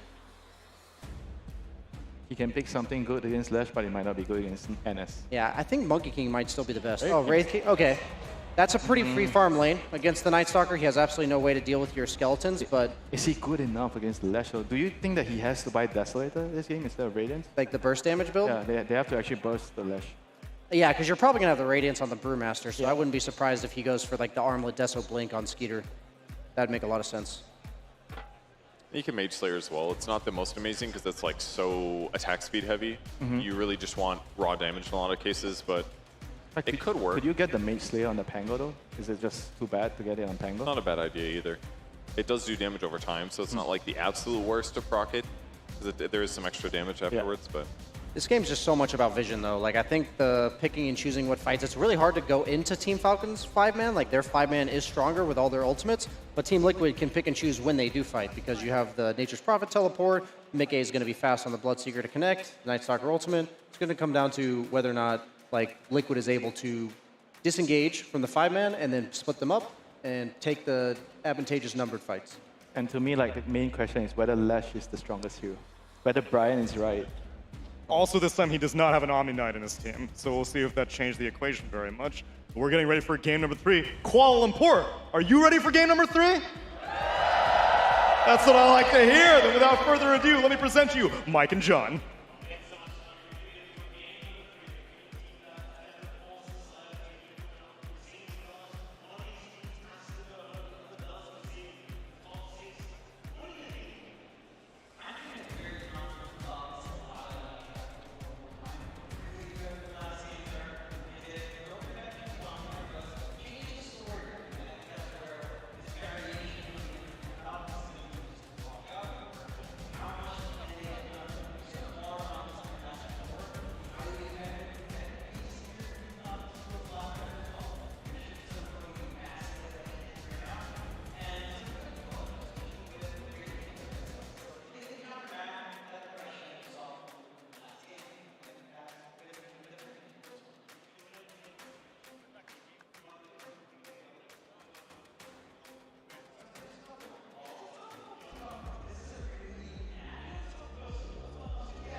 Thirty seconds to battle.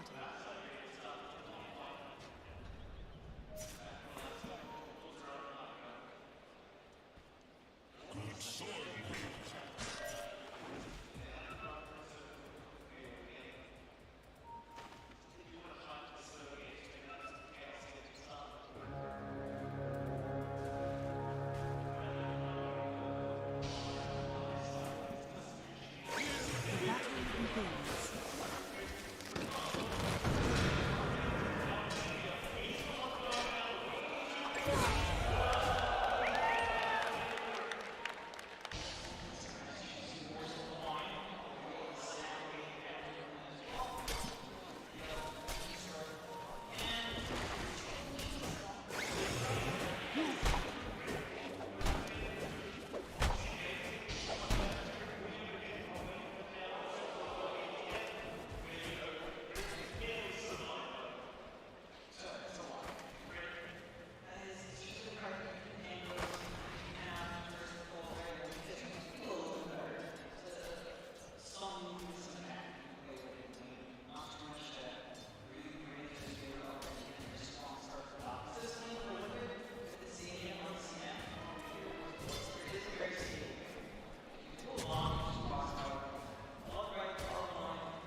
So, this whole mess is all your fault?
The seeds of fortune.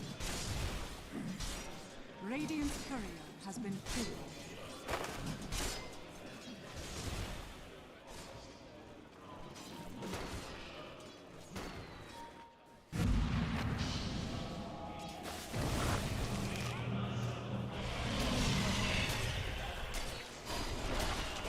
Our fates were woven from the first. Bloodbath.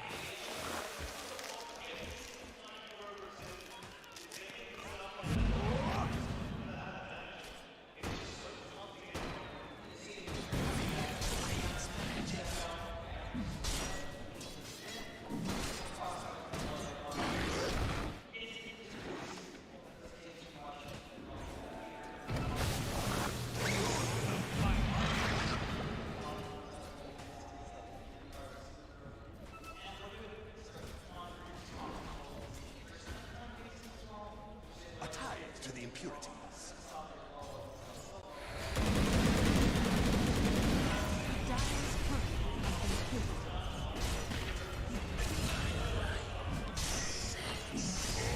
Dire's bottom tower is under attack.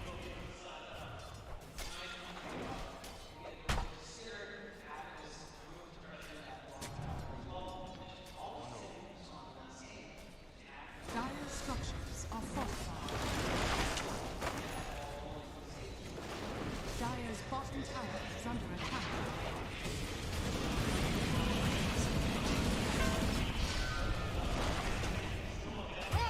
No, not again! Dire are scanning. A golden thread.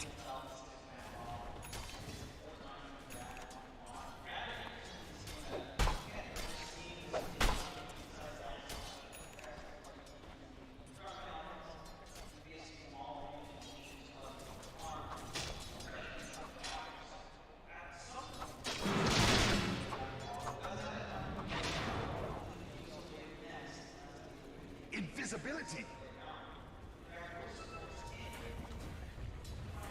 Radiant are scanning. Radiant structures are fortified. Dire's middle tower is under attack.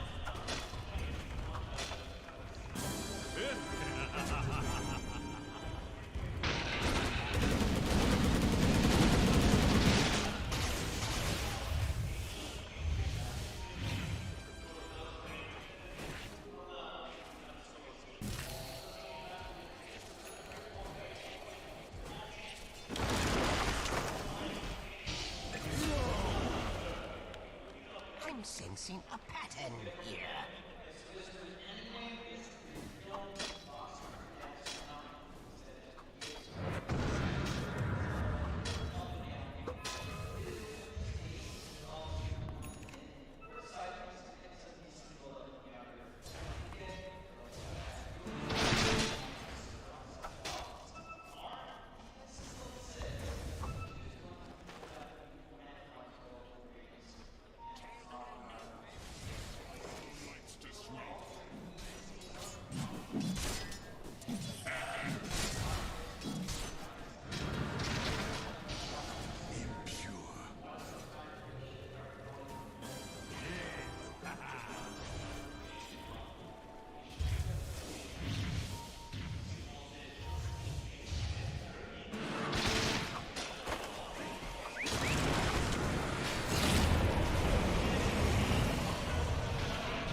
Dire's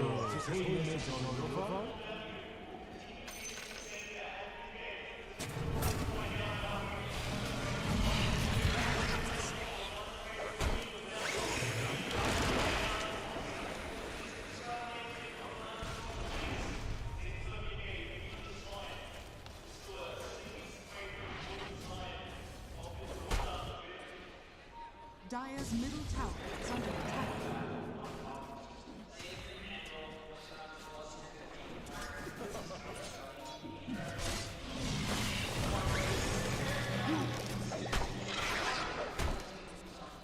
Dire's bottom tower is under attack.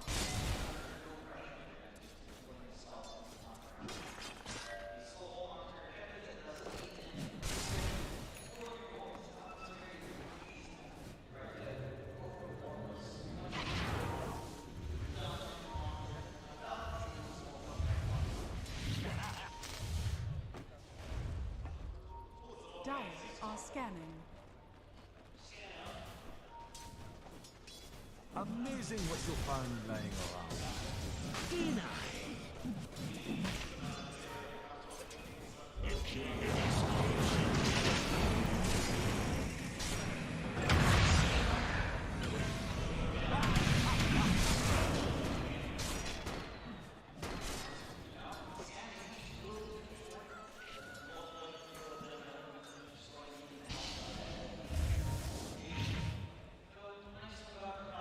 Dire's bottom tower is under attack.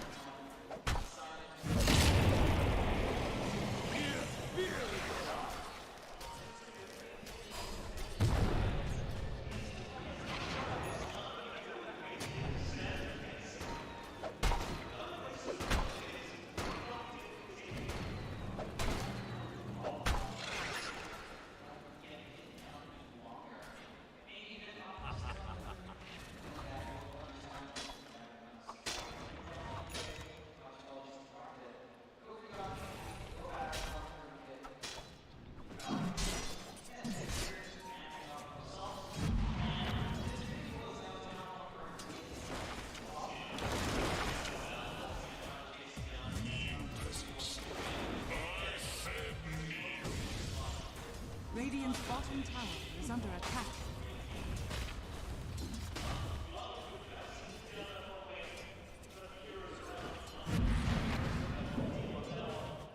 Radiant's bottom tower is under attack.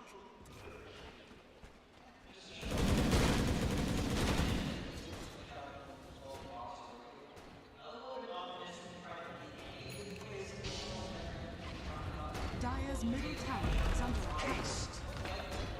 Dire's structures are fortified. Radiant's bottom tower is under attack. Radiant's structures are fortified.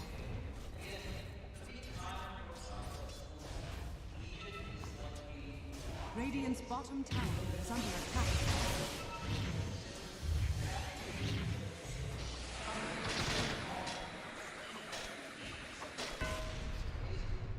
Radiant's bottom tower is under attack.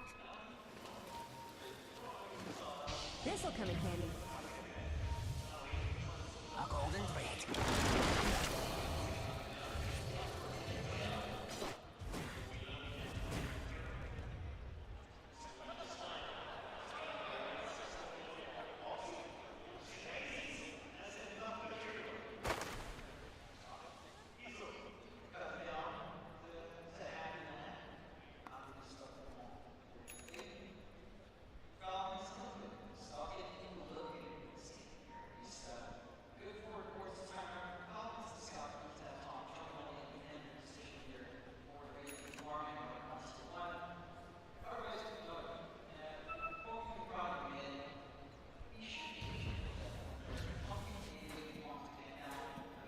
Dire's middle tower is under attack.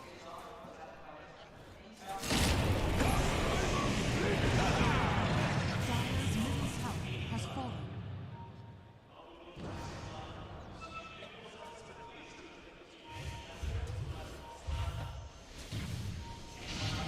Dire's middle has been defeated. Dire's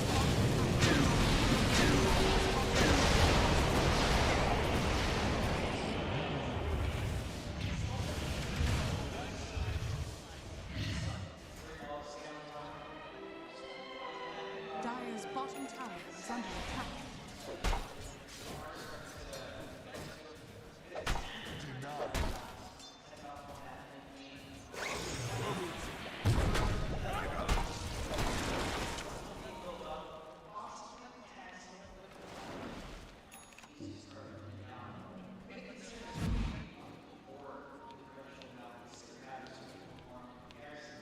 Dire's middle tower is under attack.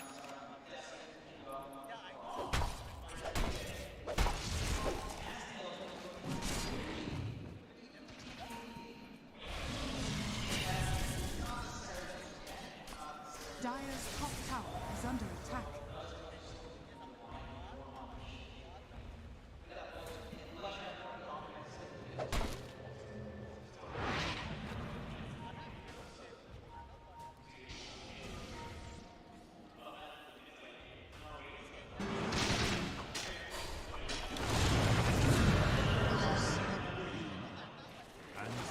Dire's top tower is under attack.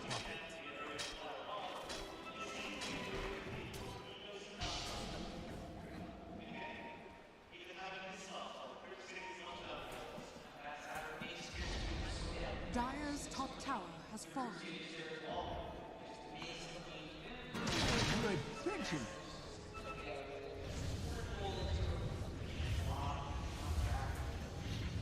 Dire's top tower is under attack.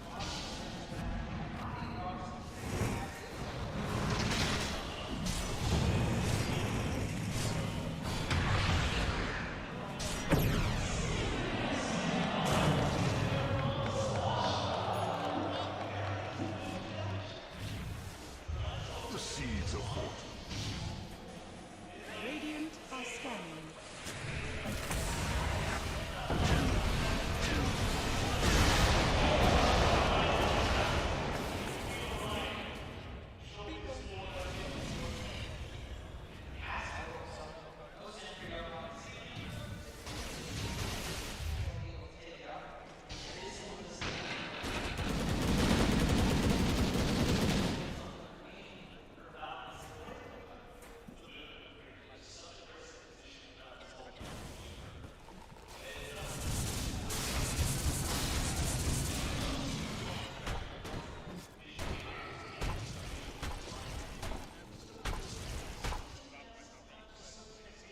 I knew they were lying around here somewhere.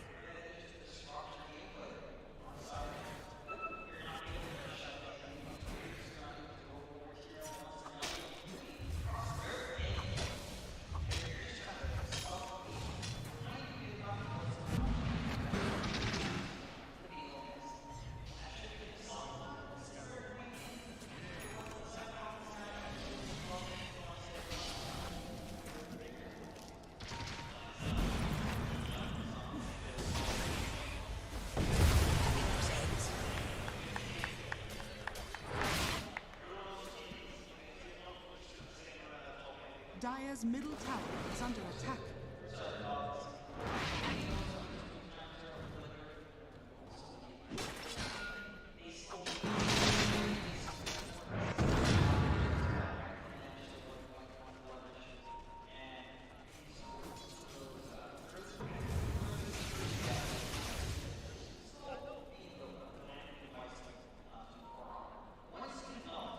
Double damage.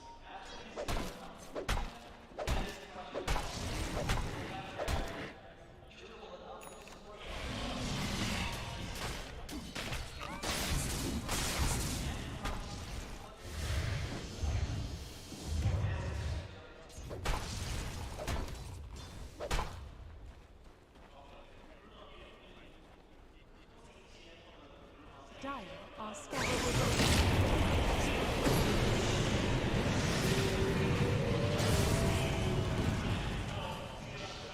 Radiant's turret has been killed.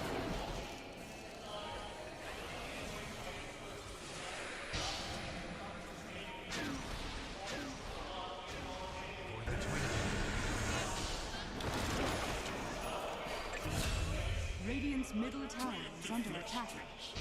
Radiant structures are fortified.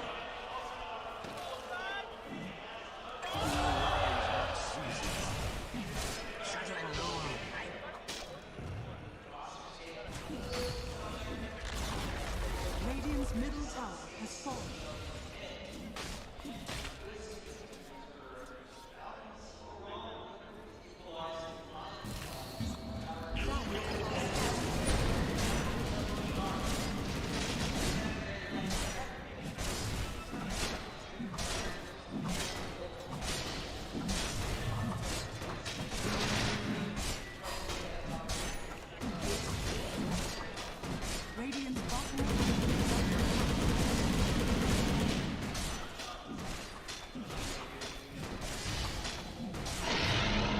Radiant's bottom tower has fallen.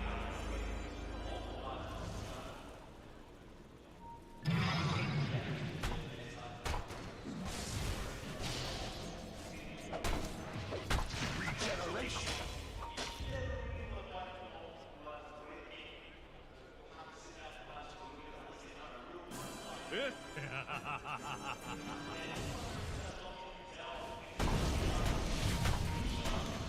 Radiant are scanning.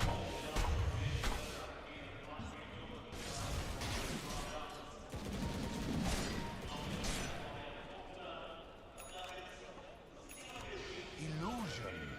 Dire's top tower is under attack. Radiant's middle tower is under attack.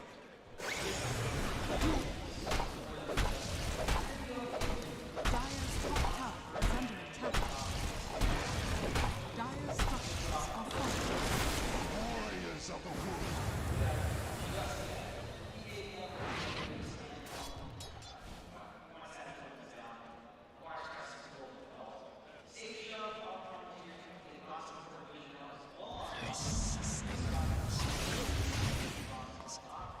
Dire's middle tower is under attack.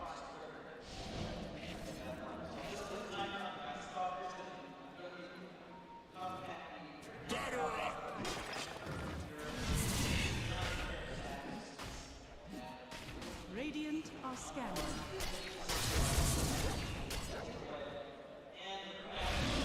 Radiant's bottom tower is under attack.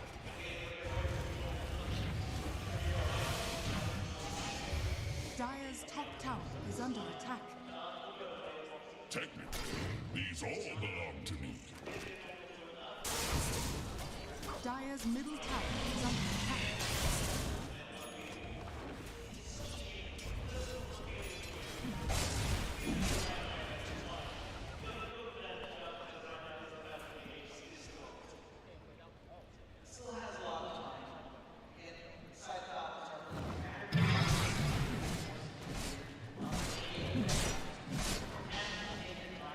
Don't you roll with a crew?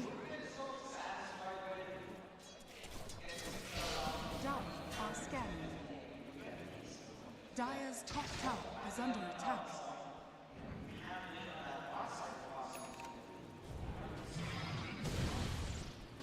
Who put that crown there?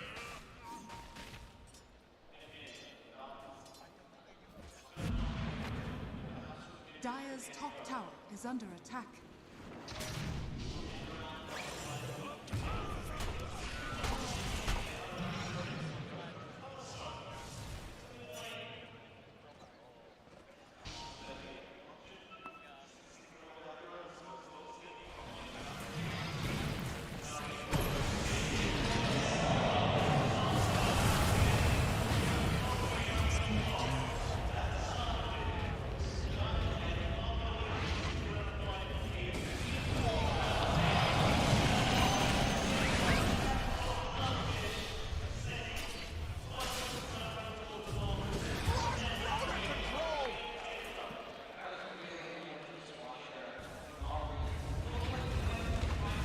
Radiant's top tower is under attack.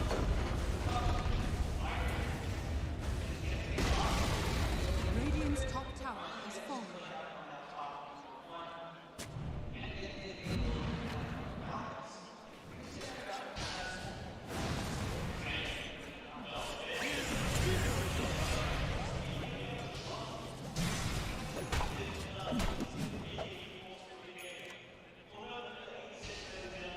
Radiant's top tower is under attack.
Dire's middle tower is under attack.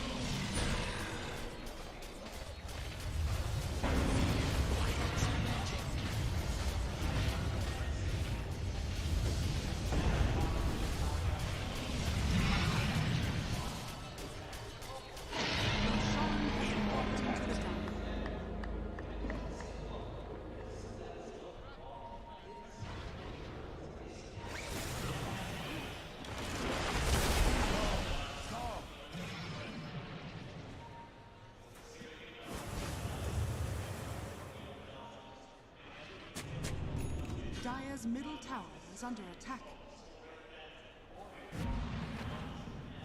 Radiant's bottom tower is under attack. Radiant's bottom tower has fallen.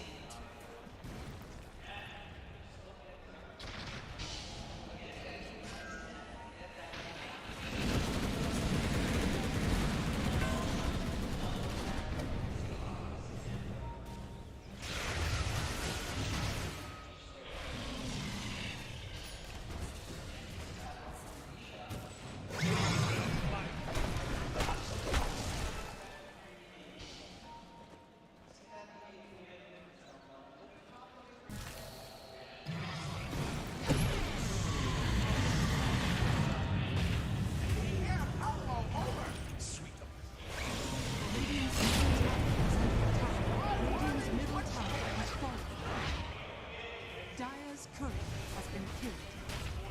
Radiant structures are fortified. Radiant's bottom tower is under attack.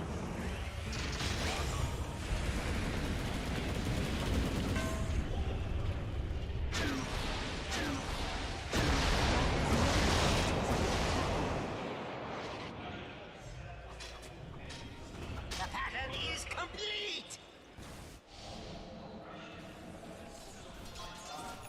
This'll come in handy.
Radiant are scanning.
All right, thank you so much, guys. Hello, hello. Yes, I am here with Mr. Bing Bong himself.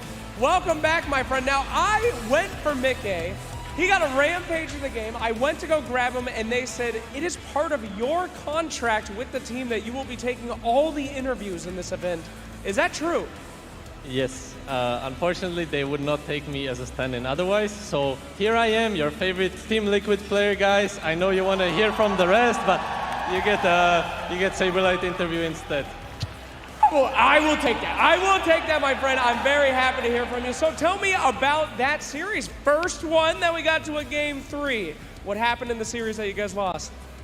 And feel free to flame these guys. I mean, you're not technically on the team, so. I actually forgot what happened in game 1. I'm zooted.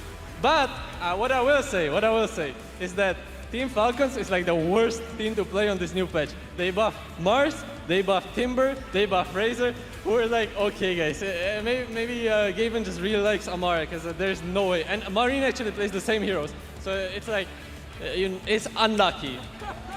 Unlucky, but you guys made it work for sure. I mean, the Leshrac, pretty unbelievable there. I would get used to never playing that hero again. True, and honestly, I can't leak anything, but this is not even, we have so much more cooking up. This is not even the most OP one.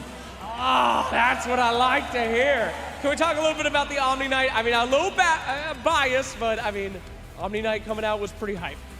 Yeah, because I didn't really know what to pick, so I was like, okay, team, what do we need here? And Nisha said, I think Omni good. And I was like, okay, Nisha suggests the hero, I have to pick Omni Knight.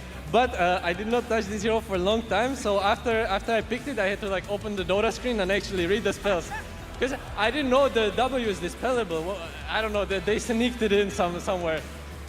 Bro, you can't say this in a post-game interview. You're gonna make you didn't even know how to play your hero when you still beat them, bro. That's cruel, but all right. Rip a bozo. All right, take it easy. Take it easy. Absolute pleasure. Thank you so much.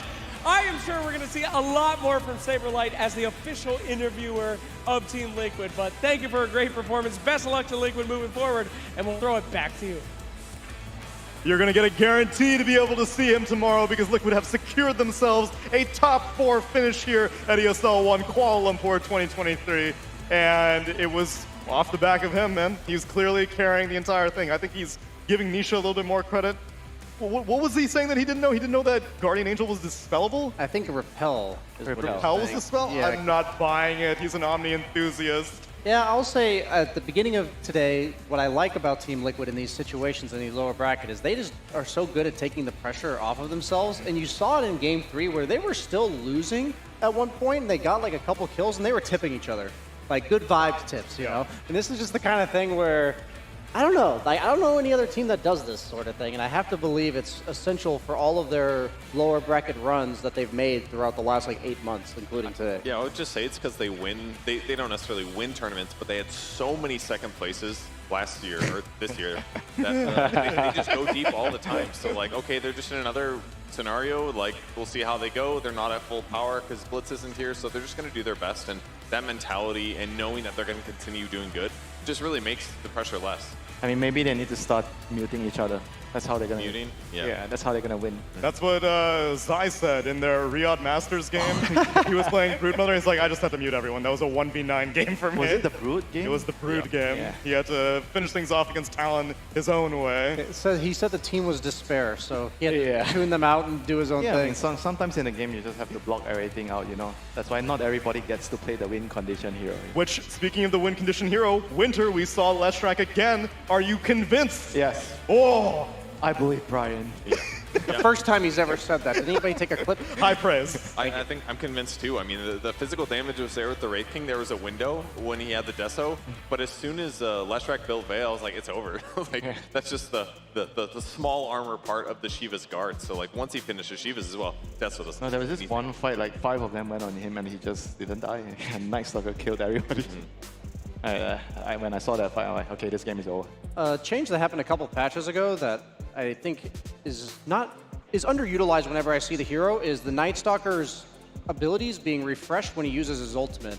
So he was doing a really good job of chaining the silence on ATF in the mid game, where that's like 12 seconds of silence, and there's just no way that Bruce was ever going off. You see, Brewmaster never wants to go Radiance into BKB, but that's what ATF had to do.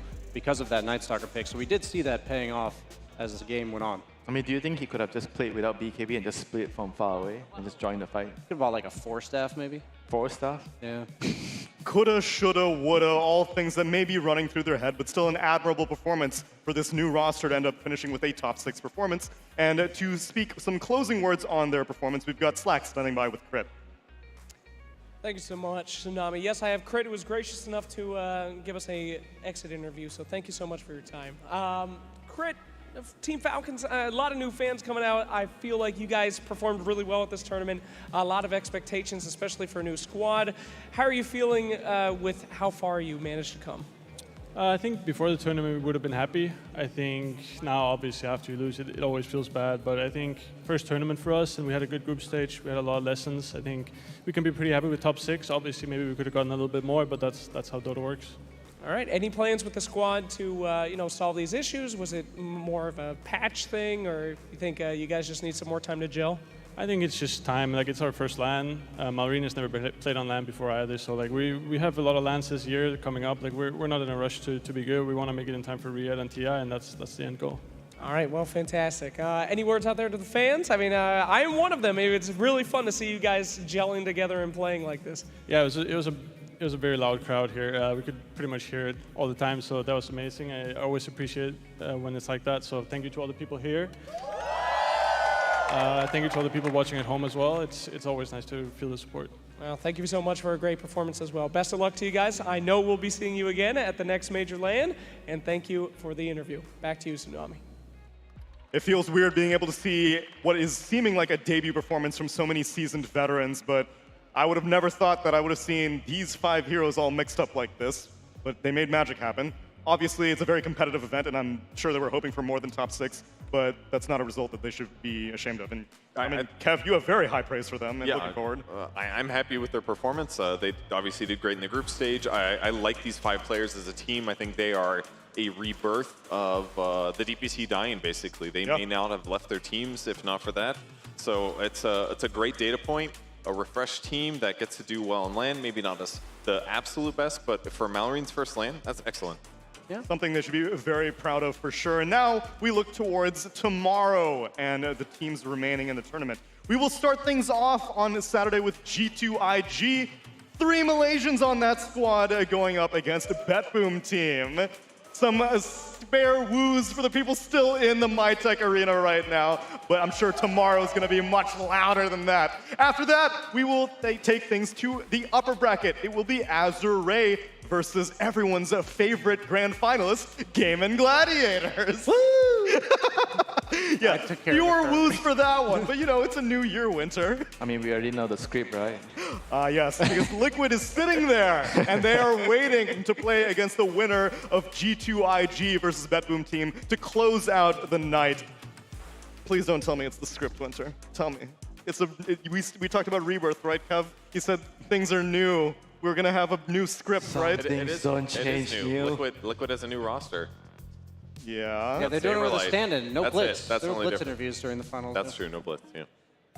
Game changer. Yeah. If they end up meeting in lower bracket finals or grand finals, everyone's going to have a grand old time, I'm sure. But meanwhile, we have maybe some other thoughts to share. I don't know. I've been told, have you guys at home been participating in the conversation? Have you guys been #Rise Above Fading? Have you been Rise Above Fading? 25% of the time I've been successful. Every time, yeah. 25% every time. Applied for annual leave for events like ESL is definitely worth. We saw someone, they came from Norway? Yeah, and they literally landed this morning, and then they were at the game 1. Of That's the first dedication, game. man. That's fate above rising. That's fate. That's not the hashtag. I mean, that's how I use my annual leave too. I had to use annual leave like that before I became full-time esports. I had to mysteriously be like, I'm sorry, I had a family member die in the Philippines. I have to leave now. For 18 days, very For 18 days, it's like, you know, Indian funerals, they take a long time. Work half day, Friday prayers coming to ESL, starting the weekend early, new patch. Oh my God! #ESL1, #Rise Above Fate. And look at that picture. I was stage. I really appreciated your pronunciation of the. Oh my God! Nice. Got it a second time. And if you want to be a part of this whole conversation, you can use the hashtags. Rise above fate. Thank you. And what's the other one, Winter? Hashtag rise above fate. Same one. Hashtag That's the ESL same Pro one. Tour. Because this is a long tour, Winter. This is just one part of the ESL Pro Tour, of which we are giving away points. And now that Liquid have secured top 4, that means that they're going to be getting a minimum of 2,400 points.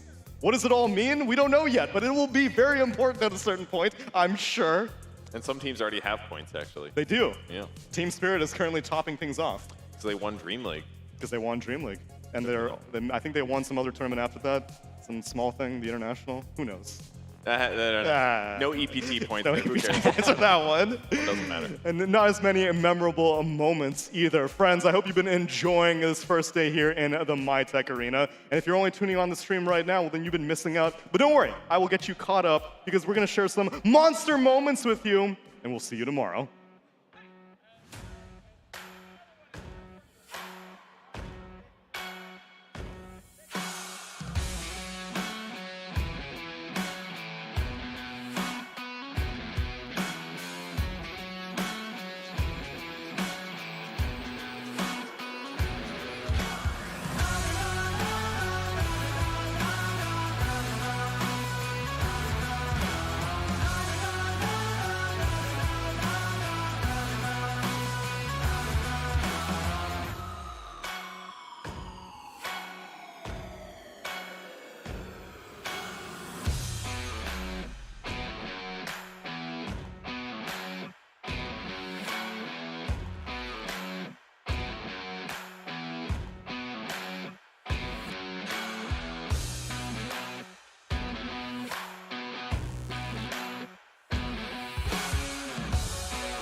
Takes more than money to force a change. Takes more than time to heal the pain. Heartbreak will